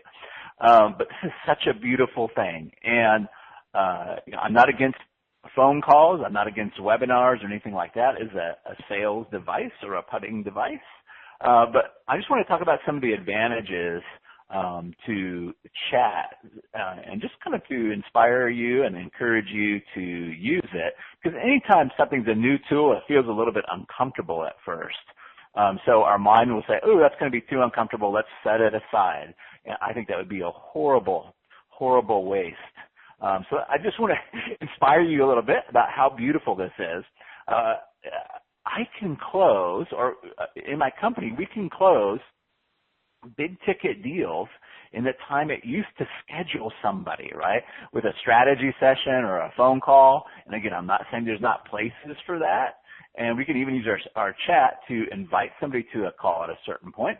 But it used to take me longer. Like, so, hey, are you going to be, depending if it was in a process or not, but hey, yeah, let's get together. Great. How's Thursday look for you or Friday look for you, right? Or I send them my schedule once, calendar, but then we have to like confirm and mess around with the Google calendar or they don't show up. And with Chat Mojo, I could close a deal, especially if it's a short putt, which we'll talk about, in the time it used to take me to schedule a call. The other really awesome thing is, I don't know about you, but I can only be on one phone call at a time. My salesperson can only be on one phone call at a time. But with chat, I guess it depends on how good of a multitasker you are. But for me, I think for most people, we can handle about 5 chats at a time, all at the same time. Maybe some people can handle a little bit more, but 3 to 5 chats we can have going all at the same time, because kind of the drawback a little bit to chat is it's not as quick of a mechanism. If I ask you a question on the phone, you're going to give me a pretty much immediate answer. Sometimes on a chat, people are doing other things, and it might take them a little bit longer. So it's actually great to have 3 or 5 chat windows open, and you can have something going on in each one of those. That's another thing I really, really like. We can save and store our responses, and this makes it so great. Like if you've ever been on the phone or done a webinar, it's like, man, I wish I could can that response. If somebody says, will it work for the podiatry niche, right? And you could just like have that recording go off. That it's the same thing that you always say for that objection, right? But with chat, you can. So most chat services will let you store responses. So you can just like plop them out. It makes things so easy. You can like store some details. So like if you have the details of your event or the details of your program or the details of your product that you always typing in redundantly over and over again, you can just plop that in there. So it makes it really awesome for you if you're doing it yourself. It also makes it really awesome if you're hiring somebody to do it, because now you can take what is working, store it as a response, and then they can just plop those responses out, tweak it if they need to, and then use those. That's pretty awesome. So what this means is like if you're doing not even a lot of volume, but if you got 3, 4, 5 chat windows going, your ability to close deals ramps way up. I mean, I'm not saying this to say, look at me, but it was last week. I was getting ready to I had a trip to go on. I had a client coming in to spend some time with me on VIP, and I need to get all my sales done, like on Monday and Tuesday, right? I had made a post. I actually did this on Facebook, rather than email. I thought I would get too many responses by email. But I did it on Facebook, and I ended up closing $42,000 worth of deals before lunch, because I got started early, but I closed $42,000 worth of deals before lunch. Now, not all that was money collected. I had some payment programs and such with that, but that was amazing. I was doing other things at the time too, getting, the things you got to get ready, making sure you can have your rooms ready and all that kind of stuff like you do the week before you get ready to go on a trip. So, I could have never have done that if I had scheduled those calls in kind of the way that I used to do it before. So again, I'm not trying to like come down on strategy sessions or anything, but man, I just want to impress upon you, like, if you're using email to do the marketing, to do the heavy lifting for you, and the ball's so close to the hole that you can just chat them in, you can just put them in, you can just tap them in, and it's such an efficient process.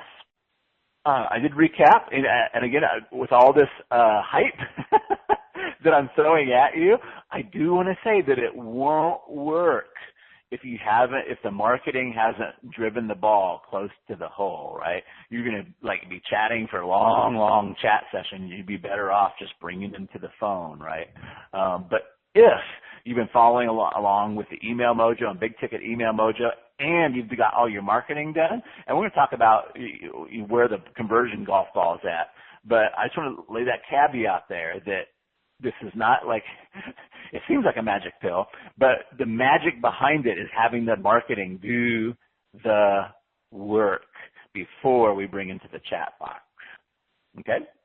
So let's get the technical stuff out of the way. We're not technical geniuses over here at Big Mojo Promotions, and my company. I've never been a technical genius, but you will, at the very least, need a chat service, right? I've tried probably, I would say, somewhere between 6 and a dozen different chat services. By far the easiest one to set up and very, very reasonably priced. I think it's only like, you can start off with a free trial if you're not doing much, and you can add a couple agents for under $20 a month. It used to be called Zokum, but has now been bought by Zendesk, and it's called Zendesk Chat. I don't have any big dog in that fight. It's just been something that's easy for me to set up. I can put a picture in the chat. It makes it personable. It has all the doodads that I need and none of the doodads that I don't really. I tried, probably shouldn't say the service, but I tried LivePerson, which is probably the granddaddy out there, and I just couldn't figure it out. And they have big, long contracts that they lock you into, so be very, very careful with some of these folks when you're looking at the terms of agreement. I know LivePerson does. They try to lock you into a year-long contract. So, and I just couldn't figure it out. So if you just want to take me at my faith, go to Zendesk Chat. Probably a great starting point for you. You might find some things that you'd like a little different, and you can move on from there. But technically, you need a chat service. Then you can place such a little snippet of code, and where you send it depends on the strategy that you're using. So if you're inside of a Rainmaker campaign and you have your G3 order form up, it's a great place to put your chat box. And they have the details right there, and you can just answer any questions that they have. You can also use it in your daily email marketing, or what we call the NAP, the Nurture and Picks. If you want to say, hey, if you'd like to see if you could be a good fit for this, then you could send them to a page. Maybe what we do is we just have one that has testimonials and a chat box, right? And they know that they're coming to find out if what I was just talking about in that email would be a good fit or not, right? We don't want to say, hey, let's have a strategy session by chat. And maybe let me reframe that. I don't use it that way. It would drive me, I would just rather get on the phone. If we're going to do a strategy session that long, I would just rather get on the phone because it'll be faster. I'd rather let my marketing do that for me. I'd rather give them the details and do the quote-unquote convincing in my marketing, and then just have them come and say, hey, maybe you have a couple of questions. You want to see if this would be a good fit for you. Maybe you're wondering if it's going to work for your business or for your niche or your specific situation. Let's have a little chat. I'll answer any questions that you have. And so they're coming with that expectation, right? But very often we use this on the G3 order form as our Rainmaker campaign is going on. And you can still use that strategy even though it's on the G3 form. At some point in your Rainmaker, you can say, you can have a shorter email. Say, hey, we've been talking about big ticket email mojo. We've been talking about your product and service or talking about solving this problem for you. And maybe you're considering whether you should come in or not, but you have a question that I haven't answered. That's totally cool. I'm setting up some time to chat with a few of you, but between X, Y, and Z time, or we're there right now. And if you'd like to have a little chat about that, here's the link, right? And you send them over to the G3 page, but now they're going to come and they're going to find that chat box and initiate that chat with you. I have, with varying success, just invited them to chat with me on Facebook, right? That's kind of comfortable. It depends on what kind of relationship that you have with your people. The challenge with that is, depending on your list, is they may not be a friend, right? Now, they can always send you a friend request, and then you can accept the friend request. And if you don't dig them or whatever, you can block them or get rid of or remove them as a friend later on. I've had some varying success with it, but what's worked better for me from email is just to send them to a page, either with testimonials or send them to your G3 order form, and then I usually put it in the lower right-hand corner. I maximize it so the box is there and they can see my picture. And then we just initiate a chat. And they'll say, hey, they come in, they say, hey, Travis, and we start the chat at that point. Is that making sense so far? All right. So as I was putting this together for you, I wasn't quite sure where to put this in the training, but I'm going to put it here. It seems like we're kind of going outside of chat. But we'll call this like one of your putters, right? So one of the putters you want to have is what I call the IVQ statement, investment value qualifier statement.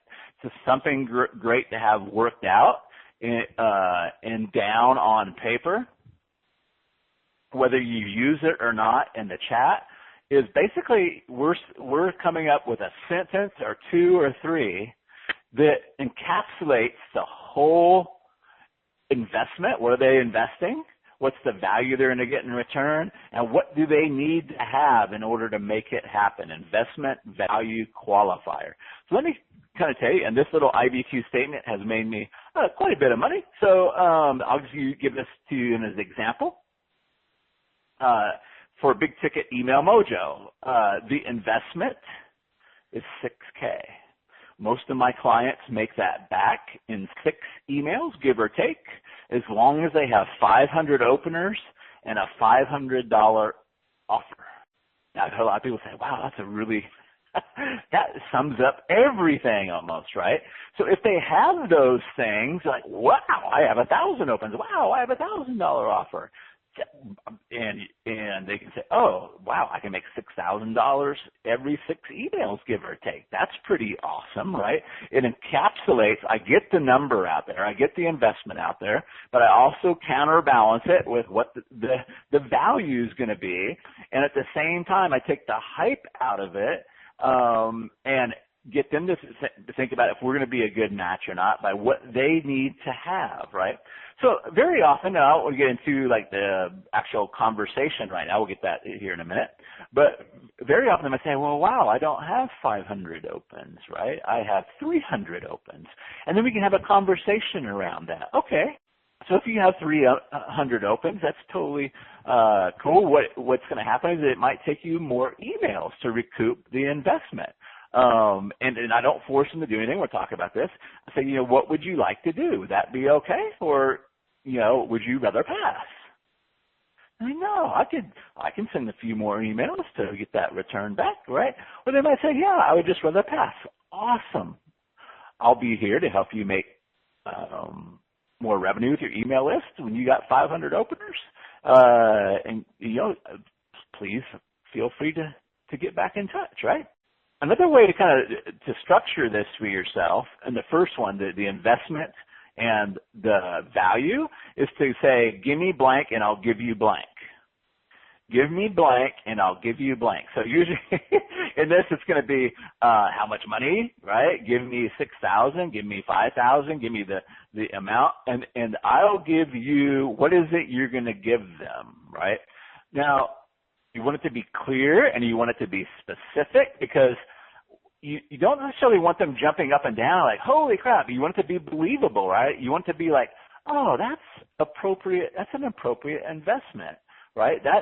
You want to think of the scales of justice, right? The old-fashioned scales, you put something on one side and the other side lifts up. You put something on the right-hand side, the left-hand side lifts up.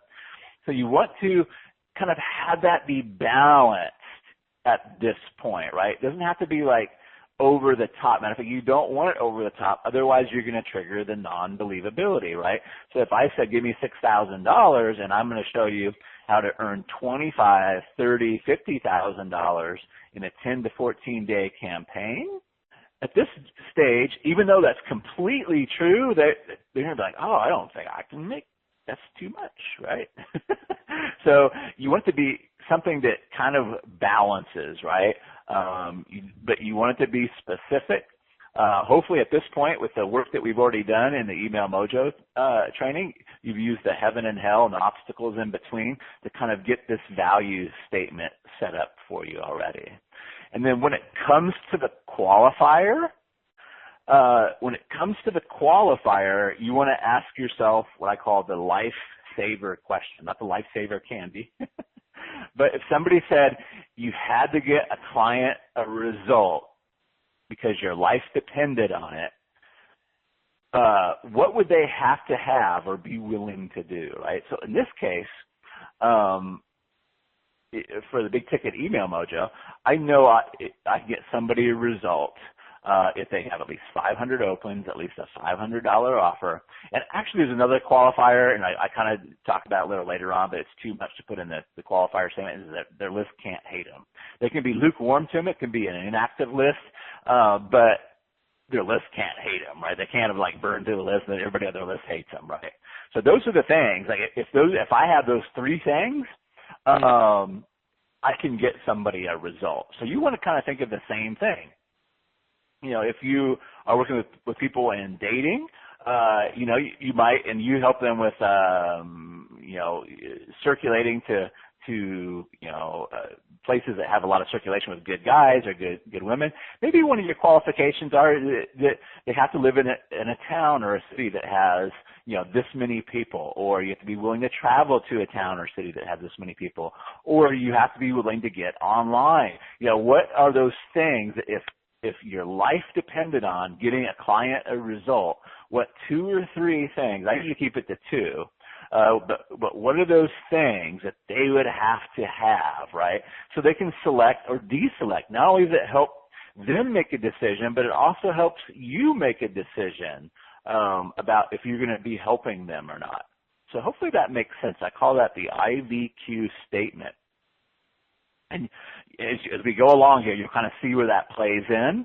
But it's very, very helpful to keep what you do succinct and keep who you can help succinct, and it'll help you throughout the whole chat process, or help your employee, your chat agent throughout the whole process as well. So you want to have that IVQ statement, because it's kind of like a little putter that you will pull out to help tap things, help tap that conversion golf ball in, help them make a decision. Okay, so let's get into the meat, right? Well, it's all meat, but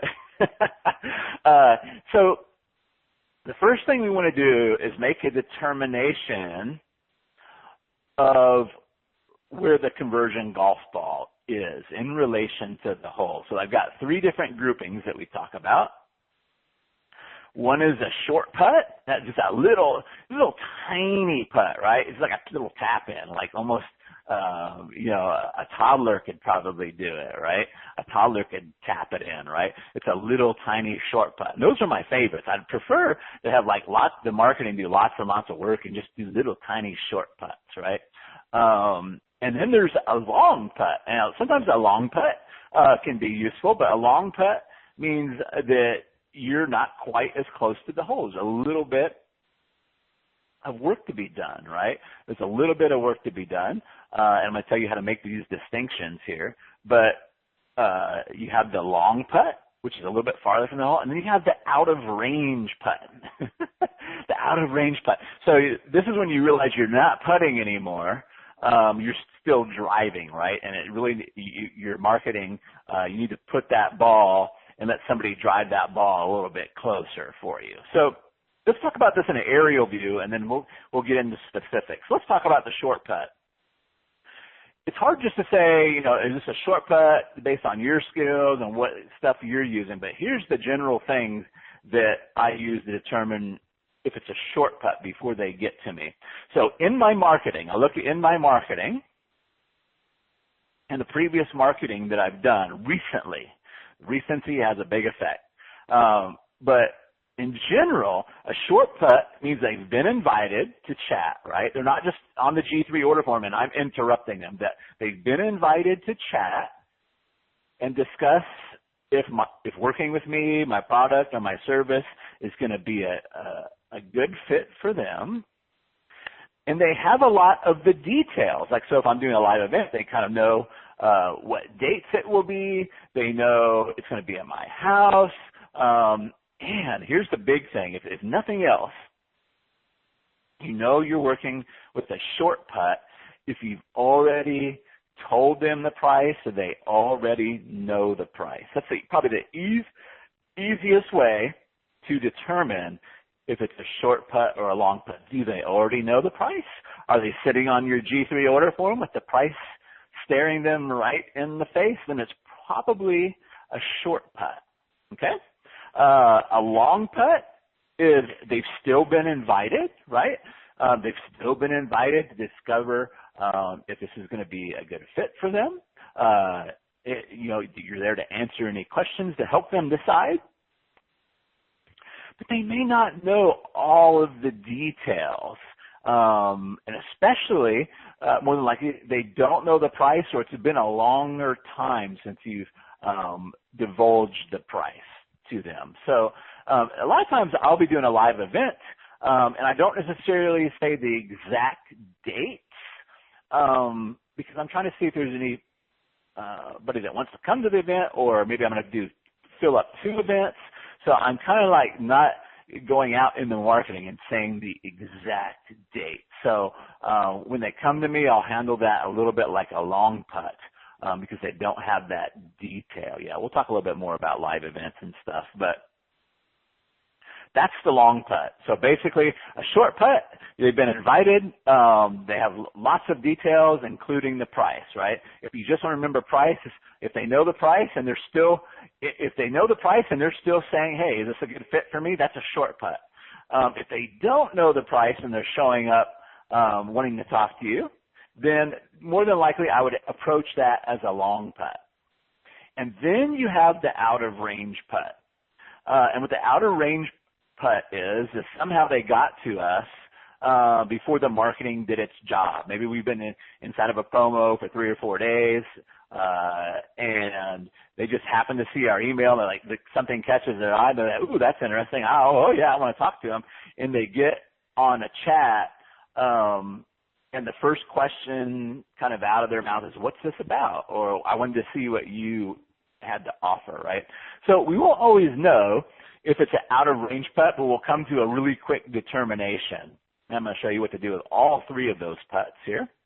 But before we talk about what to do with the putts, there's something that we want to get right with all of the putts. And this is huge.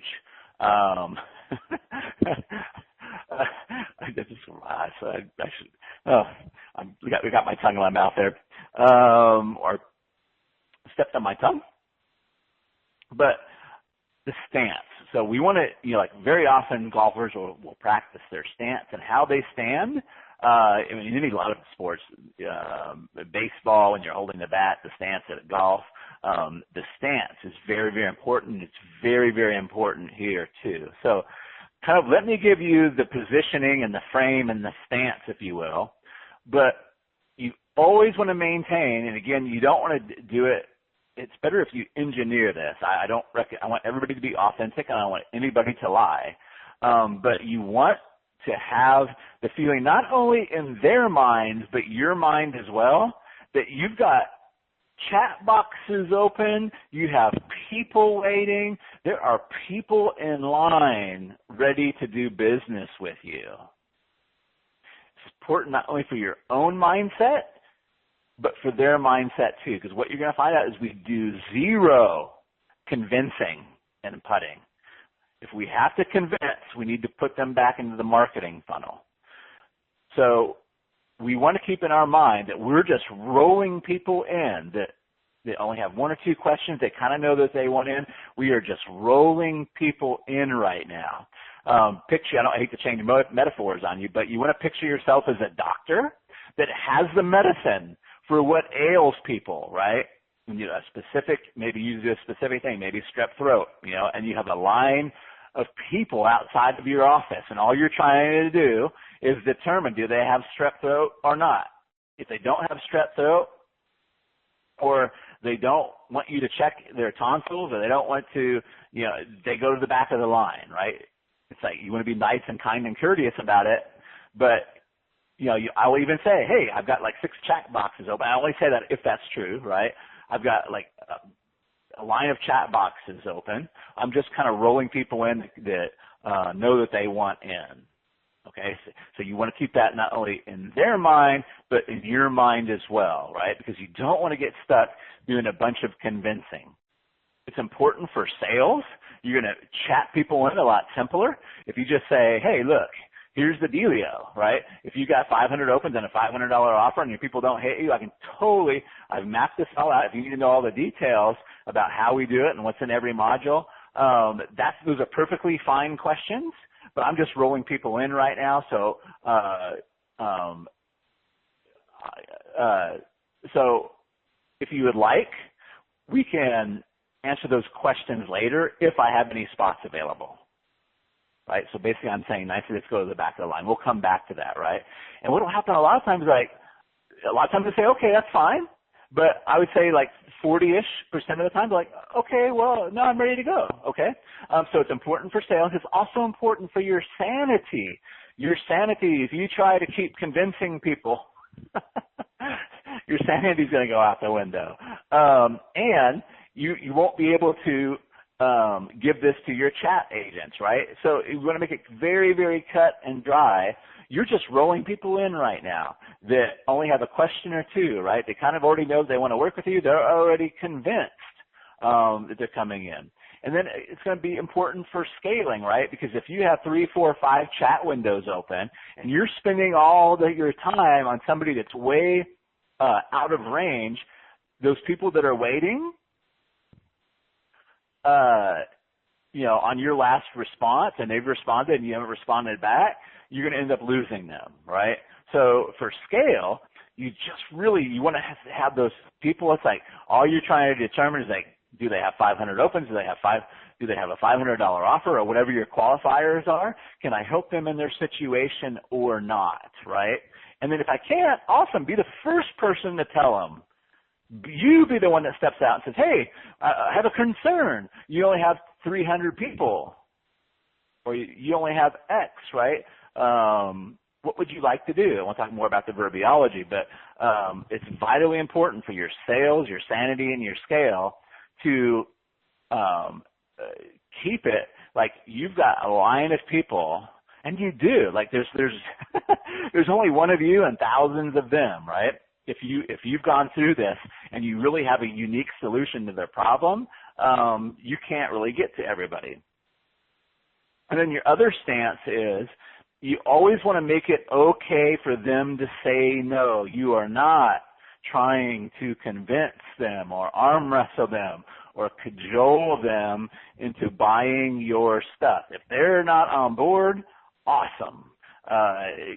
We'll talk a little bit more about this, but you want them to tell you, hey, I don't think this is going to be a good fit as quickly as possible.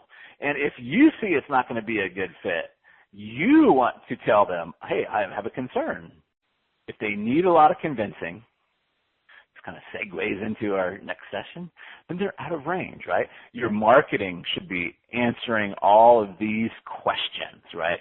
Should be answering all of these questions before they ever get to the chat box. So let's start with the easiest one first, right? We have the short putt, long putt, and out of range putt. Let's go with the out of range. With out of range putt, which means that it's not really a putt, right? So it's either out of range or you've entered in a conversation that you thought was a short putt or a long putt, but that dang ball just won't go into the hole, okay? So here's kind of the verbiology. Again, we want to just bow out, right? So if they ask a question, hey, can I see references? Yeah, what's your references? How long have you been doing this, right? That's somebody that's a convincing question. You're going to have to try to convince them. Don't do it. So I would say, hey, that's a valid question. That's a valid concern. I'm just rolling people in right now who they already know they want in. We can set this discussion aside and I can come back and answer your questions if there are any spots left. What would you like to do? And surprisingly, about 25% of the time, they're like, well, no, I've been watching you for years, or I'm watching this. I just really want to know if this will work for my situation. And when I say, they don't say that. They say, will it work for this niche? Will it work? people always think that their situation's really, really different and specific. That's what a lot of this chat is. It's just they want to know, will this work for me? Hey, I just broke up 2 years ago. I broke up 2 years ago. I've been out with a slew of guys. I can't seem to find the right one. I live in a small town, though, and there's not a lot of dating opportunities. Will this work for me in a small town? Right? That's what a lot of times that's the only thing that they need to have answered. But if it's not, then you use that, hey, that's a great question. I'm just rolling people in right now who know they want in. We can set this discussion aside, and I can come back and answer your questions if there are any spots left. What would you like to do? Well, okay, I really need to see some references. Awesome, great. So if I have any spots left, then maybe I'll swing back around and we can cover that. Or if you just want to say no, you can say no, thank you. Nope, I would just recommend you watching. I say this all the time. Hey, I appreciate that. That's a valid concern. Here's what I would recommend. Just keep watching my Facebook page or keep watching my emails. And when you can get convinced that I can help you, awesome, come swing back around, right? But I don't share references. And again, you guys make the rules. So we're going to talk about this here a little bit, but you make the rules, not them, right? You set the guidelines. Perfect. I appreciate you want references. I don't give them to you. What would you like to do? Well, I can't move it forward. Perfect. Okay, I understand that. I'll catch you later, right? So again, you don't make them wrong. You don't try to convince. What people don't realize, though, sometimes when you don't play their game, they'll come on board, right? They have people like, hey, do you have like a proposal? Can you put together a proposal for me? I just say, hey, I appreciate that. That's not the way that I work. What would you like to do? How would you like to proceed? Now, a lot of times people say, okay, well, can you just give me a short, couple paragraphs about kind of what we talked about? Yeah, I can do that. That's fine, right? So we went from proposal down to a couple paragraphs. Or just say, okay, no, that sounds good. I just wanted to see, what we could do or whatever. But a lot of times they might say, yeah, that's going to be a problem for me. Okay, no problem. That's not you having a problem is not a problem for me. Come back, swing back around, right? I want to mention being kind. You want to be kind but direct, because sometimes they will persist, right? They'll try to convince you. Well, how do you expect anybody to do business with you if you won't send them references? Hey, I completely understand where you're coming from. I'm just rolling people in that know they already want to work with me. You're not making them wrong, right? But at the same time, you're not capitulating to jumping through a bunch of hoops, right? If at any time you discover you're out of range, right, or just won't go in the hole, I recommend just bailing out of the situation. Just bail out. If you don't want to take me at my word, you can move into the long putt. But typically, generally, you're going to go to the long putt. You're going to step through a lot of questions, and it's going to come back to the same thing. So I'm just trying to give you the benefit of my experience. Convincing in the chat box doesn't work. It doesn't work on the phone either, by the way. It's very hard to convince somebody. Let your marketing do that. I even recommend that for people that do the sales calls. You let your marketing do all the hard work, so you're not working so hard on the phone. All right, so that's the out of range. Let's go to the short putt. And guys, this is almost too easy. Matter of fact, when I first started doing this, I felt uncomfortable. I felt like I was rushing the sale, right?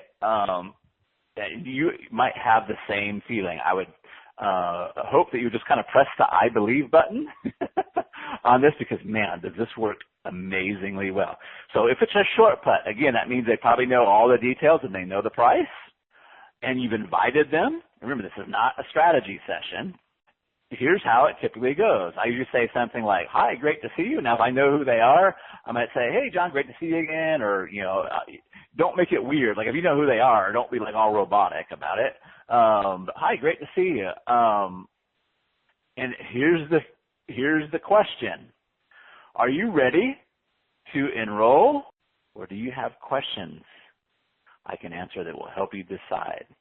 Now, I don't always use the word enroll. Depends on what you're doing. You can replace that. Are you ready to get started? Are you ready to own your, whatever awesome product 2000 you have? But basically, are you ready to enroll? Are you ready to get started? Or do you have questions I can answer that will help you decide? I don't have exact numbers on this, but I would say about a quarter of the people will say, no, I don't have any questions. How do I pay you? It is a beautiful, beautiful thing on the shortcut. So let's talk about how to handle that, because we just don't say, oh, yay, great, awesome, here's the payment link, right?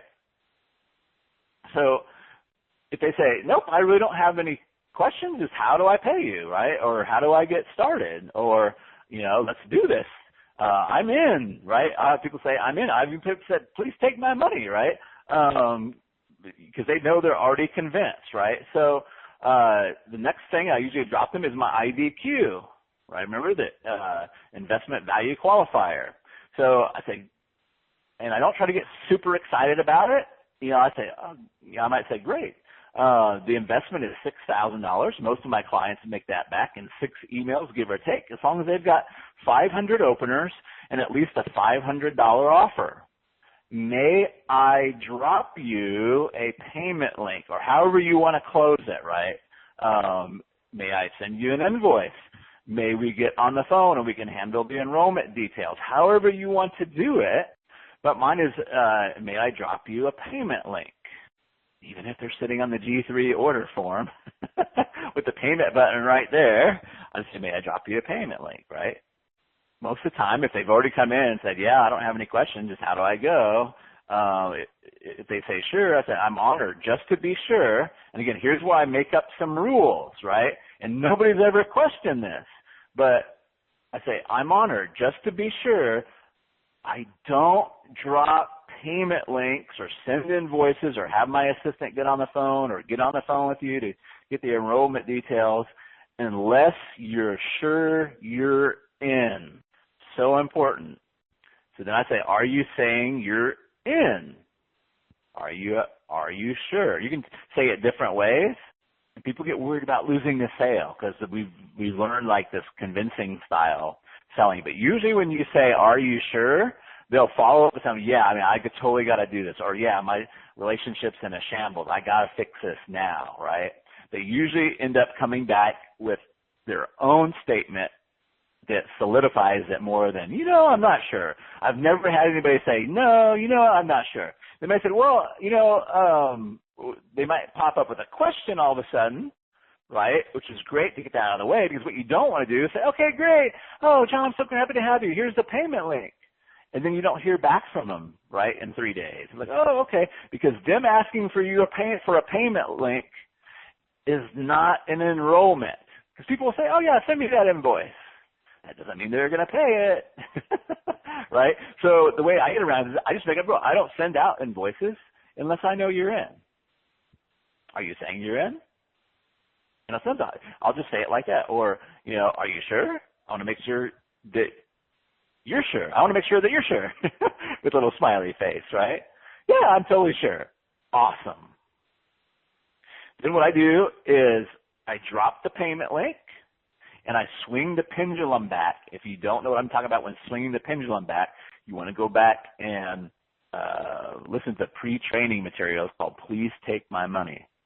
But I swing the pendulum back with a benefit, right? So now they've said yes, they're in, they want to be in, now they really got to pay for it. And so I want them not thinking so much about the payment. I want to redirect their focus to what they're getting, right? And we want it to be kind of in that IVQ statement, right? So I look forward. It doesn't have to be long. So here's the payment link. I look forward. I can't wait for whatever it is to help them get that benefit, right? Whatever your marketing benefit was. Can't wait to help you generate lots of revenue with your email. And then I follow up. I'll fire you more info or more 411 as soon as you take care of the investment. How soon will that be? Sometimes you don't need that question because you'll say, oh yeah, I'm ready to rock and roll. Send me that payment link. I'll take care of it right now. Perfect.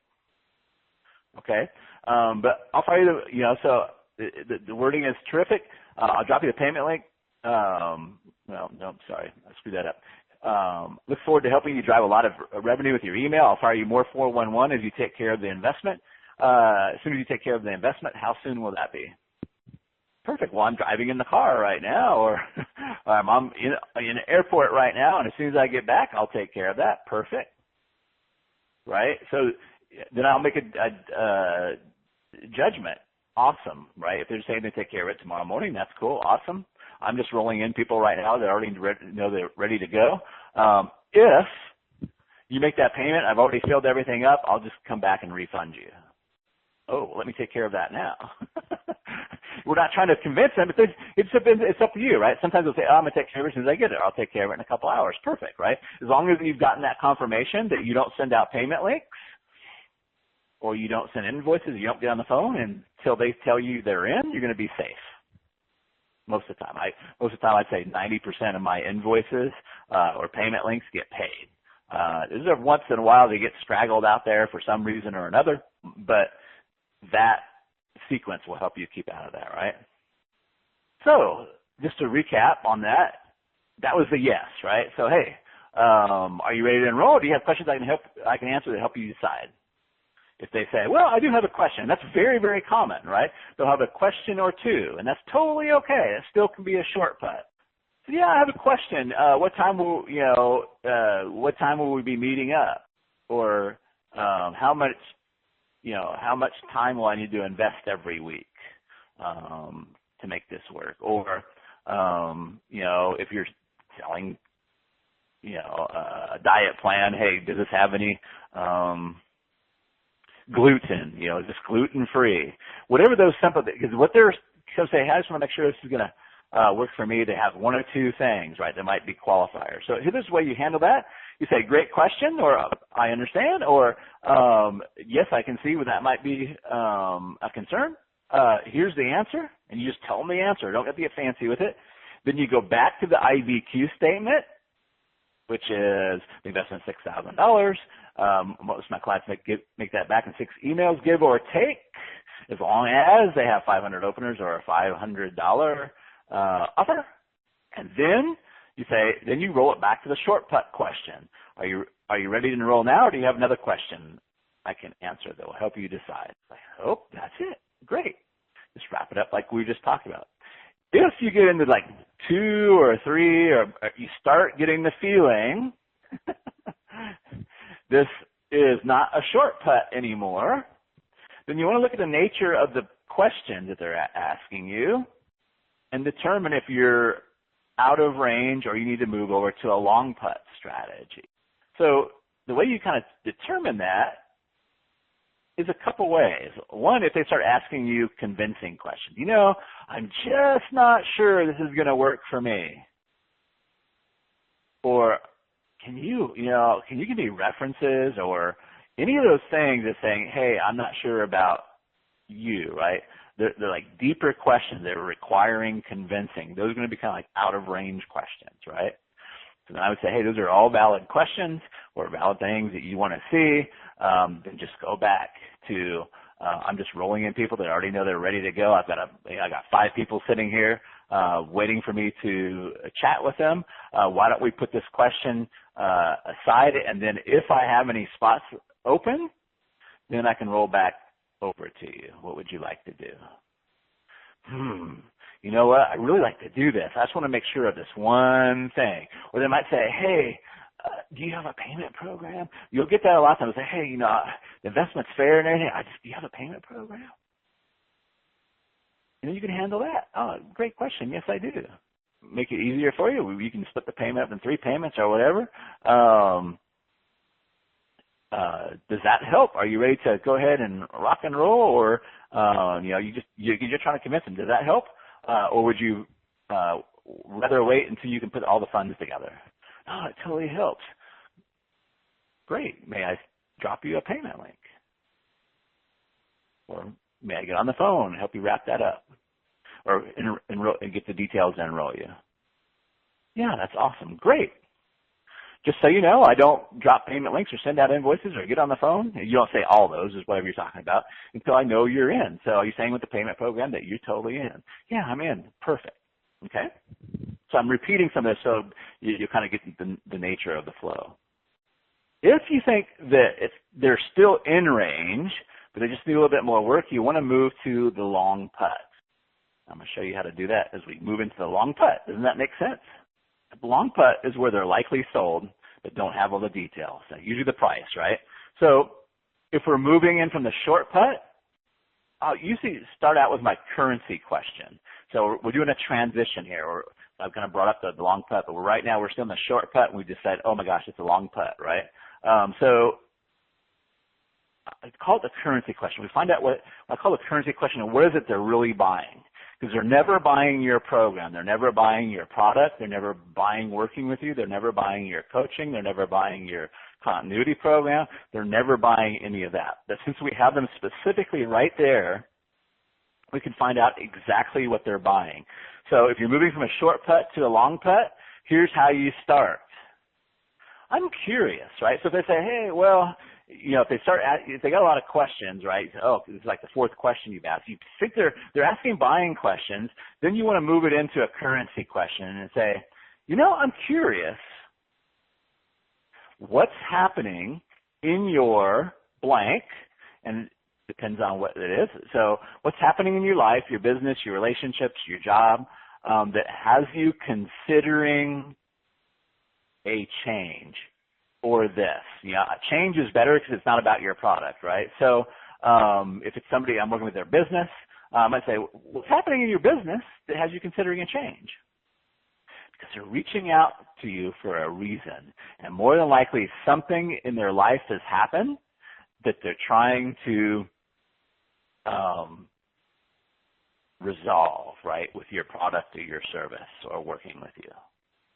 So that's how you transition from the long putt to the short putt, or from the short putt to the long putt. But let's move it back to the long putt. So let's say that you've done your marketing, you haven't really given them the price, maybe because they have different ranges, or you wanted to get a feel for it, or you're trying to figure out where the pricing should be. For any plethora of reasons, you say, oh, I know they don't know the price. And maybe you just want to generate more conversations because you feel like if you know what their exact currency is before you give them the price, then you'll end up moving a lot more of those. So if you're not sure where to start, like you're not sure for some reason, I always start with a short question. Great to see you. Are you ready to enroll? Do you have a question I answer to help you decide, right? If you're not sure where to start. If they say, I'm ready to enroll them. It's a short putt, right? If they say something like, how does the program work, or how many widgets do I get, or what's the investment or the price, I roll into the currency question. I usually do it like this because they've just asked me a question, right? So I say, that's a great question. Would it make sense for me to find out about your situation first to see if this would be a good fit, or see if we'd be a good fit, or see if, you know, whatever you need to massage with that would be a good fit.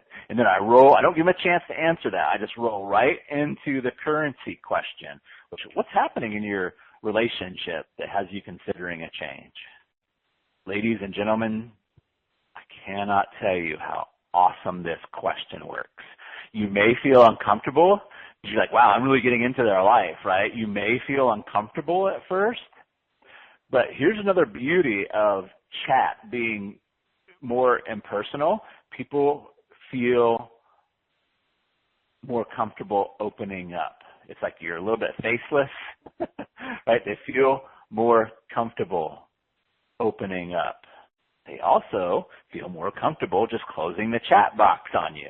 So that's, again, with the stance, we're not trying to convince people. The second you want to convince them, you're just going to close the chat box on you. But this question works very, very well, and most of the time, I would say 90-ish% of the time, it just gets answered forthright. People start pouring out what's going on with them. Sometimes they'll get a little bit general, and then we'll work to the specific, which we're going to talk about, right? So I'm going to kind of walk you through a conversation I had with a nice gentleman. We were selling a land investing program for one of our clients. And I said, you know, what's happening in your life that has you considering a change? It's like, well, I really need more supplemental income. Now, here's the thing. We want people to be very specific, and we don't want fuzzy words. We have to get down to the specifics. Remember, a currency is something that you can see, right, and you can feel, right? So I want to get more specific. And the easiest way I found to do that is that it works amazing, is just to read back what they said with the question mark. Supplemental income, if you want, you can say, what is your definition of supplemental income? But usually, again, the least complicated usually works the best. Supplemental income, and let them fill in the spots. They'd be like, yeah, I'm getting ready to retire. I'm 57 years old. You'd be amazed at details that come out. I'm 57 years old. I'm getting ready to retire. I haven't put back as much money for retirement as I've been looking for, so I need to supplement my income when I'm ready to retire because I'm not going to have enough from my pension and my savings. And then I always nurture at the same time. I understand, right? That makes total sense. And I might try to get more specific. Do you have an idea of how much income, supplemental income, that you'd like to bring in every month? Yeah, I'd like to bring in about $500 to $1,000 of supplemental income. Perfect. So then I go into a paraphrase, right? I'm always paraphrasing, making sure I am understanding. And guys, this works magic. When they feel heard and understood, this works magic. So I might say, okay, so I get it. You're getting ready to retire. You don't want to have the financial stress of not having this money, so you're looking for a way to supplement some income. Am I on target? Like, yes, right? They're like, yeah, that's right. And then I might go in and say, what else? Or what's important to you about, if I don't know, I might say, what's important to you about the $500 or $1,000 a month? What's important to you about $1,000 a month? Well, if I had that amount, I wouldn't have to stress out, and me and my wife can take some vacation sometimes. Not extravagant ones, but we can take some vacations. We're really looking to have some more fun when we retire. Awesome. That makes total sense. Yeah, you want just to have a little bit of fun in your retirement years and don't want to have to stress and maybe take a few trips here and there. And if you want to get a little bit more specific, I don't try to get too bogged down in detail, like where would you like to go? But what we want is we want to see what's going on in their mind. What's their real currency, right? Then I might say, and what else? Because sometimes it's not the first thing that they tell you, it's the second thing, right? Or the third thing. If you don't, if they just give you a little one, I'm just looking for a new plan. That's something new that I haven't heard before. Well, they're probably not going to spend $2,000 just to get a new plan, right? So I might dig and say, what else, right? Because I'm looking for a currency, because again, that's why I had to do the IVQ. I'm looking for a currency that will be tradable, right, for what I'm asking. So I might say, and what else? And this gentleman said, supplemental income mostly, but I really want to have something fun that I can do with my wife that's simple.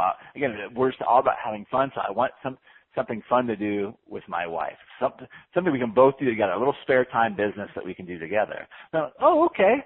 So not only you want to bring in supplemental income, so you can have everything you need and do a little bit of traveling, but you want something that you can do on a day-to-day basis or on a regular basis where you and your wife can do something together and have a good time. And I cannot, again, it's like trying to describe a kiss. They'll be like, yes. Literally, they'll be like, yes, and capitals and an exclamation point, right?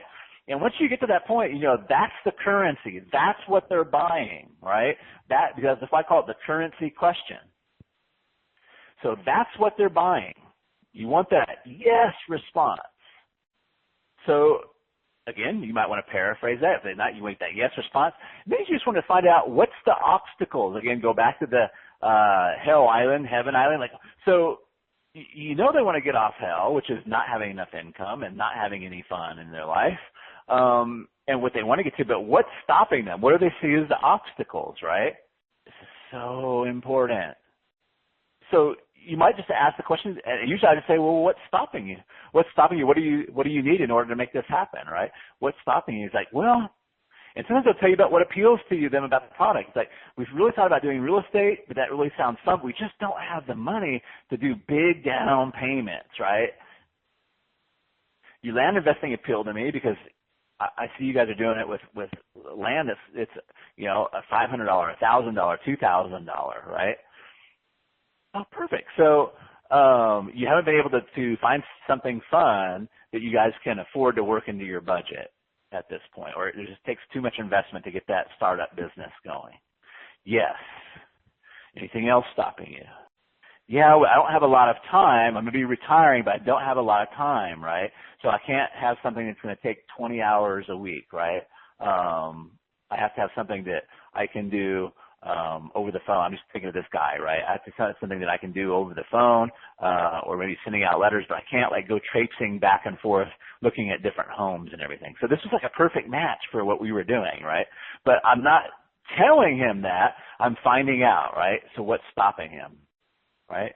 So then I'll paraphrase the whole thing. So great. So you want some supplemental income so you can provide some fun in your life, and something you and your wife can do that would be fun. But you need something you get started on a low cost basis underneath, again, get specific, at least under $1,000, and you can do in your spare time, or maybe even at the office, but you can't go to houses, right? You want to be able to do it in 5 to 10 hours a month that you said. Am I close there? I just want to make sure I'm understanding your situation. Yeah, totally. So you guys see how this works? At this point, at this juncture, you want to make a determination if you can help them or not. At any point, if you don't think you can help them, you just say, hey, I have a concern. The way you do it, hey, I think we might have a problem, or hey, we might have a situation here. I was just chatting somebody in that was from Malaysia, and I noticed that the time of our meeting was going to be like 4 o'clock in the morning there. And instead of hiding it and like trying to close my eyes to it, I'm like, you know what?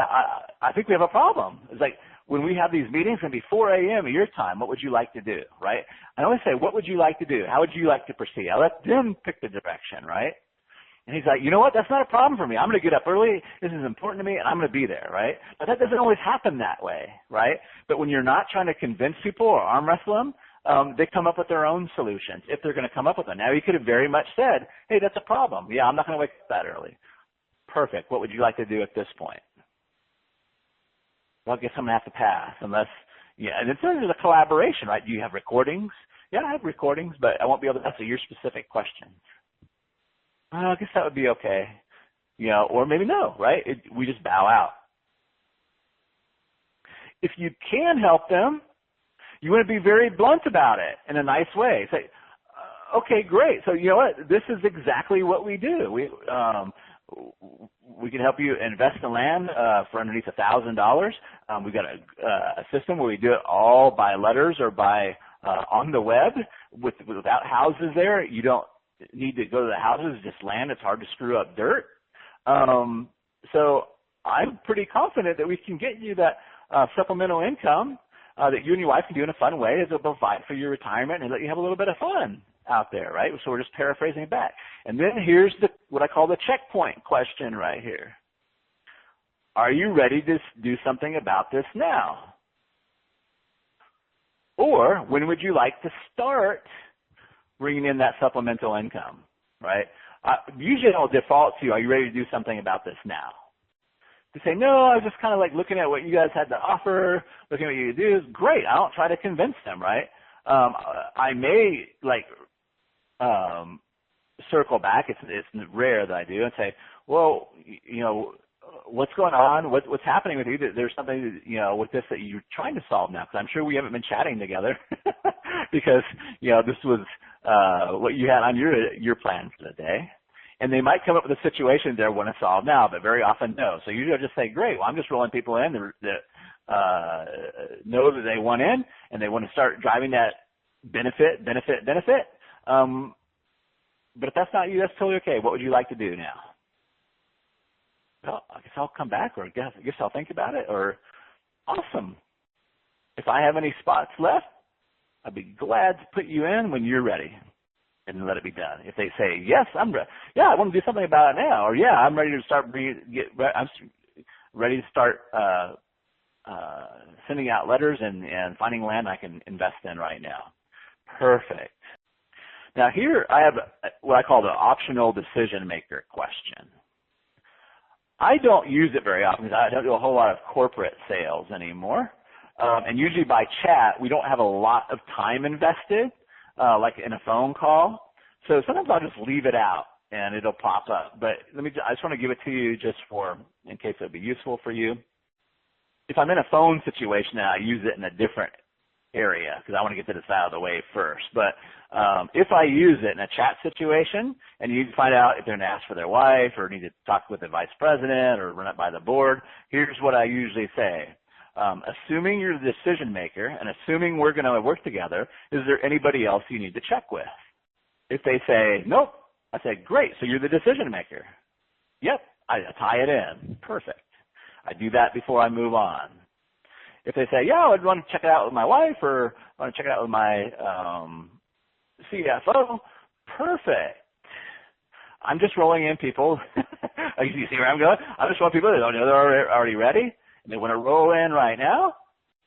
What would you like to do? Well, I can't do it without rolling it by my CFO. Well, perfect. And then we just go back to the set aside question, right, or the set aside statement. Perfect. That's not a problem. Let me get with this other people. I've got a line of people here. If I have any spots available, I'll swing back around to you. And maybe we can handle those questions. Then I'll give you, if you want to, jump through those hoops, awesome. If not, that too, right? So I don't try to go well, can you get me a meeting with the CFO? And because guess what? The CFO is not going to be anywhere close to the hole, right? The wife's probably not going to be anywhere close to the hole. But what will happen sometimes is say, well, I might do everything so far. I might be able to make the decision on this, right? I'd rather have them hey, I'm the decision maker. Or they might ask me a question. It's well, I can make the decision on it if it's under 10,000, or I can make the decision on it if it's X, right? So we can move forward. But let's just assume that A, we've either kicked them out, or B, we're continuing on. Great, so you're the decision maker? Yes. Awesome. So this question is uncomfortable for people sometimes until they start using it a lot. But once we've got, are you ready to do something about your problem now? Are you the decision maker? If you use that, so this usually follows, are you ready to do something about your problem now? When would you like to start bringing in that passive income? Would you like to bring in that, when would you like to start, would you like to bring that Mr. Right into your life? Are you ready to start that? Yes, I'm ready to start now. Awesome. Here's the next question. Do you feel blank, which is your investment amount or range? So in my case, I'll say, do you feel $6,000 is an appropriate investment to get blank? Whatever numbers, whatever it was that we uncovered with our currency question, right? So I don't typically use the IVQ. I use the numbers or whatever the currency is that they just gave me in the previous step, right? So I'm just using another example. So I was talking to a girl that came to one of my workshops, a fantastic lady. And so we were having a little chat, and and she'd tell me, yeah, I need some more recurring income. I'm tired of developing new products all the time. Just at the recurring income, I got down to what the recurring income amount was, which I don't remember exactly now. I think it was about $10K a month. And I said, well, what's important to you about getting that $10K a month? And what she was really buying, she has a special needs daughter that she needed to stay home with. So that was what she was really buying, right? So the question was, do you feel that $6,000 is an appropriate investment to bring in the $10,000 in recurring revenue so you don't have to be creating products all the time, and it would allow you to stay home and take care of your daughter? Yeah, that's an appropriate investment. Now, the key words is appropriate investment. We're not trying to get them to just jump up and down and say, oh, my God, yeah. We're just trying to, we want it to be like a logical, that would be appropriate investment. Yeah. Now, it doesn't always go that easy. One of the things they might say, and I would say probably a third of the time it does go that easy. Yeah, I think that's a completely appropriate investment, especially if you've drawn out their currency, right? Their currency, not your currency, but their currency. Yeah, I think that's appropriate investment. But they might say, they might think that you're asking them to make a decision right now. And so they might say, well, I don't even know what I'm getting or anything yet, right? So at that point, you say, yeah, I totally get that. I'm not asking you if you're ready to enroll or join my service or whatever it is. I'm just asking you, do you think it's an appropriate, $6,000 is an appropriate investment? Is this a problem that warrants a $6,000 investment or not, right? Again, no convincing, right, or not. And they might say, well, no, I'm just trying to learn how to write better emails. I can, that's all I'm trying to do, right? It's doubtful that they will say that at this point, right, because we've already got their currency out. So that's one thing. And then you just kind of, and most of the time, about this point, they'll say, oh, okay, well, I thought no, I think it's appropriate investment. So you're about, and I'm making up some numbers there, but roughly over 50% to probably 2/3, you'll get, if you got this far, they'll say, yeah, I think that's appropriate investment. The other third will say, I do think that's appropriate investment. I don't have it, right?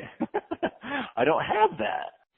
And that's perfect. I understand that you don't have it. What I'm asking is if you feel it's an appropriate investment or not. Yeah, let's say if I had that, I would totally invest that. The reason I'm getting them to do that is because, I might say, well, would it help if we talked about or worked on or collaborated on a payment program for you, right? I don't tell them what the payment program is because I want to know, if they're, and most of the time they're going to be open to it. Yeah, oh, dude, a payment program would totally help. Well, perfect. And I'll swing back. Let's swing back to that, and we can talk about payments later. But I just want to see if that was the appropriate investment, right? And so if they say yes, that's totally an appropriate investment, then we swing back to the short put question. And it feels a little bit weird because we haven't given them any details yet, right? Guys, we're going to have to trust me a little bit. I haven't given them any details on our program. They say, yeah, I think it's appropriate investment. Then we swing back to the short putt question, and we're just short putting again from there. Because guess what? Now they know the price, right? And there may be a few details, but now that they know the price, guess what? Now we're short putting. They said, yep, I know the price. I'm still here, right? Just like it's a short putt. When we give them the price in the marketing and they show up, they know the price. They're there. It's a short putt now. So what's our short putt question? Okay. Are you ready to go ahead and get started? Are you ready to go ahead and enroll? Whatever you want to say. Or do you have a question that I can answer that'll help you decide? Or I might sometimes say at this point, are you ready to enroll? Or is there a question, or what questions can I answer to help you make a commitment? But usually I just roll in the short putt question. And then we handle it from there just like a short putt. So rewind back to the short putt, and that's all it is. So great, we go back to the short putt. If they start coming up with more questions, then we decide if they're out of range, if we're going to stick with them, or if we need to come back to a long putt question, but usually that's not the case. Once we have the appropriate investment question out there, we'll typically close like 90-ish% of those. So there's probably some questions that you have. Probably some questions that you got here. The biggest ones that I usually get is, what about the details of my program, right? Oh my gosh, what about the details, right? Get their money first and then give them the details, right? Only answer the questions that they need to know in order to make a commitment. What you think they need to know in order to make a commitment and what they feel like they need to know to make a commitment are very often two separate things. Now, with that said, if there's some things, like if you're having a live event, or if your meetings are at a certain time and you need to make sure they can make it, then, of course, you want to get that out of the way up front. And you probably do that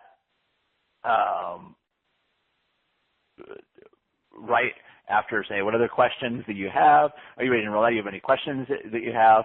And instead of asking the IBQ question, you might say, awesome, yeah, no, I'm ready to go. Awesome, I just want to make sure we're going to be meeting,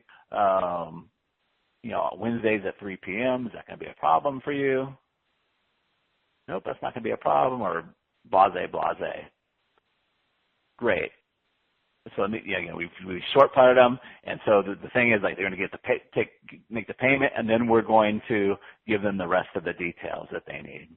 Now, if it's a live event and I know that they have to have those dates available, whether I'm short putting or long putting, I will get that out of the way first.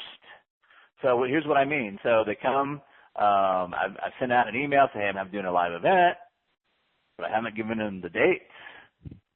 So when they get there, I'll say, hey, it's going to be, the first question I'll have is, hey, great to see you.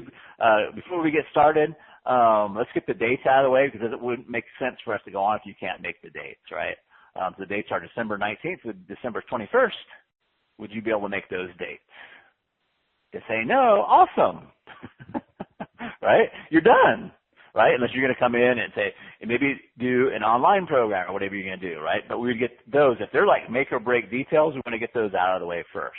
If they're not make or break details, they don't have to know how many modules they get, what order the modules are in, how many PDFs they get, how many workshop files they get. They don't need to know how many BTUs the air conditioning is, or how much what kind of exercises you're going to have them do, if they're losing weight, or what the nutrition program is, any of those things, unless they're allergic to something. Let them ask the details they'll need to commit. You can fire them the rest of the stuff. You can put it in a copy and paste file, or you can put it inside of your chat. But give them the details after they've paid. Sure, if there's details they need in order to decide, then you totally give them those details, right? You don't say, oh, I'm going to give you those details after you pay. But the thing I want to get clear is like, well, so how I've been through some email courses before, and nobody's been able to sell big ticket, from the email courses. So I don't do a lot of convincing there. It's totally cool if you have your doubts or questions. I'm just working with clients that already know what I can do, right? And are ready to go ahead and enroll. What would you like to do? I'm not going to, I'll even say sometimes, hey, I appreciate that. If you have doubts or concerns, I'm not here to convince you. I'm just rolling people in that know they want in, right? If you'd like, if I have any spots left open, I can swing back around and we can have that conversation. What would you like to do? Right? Again, it's so unstressful, right? When you're not trying to convince people all of the time. Let that happen in your marketing. Do all your credibility, do all the stuff and all that stuff in your marketing, not once they come to the chat box. So the big question I get is, how do I weed out the jerks, right? So, gosh, I'm going to be working with somebody for 4 weeks, 6 weeks, 8 weeks. How do I weed out the jerks? If they just come in and they're like, they're a short putt, and they're like, yeah, I'm just going to give you money. How do I weed those guys out, right? Because most of the time, if we're long putting, or even on short putts, we can get a feel for who somebody is through the chat box, right? But sometimes they're just like, yeah, just take my money. We might get a little concerned, like who they are, especially if they're coming out to the house. If you're doing a live event, I do this all the time with chat box. So what I say is qualify them after you've got the money. Same thing with the details, right? So great. So part of the details is you and I are going to jump on a call for 5 or 10 minutes. I want to just get a feel for your situation and kind of give me a head start on what we're going to do. And what I'm really doing is like, I'm finding out this guy's going to be a jerk. And I can always refund their money, right? But to me, this is so much more efficient than getting on a strategy call for somebody for an hour, hour and a half, just to find out if they're a cool person or not, but then you get to the end of it and we don't do business, right? So I'd much rather spend 10 minutes on a chat, get the money if it's a good fit, and then jump on a 5 or 10 minute onboarding call just to make sure that, they're not a jerk, right? To me, that's so much more efficient. You may or may not agree, but that's how I handle it. It's been working really, really well for me. I sold, I would say, probably 95% all of my live events, people coming to my house, right, through chat last year, or this year actually, depending on when you're listening to this, but in 2016. And if I had any question, if I didn't know who they were, I would just jump on a little 5 or 10 minute onboarding call and get to know them, get the feeling. Most people, they've been watching you for a while, especially if your marketing's good, and they kind of self-select, and it's kind of surprising, like when your marketing's in place, how awesome people are when they come in, because you pretty much repel people that won't be good fits, and then people that are good fits will reach out to you. So another thing you come up with, it'd be one of the second to the last topics here, is thinking about it, right? Everything's going really, really great. They're a great fit, and they're just kind of on the fence, right? Guess what we do with those people? And gently and kindly say, hey, that's cool. It doesn't sound like you're quite ready to do this, right? It doesn't sound like you're that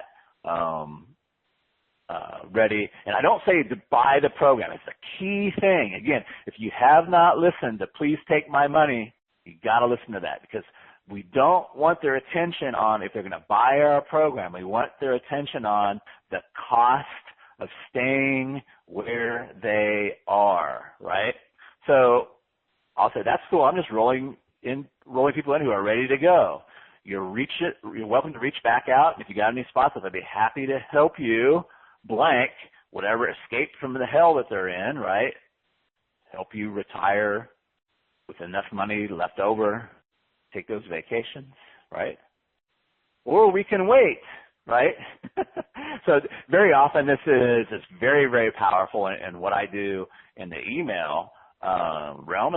That's awesome. Take all the time to think about it that you want. Right now I'm just rolling in people that are ready to go. I can roll back around, or you're welcome to reach out when you're ready.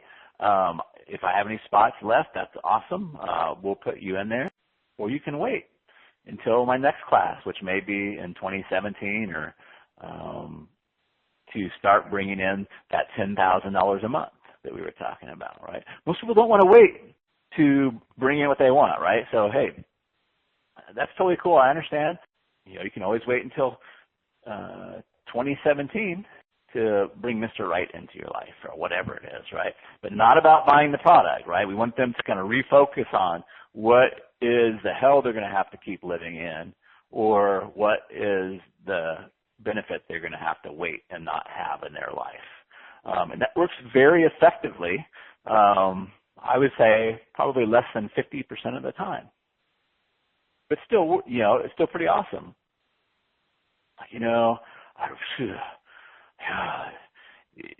They'll say, like, I really do need to make this change, right? And you can tell they're waffling with it, right? It's just that point of decision. I really do need to make this change. I don't want to wait till next year to start bringing in this income. Is there any way, and then the real objection comes out, right? Is there any way we can do payments? Or, is there, if it's something you can answer right away, awesome. If they're saying, can you send me any references? No, right? Because they're saying, hey, well, I'm not sure this is going to work for me. We're not trying to convince people, right? If there's something you can do, awesome. Then go ahead and do that. Hey, is there any way, I understand I can't be able to make the meetings, I can get recordings, but would you be open to doing some one-on-one coaching with me just so I can get my specific questions answered? If that's something you want to do, awesome. Right? I might say, is that the only thing holding you back? Or just getting that couple hours? Yeah, it's the only thing holding you back. So if I was to give you a couple hours in that coaching, you're a great guy, and I can tell you're really earnest. But if I was to do that, you would then you would make the commitment to roll through the course, or whatever your thing is. Yeah, awesome. Then you can make a determination if you want to do that, right? If it's about convincing, I'll just pop them back out, right? So the thing is to keep them focused on what it's costing them not to move forward with you, and not whether they should buy or not, okay? So as I went through all that, I never really, it's not a big deal because it's kind of the way that I do it, but I never really talked to you about how do you get their name to begin with. So I usually just find a good opening point. I don't necessarily do it at the very, very beginning because sometimes it seems a little bit weird.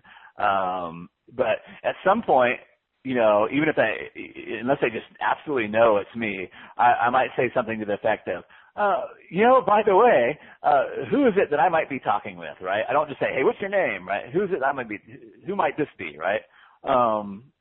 oh, yeah, this is Roger, right? Okay, hey, Roger, thank you. Sometimes you'll have that in the chat box because they'll put their name and their email in there before they start chatting with you. So you say, hey, I see you're popping up Roger there. Is this really Roger? Yeah, it's really Roger. Awesome, you know. So I just realized that was something I kind of left out. But I don't necessarily just like come in and say, hey, what's your name? Okay. So another little question is if somebody's doing this for you, like if you're using Zendesk chat, you have different agents. Is it weird if like somebody does it for you? So not really. Usually what I do, like when I'm doing it for a client or company's doing it for a client, we just say, hey, this is Travis. I'm helping Jack out today. Right? That's it. Hey, this is Travis. I'm helping Jack out today. Then we roll right into it. That's it. Right? Say, okay, cool. You're helping Travis out today. Or you know, when my people helping me out, hey, this is Brandon. I'm helping Travis out today. And what we do, you've got so many chat boxes open, if that's true, or you know, maybe you won't say anything. Hey, I'm helping Travis out today. Got a lot of people reaching out. Wow, they're busy, right? Kind of leans into that stance we're going into. Perfect. So last thing I'd like to leave with is some inspiration. Kind of we started out this call. Anytime we start doing something new, it might seem uncomfortable, right? It's like, oh, you know, it'd be so much easier not to do this, right? So much easier not to do this. And so I would just encourage you just to put the chat box. If it's going to be free, I think for the trial, just get it set up. It's, you know, if I can set it up, I think I can set up the Zendesk chat. If I can get it set up, I know you can, and just kind of start going. You have a huge, huge head start over kind of what I had because I didn't have any of this stuff when I started out. And so kind of what I've been telling you is over years and lots of mistakes and trials and errors. And so you have a huge, huge advantage. You're going to find points where you're uncomfortable saying, hey, are you ready to enroll, or do you have questions? Just press the I believe button for a while. You're going to crap your pants probably the first time, like, no, I don't have any questions. Where do I pay you? How do I come in? You're like, holy crap. And you close a deal in like, you know, under 5 minutes. You can be like, holy crap, right? Then you really know what that kiss feels like, right? I can't describe it to you. But so I would just hate for you, because this training was a little bit longer than most of my trainings that are like this. I just hate for you to say, oh gosh, this is really just too much work. You're going to be leaving, you know, tens of thousands of dollars on the table, maybe on a daily basis, depending on your business, right? Again, I'm not trying to brag, but I never thought that I could close $42,000 of deals before lunch, right? It's amazing. And doing other things in between as I'm answering chats, right? So I'd hate for you to miss out, even on a tenth of that, right? You close $4,000 before lunch. There's half of my life, more than half of my life, I would have been jumping over the moon to have a $4,000 day before lunch, right? So I'd hate for you guys to miss out on that, because there's a little bit of work, a little bit of effort involved. So please let me know. Please, I'd love to hear your success stories as well. Travis at BigMojoPromotions.com, or you can reach out to me on Facebook. I'd love to hear some of the deals that you close on this, or if you have any questions, let me know. If you're in the Slack group and Big Ticket Email Mojo, just let me know there. I'd love to hear you guys' success, or your gal's success with this. Awesome. That was Chat Mojo, my friends, and let's go chat some sales in.